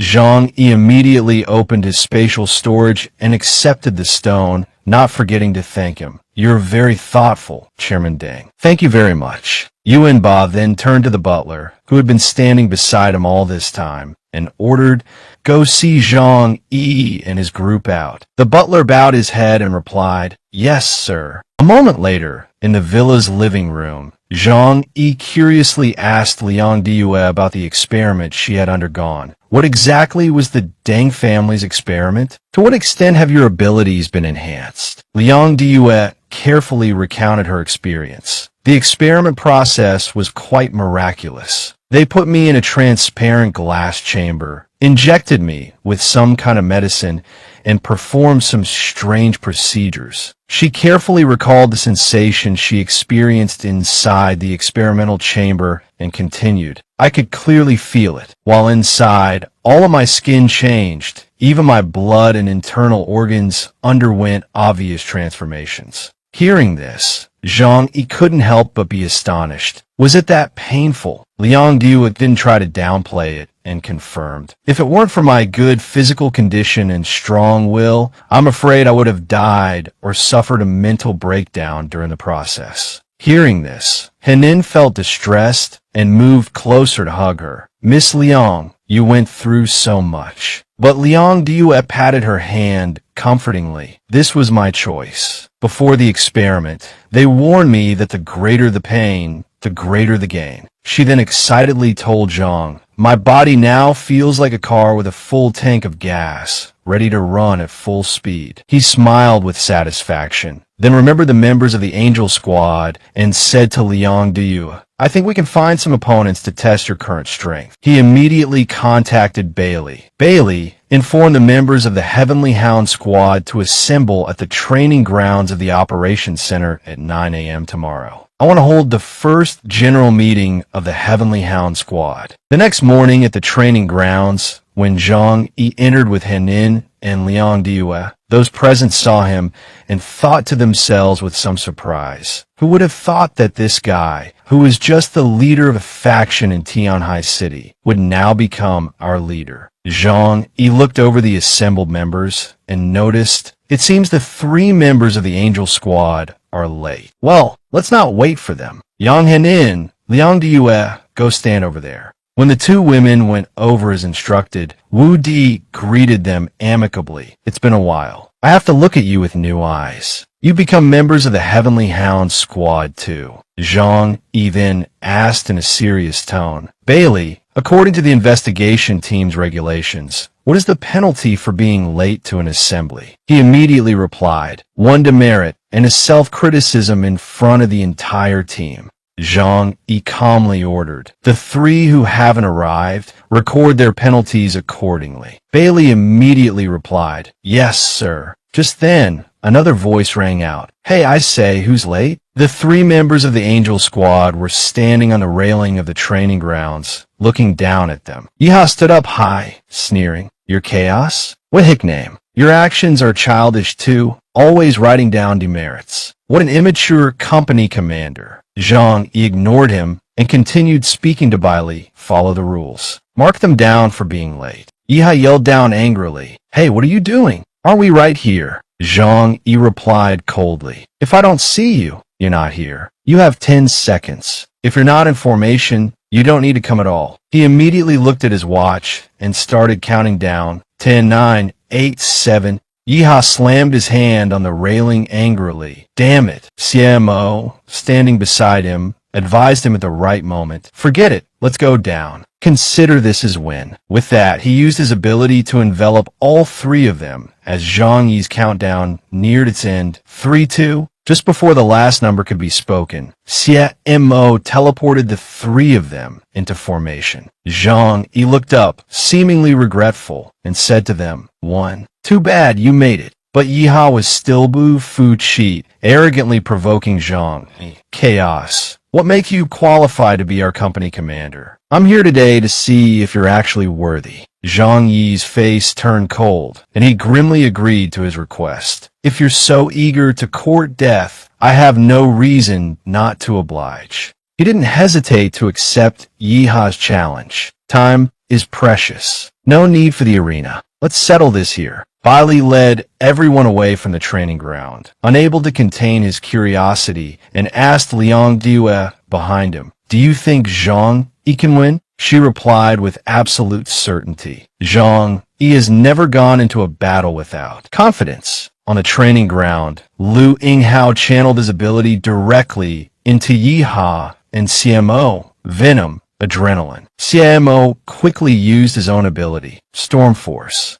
His ability quickly formed a barrier around the three of them. Outside, Zhang Yi had already retrieved his gun from his spatial storage. But the three people in front of him suddenly disappeared. Before Zhang Yi could react, CMO appeared behind him, triumphantly wielding a dagger and smiling. It's over. But his dagger only slashed through an afterimage, which startled him. At the same time, his arm was caught in a spatial vortex. He realized, not good. As he spoke, Zhang Yi suddenly appeared behind CMO from within the spatial distortion, unhesitatingly pointing his gun at him and coldly declaring, "This is what over looks like." When the bullet was fired, CMO used his teleportation ability to escape once again. He reappeared a distance away from Zhang Yi, angrily cursing under his breath. Damn it! CMO couldn't help but feel bewildered as he realized Zhang Yi's ability. It's a spatial ability. I can't get close to attack him. How am I supposed to fight like this? But as someone with considerable experience, he quickly composed himself. No, his defense must have a weakness. I have to find it first. Zhang Yi raised the still smoking gun in his hand and calmly warned CMO that shot was just a warning. He anxiously turned to confer with his two companions. His ability is very strange. He can absorb my attacks. Moreover, the aura in that different space frightens me. This time, Yinghao volunteered. Let me try him. He could have wound on his palm and used his blood poison ability. Zhang Yi used his gun to block the attack, thinking ruthlessly, as long as I don't kill them, Baoshua City's doctors can still save them. Putting his thought into action, he fired a series of shots towards the three, forcing them to dodge frantically. Yiha still refused to give up, dodging while looking for an opportunity to attack. I don't believe he doesn't have a weakness. As long as I find it, I can use my shadow to immobilize him. Zhang Qing, watching the match from the stands, saw the predetermined outcome and couldn't help but sighed it's a pity they don't know that Zhang Yi's ability alias in the government's data is absolute defense. Their abilities will be defeated by Zhang. Liang Due found those words a bit puzzling and asked, "What do you mean?" Zhang Qing then analyzed the abilities of each member of the Angel Squad with her. CMO is a close combat assassin, utilizing a defensive ability. Next is Yinghao's blood ability. After the blood of the poison doctor, Lu Yinghao touches someone, it turns them into a puddle of mud, but his blood can't touch Zhang Yi. He then pointed to the last person, Yiha, who is still dodging bullets while looking for an opening to use his ability, Yiha, an emitter-type Esper. Within a 300-meter range, he can use shadows to kill people and swap positions with others. Theoretically, he's also an assassin. Zhang Qing looked back at Zhang Yi, who was calmly firing at all three of them, and concluded, facing Zhang Yi's absolute defense, the three of them are just Zhang Yi's targets, the kind that can't escape. At the same time on the field, Yiha felt helpless. Damn it, I can't escape, and I can't get close to him. What kind of monster is he? Does he really have no weaknesses? Beside him, Yinghao also spoke up in warning, the adrenaline's effects are about to wear off. Be careful, you guys. In the stands, Liang Due was also a bit frustrated with Zhang Yi's fighting style that it's been so long, and he still hasn't dealt with those three. Zhang Yi is being too lenient. Just then, CMO was hit by a bullet in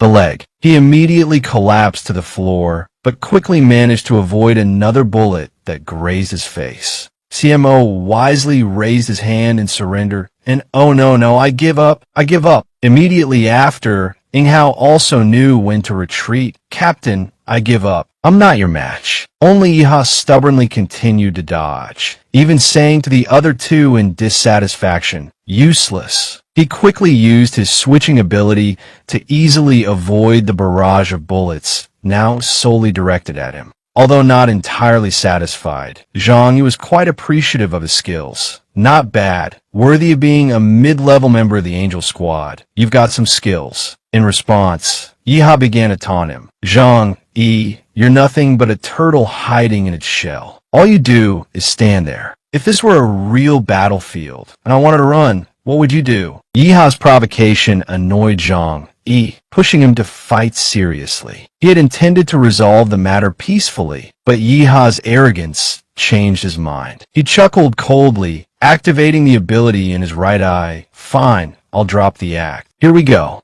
Yiha immediately sensed the dangerous pressure emanating from Zhang Yi. He quickly used his ability to distance himself. Zhang Yi softly uttered, "Divine might," simultaneously activating the space-distorting ability of his right eye. The spatial vortex created by his ability hurtled towards Yiha, grazing his face. Zhang Yi smirked. "Want to continue?" Across from him, Yiha sat stunned on the floor, the attack having blasted a large hole in the stands behind him. He thought to himself, sweating, "Good heavens, what possessed me to challenge Zhang Yi? Even the boss's pressure wasn't this intense." Wu Di, sitting in the stands, was the first to notice something peculiar. He nudged Chong Qing, bursting into laughter. "Look at Yiha's head." Alerted, Yiha discovered a large bald patch on the side of his head. He yelled in shock, "My hair!" Zhang Yi signaled the end of the match, calling out to Inghao in this clown show. Inghao hastily displayed his subservience. "Captain Zhang, what are your orders?" Zhang Yi was taken aback by his quick change in attitude.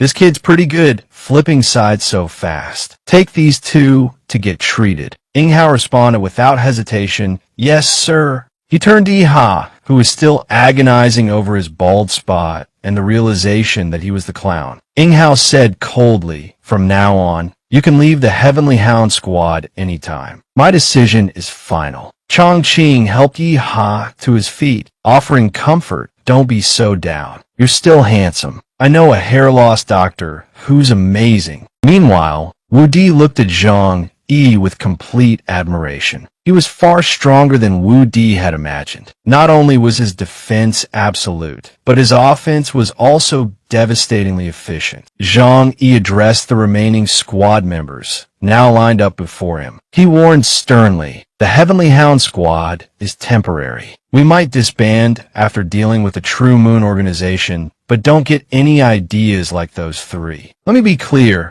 as long as this squad exists, I'm the captain. If anyone displeases me, I'll make them regret it." He gestured towards the three he had just disciplined. The Angel Squad failed their mission against True Moon. 8 of them died, including their captain. I doubt any of you think you're better than them. If you don't want to die, take the challenges ahead seriously. Chong Qing responded solemnly on behalf of the squad. "Yes, Captain, we understand." Zhang Yi continued speaking with satisfaction. "It's best to have this awareness, but there's no need for pointless sacrifices. I'll do my best to protect everyone's lives during combat. The operation time is still unclear, and the action plan needs to be decided based on where True Moon appears. Vice Captain Bai Li is the expert in this regard." He jumped down from the arena, walking toward Chongqing, while giving him orders that in the coming period, I hope you can intensify the training for the members. No slacking allowed. Chongqing immediately accepted the order.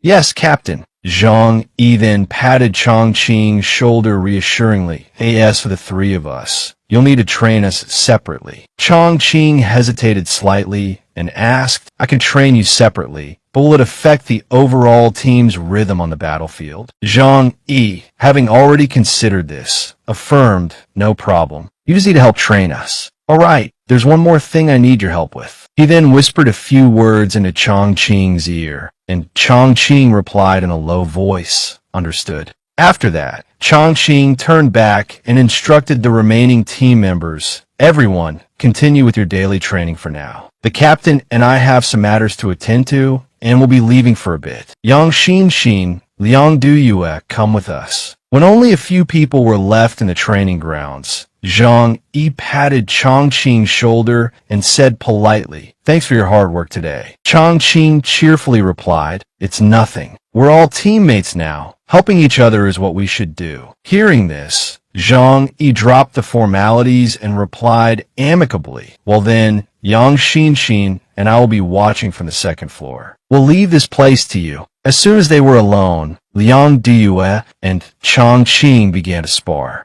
Their weapons clashed powerfully, causing a strong surge of supernatural energy. Zhang Yi and Xin sat in the stands watching, and he opened the ability monitoring screen to view the data. Looking at the screen, Zhang Yi exclaimed, "I can't believe we can actually see their analysis data." Xin asked curiously, "What does the analysis data say?" On the screen in front of Zhang Yi, all the parameters of the two, including their names, abilities, weapons, skills, and even supernatural power indices, were displayed. Looking at it, Zhang Yi asked the system in confusion, "What does the supernatural power index mean?" An explanation appeared on the screen that it's similar to a combat power index. But because supernatural abilities are quite complex, the supernatural power index is a composite score based on the level and practicality of the ability. Zhang Yi became even more curious. "Then what's my supernatural power index?" The system announced 5,200 points. He was a little surprised, but quickly understood. Why is it so low? It's probably the data left over from my last fight with Wu Di. On the arena, Chongqing just blocked another attack from Liang Duyue. He jumped back and said to her, "We won't determine a winner like this. Let's stop and rest for a bit." She agreed, all right. As they left the arena together, Chongqing praised Liang Duyue's ability that I didn't expect your strength to increase so quickly. You can already go back and forth with me, the vice captain. Your strength should probably be at the vice captain level. Liang Duyue humbly replied, "Thank you. Honestly, if it weren't for the compensation I received from the district, I wouldn't be a match for you." Zhang Yi was extremely satisfied with Liang Duyue's new abilities. Great. I finally have a capable assistant by my side. Seeing his task was complete, Chongqing waved goodbye. "Captain, if there's nothing else, I'll go prepare the necessary equipment for training." Zhang Yi agreed. "All right, good work." He turned to Liang Duyue, who had just joined them. "How did you feel sparring with him this time?" "Confident in winning." Liang Duyue frowned at her weapon. "The saber is inconvenient." The next day, at the training grounds, Yiha and two others bowed their heads, apologizing to Zhang.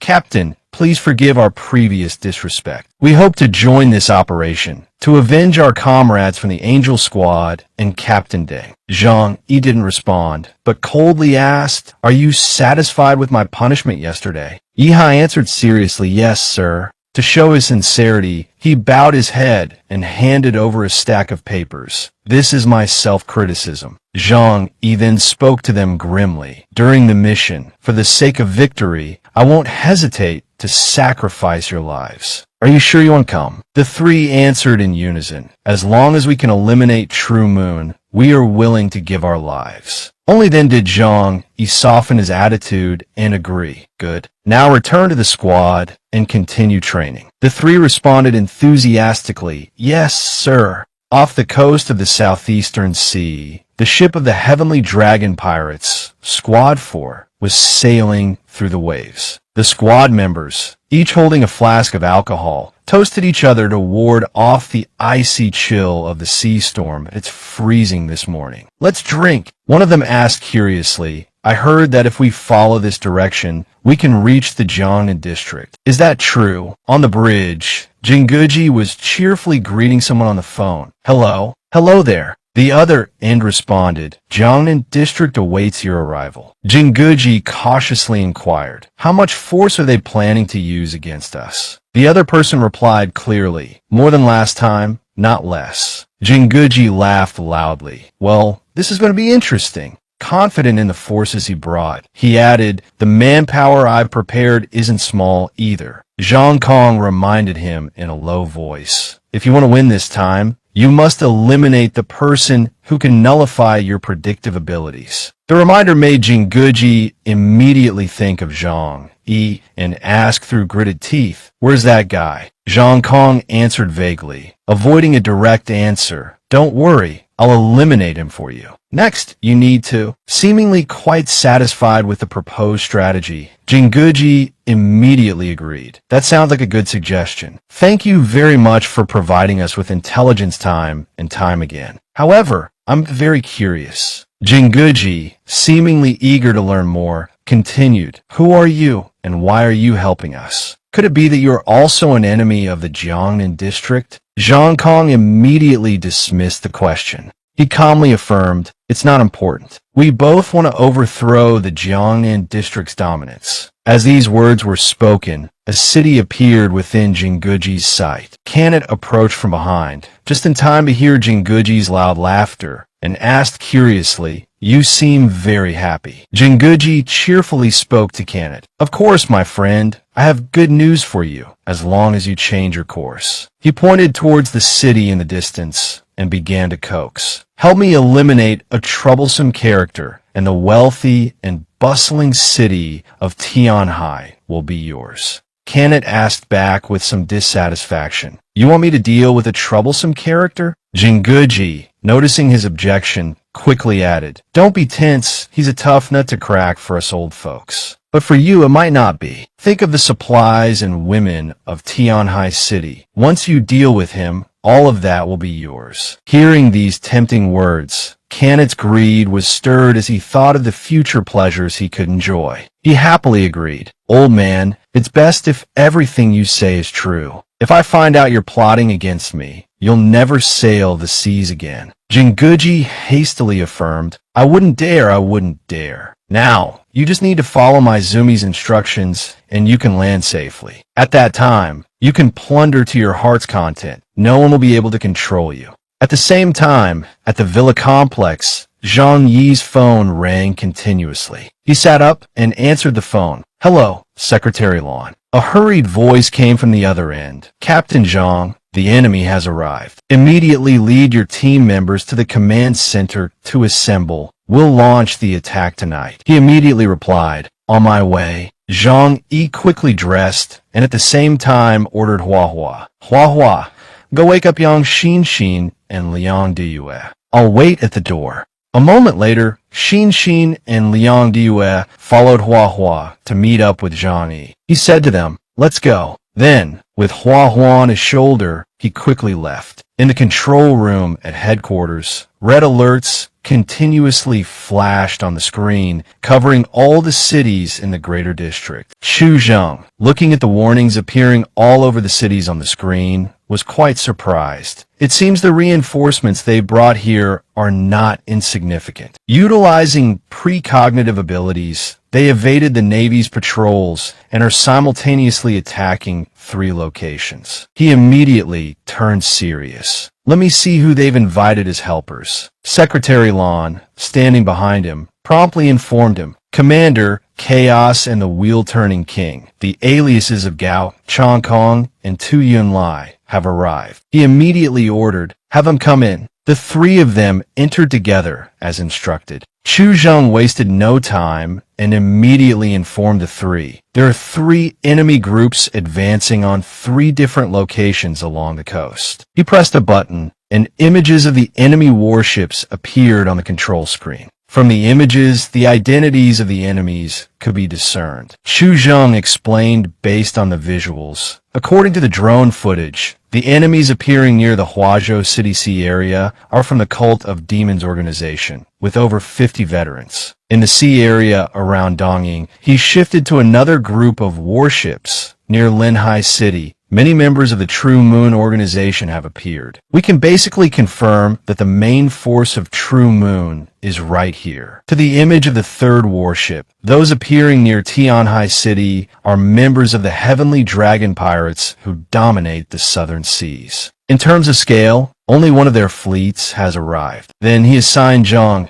Chaos, Tianhai City is your territory. You're very familiar with this place. So, you lead the Heavenly Hound squad to Tianhai City and deal with the Heavenly Dragon Pirates first. He immediately replied, "Yes, Commander." Chu Zheng then turned to Zhang Kong, Will Turning King. The group near Linhai City are True Moon's people. You lead the reincarnation squad to intercept them. Your main objective is to stall for time, avoid a decisive battle, and wait for the Heavenly Hound squad to arrive. He acknowledged the order. "Yes, Commander." Finally, to Yin Lai, Zhu Rong, you lead the 500 Yin Yun guards under your command, Huazhou. He also immediately replied, "Yes, Commander." Secretary Lan, hearing this, panicked. "Commander Chu, if the Yin Yun guard is deployed, who will protect Baoshua City?" Chu Zheng resolutely answered his question, simultaneously ordering the three. "The biggest enemy right now is that external force. We must end this war outside the border before they wreak havoc, absolutely not allowing them to penetrate into the Central Plains." All three saluted and accepted the order. Understood. At the exit, Zhang Yi quickly called Kar to warn her and everyone else. "Kar, listen, Tianhai City is in danger. None of our people are to go outside. Immediately move to the basement. I'll be right back." Kar quickly replied on the other end, "Yes, I'll inform everyone right away." He reassured her, "Don't be afraid, they can't breach the shelter. At most, I'll be there in half an hour." He then called someone else and ordered, "Get ready for battle, lie in ambush, and wait for my command to act." Yin Lai, standing to the side, also anxiously instructed the other two, "I'll quickly deal with those old men near Huazhou City. Then I'll come to reinforce you. If you encounter any insurmountable danger, hide well and wait for reinforcements." Zhang Kong replied without hesitation, "All right, if necessary, I'll call for your support." He didn't forget to turn to Zhang.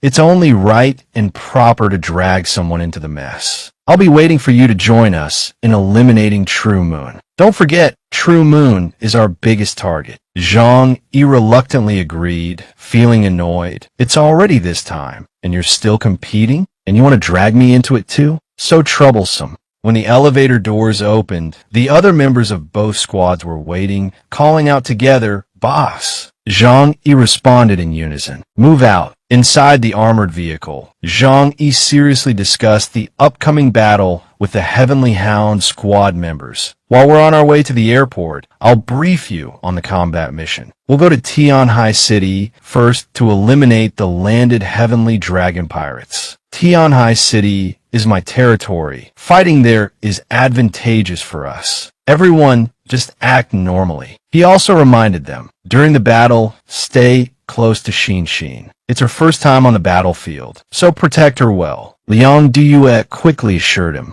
"Of course." Zhang Yi turned to Bai Li Zhangqing and ordered, "Bai Li, I'm assigning you tactical command. Before I finalize the action plan, all operational decisions are yours." He immediately replied, "Understood." The convoy continued to speed forward, everyone with their roles clearly defined, preparing to reach their respective battlegrounds. Meanwhile, in Tianhai City, the streets were deserted. The Heavenly Dragon Pirates yelled and hooped as they advanced towards the city center. Their convoy rumbled along the roads, making a blatant show of force. Inside a vehicle, their captain, Kenneth, rallied his men. "All right, lads, plunder to your heart's content. Kill all the men. Seize all the food and resources." His subordinates responded with excited laughter and shouts of agreement. Yes, but a while later, at Chiuvu Harbor, they stopped their vehicles, bewildered, and looked around. "Why can't we find anyone?" A subordinate holding a steering wheel anxiously reported to Kenneth, "Boss, we've circled Tianhai City several times and haven't seen a single soul." He too was puzzled. "That old man told me there were still 4 factions in the city, and their resources were all concentrated here." He rallied his subordinates again, trying to motivate them. "Those damned cunning Huaxia people. They must have hidden all their resources. Dig 3 feet down if you have to, but find the hiding places of those major factions." The pirates quickly regained their spirits and roared in unison, "Understood." One of them immediately spoke up, "Boss, I found an extremely luxurious shelter. There must be something inside." Hearing this, Canet immediately ordered his men, "Go check it out. I'll keep watch here." The group of pirates quickly left, completely unaware that what they were looking for was right beneath them. The people of the Chow Wu base, hidden directly under the pirates' feet, were stunned by what they had just overheard. A moment later, the pirates began bombarding the area with gunfire. A burly pirate stepped out of the ranks, cracked his knuckles, and ordered his comrades, "Get back." He yelled, then charged at full speed towards the barrier. In the first basement level of the shelter built by Zhang Yi, Uncle Yu nervously gripped his submachine gun, prepared for any contingency. Connie tried to reassure him, "It's okay, Uncle Yu. Relax. They can't break through the shelter's defenses. Besides, Zhang Yi and the others will be back soon." Just then, a violent tremor shook the entire basement. Yang Mi and Hai Mei clung to each other in fear. Yang Mi couldn't help but worry about those outside. The shelter's defenses were indeed formidable, but wherever the pirates went, not a blade of grass was left standing. She wondered what was happening to the others. Connie spoke up again to reassure everyone, "Don't worry, I've sent the current situation to Zhang Yi." At that same moment, a helicopter was speeding across the sky. Zhang Yi looked at the message on his phone, his heart burning with anxiety. "Everyone, wait for me." On his phone screen was Connie's message reporting the situation. After reading it, he leaned forward and requested of the pilot, "Please land at the border between the Xishan and Lujiang districts." The pilot immediately agreed, "Yes, sir." The helicopter quickly entered Tianhai City's airspace. The pirates, fiercely attacking the defensive line, quickly noticed the strange helicopter appearing and shouted to each other, "Above! Above!" A large man bellowed, "Where did that helicopter come from?" But just as he finished speaking, a shot rang out, taking his head clean off. The shooter was none other than Zhang Yi. A thin wisp of smoke still curled from the sniper rifle in his hand. Zhang Qing jumped down from the helicopter first, shouting to the others, "Let's go." Then Hua Hua, carrying Xin Xin on her back, and the others followed him. As soon as the cat landed, the pirates charged with their swords. But Xin Xin quickly activated her Cupid's kiss ability, causing the pirates to attack each other. From above, Zhang Yi watched the pirates slashing and killing each other under the influence of Xin Xin's ability, carefully assessing the situation. Among the 100 or so pirates surrounding the shelter, there were only 5 ability users. As long as Xin Xin remained safe, they could easily deal with the rest. Meanwhile, Zhang Qing's group was surrounded by another group of pirates who attacked with guns. He used his reinforced body to easily block all the bullets. Immediately afterward, he gripped his weapon, activating his enhancement ability to deflect a barrage of bullets. At the same time, he roared and charged with his spear. With a single sweep of his spear, Zhang Qing took down several pirates at once. The unexpected success of his attack surprised him. These pirates are so weak. But just then, a pirate using an invisibility ability charged at Zhang Qing's back with a knife, shouting "Die!" However, before he could carry out his plan, he was shot down by a bullet from above. Zhang Qing looked up at the helicopter still circling overhead and knew that it was Zhang Yi who had saved him. A minute later, the several hundred pirates outside the base were completely defeated, their bodies piled up in small mounds. Zhang Yi and Si Wu descended from the helicopter. As soon as she landed, Si Wu rushed towards the bodies of the pirates. She pulled out a still-breathing pirate from among them, injected him with something, and said to Zhang Qing, "All right, I've administered the truth serum. You can ask him now." He wasted no time getting to the point, asking, "How many of you came here? Where are the others? Who is your leader?" The pirate, under the influence of the drug, dully answered Zhang Qing's questions. "I don't know how many came. They're at Chaowu Harbor. Our captain is Canet, the leader of the 4th squad of the Heavenly Dragon Pirates." Zhang Yi, who had just arrived, added, "What's the strength of the 4th squad?" The pirate replied smugly, Our strength is, of course, extremely powerful. We dominate the southern seas, rarely meeting our match. Zhang Yi consulted Zhang Qing. Bai Li, what do you think? He reported the information he had without hesitation. Canet is a Delta rank ability user with an ability index of 8,000 points. Among his subordinates, for members have strength between 4,000 and 6,000 points. However, he pointed to the headless corpse of a large man and stated, "You already killed one of his officers." Zhang Yi seemed unconcerned about the other person's identity. He calmly took out his phone to make a call, simultaneously outlining the next step. "Now, we'll go straight to Chaowu Port. A swift victory there, and then Linhai City will be our main battlefield." Xing Tian's voice came from the other end of the line. "Boss, quickly ask him about the pirate situation there." For his hidden observation post, he monitored the pirates and reported back to Zhang. About 70% of the pirates are looting supplies, 30% are guarding the port area. It seems they know you're coming and are lying in ambush, relying on our old defensive fortifications. Zhang Yi was satisfied with the clear report he received and silently calculated. Those guarding are definitely the pirates' elite. As long as we deal with them, the threat to Tianhai City can be quickly resolved. The group advanced towards the vehicle left behind by the pirates, following Zhang Yi's order. "Get in the car, let's go." Just then, Uncle Yu and Chun Lei ran out from the base, calling out to him,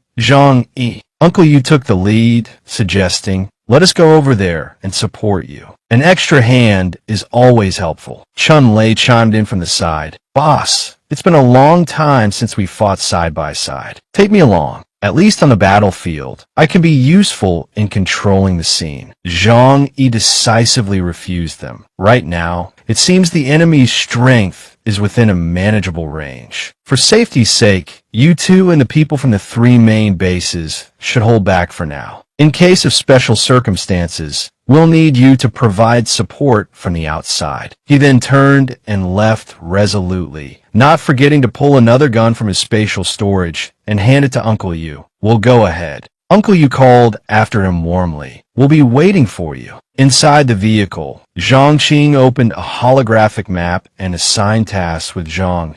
"Captain, your specialty is long-range sniping, so you go to the high ground first, right here." He pointed to several locations on the map and discussed the battle plan with the others. "The port has a cone-shaped terrain. We'll attack simultaneously from the left and right flanks. The coastline has been blockaded by support ships from the EC region, so they won't be able to escape." Zhang Qing then spoke specifically to Liang Due. "Liang Due, when the time comes, you and I will deal with the pirate leader, Canet. The rest of you are responsible for taking care of the rank-and-file pirates." She immediately agreed. "Understood." After finalizing the plan, Zhang Qing carefully turned back to ask Zhang, "Captain, do you have anything to add?" He replied with satisfaction, not forgetting to remind everyone, "No problem. Just proceed as planned. Remember, safety first. Absolutely do not underestimate the enemy." Everyone responded in unison. "Understood." As they approached Chaowu Port, Zhang Qing stopped the vehicle for everyone to disembark. He then addressed the group. "To avoid alerting the enemy, we'll get out of the car here, 3 people per team. We'll walk there to avoid running into an ambush." Liang Due expressed concern about the current weather conditions, but it's dark now, and there's a blizzard. We can't see the road clearly. Hearing this, Zhang immediately came up with an idea. "If we're at a disadvantage because we can't see clearly, then we might as well make it so the pirates can't see our situation either." He immediately turned and ordered CMO, who had just arrived from behind. "CMO, whip up a windstorm and disrupt the pirates' vision." He replied, "Understood." Immediately afterward, using his wind ability, a fierce gale quickly formed in the already blustery sky. Seeing the approaching whirlwinds from afar, someone on this side excitedly ordered, "Could it be the Jiangnan district's regular army? They're right on time. Men, kill them." The pirates also grew excited, shouting in unison, "Kill! Kill!" Immediately, they formed ranks and fired continuously towards the oncoming whirlwinds. which deflected quite a few of the incoming bullets. Zhang Yi led the charge from behind, ordering, "Ignore the small fry. Kill the espers first. End this battle as quickly as possible." But just then, he ran into an invisible barrier and was thrown back. He quickly warned his teammates, "There's a wall ahead, an invisible wall." From behind, Zhang Yi quickly ordered them, "Everyone get back." Simultaneously, he fired a shot towards the barrier. However, the bullet he fired was completely stopped by the wall. Encountering this situation for the first time, Zhang Yi exclaimed in astonishment, "What's going on?" He was shocked that his bullet had no effect on the invisible wall. Even silver bullets were useless. What kind of ability is this? On the other side, the pirates charged forward on their snowmobiles, excitedly shouting, "We've got them! A big fish! These lives will fetch us a good price from the Jiangnan district. We're going to be rich." This trip was definitely worth it. Seeing their aggressive charge, Wu Di wasn't afraid. On the contrary, he seemed somewhat excited. He sneered, "You dare to charge at us? You're practically begging for death." Contrary to Wu Di's confidence, Zhang Yi had a grim feeling that something wasn't right. He pushed gently against the wall and warned everyone, "Our way back is blocked. Observe the surroundings. We might be walking into a trap." Liang Diyue and Wu Di only then realized they had been trapped. Wu Di touched the wall and cursed, "Damn it." Liang Diyue looked up and added, "They've surrounded us completely." She continued, "Not just surrounded, but above and below us too." From a wider perspective, Zhang Yi and the others were trapped inside an invisible box, densely surrounded by enemies. One of them exclaimed, "Look, our fish took the bait." A man appeared, dressed very elegantly. Those around him bowed their heads respectfully. He spoke, "Since we're at this point, allow me to introduce myself." Inside the barrier, Zhang Yi commanded, "Try to break through. Unless they have a silent level esper, there's no esper barrier we can't break." He and the others simultaneously attacked the invisible wall from all sides with their powers. These powerful attacks collided with the wall, but it remained completely unaffected. Seeing this, the man waved his hand dismissively. "You people don't even know basic courtesy," he said smugly to those trapped inside. "I advise you to save your efforts. Anyone who enters this cage can never escape." Hearing this, Zhang Yi and the others stopped attacking and stared at him. Suddenly, a superhuman appeared behind him. This person was Chan Suwu, whose ability was to create barriers, and it was he who was creating this cage to trap everyone inside. The soldiers outside began firing continuously into the cage. Zhang Yi quickly created a protective screen, blocking all the bullets. He yelled, "Defend!" Zhang Yi, on his side, was struggling to deflect the bullets. While doing so, he exclaimed in confusion, "This isn't right. Our attacks can't reach outside, but they can attack us from the outside. Is the ability trapping us one way?" Before anyone could react, one of the enemies used his ability to fly up with a terrifyingly large boulder. He hurled a massive rock down toward Zhang Yi and his comrades. Seeing the boulder hurtling towards them, Zhang Yi remained calm and instructed, "Leave it to me. Liang Diyue, Hua, protect my perimeter." Then, he used his ability to create a spatial barrier.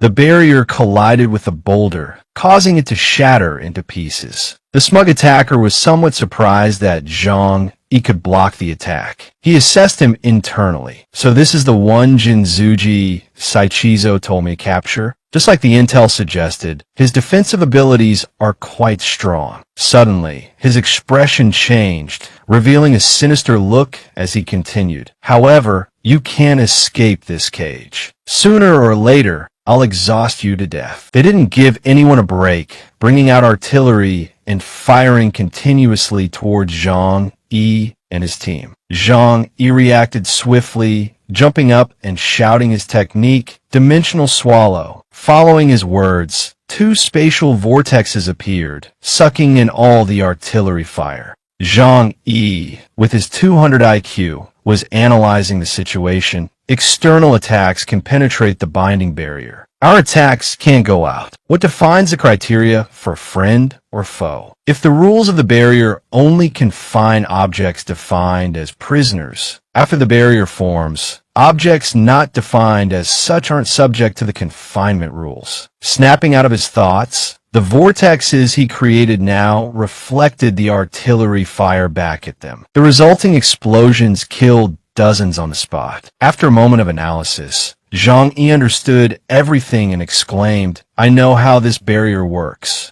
Zhang Qing, beside him, responded worriedly, "But we still can't get out." Seeing the attacks were ineffective, Canet raised his hand and ordered, "Cease fire." The soldiers obediently stopped. Seeing the pirates had ceased their attack, Zhang Yi, still maintaining the spatial vortexes, observed his surroundings with a cold smile and calculated. The superhuman using the ability to trap us must be among these mid-level pirates. If we kill him, the barrier will naturally disappear. Having finished his calculations, he turned and instructed, "I'll count to 3. Everyone kneel down." Then he began to count. 1, 2. His 2 spatial vortexes began to expand, carrying tons of weaponry. And 3. As soon as he finished counting, everyone knelt down. Then, the weapons he conjured launched a continuous assault on the pirates. Bullets flying everywhere, explosions occurring constantly. Canet was now terrified, as the artillery fire was heading straight for him. Suddenly, a superhuman appeared out of nowhere. He used the beast transformation, giant shark ability, transforming into a shark and blocking all the incoming artillery fire. Zhang Yi calmly observed the shark, thinking to himself, "It's a pity this type of artillery can only be used once. I didn't have time to reload the 500 cannons." However, this confirms my suspicion. The space within my dimension isn't bound by the rules of this barrier. Seeing Zhang Yi looking at him, the shark roared angrily, "Damn you! I will kill you!" Zhang Yi remained calm, observing him and concluding that superhuman is definitely being protected by him. Just then, a message arrived from Zhang Kong. "Chaos. The situation has changed. Do not rush to encircle and suppress the pirates. This is highly likely a large-scale trap." Zhang Yi read the message, his expression surprised. What does he mean? Back in Linhai City, Zhang Kong heard his question and responded through the communication device. The ones who appeared in Linhai City aren't the real True Moon pirates. We've all been tricked. Zhang Kong posed a question. Think about it. If they're not in Linhai City, where could they be? Who do they fear the most? Who do they most want to kill? Hearing this, Zhang Yi was stunned, realizing the answer. The person they want to kill most? Isn't that me? Suddenly, the shark's roar interrupted his thoughts. "Ronin, are you not going to show yourselves yet?" Following his words, several figures appeared in the distance.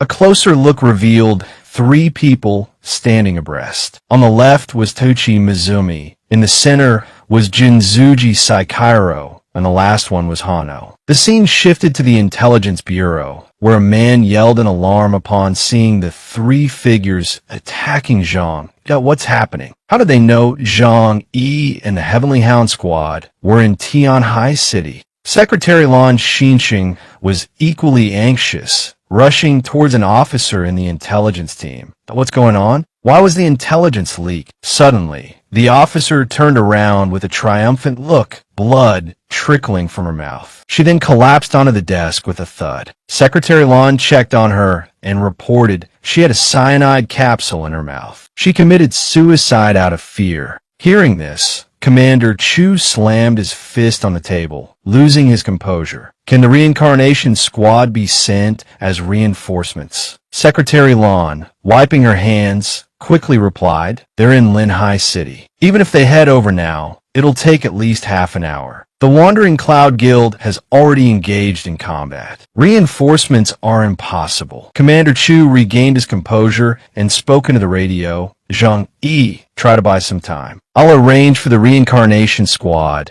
to reinforce you immediately." Zhang Yi listened and thought, "It seems I've stepped on some people's toes. Now they want to get rid of me. But killing me won't be that easy." He then threw his earpiece to the ground. Zhang Yi shouted to his team, "There's a true moon spy in headquarters. From now on, follow my commands. Don't contact headquarters anymore." Above the True Moon group, one of them spoke, "Let's begin." Hano quickly used his ability, creating 9 glowing golden cards and shouting, "I command the gods, all Tathagatas, the Dharma body bestowed by heaven. By urgent decree, at Hano's command, ferocious beasts erupted from the talismans he summoned. The beasts charged directly into Zhang Yi's spatial distortion vortex. Seeing this, Hano said smugly, "Spatial distortion can absorb all things, but its energy capacity is limited. Just pour energy exceeding its limit into it, and it can be destroyed." He then joined 2 fingers together in a symbol and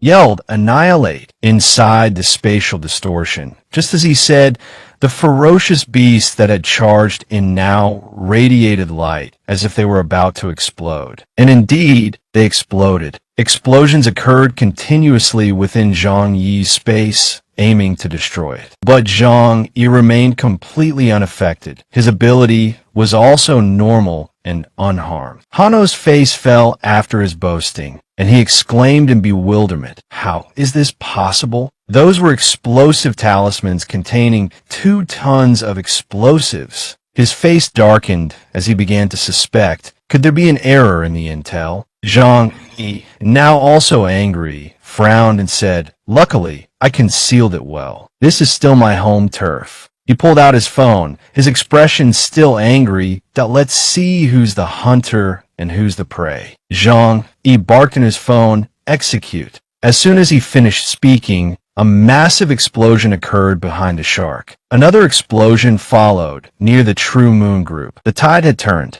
Zhang Yi confidently declared to the group, "This is Tianhai City, my home turf." Continuing his attack, beams of light zipped across the sky, causing panic among the pirates. Those beams of light pierced straight through the pirates, causing them pain. Moments later, only one pirate remained standing. The others lay scattered in a cloud of dust. Jinzuji Saikairo, high above, was panicking. He felt something was wrong. Among the pirates, the blonde-haired one urgently reported to the shark, "Captain, a large number of enemies have appeared from the northeast and northwest." The shark was stunned, asking in confusion, wasn't Tianhai City supposed to be deserted? Where did these enemies come from? From a high vantage point, the previous attacks had come from Hong Wan and Xian Lei's group. Hong Wan gave instructions. Zhang Yi's mission for us is to avoid direct engagement, harass their vision, and create chaos outside the encirclement. Is that clear? Cheng Ding, using his ability beside her, replied, "Don't worry, boss." Xian Lei laughed heartily and said confidently, "They definitely didn't expect us to be ready half an hour ago, creating chaos for them and giving the boss a chance to escape this predicament." Uncle Yu, lying prone and taking aim, chimed in, "It's a pity Zhang Yi only gave me limited ammo. I can't use it recklessly, or I would have blown them all to smithereens." Suddenly, Xian Lei asked Uncle Yu worriedly, "But the boss told us not to get close. Just harass them at this level. Will it be effective?" Uncle Yu fired a shot and confidently replied, "Just follow Zhang Yi's commands. He has his own plan." Seeing the situation deteriorating, Jinzuji Saikairo tried to reassure them, "Don't be afraid. Reinforcements haven't arrived yet. Those are just the residents of Tianhai City." Hearing this, the shark quickly commanded, "It's just a rabble. They can't cause any trouble. Some of you deal with those residents. The rest follow me to handle the people in the cage." One of his men obediently replied, "Yes, sir." Suddenly, Zhang Yi was creating some kind of sphere, radiating terrifying energy, surrounded by black lightning. The lightning bolts grew larger and larger, the energy radiating more and more intensely. With a chilling expression, he said, "Luckily, I haven't revealed my true trump card yet." Li Changqing and the other 2, witnessing Zhang Yi's terrifying power, were astonished, sharing the same thought. What kind of terrifying power is this? While wielding his power, Zhang Yi calculated. I can't let the people from Blizzard City find an opportunity to attack. There's already a mole inside. None of them can be trusted. Then Zhang Yi roared, "Get back, all of you!" Liang Diyue and the others, upon hearing this, quickly retreated, while his sphere continued to radiate terrifying energy. He raised the sphere high and commanded, 20 times speed, activate. Having said that, he hurled the sphere with all his might towards the pirates. The sphere visibly grew larger, expanding as it flew closer. Seeing this, the shark cried out in alarm. He was terrified, but still stubbornly declared, "I don't believe I can't withstand it." Zhang Yi, now like a vengeful god, closed in like Superman, his eyes glowing with a violet light and lightning, his voice a death knell. "Die, all of you." The enormous sphere and the power it radiated were overwhelmingly terrifying, flying straight towards the shark. The sphere struck the shark, who struggled to resist. But as they say, pride comes before a fall. He cried out in pain. After holding on for 2 seconds, he realized it was too powerful, impossible to withstand. Wounds began to appear on his body. Only then did he realize, wailing, "Lang Man, you tricked me. His power isn't what you said it was." Observing from above, the pirates from moments ago were now reduced to ashes. Jinzuji Saikairo, witnessing this scene, was so astonished that he stammered, "The pirates, they're all gone. All those pirates are gone." Hano was equally shocked, his eyes wide as he exclaimed, "The intel that bastard sent us was wrong. How could his combat power only be at the vice captain level?" Everyone behind Zhang Yi was also awestruck by his power. Yiha hesitantly said, "Captain level power, true captain level." Suddenly, the invisible wall confining Zhang Yi and the others vanished, as the one who created it was now dead. The disappearing wall caused Yiha to fall flat on her face. Wu Di rejoiced, "The barrier is gone." Zhang Yi remained calm, as if this was all within his expectations. He glanced at the True Moon group and said, "The real battle has only just begun."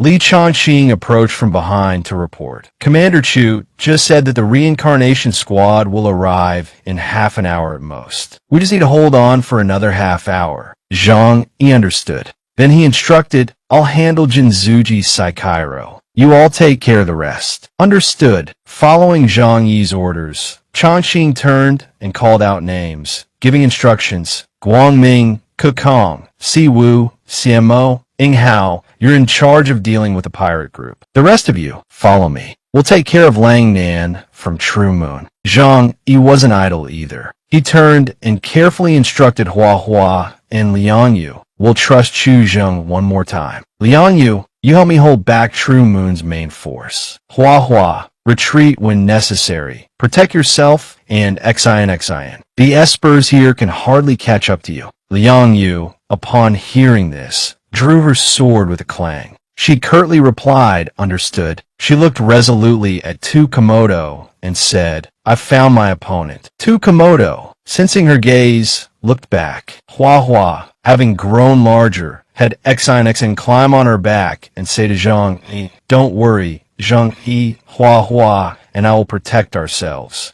Jinzuji Saikairo approached and called out, "Hano, come with me. Let's kill the opposing team's captain first." Hano, hearing this, pushed up his glasses and thought to himself, "It seems Jinzuji Saikairo has truly sensed the danger. Otherwise, he wouldn't ask me to go with him." Daigo Zenjin suddenly rushed out of formation, excitedly exclaiming, "I can't hold back anymore. Let me go first." Then he shape-shifted into a tiger. Daigo landed in front of Zhang Yi and arrogantly declared, "You're the strongest one." Ha! Changqing, behind him, was already itching for a fight. He stepped forward in front of Zhang Yi and proposed to Daigo, "Lang Nan, let me fight you, alright?" Seeing Changqing, Daigo became even more excited and said, "The scent on you is so sweet, just like me pursuing the peak of power. Well then, I won't hold back." Finishing his words, he charged forward with his Rui Jingu Bang. The two weapons clashed with tremendous force, creating loud sounds and strong gusts of wind. Seeing Chongqing block his attack, Daigo taunted, "Is this all you've got? I thought you were much stronger." Chongqing pushed Daigo back, retorting, "My nickname is Iron Grievance. In terms of strength, even captain-level individuals can't beat me." Daigo landed on the icy ground, laughing excitedly. "Finally, an opponent that excites me. Dare to follow me over there to fight?" Chongqing asked Zhang Yi for his opinion. "Captain, Zhang Yi nodded. "Go ahead." Chongqing immediately chased after Daigo. Tuka jumped down in front of Liang Yu and asked, "Spar." Liang Yu informed Zhang Yi, "I'm going." He instructed win, no matter what. She drew her sword and firmly stated, "Agreed." Tuka pointed in a direction. "Over there is good." Liang Yu replied, "Let's go." Both of them ran towards the indicated spot.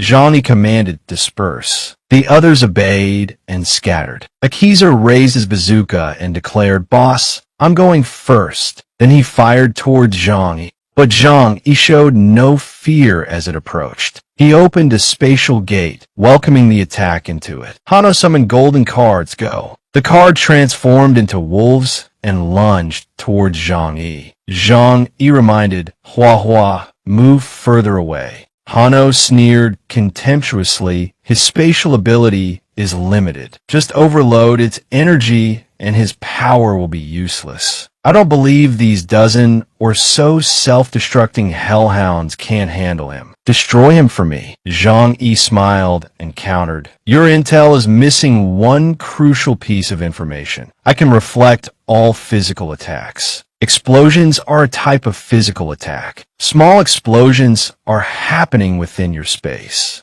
He continued, "They're being released outwards from a gate." Hano, seeing the explosion heading towards his group, warned, "We're screwed. That's the energy equivalent of over 500 tons of TNT. Jinguji immediately unleashed rebirth of the flame, shielding the group. The attack was luckily blocked completely. Covered in flames, he calmly analyzed, "Our assessment of Zhang Yi's ability was a major miscalculation. He's not a water barrel that explodes after absorbing too much energy, but a spring that requires a massive, instantaneous influx of energy. It can't recoil because it's subjected to too much pressure all at once." Hano worried, "Is this the legendary ultimate defender? What a headache." Jinguji commanded, "Only I can handle him. The rest of you, deal with the others. Emono, protect Mizumi." He immediately summoned his puppet, saying confidently, "Don't worry, boss. I'll protect young Mizumi, even if it costs me my life." Jinguji focused energy into his right hand and pointed it at Zhang Yi. "If that's the case, then try this." A flock of fire crows appeared. It was the subduing demons hellfire technique. Zhang Yi immediately widened his spatial gate, the twofold gate. He passed through it, teleporting to a further location. However, he saw the fire crows still pursuing him. It seemed they would continue attacking until they were destroyed. Zhang Yi drew 2 guns and fired continuously, speculating, if consecrated silver bullets can disrupt supernatural abilities, they should be able to counter these fire crows. The consecrated silver bullets hit the crows, causing cracks to appear. He quickly reloaded. Then, Zhang Yi simultaneously opened 2 spatial gates, sucking 3 crows into the Taiyuan gate. Inside the space, the 3 crows began to explode. He gritted his teeth, apprehensive. What are these things? They're like supernatural toxins. They could devour space, and I still can't expel them.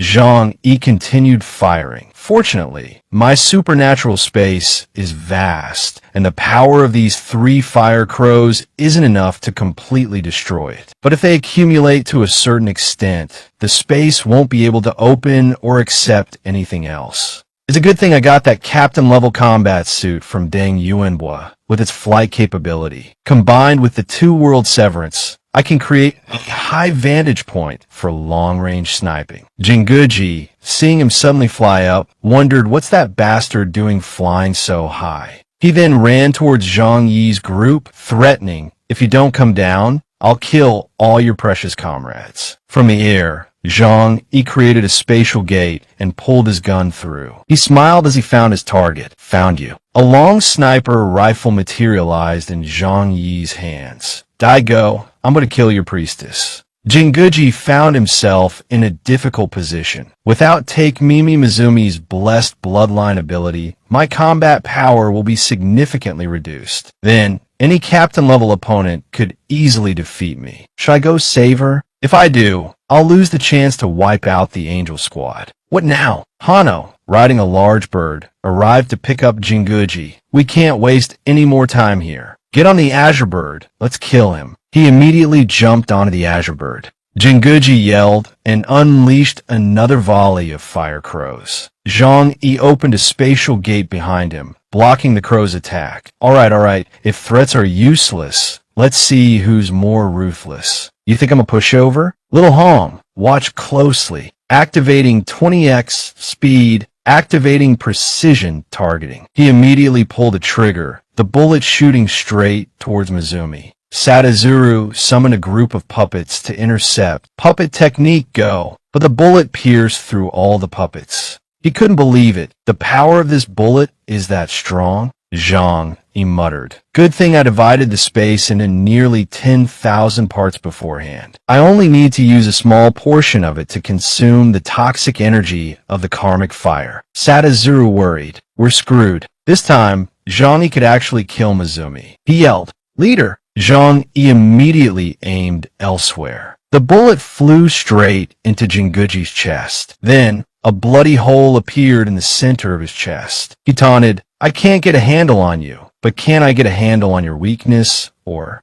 something? Jinguji's body tilted slightly, sensing something was wrong. Oh no, why does something feel off? Suddenly, Hano struck Jinguji's head. Zhang Yi felt a bit of regret. Discovered, huh? What a pity. I was planning to use anesthetic to paralyze and then seal you, but I didn't expect you to be so vigilant, committing suicide instead. He became even more certain. It seems you're really afraid of the person behind you dying, huh? Jinguji couldn't help but curse. Damn it. Hano summoned a chimpanzee while saying, Jinguji, Zhang Yi's offensive power isn't strong. Let me block his attacks, you go kill him. Then he rode the chimpanzee, landing on the icy ground. Hano threw cards towards Mizumi. Kimiko, go. The cards transformed into chimpanzees, surrounding her. Jinguji raised both hands, unleashing his attack, subduing fire karmic flame, 3,000 tooth kill. Then, a series of fireballs appeared, hurtling towards Zhang Yi. He widened one eye, a vortex of energy appearing, divine might. The spatial vortex gradually expanded, sucking in all the crows. After the danger passed, the energy vortex retracted into Zhang Yi's eye. The battle remained tense. Zhang Yi pondered. Now I'll use my own strength to stall the two highest combat powers of True Moon. Based on this rhythm, as long as my people hold back True Moon and the pirates, we might be able to hold out until the reincarnation squad arrives. Zhang Qing swallowed a pill, compound number 5, which temporarily burned his life force to enhance his combat power. Then, a surge of power erupted from him. Die. Daiko was immediately kicked away by Zhang Qing, crying out in pain. He retreated, wanting to protest. You actually used drugs. That's not fair. Zhang Qing corrected him. This is a battlefield. Zhang Qing jumped up while saying, a battlefield means we have to kill you. Daiko quickly blocked his attack, but was knocked back by his strength. He was astonished. Damn it, I actually lost in a contest of strength. Zhang Qing quickly advanced, taunting him. You Nihonjin like to imitate everything from our Huaxia. You even created someone like Honda Tadakatsu to mimic Lu Bu, the greatest warrior. How laughable. Today, I'll show you what a true greatest warrior looks like. As he launched a series of attacks, he thought, before the effects of compound number 5 wear off, I can completely crush these two. But once the effects are gone, and the reincarnation squad still hasn't arrived, I'm dead for sure. Zhang Yi glanced at their fight. It seems like the Great Wall has held back a significant portion of True Moon's fighting force. So the most important thing now is for the other forces to unite against the pirates. Hong Lin spoke up, "We can't break through the main battlefield, so we'll stay on the outside and help Zhang Yi and the others deal with some of the lesser enemies." Wei Nen also stepped forward. "I agree." He raised his staff, using his skill, Heavenly Host Formation. Everyone immediately opened fire on the enemy troops. "Kill!" Ji Guang shouted. "Get out of the way, everyone. He's covered in weapons." He called out, "Fatty C." Chun-Lei immediately used her ability.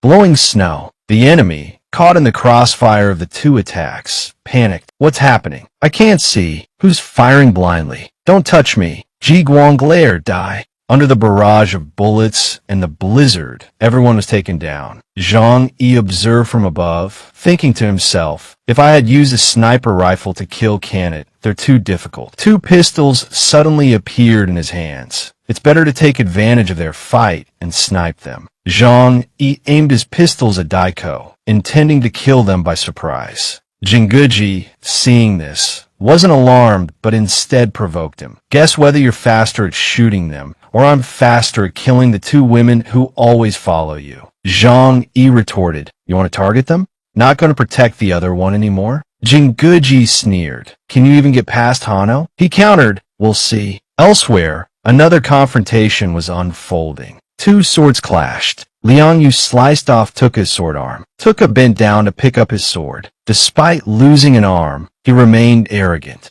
"The Huaxia martial artists I've met before were all overrated. Meeting you today is truly fortunate." Liang Yu said impassively, "Meeting me is your misfortune." As soon as she finished speaking, the two lunged at each other. Their swords collided, heralding the continuation of a fierce battle. Elsewhere, Wu Di watched Canet circling them. He cursed, "Damn, he's too fast. His movements are unpredictable." Han Han spoke up, "Hua Hua, watch carefully. You have to catch his movements." She commanded her angel, "Search his position thoroughly." The angel obeyed, taking out an arrow. Han Han directed, "Lock onto his position." As the angel drew the bow, she immediately commanded, "Fire." The arrow shot towards Canet. He stopped as the arrow pierced his sharkskin. Canet pulled it out, scoffing, "Trying to pierce my defenses? Laughable, unless you have deputy-level attack power." "Captain." His stomach suddenly churned. He couldn't help but vomit up Ing Hao, whom Canet had swallowed earlier. Ing Hao sneered, "My whole body is poison, and you dare to eat me?" Wu Di suddenly had an idea. "Lu Ing Hao, coat us with some of your poison." He replied, "Understood." Canet asked unhappily, "Do you think I'm helpless against you just because I can't eat you?" Canet began to threaten, "If I can't eat you, I'll crush you."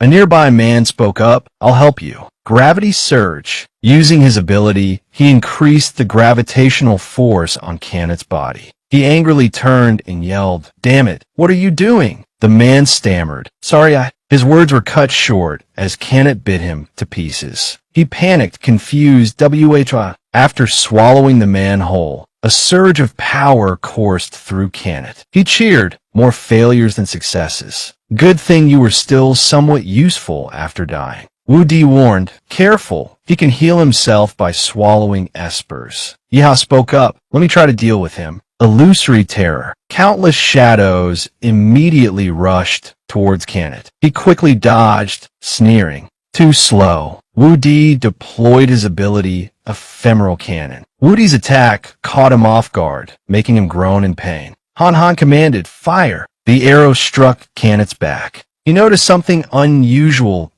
in a wound. "What is this thing?" Wu Di used his skill again, Ephemeral Cannon. As Canet charged towards him, Kong Sheng stepped forward, metallization. Canet roared furiously, "Out of my way, you're dead." With that, Canet slammed straight into Kong Sheng. Despite his metallization, he was crushed. Yihao is apprehensive. Kong Sheng is dead. What do we do now? No one can withstand Canet's charge. Wu Di looked up at Zhang Yi and said, "Zhang Yi is currently held back by Hano and Jinguji Saichizo. He can't reinforce us. We're on our own." Hano suddenly gave a sinister laugh. "That it's done." He quickly advanced with his pack of wolves and chimpanzees. Wu Di was in disbelief. Why isn't he protecting Tauchi Mizumi? Zhang Yi aimed his gun at Take, thinking, did he abandon the priestess? Either she's no longer valuable, or she's been hidden. Either way, a test will tell. His bullet instantly pierced her forehead. Jinguji, controlling his fire crows, chased after him, sneering fool. Zhang Yi flew through a portal, wondering. It seems they used a puppet technique to hide the priestess. Where is she? The take who had been shot in the forehead transformed back into a paper doll. The priestess must still be on a battlefield. Otherwise, her support abilities would be gone. Jinguji jumped down from the azure bird. I'll kill your woman first. Let's see what you'll do. Zhang Yi just smiled and replied, thanks for making this choice easier for me. I didn't want to do this, but since you're forcing me, don't blame me. Hua saw him diving down with the crows. Zhang Yi jumped through a portal and landed on Hua's back, reassuring her. It's all right. Then he activated his skill, Dimensional Door. The portal opened wide, and Jinguji, caught off guard, flew straight in. Han cheered. Zhang Yi, you won. But Zhang Yi threw cold water on her excitement. No, not yet. I've only temporarily sealed him in my dimensional space. Sooner or later, he'll break the seal. When that happens, my dimensional door ability will be unusable, so we have to make the most of every second. He used his ability to create an energy sphere, commanding to kill. Hano was apprehensive. We can't let it hit us, or we're dead for sure. He immediately jumped on the Azure Bird's back and ordered, Azure Bird, run. Zhang Yi remained calm, gathering more energy in his hand. He muttered, precision targeting. Then Zhang Yi threw it straight at the fleeing Hano. On the Azure Bird's back, Hano cast a protective circle. Lin Bing Tu Jia,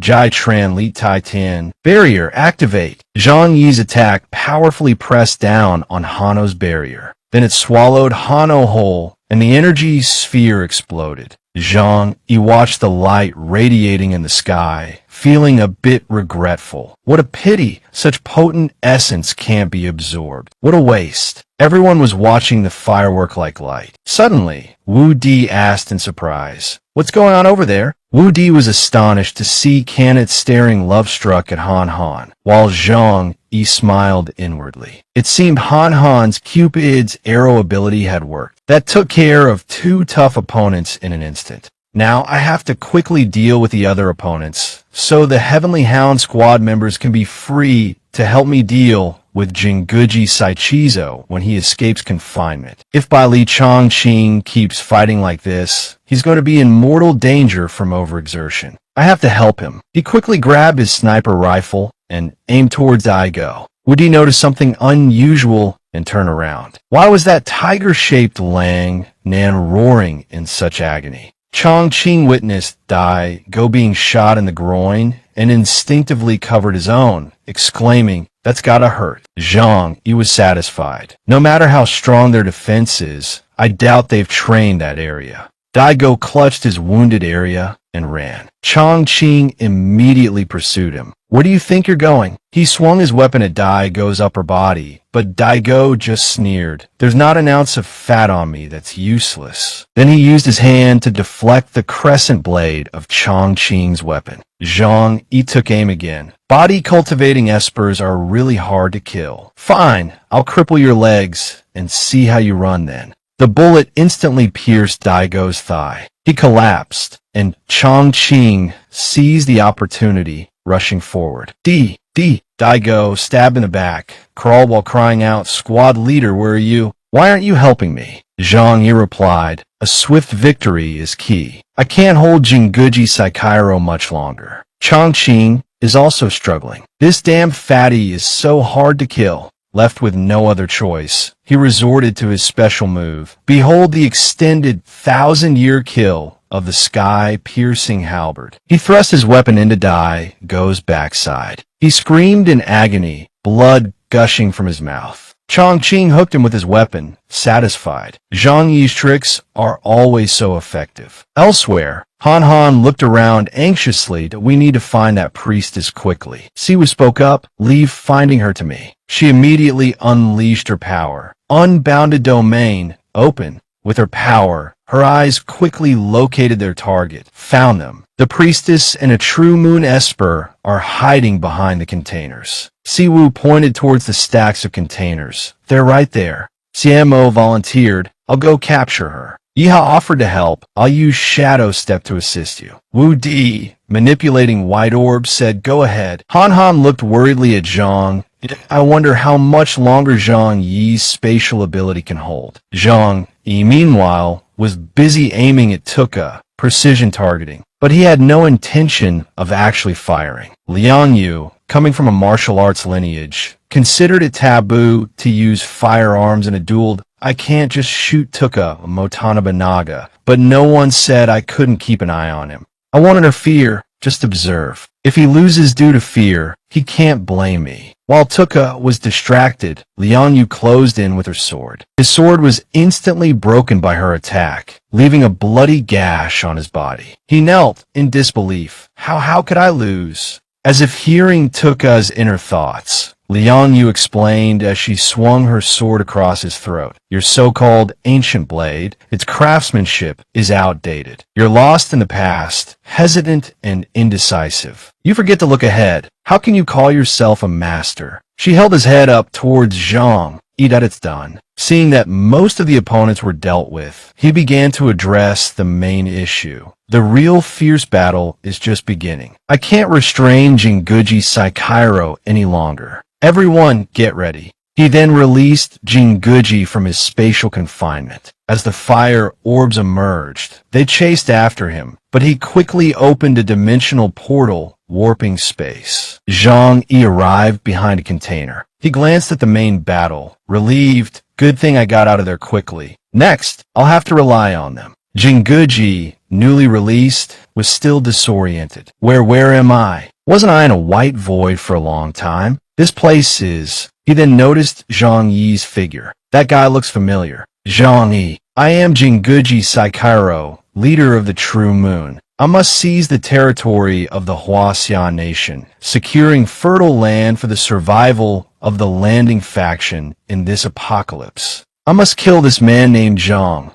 Chongqing, charge forward. Kill him. Han Han ordered. Go, can't. Zhang Yi is with the Hong Lian group. She spoke up. Give me a cigarette. Hong Lian handed her a cigarette and asked, You're not over there watching? Can they handle it? Zhang Yi replied. While he was in the dimensional space, who knows how many times he faced death. His fundamental power is greatly depleted. The combined forces of the 100-leaf fortress shouldn't be a problem. As soon as he finished speaking, Kenneth was knocked back, crashing into the container they were leaning against. He flipped and landed headfirst in the snow. Zhang Yi waved his hand and said, I'll check the situation first. He observed the battle. Jinguji activated his ability. Karma Fire Ignite. His entire body burst into flames. He laughed maniacally. You killed all my comrades. I want you to be buried with them. I haven't lost yet. As long as I'm alive, I can start over. True Moon will not fail and perish. Zhang Yi was a little surprised. This is going to be tough. He glanced at his watch, that it's been 37 minutes. Wasn't Gao Chongkong supposed to arrive within 30 minutes? Does he want me to die, then come and pick up the scraps? No way. The device interface displayed, hello. He commanded, connect to Chung Baoshua. The system acknowledged, understood. Connecting. At the command center, Chu Zheng saw the person contacting him for an unknown reason. Zhang, report the situation immediately. The reincarnation squad hasn't arrived on time. There's a problem with Gao Chongkong. He might be a True Moon spy. He found it hard to believe. Impossible. Zhang Yi voiced his suspicion. The investigation team's iron law is the concept of time. We agreed on half an hour, and now he's this late. There's only one reason. They're colluding with True Moon, trying to drive us to our deaths. Chu Zheng quickly came up with a plan.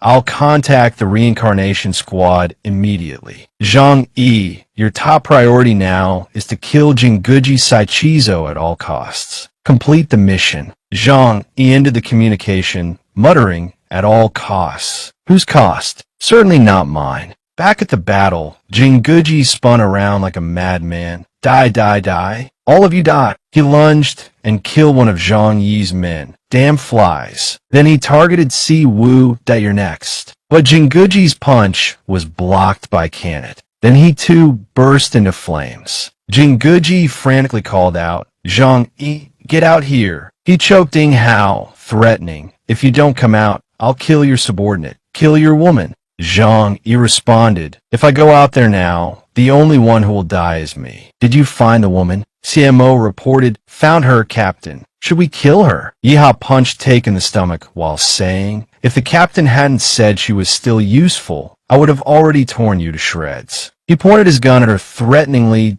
don't even think about suicide. Let's go. CMO and Yiha brought Take to Zhang Yi. CMO asked, Captain, what should we do with her? He answered as she was pushed to the ground in front of him. Do nothing? What use is she to me now? Then Han Han jumped on a Hua Hua's back and called out, Brother Zhang. Zhang Yi pointed at Take. Han Han, let her taste the flavor of lust. She replied, understood. Then an arrow struck her. Han Han approached her and asked, tell me everything related to Jinguji Saichizo. How can he be killed? Take blushed and answered truthfully, he can't be killed. Even with only a single drop of blood left, he can regenerate, unless all his essence is depleted. But you would have to kill him at least 10,000 times. Han Han lifted Take's chin and continued to ask, besides that, is there any other way? Take replied, yes. Make him kill himself. He can self-destruct. Only he can. Chunlei held her head, confused. Isn't that absurd? He's not sick. Why would he kill himself? Zhang Yi spoke up, I understand. Let's do it that way. Yiha asked, puzzled, Captain, do you have a plan? He replied, something like that. It's worth a try. Then Zhang Yi pointed at Take. Control her, and we've won half the battle. On the other side of the battle, Jinguji taunted Liang Yu and Chang Qing. I can see the trajectory of your attacks. Surrender and hand over Zhang Yi, and I'll still allow you to join our Donglu faction.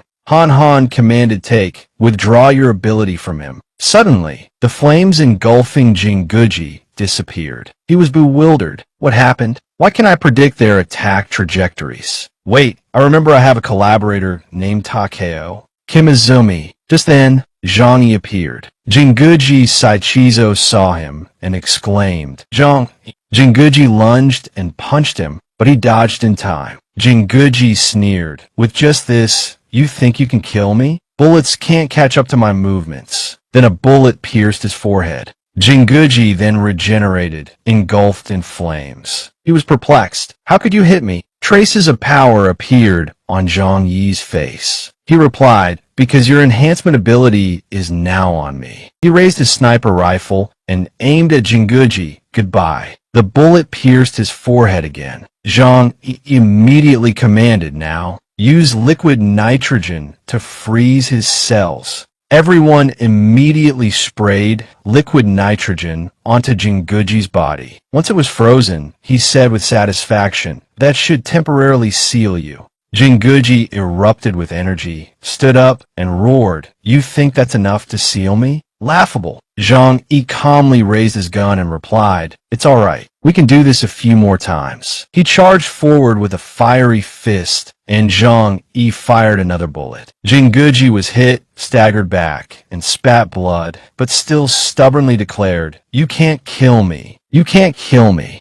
Zhang Yi stood triumphantly, looking down at him. I can't kill you, but you can kill yourself. Off to the side, Take spoke to the person beside her. Han Han, hit him when he regenerates. Han Han smiled and nodded. Thanks. She smiled with relish. Hate yourself, Jinguji. A red arrow shot into his back. Jinguji clutched his chest and sat up, suspicious. Did something just hit me? Suddenly, his mind reeled. A group stood above Jinguji, looking down at him with scorn. Heard the rumors? He not only abused cats, but also buried his own sister alive. Got away with it because he was a minor. They couldn't see his face clearly, but they could sense his mocking smile that is so cruel at such a young age. What a pervert. Another person added, after he got his ability, he killed even more people. Jinguji fell to his knees, tears streaming down his face. What have I done? How could I have killed so many people? Even 100 deaths wouldn't atone for my sins. Han Han stood beside him, arms crossed, her face filled with disgust. You filthy, disgusting pig, you lowly, mutated chicken. Just kill yourself already. You don't need 100 times. Once is enough. Jinguji pleaded, filled with remorse that I shouldn't be alive. Kill me. Zhang Yi held his long sword in front of him, a smile playing on his lips. All right, I'll help you. He created a powerful blue vortex, which surged towards Jinguji, severing his head. Zhang Yi turned to Han Han. How can we be sure he's dead? Take a look at Jinguji's separated body. His immortality ability activates at the moment of death. It's been more than 10 seconds, and he hasn't revived. That means he didn't use his ability. He's really dead. Those watching from afar jump for joy, yes. We won. Inside the equipment room, Chu Zheng breathed a sigh of relief, a satisfied smile on his face. That kid Zhang Yi, he didn't disappoint me in the end. The blue-haired man behind him chuckled wryly. It seems you didn't have high expectations for him. He watched the image of Zhang Yi collecting Jinguji's head projected through the monitor and praised him silently. This kid, he really is a good seed. His potential might even surpass that of the investigation team leaders in Blizzard City. Chu Zheng frowned in thought. Earlier, Zhang Yi told me Chong Kong wasn't the insider in Blizzard City. Why would he say that? Chong Kong. He has no reason to cooperate with True Moon. That's the end of my video. The above is a summary of the story. If you have any thoughts, please leave them in the comments below. Don't forget to like, subscribe, and hit the notification bell for more interesting videos. For now, goodbye and see you later. Bye-bye.